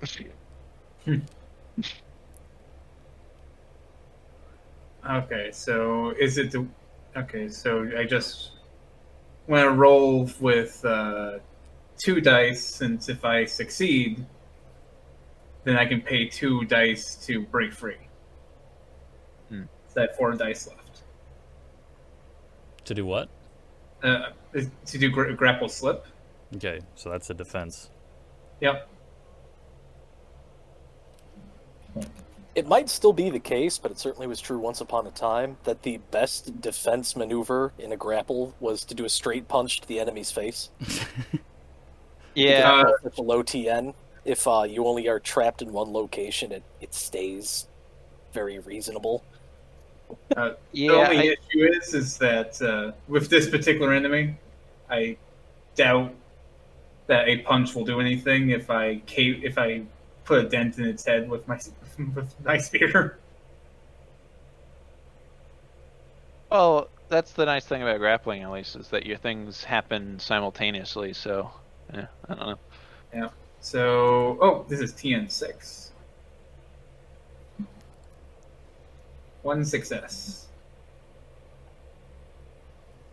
For slip. okay. So, but I didn't succeed with 2 or more. So he's gonna go ahead and grapple choke you. Oh. So with 11 dice. Bruh. Bruh. So many dice. Because he got back his SDB and then half he put into clinching you. No. All right. So that's 3 bonus successes, which means All right. you suffer 3 stun, and you begin to suffocate. Okay. Is there any defense from this for neck armor? Does not say there is. Did Or is it? I don't know. Maybe he's got you in a headlock or something. I'm not sure. I think they actually do bring it up, and that it's if you have if it has the hard quality, I think it makes it more difficult. If the neck is protected by plate armor like a Gorget or before, the TN of choke increases to TN 9. That's what it is. Are you I don't wearing think you have. a Gorget? let's see what's on my neck. Leather neck. You would still succeed, but only with 1 instead of. Yeah, I don't have hard armor on my neck. It looks like. So. Yeah. So All right. you're being choked. Ah. Uh-oh. Okay. So. I guess it's top of the round. Yeah. Stop of the round. Adroitness, you guys. You can go do your thing. So, would this only? I assume this has been called out, so we can all try to intervene. I will shout through the door. I'll try to plunge my knife, or run forward and plunge my knife into the guy. All right. So he's not. He can't even fucking defend against that because he's busy choking Indy. So, roll a I don't know. Roll a thrust maneuver at HA. I think Plus I got 4 mobility CP to. 8. So if there's 1 difference in range, I would be -1 CP, right? Well, pick whatever reach it matches for your dagger. I don't care. My dagger is S. Yeah, so do S. Thrust at S with plus 4 CP for charging.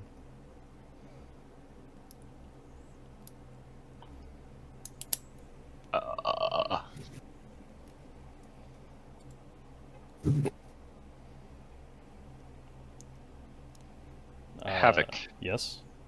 With 8 mobility, can I get in? Yeah. Okay. Well, let's resolve this wound first. Here. Okay. So Palladian SDB plus your damage thrust from that weapon. That would be.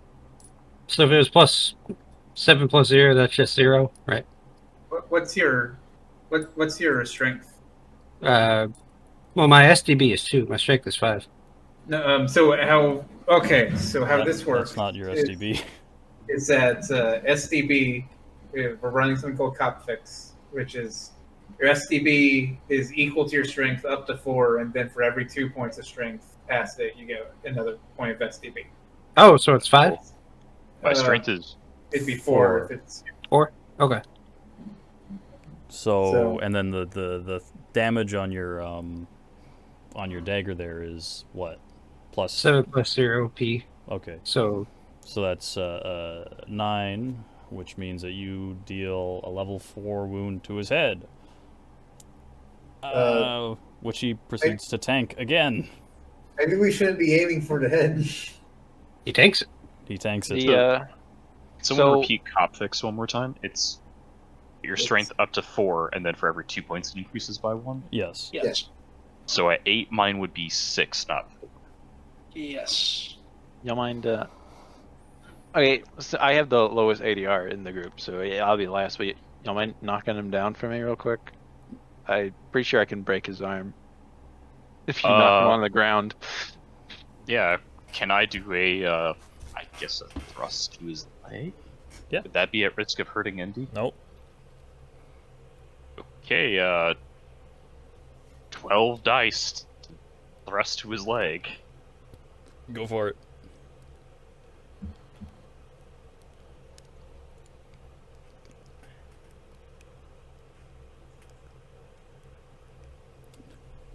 Okay. That's plus 1 damage for thrust. It's cutting damage, and I have spatula tip 4. And strength bonus of 6. So that's 17 damage to his leg. Cutting damage. Do I have to roll a specific hit location on the leg? Not really. I think I do. His leg is gone. Okay. So, I guess I'm confused. I thought there was someone already in the room with me. Reese was already in the room with me. Well, he was aiming his pistol. No, I Oh, decided you to said draw he drew my his sword. sword instead because everyone told me Oh, that was okay. dumb. Well, you didn't shoulder your way in fast enough, Palladian, and Yeah, you can go now. It's still before me, who's the slowest. yeah. Hang on, let me do some quick math here. Okay, yep, you can go. The zombie is now prone on the ground. And he's still. Am I still being held? Okay, fine. He's hanging from you like a necklace. I should have gone will, for the arms. Yeah, I mean, I'm gonna try that now. I'll try to take off one of his arms Go for it. with a swing. Sorry, go ahead. I was hoping y'all would knock him down because. Well, He's prone. He's functionally prone. Yeah. Okay. I took out one of his legs, man. I don't know what else you want from me. So just my CP plus 4? Yep.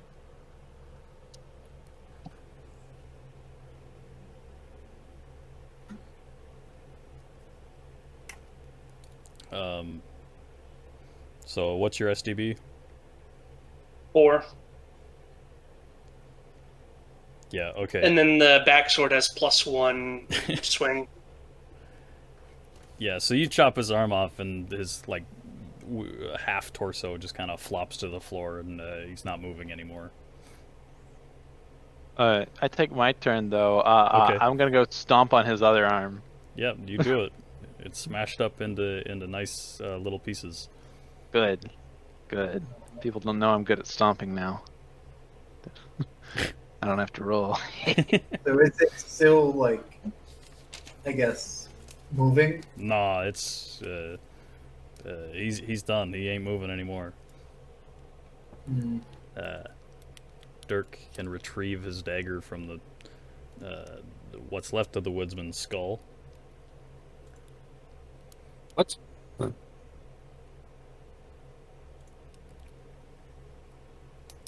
Yeah, I do so. Kinda. You okay? I think so. Yeah, it's so it seems like we have an undead problem here. Kind of kneels down, turns it over. I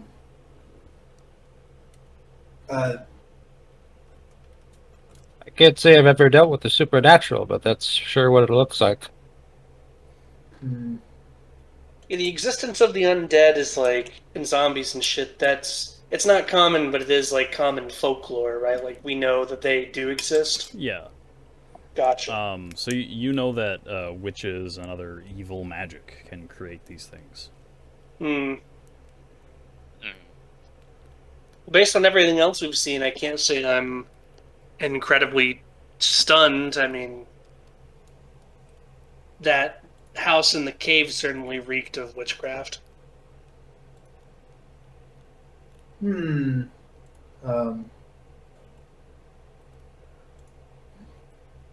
Guess.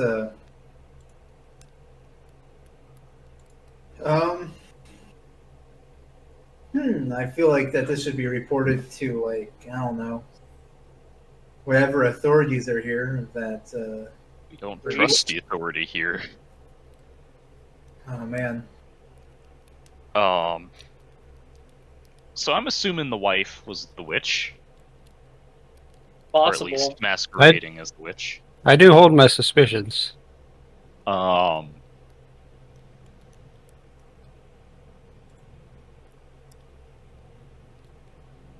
Okay, Funny thing is, you haven't seen the wife around. right. Mm-hmm. Dogs. Sniff. Go. Dog sniff go. Yeah, I will try to of find course. some like garments that obviously belong to the wife and see if the dog can maybe track them. All right, what's the dog got to do for keen scent? What's that do? It's like a +6 to its perception. It's a +6, yeah. I Let me go pull up the sheet.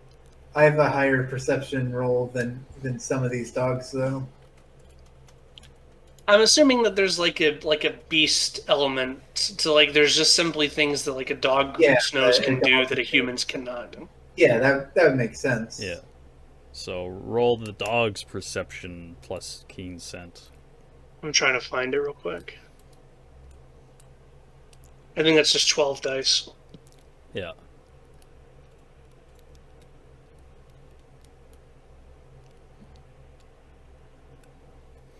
Okay. So the dog sets off out of the house.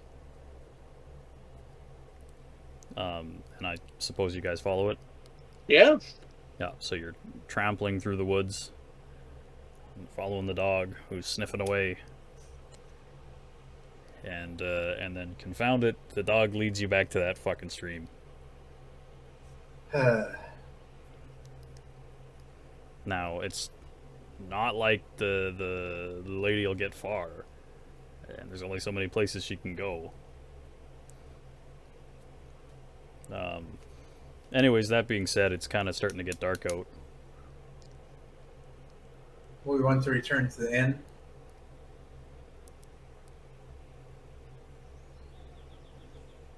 Or do we want to like turn over the house, see what we can find? We could turn over the house. We could go back to the cave and search the fucking.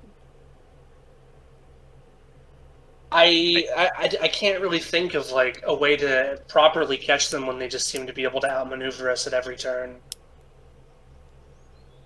Like, there's only so many ways that you can move through this mountain pass. It's like it's not exactly that wide.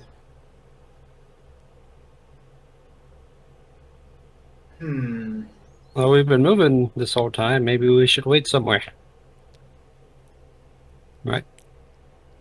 That could work. We that want could to help. catch this thing waiting in its lair. Would be. I don't like waiting in its lair.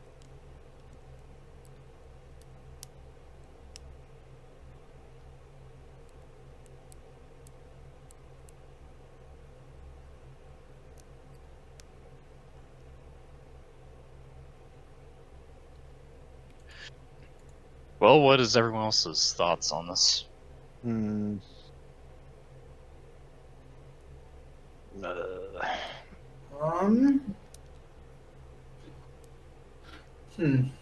So this was like our last, I guess, quote unquote lead, right? Other than just going to talk to the mayor. Yeah. I mean, this lead is arguably like we don't even know how related to the caravan it actually is. Yeah, it's just that it's something weird that we're running into. I mean, from a metagame like standpoint, I'm sure that it is connected somehow. I just don't. But it's just that all we know is that the necromancer hovel was in the same cave as one of the ransacked carts. Yeah, that can't be a coincidence. Maybe something in the carts. If this has been happening for a while, There's a very low chance it could be a coincidence.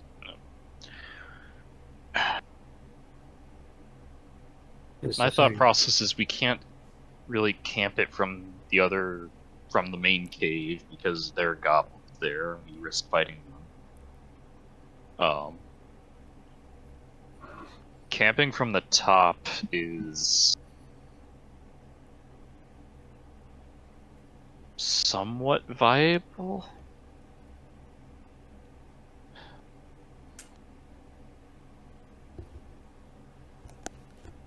I mean, do any of us know anything about assuming it's the witch? I guess. Do we know anything? Can we know anything? I'm not convinced that woman was real. About know anything about what? What this creature might be. Well, that's the thing, is it doesn't really seem to match any one set of folklore that you've ever heard of.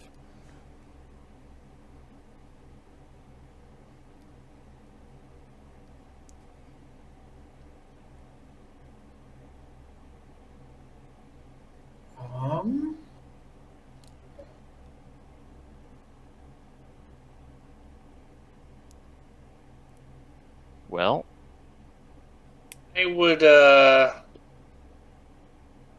would be down to go back to the cabin and turn it over. I doubt we'll find anything. Yeah. And then go back to the inn, I guess, or at least our campsite. campsite's going to be less and less safe.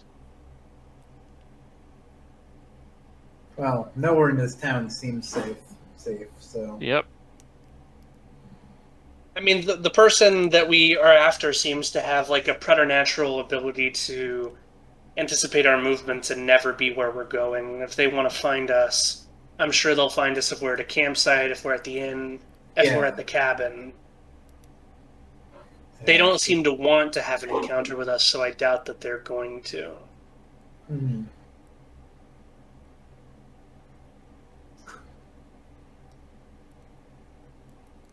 Yeah. Let's go turn over the cabin another time and then set up. And I feel like that we need to have our, I guess, confrontation with the headman at this point. That might involve having a confrontation with all of the guards in this fucking place, too, which is not really an option. Yeah. That's why I've been kind of trying to put it off, because I feel like it'll be the last thing that we do here one way or another. Yeah. But I'm not set in stone about that. I will go do anything, really. You guys think it's a good idea? Here's the thing, if we go deal with the mayor. 2 of us are hotheads. 3. 3? 3 of us are hot-headed. Yeah, if you deal with the mayor, it's almost definitely going to end in armed confrontation. Yeah. Why? Can't believe we're a bunch of hotheads. Why would you do this to me? We sent our 3 most loose cannon cops on the case. Everyone's like, no.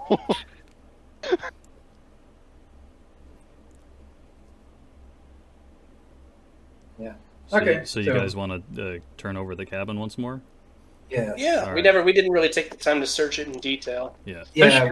We were mostly trying to trap what could have been inside. But so, if you head on back to the cabin and turn it over, that's the thing. Outside of the dead guy now, It's completely the way you would expect like a woodsman's cabin to be. Witches, are known for having weird shit all over the place, like totems and charms and things like that, and there's none of that here. It's completely normal. Yeah, that's why I'm like inclined to think that this place doesn't really matter. Unless no. Oh, what about the wife? Well, she's not around, but she seemed normal, if a little suspicious, but Yeah. He wasn't normal.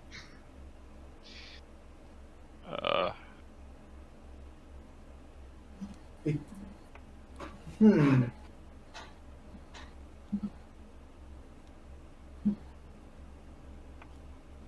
Yeah, since otherwise the only other place I can think is there anywhere to check that's up in the mountains from where the ladder goes? not really. Like, there's no more woods up there? No, that's where the map ends. Okay. There's an Oh, invisible no. wall. No. Okay. Okay. Man. They hired a bunch of people that I don't know. I'm not the best at this type of problem solving. Here's Well- a thought. Okay. If any interaction we have with the mayor is almost guaranteed to end in combat, why don't we prep for combat with that confrontation in mind? Hmm.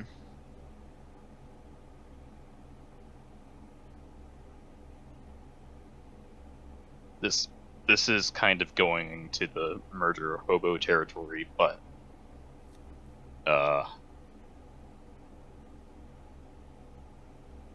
with our party makeup, it doesn't seem like diplomacy was ever an option. I'll be honest. Hey, I I'm might be. perfectly capable of diplomacy. I might be a little too tired for the proper role playing that I must do when I meet the mayor. So we can keep going if everyone else will. I'm just gonna slap myself in the face a couple times first. We have been playing for 9 hours? 9 Yeah. hours. it is been quite the session. It is like kind of double the length of the session I was expecting, actually. Yeah, I just might want to, if we aren't real set on anything, might end here and reconvene with fresher minds next time. Yeah. I can get behind that, I guess. Yeah, since we're kind of stepping all over each other and such.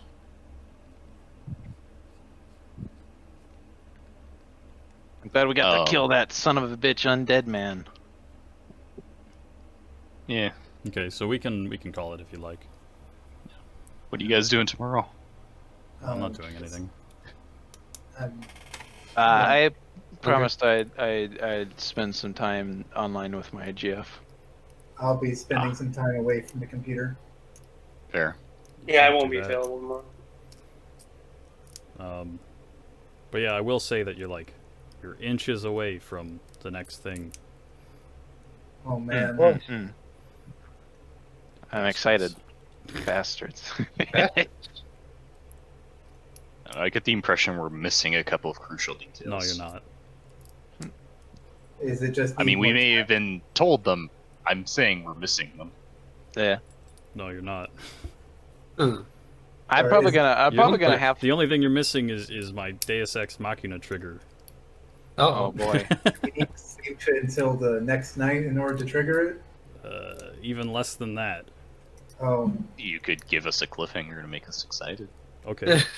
let's go back to the inn. And Yeah. sleep. Well, Yata, as you leave the house, you see the moonlight glinting interesting way off of some leaves, and you see there's a campsite that you actually missed. That I was going to What? tell you about the second that you left the house to go back to the town. With the what we missed? There's a path to a campsite that you haven't checked out yet. Interesting. Hmm. Poke? poke? Guess we could check it out. Yeah. We poke the campsite. Okay, so what's the verdict? Are we calling it or what? We can go. I don't care. I mean, it's up to you guys. Are I you can. guys I'm, interested in sticking around? I was just saying, man, that going to the mayor, I wasn't going to be able to properly say the things that I had thought of saying hours ago. No, I'm not forcing Good. mayor confrontation yet. No, I know. I'm just saying that's where everyone was talking about going, and I was like, oh, well, let's call it instead of do that. Oh, I guess we can look into this campsite and then we can call it. All right.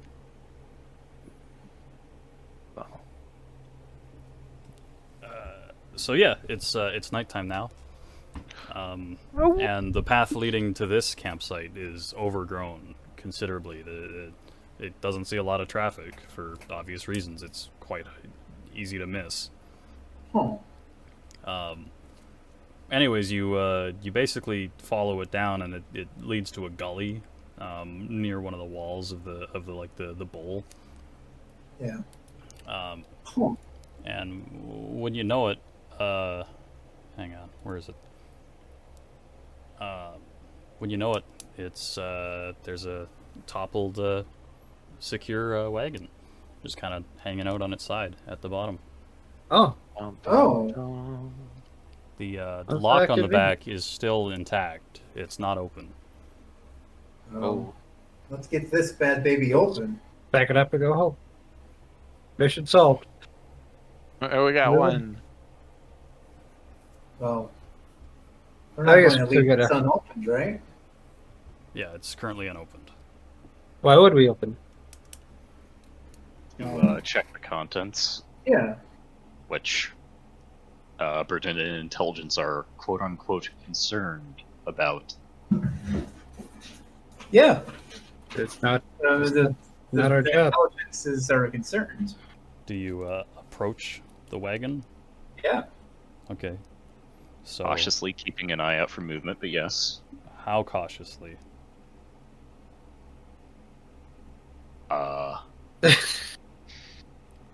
Medium Fair. caution.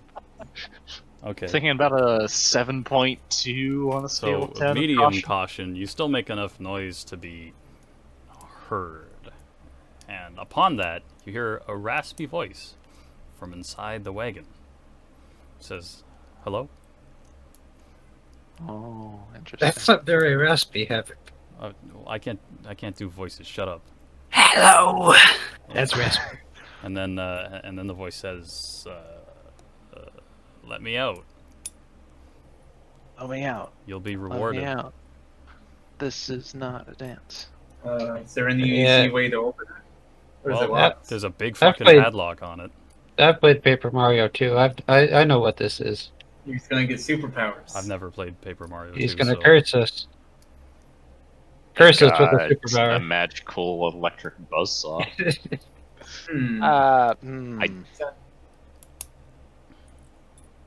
I say we don't open this. Yeah. No, We should probably talk to them a little bit first. Yeah. Yes. who are you? The voice says, "Just let me out." Why should we do that? What happened to the caravan? I'm trapped in here. Who Who did this are to you? The thing. Which thing? The monster. Describe it. It's scary. How many feet does it walk upon?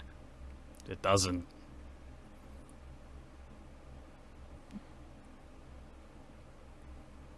Please let me out. What's your name? What's your name? Andre. Oh, What's your uncle's name? Alphonse. Let me out.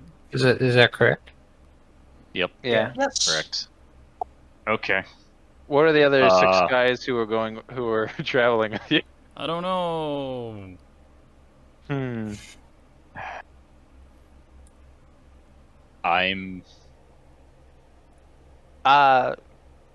I feel like Oh, Andre, you should We know open the box. what key opens this. Who holds the key? I do. Why are you locked inside then? The monster. Mhm. It isn't designed in such a way that he could lock it from inside, is it? No. Is there another copy of the key?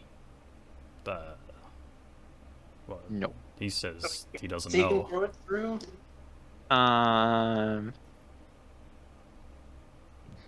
Would I be able to shoot the lock? Yeah, you can take the lock off. You've got the tools at your disposal. Yeah. I string my bow and guess It's knock an getting, arrow. it's getting quite cold out. What's the Oh, verdict? Do you want me to blow the lock off? 1 second. Okay, so I say this. I was like, so we found the other. Let me do the voice. Sir, we found the other. There's something in the trees. I turn to look in the trees. What? God damn it! You said there's something in the trees. Who follows What? Clovis's gaze, bros? Me. I guess I will look as well. All right. Certainly. Anyone who looks up, make a grit 4 test, please. I have grit 5. I already have it. I will boy. make my willpower roll. But yeah, I keep going with it. So it's like 0 successes, Havoc. 1 success. You you're at grit 3, right, Merc? No, I'm at crit 1! Oh, How? it's too well. all right. Well, you've That's done really enough good. vomiting, so I'm not gonna make you ask for that. But you've That's- you found the men of the caravan. That's why I Oh. asked to roll when we saw the dead man on buildings. I hope that would be an easier check. Guess they're not doing so well. Oh, They're Hanging out. they're hanging in the trees. Their how many? boy. intestines are all over the place. Oh. There's 6 of them. Oh, Yeah. It's There's- particularly messy, but they've been there long enough that they're not like bleeding anymore or anything, which is why you didn't notice them immediately. Wow, that's Oh dear. that's Okay. pretty. I think we let him out. These are called enclosed wagons. Is that what we've been calling them? Yeah, Right. sure. Sure. Security wagons. but or whatever. I was going to continue with my lying, which I was doing was Sir Andre, we found the other enclosed wagon, but it was burst open. Who stole out? Do you know who stole the gold inside? There is no gold inside. Aye. He's at least not a monster that would lie to us and be like, yeah, it's the monster who stole the gold, right? Okay, I say let him in. Well, it's like the Terminator 2 thing. It, you make the false pretense Yeah. and see if he goes along with it. Yeah. Well, do you So- know who stole He it? seems legit. Yep. I'm gonna Yeah, you crack it open. Can't wait. Reese asked the question to him, saying, "Do you know who stole it?" Yeah, I mean, if it's not gold, whatever. We don't know what it is. You don't have to tell us. Do you know who's responsible for taking that wagon and its contents? No. I've been locked Was the in mon- here. What's the monster in the wagon? Well, of course, it's in the wagon.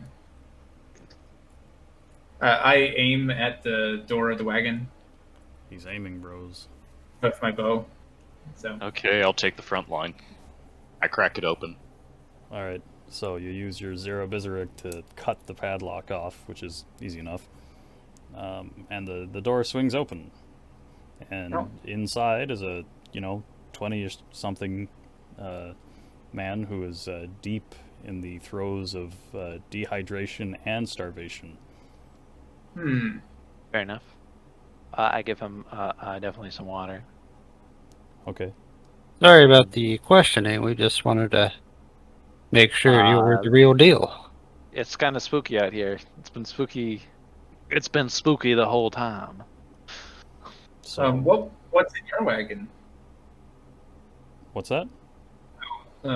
I while he's tending to him, I hop into the wagon and take a peek. There's nothing. It's just a box, basically. There Why would they are be some. transporting an empty box? Well, there's some shackles on one of the walls, but that's about it. Like hoops, essentially, bolted to the side. It's the briefcase from Pulp Fiction. Oh no! You never know what it is. It's just important. The shackles must be for transporting people. Who are you transporting? I jump down to the guy. At this point, he's basically coming in and out of consciousness. He's really not doing so well. I guess get him water. He could use medical attention. Probably, you would imagine, because no one has doctor anymore. So. I do have Surgeon 1, but that's... Yeah, That's well, the that extent of tells you enough to know that he needs medical attention. Could take him down to the relay. Yeah, they probably have a doctor. How long a journey is that, though? That would be 2 days down.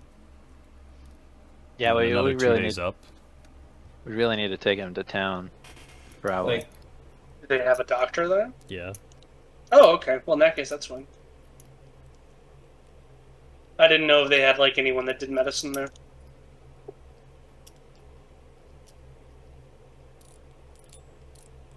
I guess this is the guy we were told to find, and we found the caravan. We haven't They really found all 3 wagons. Yeah. we haven't quite determined So what the only happened to all thing this stuff. is- yeah. What was inside there? Pause all of this.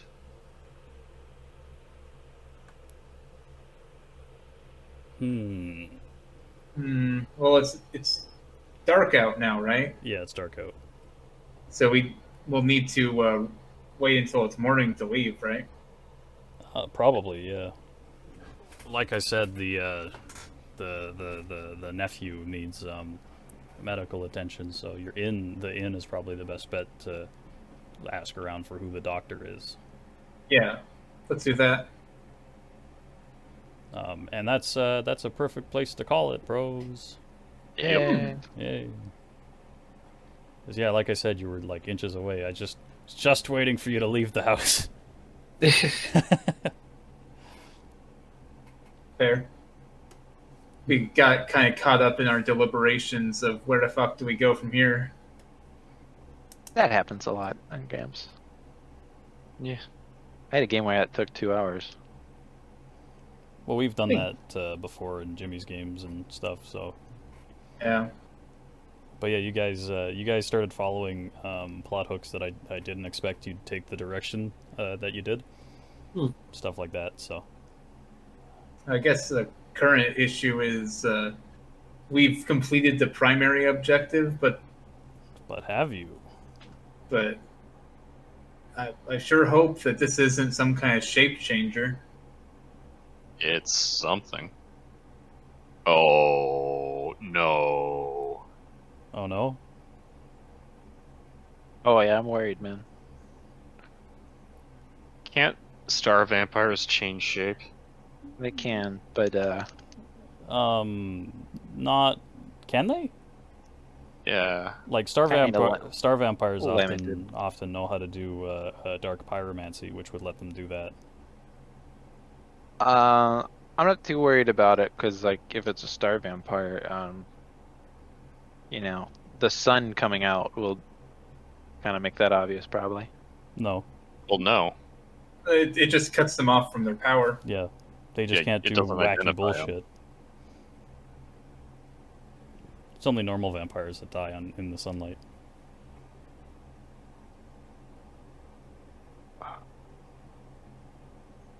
Man. No, that was fun. Yeah. Yeah. I it does have the issue of a longer session though. I feel like in the last third we all kind of Crashed. were dropping focus a bit, and we're Yeah. stepping on each other's toes more. I quite a bit. crashed a bit after we took a break. I admit I laid on the floor, stretched on my foot, and I fell asleep and was only woken up because I set an alarm Yeah. just in case ouch. that happened. Yeah, I know how groggy I get after that kind of stuff. So I'm probably gonna have to re-listen to the last hour before we play again. Yeah, I'll end up uploading this onto Mega. So, Nice. Okay. Cool. next session, I'm actually not sure when that's gonna be because, not next weekend, but the weekend after, I'm gonna be off riding a motorcycle all day. So, All right. no. Yeah. Sessions probably can't be as long as this though, because of Miles's game is Yeah.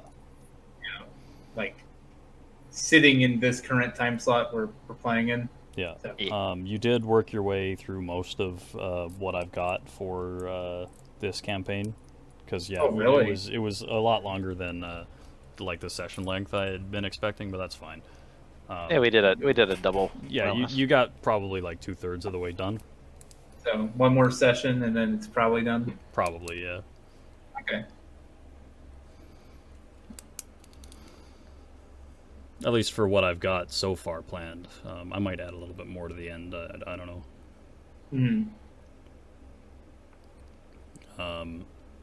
But yeah, so we can do a little bit of arc. We're Okay. done. Hang on. So I said, what did I have here? I need to send you my updated arc, since the version of the character sheet that you have is pre. I'll just get you guys to read them out. All right. So Pat, you get 1 luck. I forget why, but I wrote it down, so you get it. Yay, 1 luck. I think it was for petting the dog. No, that was That we kidnapped. that was Palladian. Yeah, I got that. Okay, so saga arcs. Everyone gets 2 arc. Woo. And then we'll start from the top of the voice list here. So Pat, what's Javert's epic? Find the man who killed my mother. I haven't quite. We're pretty sure it's the mayor, but Okay. I haven't quite. Take an arc. Alright. What's your next arc?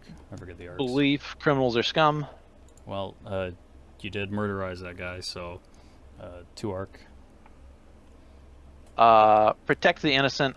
We haven't had too much chance to do that. Is Yeah. my glory. So no arc for that. And then what's your last one? Stubborn. I don't know if I really got to use that much. Well, you did say that you're gonna stab that guy if you see him. So there's an That's arc true. for that. Okay, Indy, so Clovis. All right. So you just want me to read them out? Well, if you'd prefer to keep them secret, just DM them to me. I sent you a message. I can't read them. Oh. They're too small. Too small. Oh crap. Right, okay, so,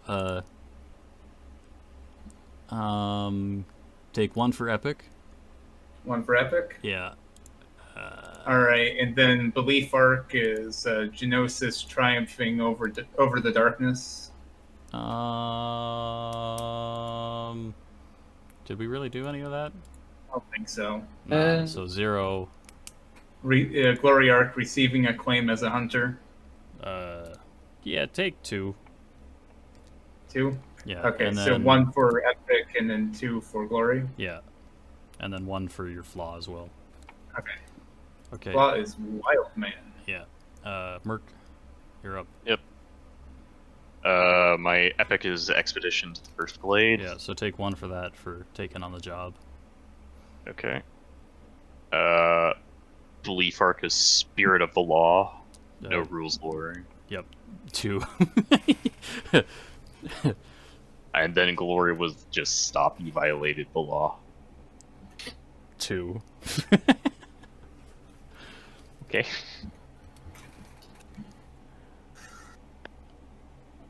Okay. And then Palladian. The epic arc was fine redemption for myself. I don't think I didn't kill anyone at least. Yeah, you didn't do that, so that's a 1, I guess. You abstained from the Al Ghul. Yeah. Let's see. Belief arc was no more worthless bloodshed, and I think that happened. Yeah, but you tried, so there's 1. Okay. Glory arc finished the job cleanly. It wasn't clean. Let's be honest. No. Flaw arc has a soft spot for those he considers innocent. If you remember, I defined that as children, maiden, and animals. And I did pet the dog. He petted the dog, so yeah. We have not killed the dog. Take that one as well. Even the dog is the villain. And Birdman, Reese. I'll DM mine to you, but I'm pretty sure that none of them apply other than just the saga arc. Alright.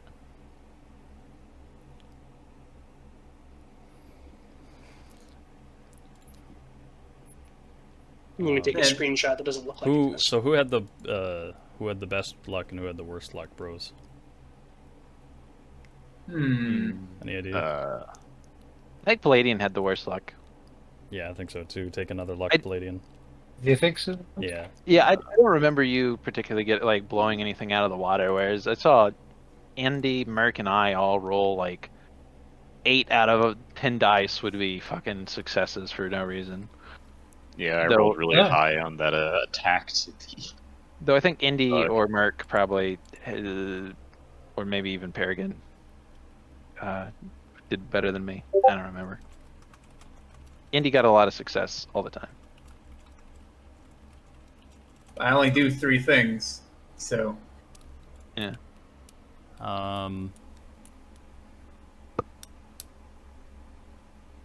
Who had best luck? Yeah, I'd say take a point for Glory, Birdman. Okay. But otherwise, most of those are kind of tangential. Yeah, I agree. You're not being as much of a nationalist as you could be, but There hasn't really been an opportunity. yeah, It hasn't come up. Yeah. That's always the issue with arcs. well, is okay, that- no, you have been doing the cider and like Crayini dietary stuff, so take another point for that, I guess. You've been in character at least. I guess that's the big thing with arcs is that it's kind of hard to work them in naturally sometimes. Yeah. Yeah, I mean, I wasn't complaining about it. I was just like, yeah, I don't think any of these apply. Mm-hmm.